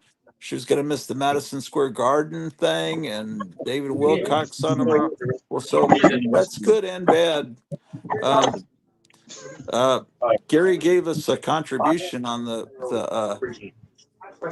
GoFundMe, so that'll make up for you not working tomorrow. So that's, yeah, that was a real blessing, and I thanked him profusely because the Meyer member. I think that this Horny the Ghost is what's his face missing Mars. But you say keep saying member because missing Mars talks in that little kid way. Meyer, remember a town called Colma? I grew up there in the 70s and 80s, and there's more people dead than living in cemetery town near Daly City. You want a free Yeah. book? Yeah, I know it very well. That's where all the bodies are buried, is Colma. Literally, all the bodies are buried in Colma. Because there's no room for any cemeteries in San Francisco because all the land is taken up. So Colma is a town outside of San Francisco, real close. Daly City, San Mateo, Pacifica, it's in the middle of those three.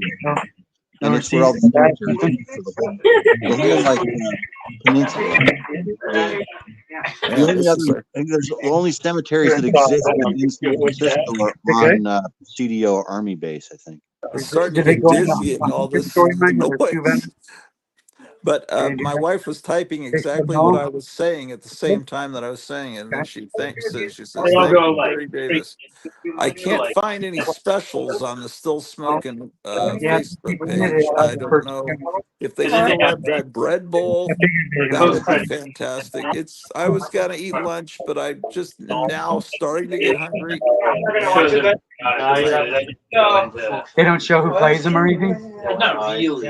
Like you see his so face. what? It's almost 5, isn't it? You don't know the actor though? I remember seeing If you want to go there in person, or if you want me to bring it, let me know because let's just go. I remember them posting something about it, like who it was, but Oh. nothing that I can remember. I'm starting to get a little tired here, but oh, something's happening. I don't know what I'm going to do for food either. I was really looking forward to the breakfast burrito. Now I think I'm going to go get Cambodian food. Cambodian food? Did I show you guys this on post? I didn't know they had food there. I thought they were all starving. No, I haven't seen. Oh, wow. Yeah, I think you did show us that. I just haven't seen it from that angle. Oh, damn. That's it's almost the amazing colossal man and almost something else. It's supposed to be like Frankenstein 2000 or something. Okay. The city hall even looked like a damn mausoleum, he says. Yeah, probably. The I ghost. don't know what it looks like, but it probably does. It's a funny little town. It's nothing but cemetery. Did I show you this mummy they recreated? Like a top stone mummy. I love that green. That looks so good.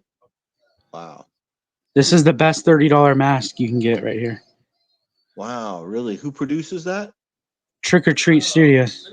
Oh, okay. So it's a major production on that. They make a bunch of them. They're only $30. Wow, that's a Is great deal. that made out of material that will last? I think it is vinyl. Oh, And it's a wearable mask. Can you wear that? Yeah, and it has an elastic strap here, and it has one of those plastic inserts. You take this out to keep its form. Mm-hmm. is it Oh, a okay.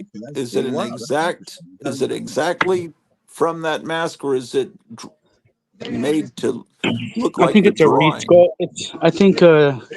It's a resculpt.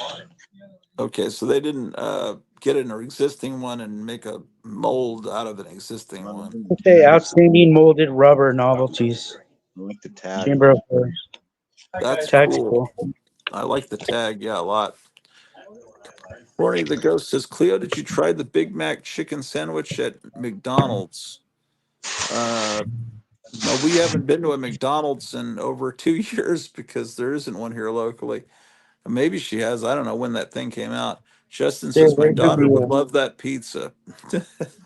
Oh, They I have like E. that coli mask. right in That's there. the mask I want there. How do I get that mask? Which one? The one that's in the background. Who, the Bayshore? Yeah, that. Is that available still?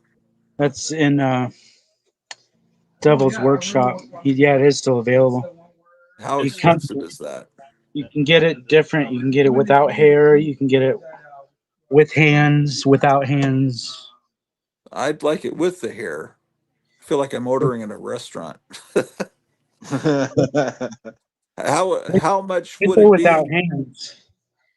Well, okay, with hands. What is it? $100 or more, or is it less? I can't remember. Oh But man. here, I'll give you the website. Oh, I'm never gonna take the initiative to look at it. You should. It's a really cool play. If it was sent to me as a link, I might. But my brain is gone right now. I'm moving into the 9th hour of this. See, right now, I'm Oh, even give you my membership ID right here. oh shit. Number 13. That's Nobody, cool. nobody steal my membership number. Nobody's gonna do that to you. No, they're all the same number. Oh, Everybody's are number they? is 13. Yeah, Yeah. but it gets you into the secret area of the website.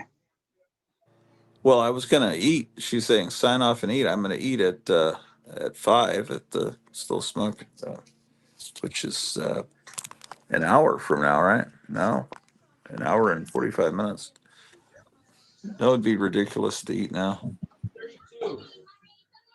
I'm not really that hungry so much as just tired. I got a ton of candy, Cleo, and all that. What I have time are the trick or I have treaters come comics to between give away. 5 and 7? So I have these comics to give away, but I don't think any kids are gonna want to read. what are they? Oh wow, I'd want to read that. Do you have multiple copies of what is that? A free comic book thing? It's trick or read to try to get kids to read, but What's the interior look like? most kids would rather have a sucker than a comic. Yeah. But let them pick. What the hell is Doctor Doom is a dinosaur? What's going on here? Doom has a Doom dinosaur. Oh, that someone was telling me these aren't bad. These new Fantastic Four. Yeah, and this one, all the Fantastic Four are all dinosaurs. Oh, that's what. There's Thing. Well, how many do you have of these things?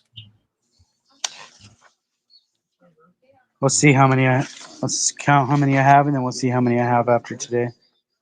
I Yeah, I bet you. mean, if any are left after the trick or treaters, I'd like one. The dinosaur Fantastic Four. See, Is this you like the regular get the comic, or lollipop is or a it a? comic. Your pick right here. No, Cleo, you're mixed up. She says, I guess we can't eat there at 5 because of the trick or treaters. That's tomorrow night they come. Today is Saturday. No one's coming today. Tomorrow, Sunday night, the trick or treaters come between 5 and 7. I just wanted to get the candy today, and I'm glad I did because Dollar General had hardly anything left. Okay, LOL. Yeah. You know, they should have trick or treat next weekend, and then you could have had a half off candy, half off prices. Yeah, except they pretty much have sold out of everything, and now it's pretty much all Christmas stuff there at the place.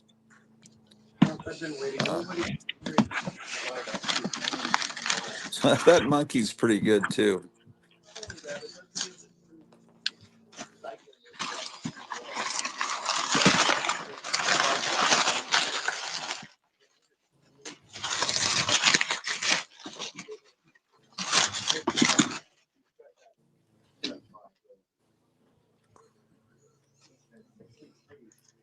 You saw the pictures of her.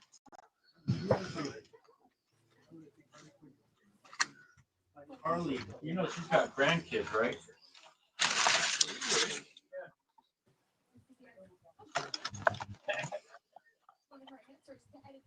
Oh, I thought that said douche for a second. Moving mouth, bouche mobile, boca mobile. Yeah, I was trying to think of what I could be saying right then, but I didn't think quick enough. So if Monkey, you go monkey. back, Kevin, you can go back to holding the monkey and having him move his mouth. I think I have something funny we could do. Oh, you want me to puppeteer him? Yeah, and we like this. We'll go, Travis, no, Travis, no. Hello, 911. He's eating my friend's face. He's eating his face right now. Send a car. Send cops. You're gonna have to kill him. You're gonna have to shoot him. Travis, no. What do you think? Well, doesn't Hillary Clinton strip people's faces off and then hold them up while Look at they're that. still alive and laugh at them? The movable mouth. That's cool. Yeah, maybe she does that to monkeys. Just don't choke the monkey, Kevin. The monkey. Tyler, let me see. Hold on. Got a free comment. I don't know what the hell. Have you guys watched that that chimpanzee love show on Netflix? It's like Can't be Tiger 14. King, but it's with this crazy lady that's in love with her chimpanzee. Have you seen that? I don't know what you're talking about. Yeah, it's a documentary. It's really good, actually. You know about Tiger King, right? You know who Joe Exotic is? You know who that is? Yeah, we watched that back during the pandemic. Yeah. All right. So about 6 months ago, Netflix came out with a new series. It's the same producers that made Tiger King, except now they're doing these chimp people, these people that treat primates, mainly chimpanzees, big dangerous ones, like their children. You know, they buy them when they're little babies, dress them in clothes. But when they're about 2 years old, they start getting really violent and they kill people. Right? Oh. The show's really good. The guy that chimp that lady was feeding Xanax and Prozac to, and he like ripped her friend's face off and ate her fingers and stuff. Yeah. It's good action. It's funny. It's good. Interesting. The lady's hilarious. Creepy. It's on what network? Netflix. Oh, we don't Look, it have has an Netflix. elastic band sewn in. Yeah, I don't have it either. I watched it at my kid's house. It was good.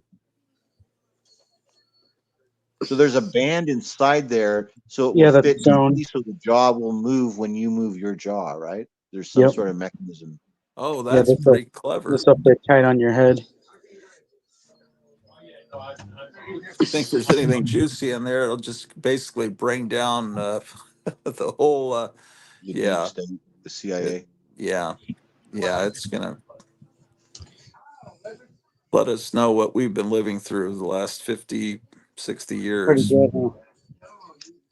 That's when the country started falling apart. Right then, November 22nd, 63. That's when everything Yeah, I heard started you to say that collapse. the other day. You were right on with that. Eating my arm. Look. Oh shoot! Yeah. She was born Like a Linda Lovelace movie. I don't know, man. YouTube may think something bad's going on there. Just my arm, YouTube. 11 years older than you.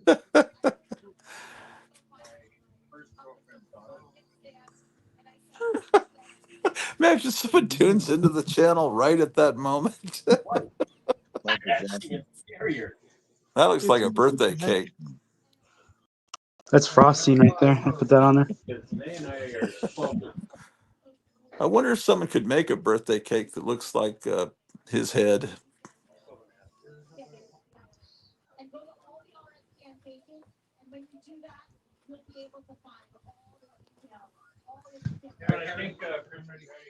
So, Ghost, are you a I have regular one. viewer or are you a new Oh, viewer? thanks, to Tyler.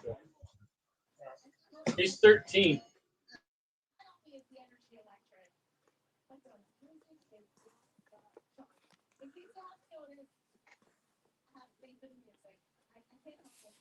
Oh my gosh.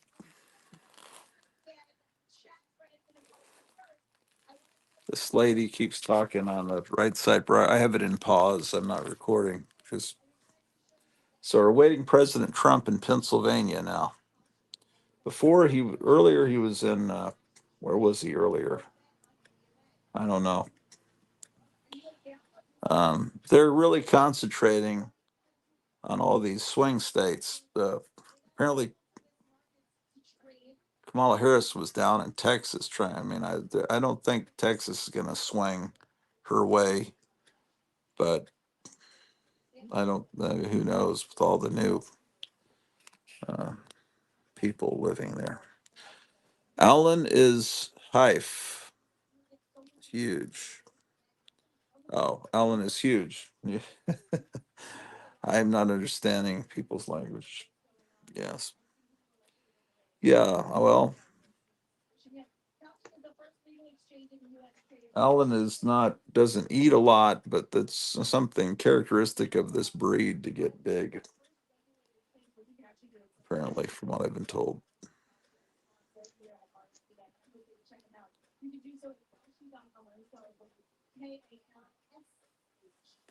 What is this lady babbling about here? Talk a little bit about some of the things that are going on these last few days because there's just so much. So I was talking about the great, right? I was talking about Anyway, what makes it different amazing. when you look at the campaign. So, President Trump. So I spoke about the authenticity, the non-preparedness of just speaking from your knowledge. So we were looking at creatures on the loose. I talked a little bit about the And 5 events often a day from coast to coast and all over the country versus maybe an event here and there with a couple of days off to oh, come on, man. It is a big difference. Yeah, the big one is this Jim Steranko cover. It's really great. Everything about it. And is that the last issue of Gulliver of Mars? I don't know. Let's see. No, it looks like that was issue 21. And then issue 22 was also a Steranko cover, but now it's Thongor, Warrior of Lost Lemuria. These last few months. And wonderful Jim Steranko cover. I think Steranko came back to do a few covers for Marvel around this time in exchange for free ads in Marvel Comics to sell his history of comics. New from the House of Ideas that gave you Conan and Call. First time in comic book form. This is based on a character that was created by Lynn Carter. So inside, the art is done by Val Mayrick. The writer is George Alec Effinger. I think he write a script for the original Star Trek or two. But it's got Vince Coletta inker over Val Mayrick's art. George Alec Effinger. Do you guys know? That sounds real familiar. Anyway, this is all part of the Sword and Sorcery wave in the 70s. And I think I have all of the issues with Thongor. Lemuria, I think, was something that I was right when I told you 2000. Edgar Casey was always talking about. My wife says, Kenneth, there is a solid gray kitten about 45 minutes away that needs to be adopted. What's the story on the cat? Here's another copy of that same issue. Incredible, selfless people. And to that point, President Trump is a selfless man. And This is when I was in third grade. I remember. I think Ellen needs a companion. Yes, I agree. Um, I guess I have 3 copies of the issue I bought over the years. you're entitled to your own opinion. That's 22. Here's 23. But it's so important to be informed, to know the truth, to know the facts, and not to allow narratives and bandwagons. This one's got a little folding. None of these. This is not a childhood copy. This is something I bought later. So that fold was done by some other moron. 23. Are you safer with Harris? 23 and me. Is the border safer under? Ooh, this one is a nice looking copy that looks like I got from Duncanville Books. It's issue 24. You can see this is they're hoping for another Conan, Is it more affordable to get groceries? but Thongor didn't take off. It's a good comic. And you look at the most Hey, important. Gratchu, Yeah, what's up? want to hear a cool story? Sure. Remember that guy that brought the Spider-Mans in? I gave him a loan. Yeah. Well, he needed the money to fix the guy's. He got into an accident. He had to fix the guy's truck that he hit. Oh, you didn't have insurance, proper insurance. Okay. Yeah, he couldn't afford insurance, so now he can't. So now he has to fix the guy's car. Luckily, the guy was cool and didn't call the cops and didn't call the insurance, and he agreed to fix it. And so he got the money from me, and then he told the guy how he got the money so fast. And the guy got upset with him. He goes, "No, you shouldn't sell your comics." And and then gave him a copy of Amazing Spider-Man 300. Gave the kid. The guy whose car was damaged gave him a Yeah, 300. yeah.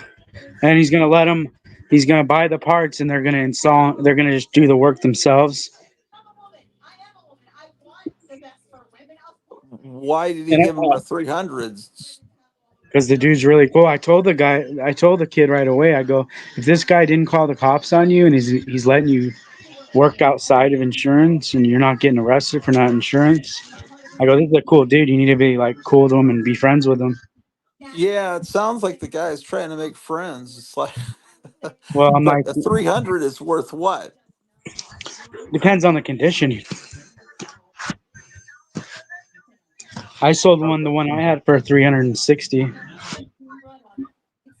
Could he sell that 300 and get the money to buy his comics back from you, or did you? Not that I'm asking how much you The guy loaned. could technically, but I think then that guy would, if he told the guy that he just sold the book that he was given, then he'd be even more upset. He's already upset at him for having to sell his books to get the money to fix his car. Okay, but so giving him a Spider-Man 300, if that guy had sold the 300, then he could have paid for his own car repairs. But I guess he's trying to make a friend with him. He's trying to be, yeah, he's trying to be cool, which he really It's like, is. wow, you're a Spider-Man fan too. Here's well, If that's some kid hit interesting. me, it would be hard not to call the police if the guy didn't have insurance. Yeah. Well, unless the Because guy's like, well, I I don't would have know. thought, I would have That's thought the weird. guy's gonna take off and you're never gonna hear from him again. Yeah. No, that it sounds like they're both honorable people and they both love Spider-Man. So maybe they, but I wonder if this other, oh, yeah. Why? I mean, Spider-Man 300 to me is an ugly book. It's something morons collect. but not to insult the guy whose car was hit. I mean, because it isn't that like Venom, not Venom and It's Todd Venom. McFarlane. Yeah. Whereas the books that he brought to you are Steve Ditko and John Romita 60s Spider-Man books. They're legitimate, real books. Spider-Man Yeah. 300's a piece of shit, but I I know can I people can love tell it. you which books I have. I wrote them down. Okay.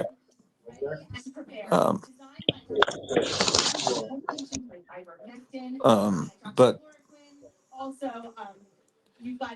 man, I feel sorry for everybody, but if they could all become friends and fix the car, that's great, you know. Um,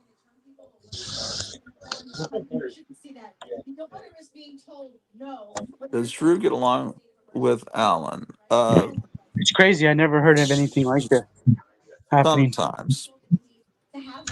Yeah, this is a weird situation. This is like it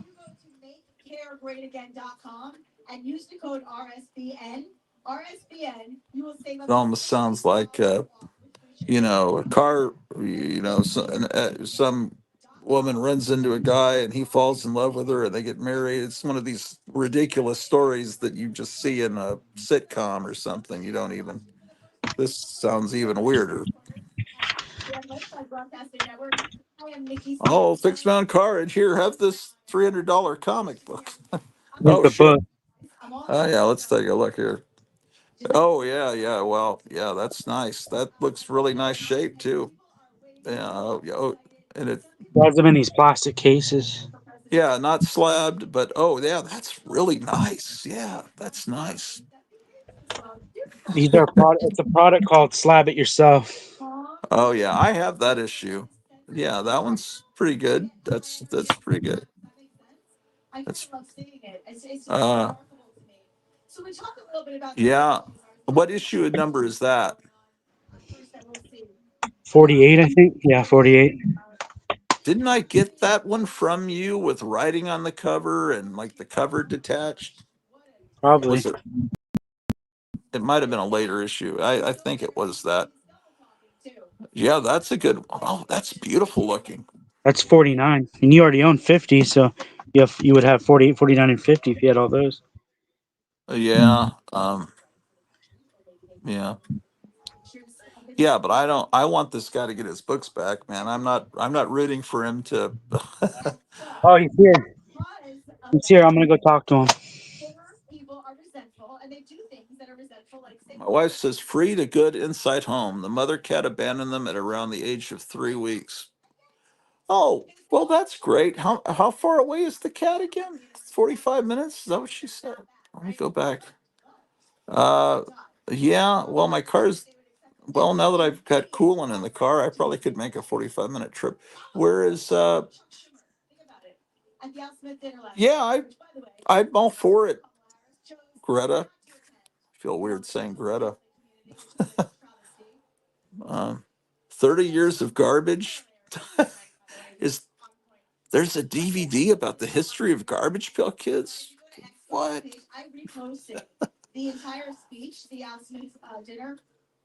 I wonder if someone's put that on YouTube, 30 years of garbage. Can you film it getting the cat? Yeah, oh yeah, probably. Yeah, field trip if you can. Yeah, sure. Yeah, I probably would. There's like 6 cats. There's also a black one. I wouldn't mind getting I wouldn't mind getting you know, uh, says totally make a video. Yeah, I wish I had a video of us getting Drew, but I don't know. Um, it'd be hard making a choice. Um, we probably need another dog too, just because that would help protect us if things in society go bad soon. Um, that would make in fact, I ought to put the beware of dogs sign up that I have there in the, oh no, maybe I shouldn't put it up until after the trick or treaters leave and then we're waiting for the other horrible people to attack that have been let into the country. Um, British Bulldog. Yeah. Um, yeah. With this woman, okay, she has to just keep talking here. This lady on, hold on, why am I, why do I get away from, um, the lady on Right Side Broadcasting just keeps talking. She's trying to stall, because she has to keep talking because nothing's happening there at the rally. Um, I'm really needing to eat. It's all right. It's okay, man. That's how you lose weight, man. Not eating. I saw a great picture when a tree fell through an iron fence and mangled it, and they put "Beware of dog." Oh, that's funny. Anyway, Thongor. I think Lemuria is where Edgar. Okay, I was talking about Edgar Casey. I think he wrote about Lemuria. Oh man, I got tons of these. Yeah, I was. How many copies do I have of this issue? This is issue 25. I have 3 copies of this one. Whoa. Come on, mother. I've got this box in my lap. That's not smart. Gartu, can you hear me? Yeah, yeah. Okay, let me go back to you. So he brought in the book that the guy gave him. It was a newsstand 300 graded 7.5. Okay, he brought it in and That yeah, just show me. And it's he got it as a gift from the guy, and he said the guy's like, this kid's like 20, and the guy that he hit is like fit in his mid 50s. I hope he's not like interested in him. No, he's just a rich dude. He's just like Oh, a real estate guy. oh, He's got a okay. Oh, he's he's got got a a fan. Okay, I just hoping he's not like, hey, you hit like my car. he's like That's some no kind of problem, groomer. young guy. Let me give you a $300 copy. It seems a little like, Yeah, like he's yeah, trying to groom him or something. Yeah, yeah. no, I'm just like a little worried of that because it seems very like, it's what too are the good. It's chances of like too that? good to be true. It seems like, right? Yeah, that's like behaviors someone does, like if, you know, Raquel Welch runs into his car or something. It's like, well, not only do while I fix it myself, I'll give you a gift for running Yeah. into me. I have that issue. I have that last one, but it's got a big tear at the bottom, a whole chunk gone. Yeah, I have that issue. Um, I think I have that issue too, but I think it's beat all to hell, like horribly. Um, that's a good issue. I've never had that one. That one, that's one of the first. That's the first Spider-Man comic I bought. I have that. Uh, Well, yeah, here's one of my favorite covers. I have that one too. Yeah, I bought that when it came out. Uh, I'd This like one, to have the. That here's one that reminds. everybody overpaid for, and then the movie came out and it flopped. Oh, I have that too. Yeah, you And then did the here's a really price. cool one. This one has the tattoos in it still too. Yeah, that's horrible looking. I hate that. That one, Okay. this one was slabbed and he unslabbed it. Was that John Romita Jr. or something? Why do I hate that? Who did the cover? Yeah, Let's see it's got to be someone what the horrible. label I says. just think John Romita Jr. cover and art, and then he's going to be my Gil Kane, man. That'll piss everyone off. It's like my friend Tom used to. He didn't like Frank Frazetta. So how do you not like Frank Frazetta? Or someone that says I don't like Gil Kane? It's like, what's wrong with you? It's like, I'll it's be the art. guy It's that all in doesn't like the John Romita Jr. it's Paulo was artwork. saying So no. He was at everybody his has their peak. own taste. What? Everybody has their own taste in art, you know. Yeah, I know. I know. Yeah. Except I have the correct opinion. Let's see. I Justin can't even said, order. I can't even order based on what I like because nobody likes the stuff that I like. yeah, I feel the same way. I saw a great picture when a tree fell through. I already read that. My wife says I need a dog to go into battle with. I thought it said bottle. I can't read. I need a dog to go into battle with. And then Horny the Ghost says, "Oh, Greta, how was the milk? Was it life changing?" Horny the Ghost is someone that we know. This is a guy that, come on, who is this guy? He knows about the milk. This guy knows everything. So this is someone playing with us. That's one of our regular viewers. She says, "Yes, ha ha ha. The milk has been life changing, and the cheese and the yogurt and the butter." And I got her a butter container yesterday that's made out of uranium. Just fucking. Uh, that didn't go over too well. She was upset I spent. Yeah, well, Justin says if you are going too fast, keep drinking and find really good distractions, like watching Donald Trump rallies. My wife says now around 6 weeks, eating hard food. The cat, I guess. We still give them cat milk replacement. Very sweet kittens. Two gray, one long hair, one short hair. Two tiger stripes and a little black one. I think my wife always said she wanted a black cat. Yeah. Then every time they walk in front of you, then you have bad luck. Last Frontier says, "I hope the guy doesn't dress up like a clown." What guy? Oh, The the guy guy that gave him the free problem. comic. Guy with the truck. Man. So that's why these books were brought in. Well, some of them are better than others. I mean, the '60s one, yeah. Well, okay. Yeah, I want that guy to get his comics back. I don't want to. I would feel like a asshole swooping in as like a vulture to steal his stuff, man. I'll tell him that. I'll tell him that I already have a buyer, and it'll light a fire under his ass. You know. Oh no, don't do that. The guy that brought the books in? No, don't do that. My wife says I want a black one, a gray one, and a white one.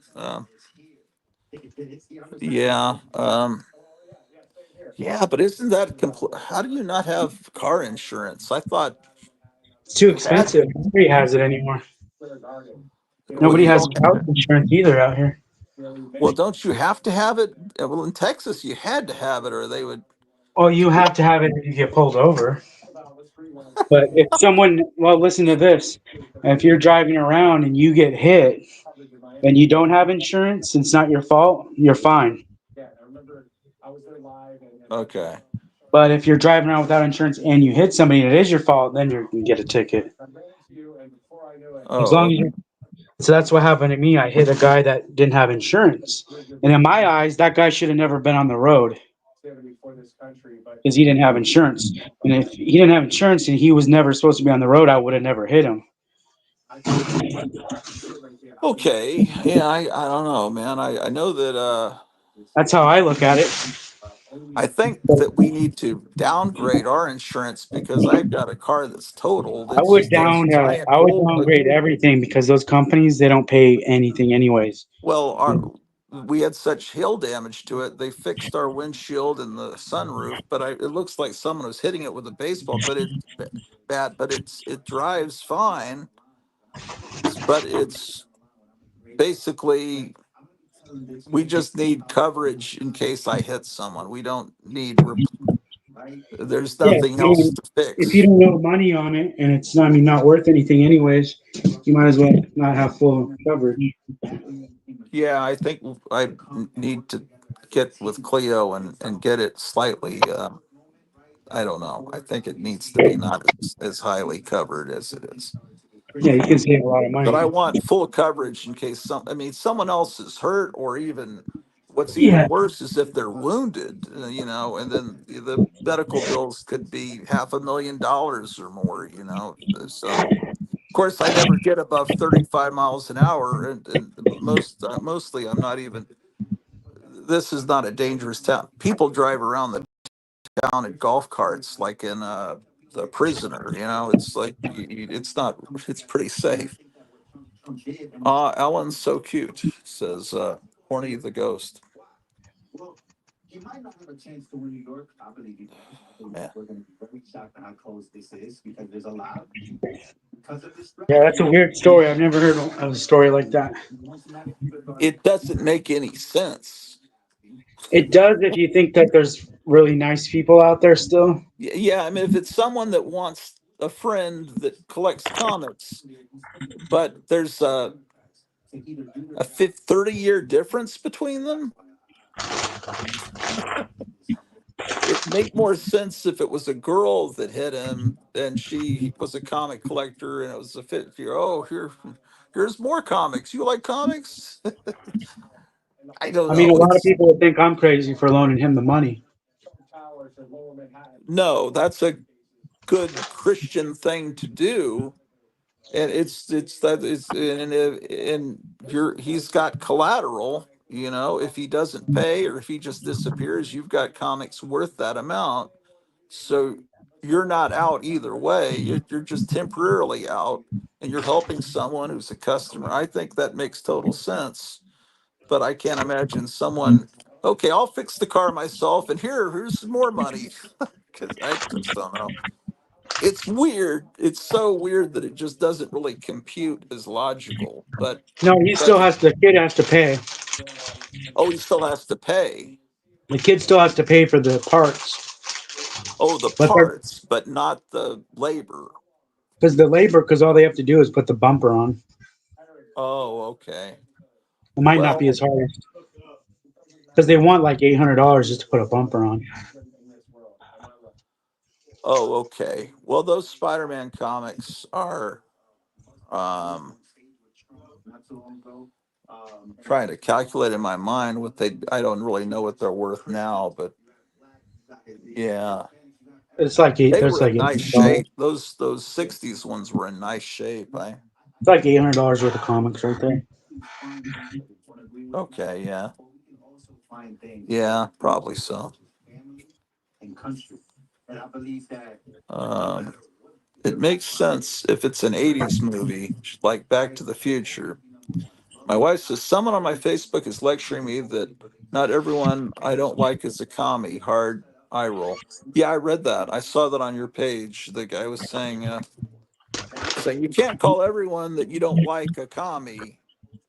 And yeah, I read that. That's that's what I used to do. I used to do these comics where the hero was always calling everyone a commie. It's funny. It's actually funny to call everyone a commie. And usually they probably are a commie. Uh, yeah. And commie's a funny word. I didn't Archie Bunker use the word commie a lot. I just something about commie. It's funny. Plus, it's really demeaning to someone that is a communist to just be called a commie. I'm not calling him a commie, but I might start. Oh, anyway. Yeah, I saw that. And it says, well, it's just not right to call everyone a communist just because you disagree with them. And that's all I have to say about that. Yeah, he's a little.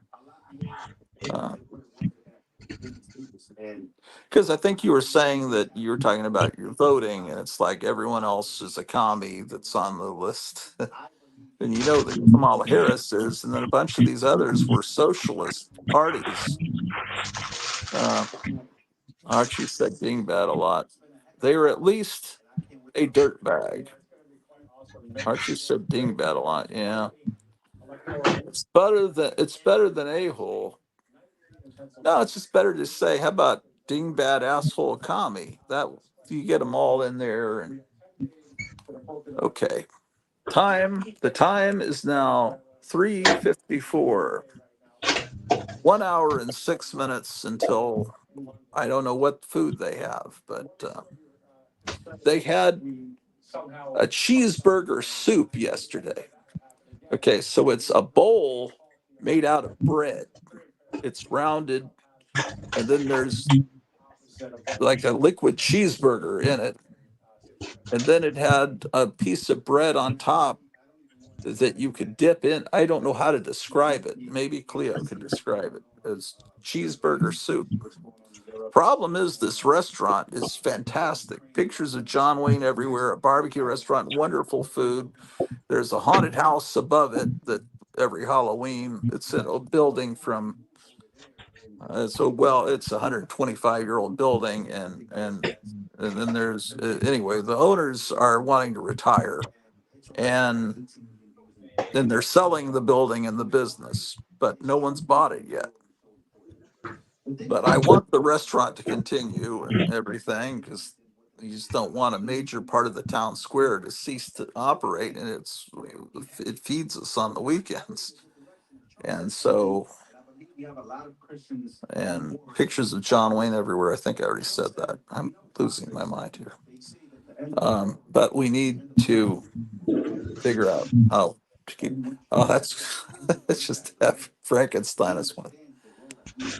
Uh, what are people saying here? There were literally two socialist parties, and the Democrats are now commies. Plus, the Libertarian running for president looks like a joke.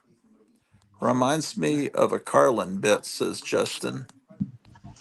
A-hole, jack off, scumbag. People don't use jack off anymore. Yeah, I forgot about that. That's one that's no one uses anymore. My wife says a very Antifa little like joke, but to be fair, I haven't looked into him much. Kind of see that. I think of Homer the Happy Ghost, but Homer the Happy Ghost that was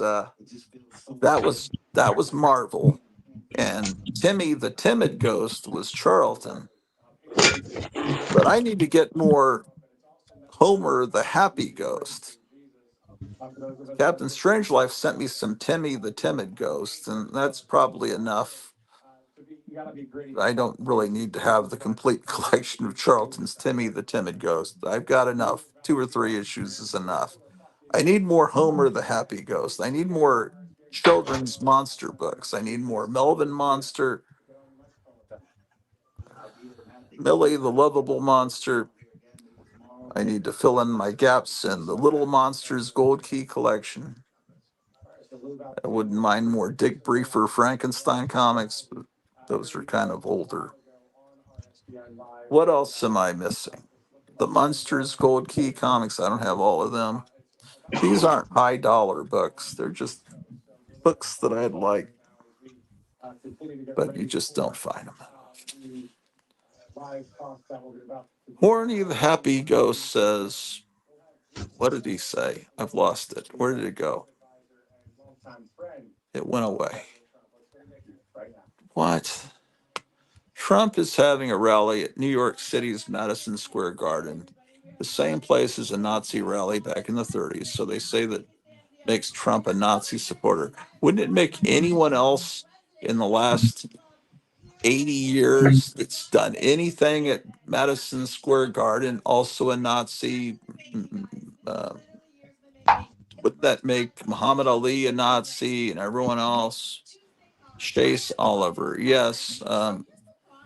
They're desperate. They'll say anything possible, but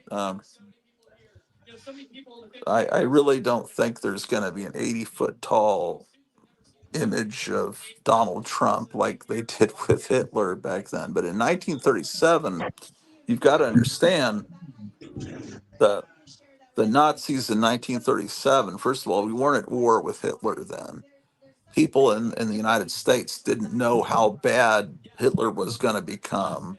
They knew that he was doing bad things, but it would be kind of like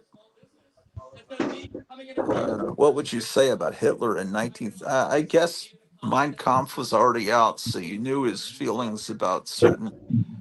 It's just he hadn't started the death camps. The Holocaust wasn't going on.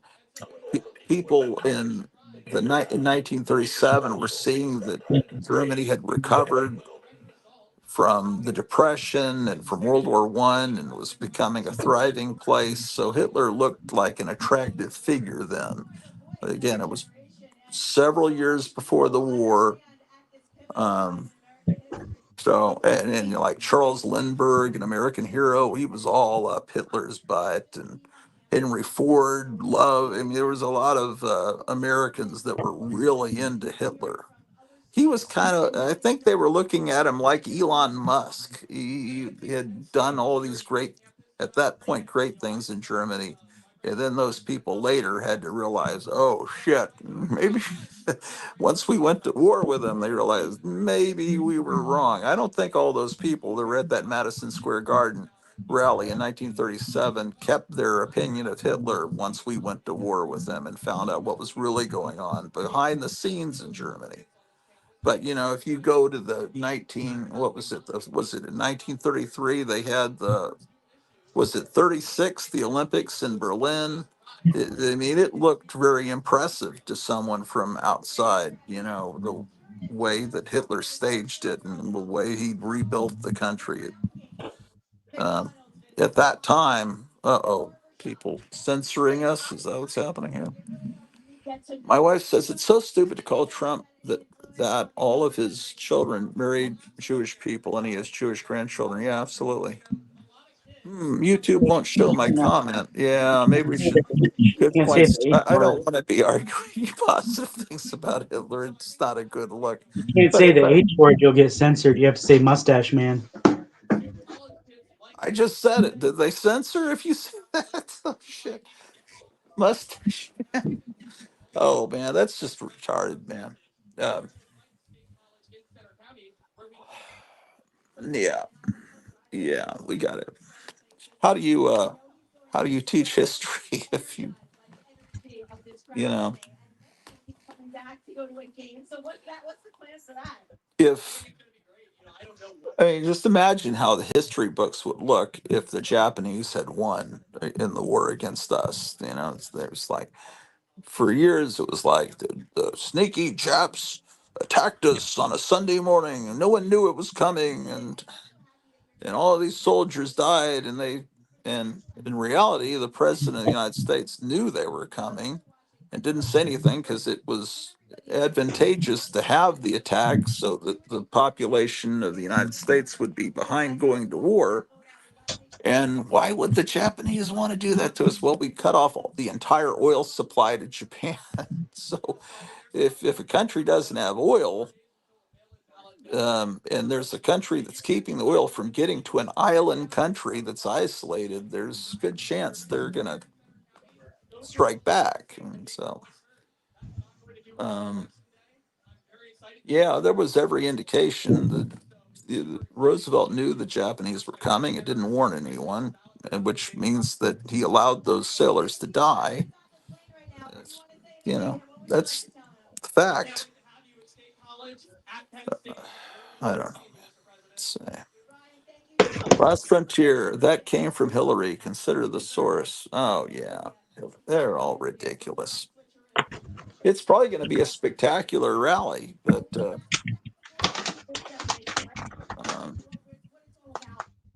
I don't know. Yeah.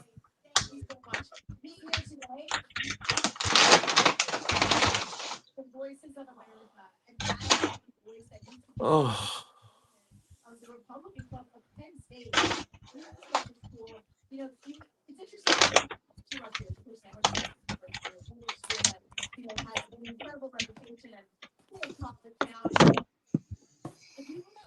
he better have that cheeseburger soup again. That's all I care about. Cares about World War II. It's unmatched. It really is. It's pretty amazing. You see it in a lot of the swing states, actually. You see it in Michigan. You see it here. You see it in Arizona. I got to get this Haunt of Fear. Oh, man. Where did this Haunt of Fear come from, man? I think I got this for like nothing. This issue of Haunt. I mean, there's big chunks missing out of it. This is not good condition, but 10 more days. And if you're like me, you're probably feeling a little, it's bittersweet, right? You're feeling a little. I think I got this in a big pack of Wounded Wonders comics that I've got at Lone Star Comics. I don't remember ever buying this individually. There's another Haunt of Fear in better condition that I got from Captain Strangeliffe. That's not this one. I got that for the Halloween contest last year. This one I need to take out of this box and put with my EC Comics, which is in another box. Let me pull that Haunt of Fear because that's a real Haunt of Fear. That's not a replica. It's not a reprint. Um,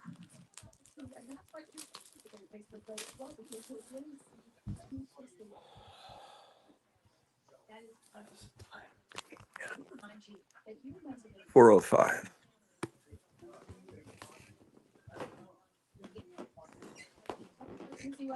Versus the Biden-Harris campaign.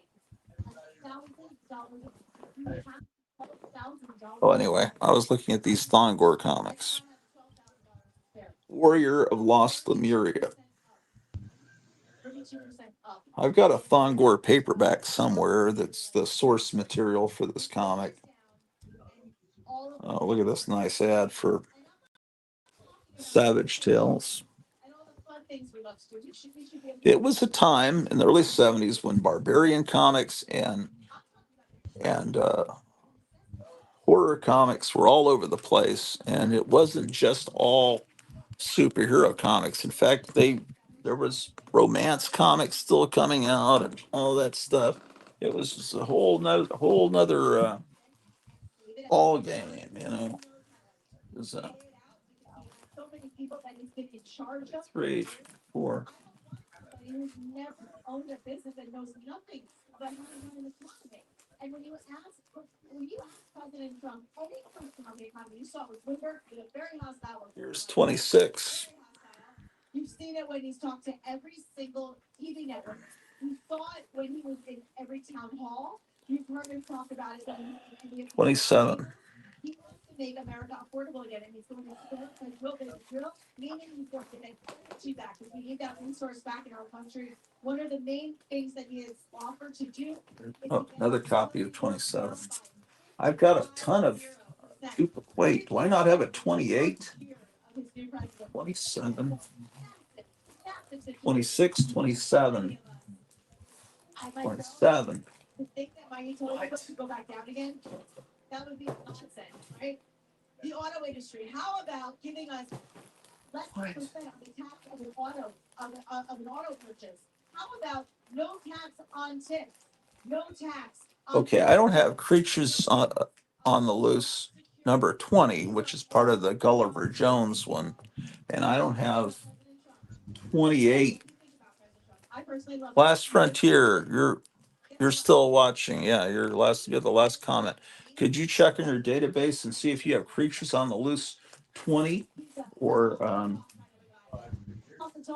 28? Yeah, because I go from 27 to 29. And I've got several, more than a few copies of 29 that are like in perfect condition. I don't have. I hope so. I know a lot of you are watching on YouTube. I want to say a little shout out. Let's see. I'll give a little. I don't. These aren't comics that anyone cares about, but me. Maybe somebody does. 29. I don't think these are sought after. Maybe they are now. I don't know. Several copies of that. Oh, with an issue 30. Now it's Man Wolf.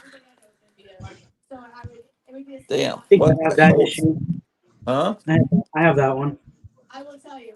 What is going on back here? What is that?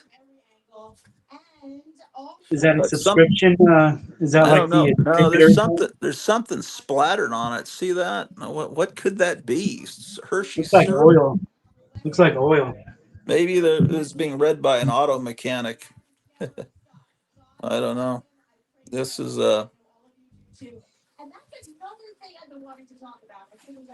yeah, I could definitely upgrade this issue.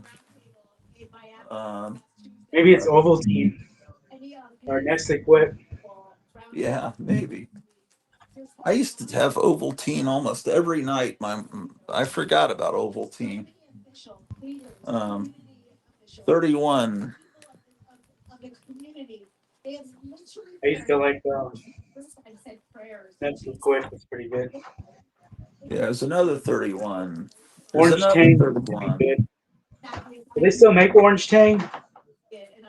I think it's really touched his heart. I guess. Why wouldn't I think they would? But Oh, how about this one? Do you remember Hawaiian Punch in the can? yes, that's how I grew up. It was in a big, not just it was a giant can, like a cylinder. Yeah, and Yeah, it was. That's the way it was, and you'd have to open it up with a can opener. How is Hawaiian Punch now? Is it in little astronaut pouches or something? No, it's just in a plastic bottle. It Oh doesn't no. taste the same. It's not good anymore. And I'm sure they don't have the little guy that punches the tourist. I finally figured out, I watched those cartoons, the cartoon commercials, and the little Hawaiian guy would say, "How'd you like a nice Hawaiian punch?" And he'd say, "Sure," and then he'd punch him. And I finally realized, oh, he's a Hawaiian guy, and the other guy is a tourist, and the Hawaiian guy doesn't like the tourist on the, and that's the whole point of that commercial. I guess he's playing a prank with him, and anyway, Yeah, they and don't. I I never, don't think they I never use those connected characters that. anymore. I Huh? never connected him to being a Hawaiian, but now it makes sense. Yeah, Yeah, he is because he's got the little Hawaiian hat, and he's saying, "Why don't you want a nice Hawaiian punch?" I thought that was his Because hair. it's a punch coming from a Hawaiian guy. I thought he had like long hair, like dreadlocks or something. No, I think it was just a hat he was wearing. I thought that was his hair. But you're probably right. That I is it. could pull up a Hawaiian Punch, Shad, but I've got the right side broadcasting channel going. Well, I believe you. I just always thought it was his hair. Yeah, I just those commercials. When did they stop running those commercials? Do you remember? Oh, he does not have those. Kevin, maybe you don't have any. You would have told me if you have Creatures on the Loose comics in your store. I'm sure. I only have the one that you just showed. Oh, I thought you meant in your own. Oh, you have that issue? Is it for sale? It's a slab. Oh, who would slab that? Well, they'll slab anything, won't they? Crypt of The Shadows pedigree number. with a pedigree like 9-4 slab. What was? Why don't I have the first 6 issues of Crypt of Shadows? Did it have a different name? Remember Doctor or Mr. Owl? They don't even have that commercial anymore, do they? I think they occasionally bring it back because that one, there's nothing about that commercial that's inappropriate or racially insensitive. I think sometimes they'll bring that back just out of pure nostalgia. There was a whole bunch of this comic in perfect condition in an antique store. Like they had 10 copies of it, but they all had a sticker stuck on the actual front. But other than that, it looked like it had just come off the stand, and I got that one there. Um, uh, oh, they're out of order. That's why. Here's Crypt of Shadows number 3. Very obviously 50s, very wordy, which is good, but that's obviously an imitation of EC with the lettering that's very meticulous and the wordiness. All early 50s reprints. But you would think that I would have complete sets of this stuff, but I've looked for this stuff my whole life.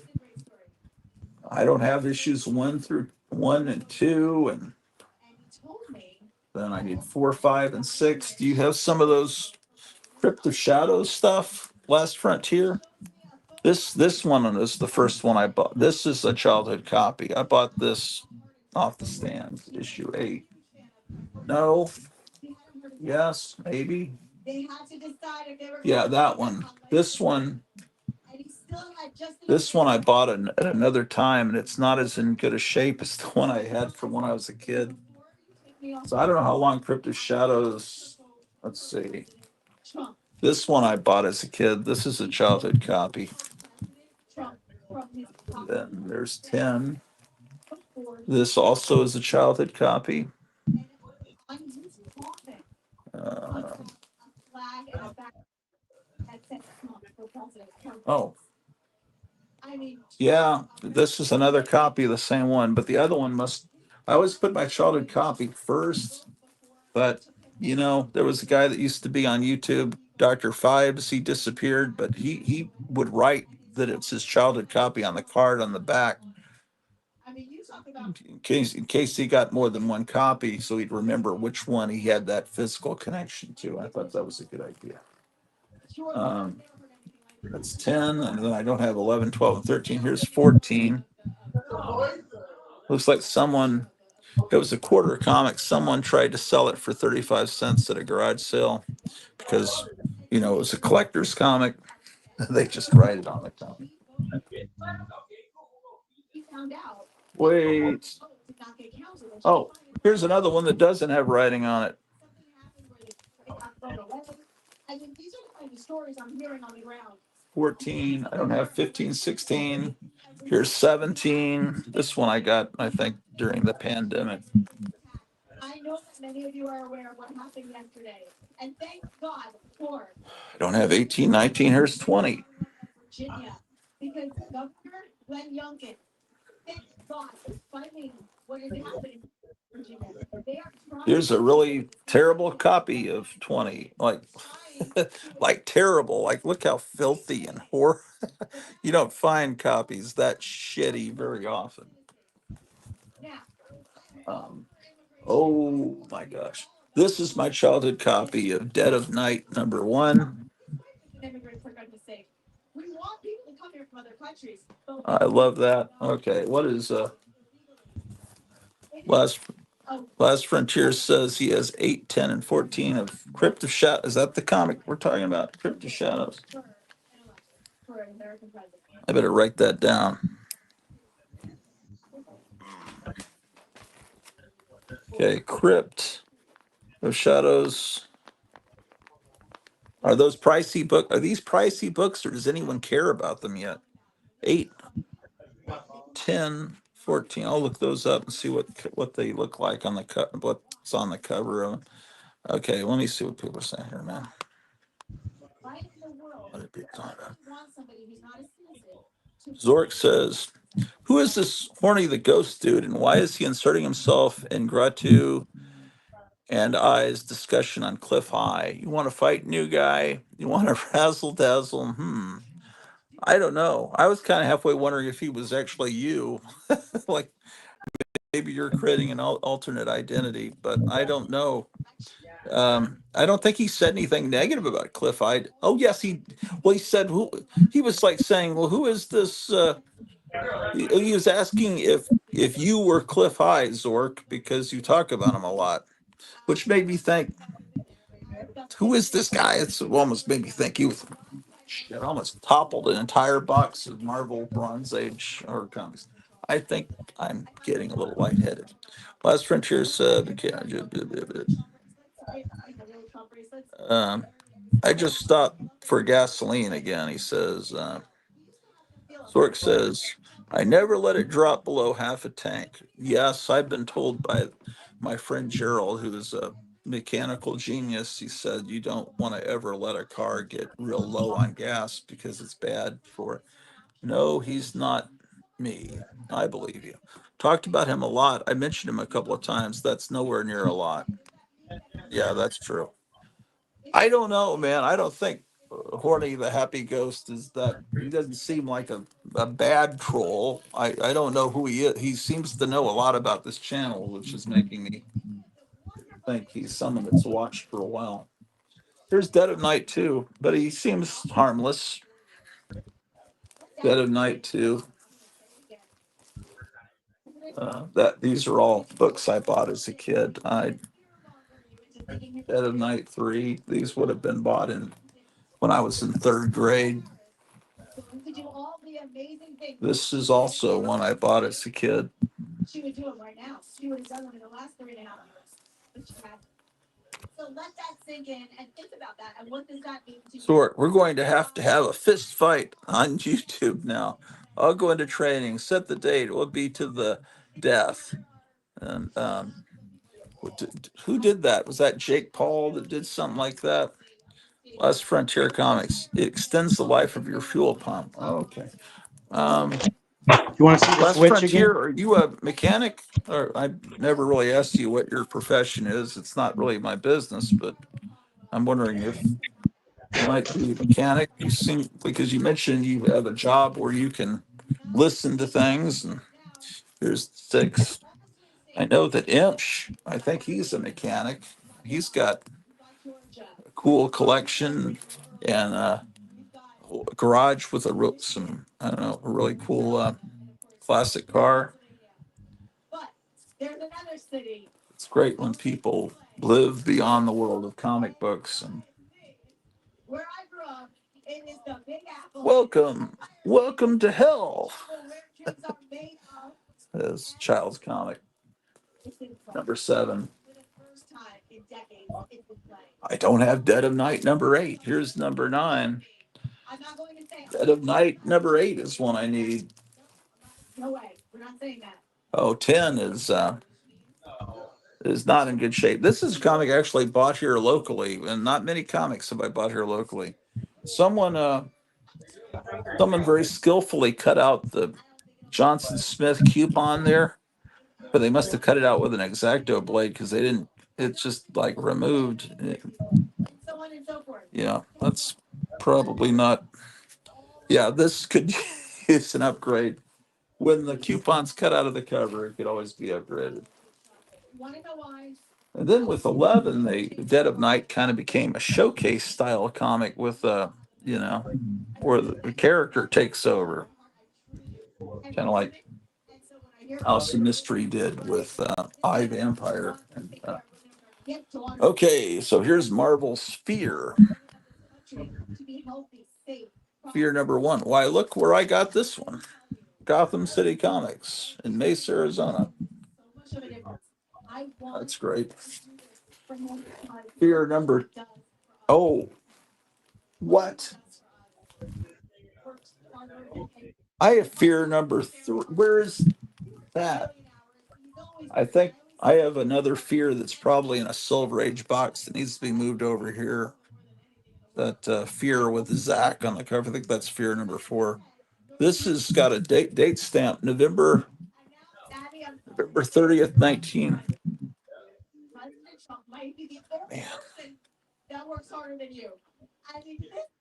It's smeared. It must be 72 if it's a 20-cent comic. My hand's starting to shake because I'm that hungry. I need cheeseburger soup. They better still have it, man. I Dream of Doom. That's a sequel to I Dream of Jeannie. That's number 7. Yeah, I need some more fear in my life here. Number 8. I love the way they got the little monsters there at the. This one's been chewed on by somebody, not me. Although I might take a bite out of it here in a minute. This is a beautiful cover. Okay. It's signed Severin, so that means it's John Severin. But the thing about John Severin's art is it looks so much like his sister's art, Marie Severin. But Marie Severin, I don't think ever signed her art, but John Severin would. So he was mainly working on craft at the time at this time, but he would sometimes do stuff for Marvel, like Sergeant Fury and stuff. And um,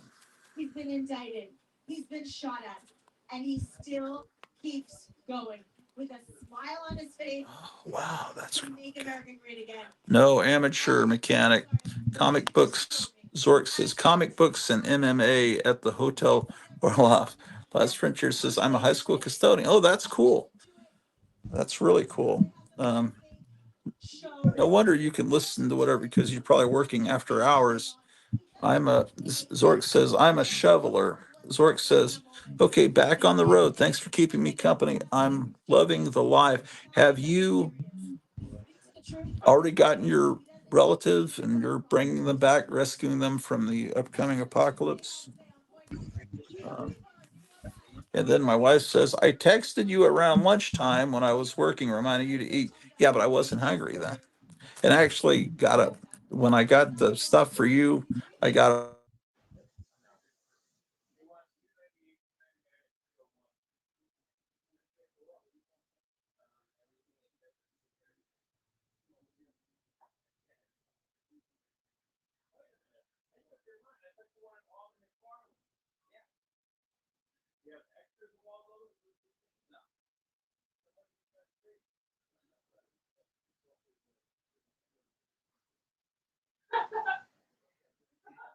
You can't play it.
Recycling bins right here.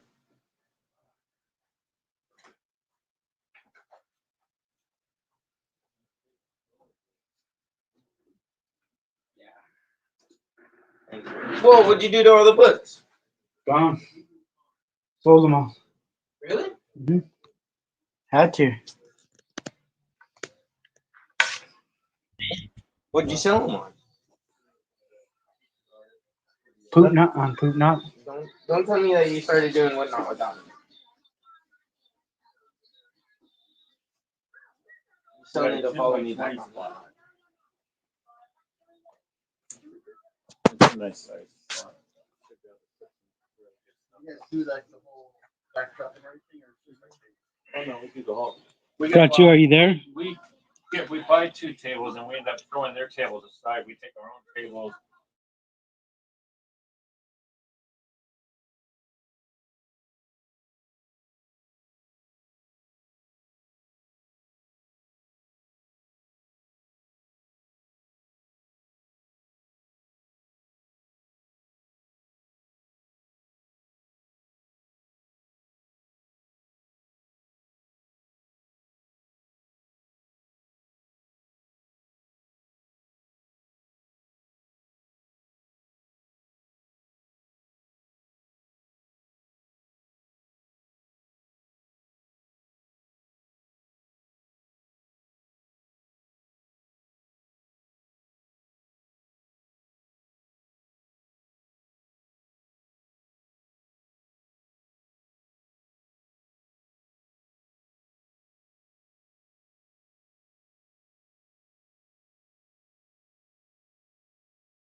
And it's all about. Oh, you're back. Yes, I am. Sorry, I left you. I thought the show was ended. I was gonna go and turn off my phone. And I was Well, like, oh, it's still alive. I probably need to end it. I had it plugged in, but it had come undone, and then I didn't realize I was no longer charging it. And so anyway, that's all that happened. Let me see what people are saying here. Aha, he returns. Yeah, sorry to leave you. Um, yeah. Anyway, so.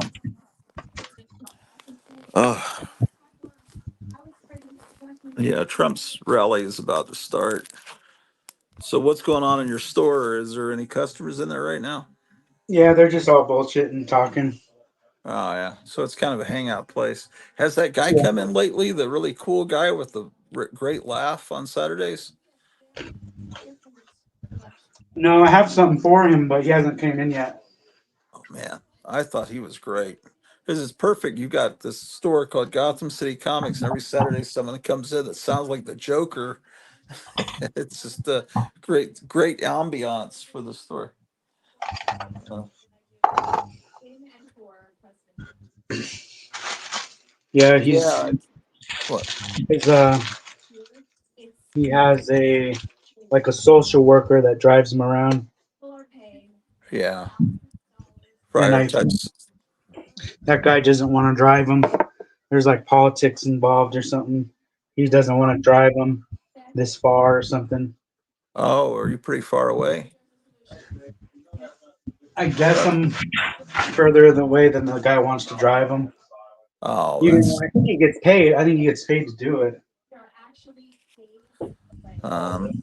Friar Tuck says you're still alive.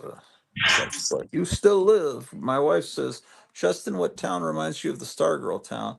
He was talking about Myers Town. Yeah, which is weird because I told Meyer that just a few days ago. So really does. Yeah, I have to far find a more than place for our this. town because he's got a movie theater that's spectacular. Yes, and you still going from 7:30 this Friday? Friday, Texas. Yes, Myers Town is gorgeous, says my wife. Yes, I am actually. Um, is that when I started? I don't even know, man. I'm just hanging out, man. I My think it was wife's like off five. work. Maybe it was 5 o'clock. I thought my Well, your time. time. Yeah, your Yeah. time. Yeah. I'm trying to remember the beginning of the show. If there was something, I don't know what I was showing old comic books. This episode, I've been showing the comics all day. This is a trick or treat bucket. Oh, I've got a keychain exactly like that. That's based on. Oh, I'll have to show you that when I find it. I've got a miniature keychain with it's a round witch head, and it looks exactly like a tiny version of that mask. Mhm. That's what they use in Halloween 3. They were in the Don Post factory making those masks. Yeah. Yeah, someday people will appreciate that movie. It's Seems like they are, and a lot of people appreciate Killer Clowns from Outer Space gets appreciation now. yeah, well, yeah, that was a fun movie, and I love the band the Dickies, and they did a lot of songs for that movie. Friar Tuck says I even enjoyed your newer books you were showing this morning. I don't know, I didn't have many newer books, but I saw he the did. Hulk books you were showing, and Oh, I didn't like yeah, them.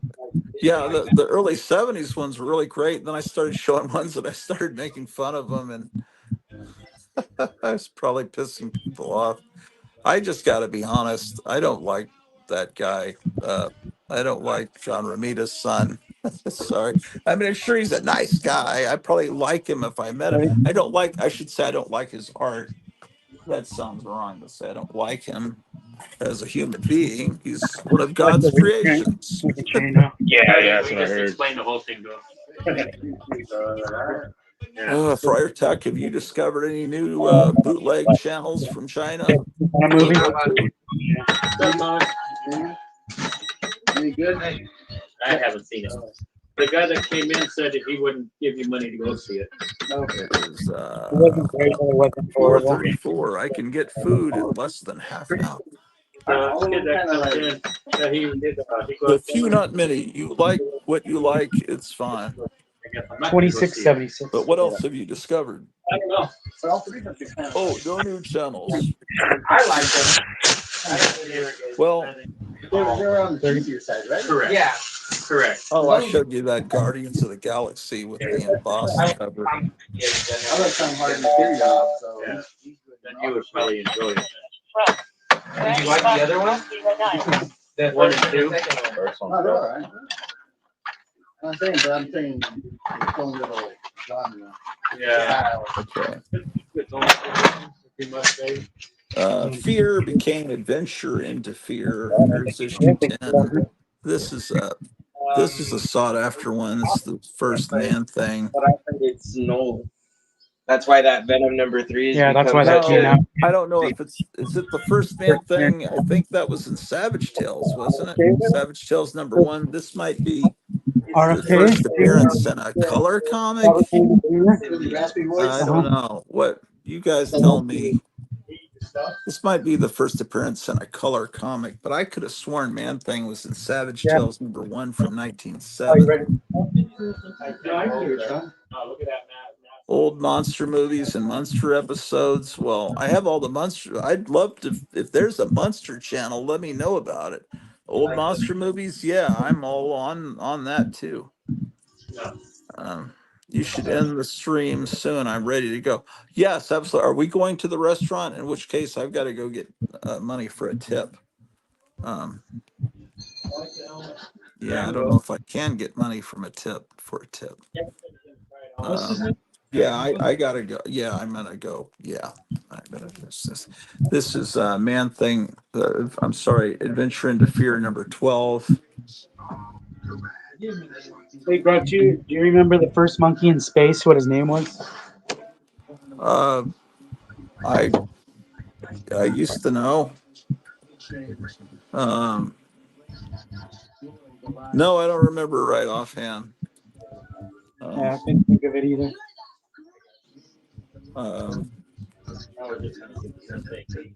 The Russians sent a dog into space. That wasn't nice. Albert II. Albert II. That's right. Albert II is the name. Yeah, Albert II was the first monkey in space. Albert II. We just Googled it. You know, one of those. What do they call it? The Mandela effect.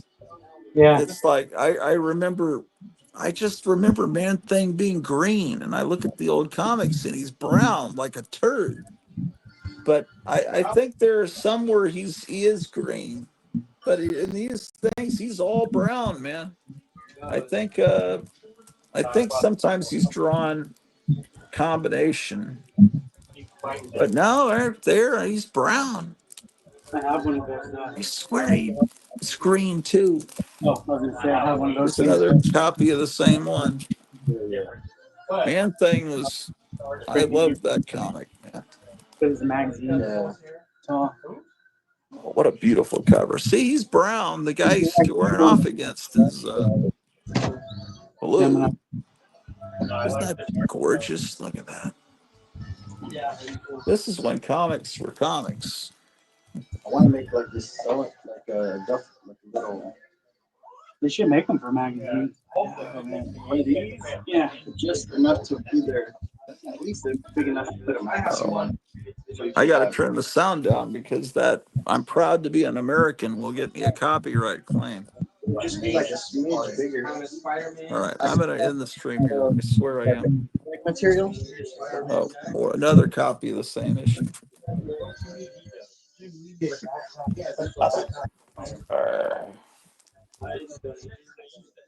17. We're getting up close to when Howard the Duck first appears. Here he's green, brown, and yellow. 18. He's starting to get more greenish. But if you eat enough Count Chocula or Frankenberry, your turds will be green. But here he's green. He's pretty much more green than brown here. This is when Howard the Duck first appears. That's probably, yeah, he kind of changed. Oh, and this is a childhood copy. The Morbius is tiny, but it's the living vampire is the big, because they were trying to avoid the comics code said you can't have the undead, and then they revised the comics code and allowed more horror. But Marvel was nervous, so they wanted you to know he's a living vampire, and the mummy was the living mummy, and the living Colossus. Nobody's dead. They're not undead. They're living. So that's right. Playtex living gloves. Here's these Morbius ones are all childhood copies. So anyway, we could look at these on a future episode. Trump's going live right now, so it's disrespectful to be showing comics when the president of the United States is on there. And I've got to find out if they've got cheeseburger soup tonight, man. Priorities. Well, this has been a rather wonderful stream. So let's see what these humans are saying.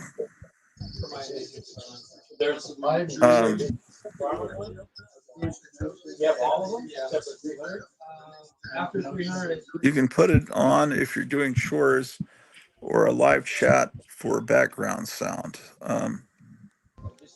What is Friar Tuck talking about?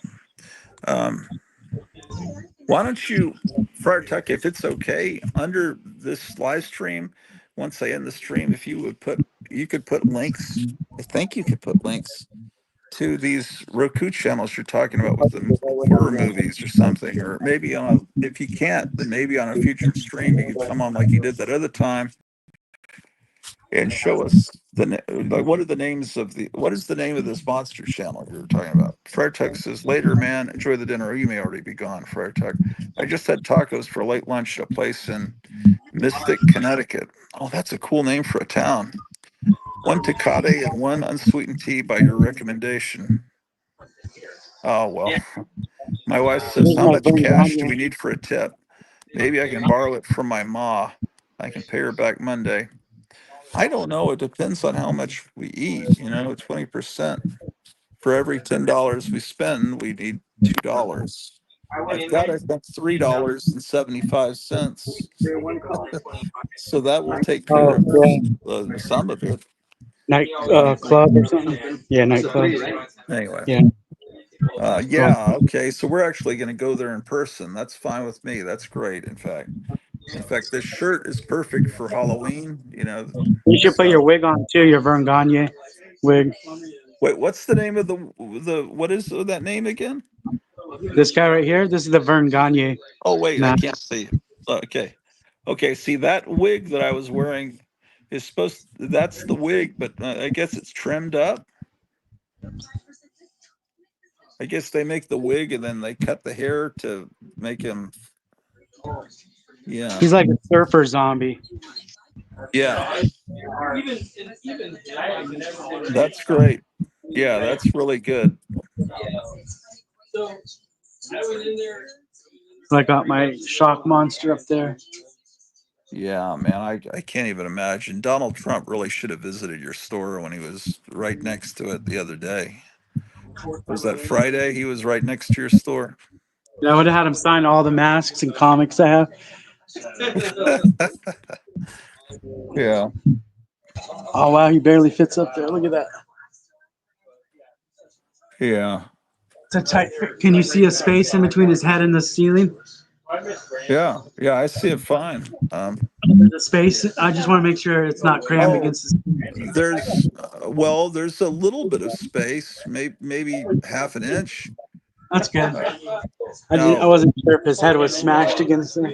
No, it's not smashed. Now, a fire marshal won't like that. I know fire marshals if they. I got a fire. Look, I got a fire alarm right there. Well, they don't want stuff like real close to the ceiling. At least that's the way they are in schools. I don't know about in businesses. But yeah, man, that's great. Well, amazing. So you're closed till Tuesday, right? I've been opening up on Sundays and sometimes Mondays. Oh, you have been? In this economy, you have to, yeah. Oh, I didn't know you were doing that. That's great. It's by So appointment. It's by appointment only, but I've been getting calls. So yeah. Well, that's great, guys. Well, I'll see. I'll talk to you soon. I guess I better hit the road and all right. Well, I might be here if you want to give me a call on Monday or Tuesday and make an order. yeah, I don't. I was told we need to wait till. Oh, till Thursday. That's 'Cause that's I cool. think she said Halloween. Yeah, Don't maybe. forget we have on Wednesday we're doing those giveaway prizes. Oh yeah, of course. Yeah, Wednesday we should. I'm not promoting the show very well. I need to do some little commercials for it. Yeah, Wednesday night we're having this big Halloween a go go Halloween festival, and he's got prizes he's giving away. Is that one of them? No. No, remember it was the model kit, and then there was Right. Chamber of Chills figure, and then there was the Ben Cooper figure. Yeah, the Chamber of Chills from Harvey from the 50s, not the Chamber of Chills Marvel comic. They just happened to use the same title. Yeah, so we've got some cool prizes if you come on Wednesday night in a costume, but you've got to actually come in and click the link and come on the show and show us your costume. And I've got to figure out who's going to do the judging. We'll figure out a way to do it. Maybe Cleo can be one of the judges, and or maybe and we'll figure out. My wife says, unfortunately, I'm. It was like damn near mint condition or near mint condition. All right. Well, I'll see you guys. All right. Take care, everybody. And I will be seeing all of you Wednesday, if not before. But right now, I need to eat because Stand up and you have to. I am very tired and very hungry. And when you become tired and hungry, you become hangry. Oh, she's in pain now. I'm doubting I should leave the house. Shit. Well, I'll bring the food to you. Let me go up there and see how my wife's doing. I'll take care. Take care, all of you guys. I'll see you real soon. Bye.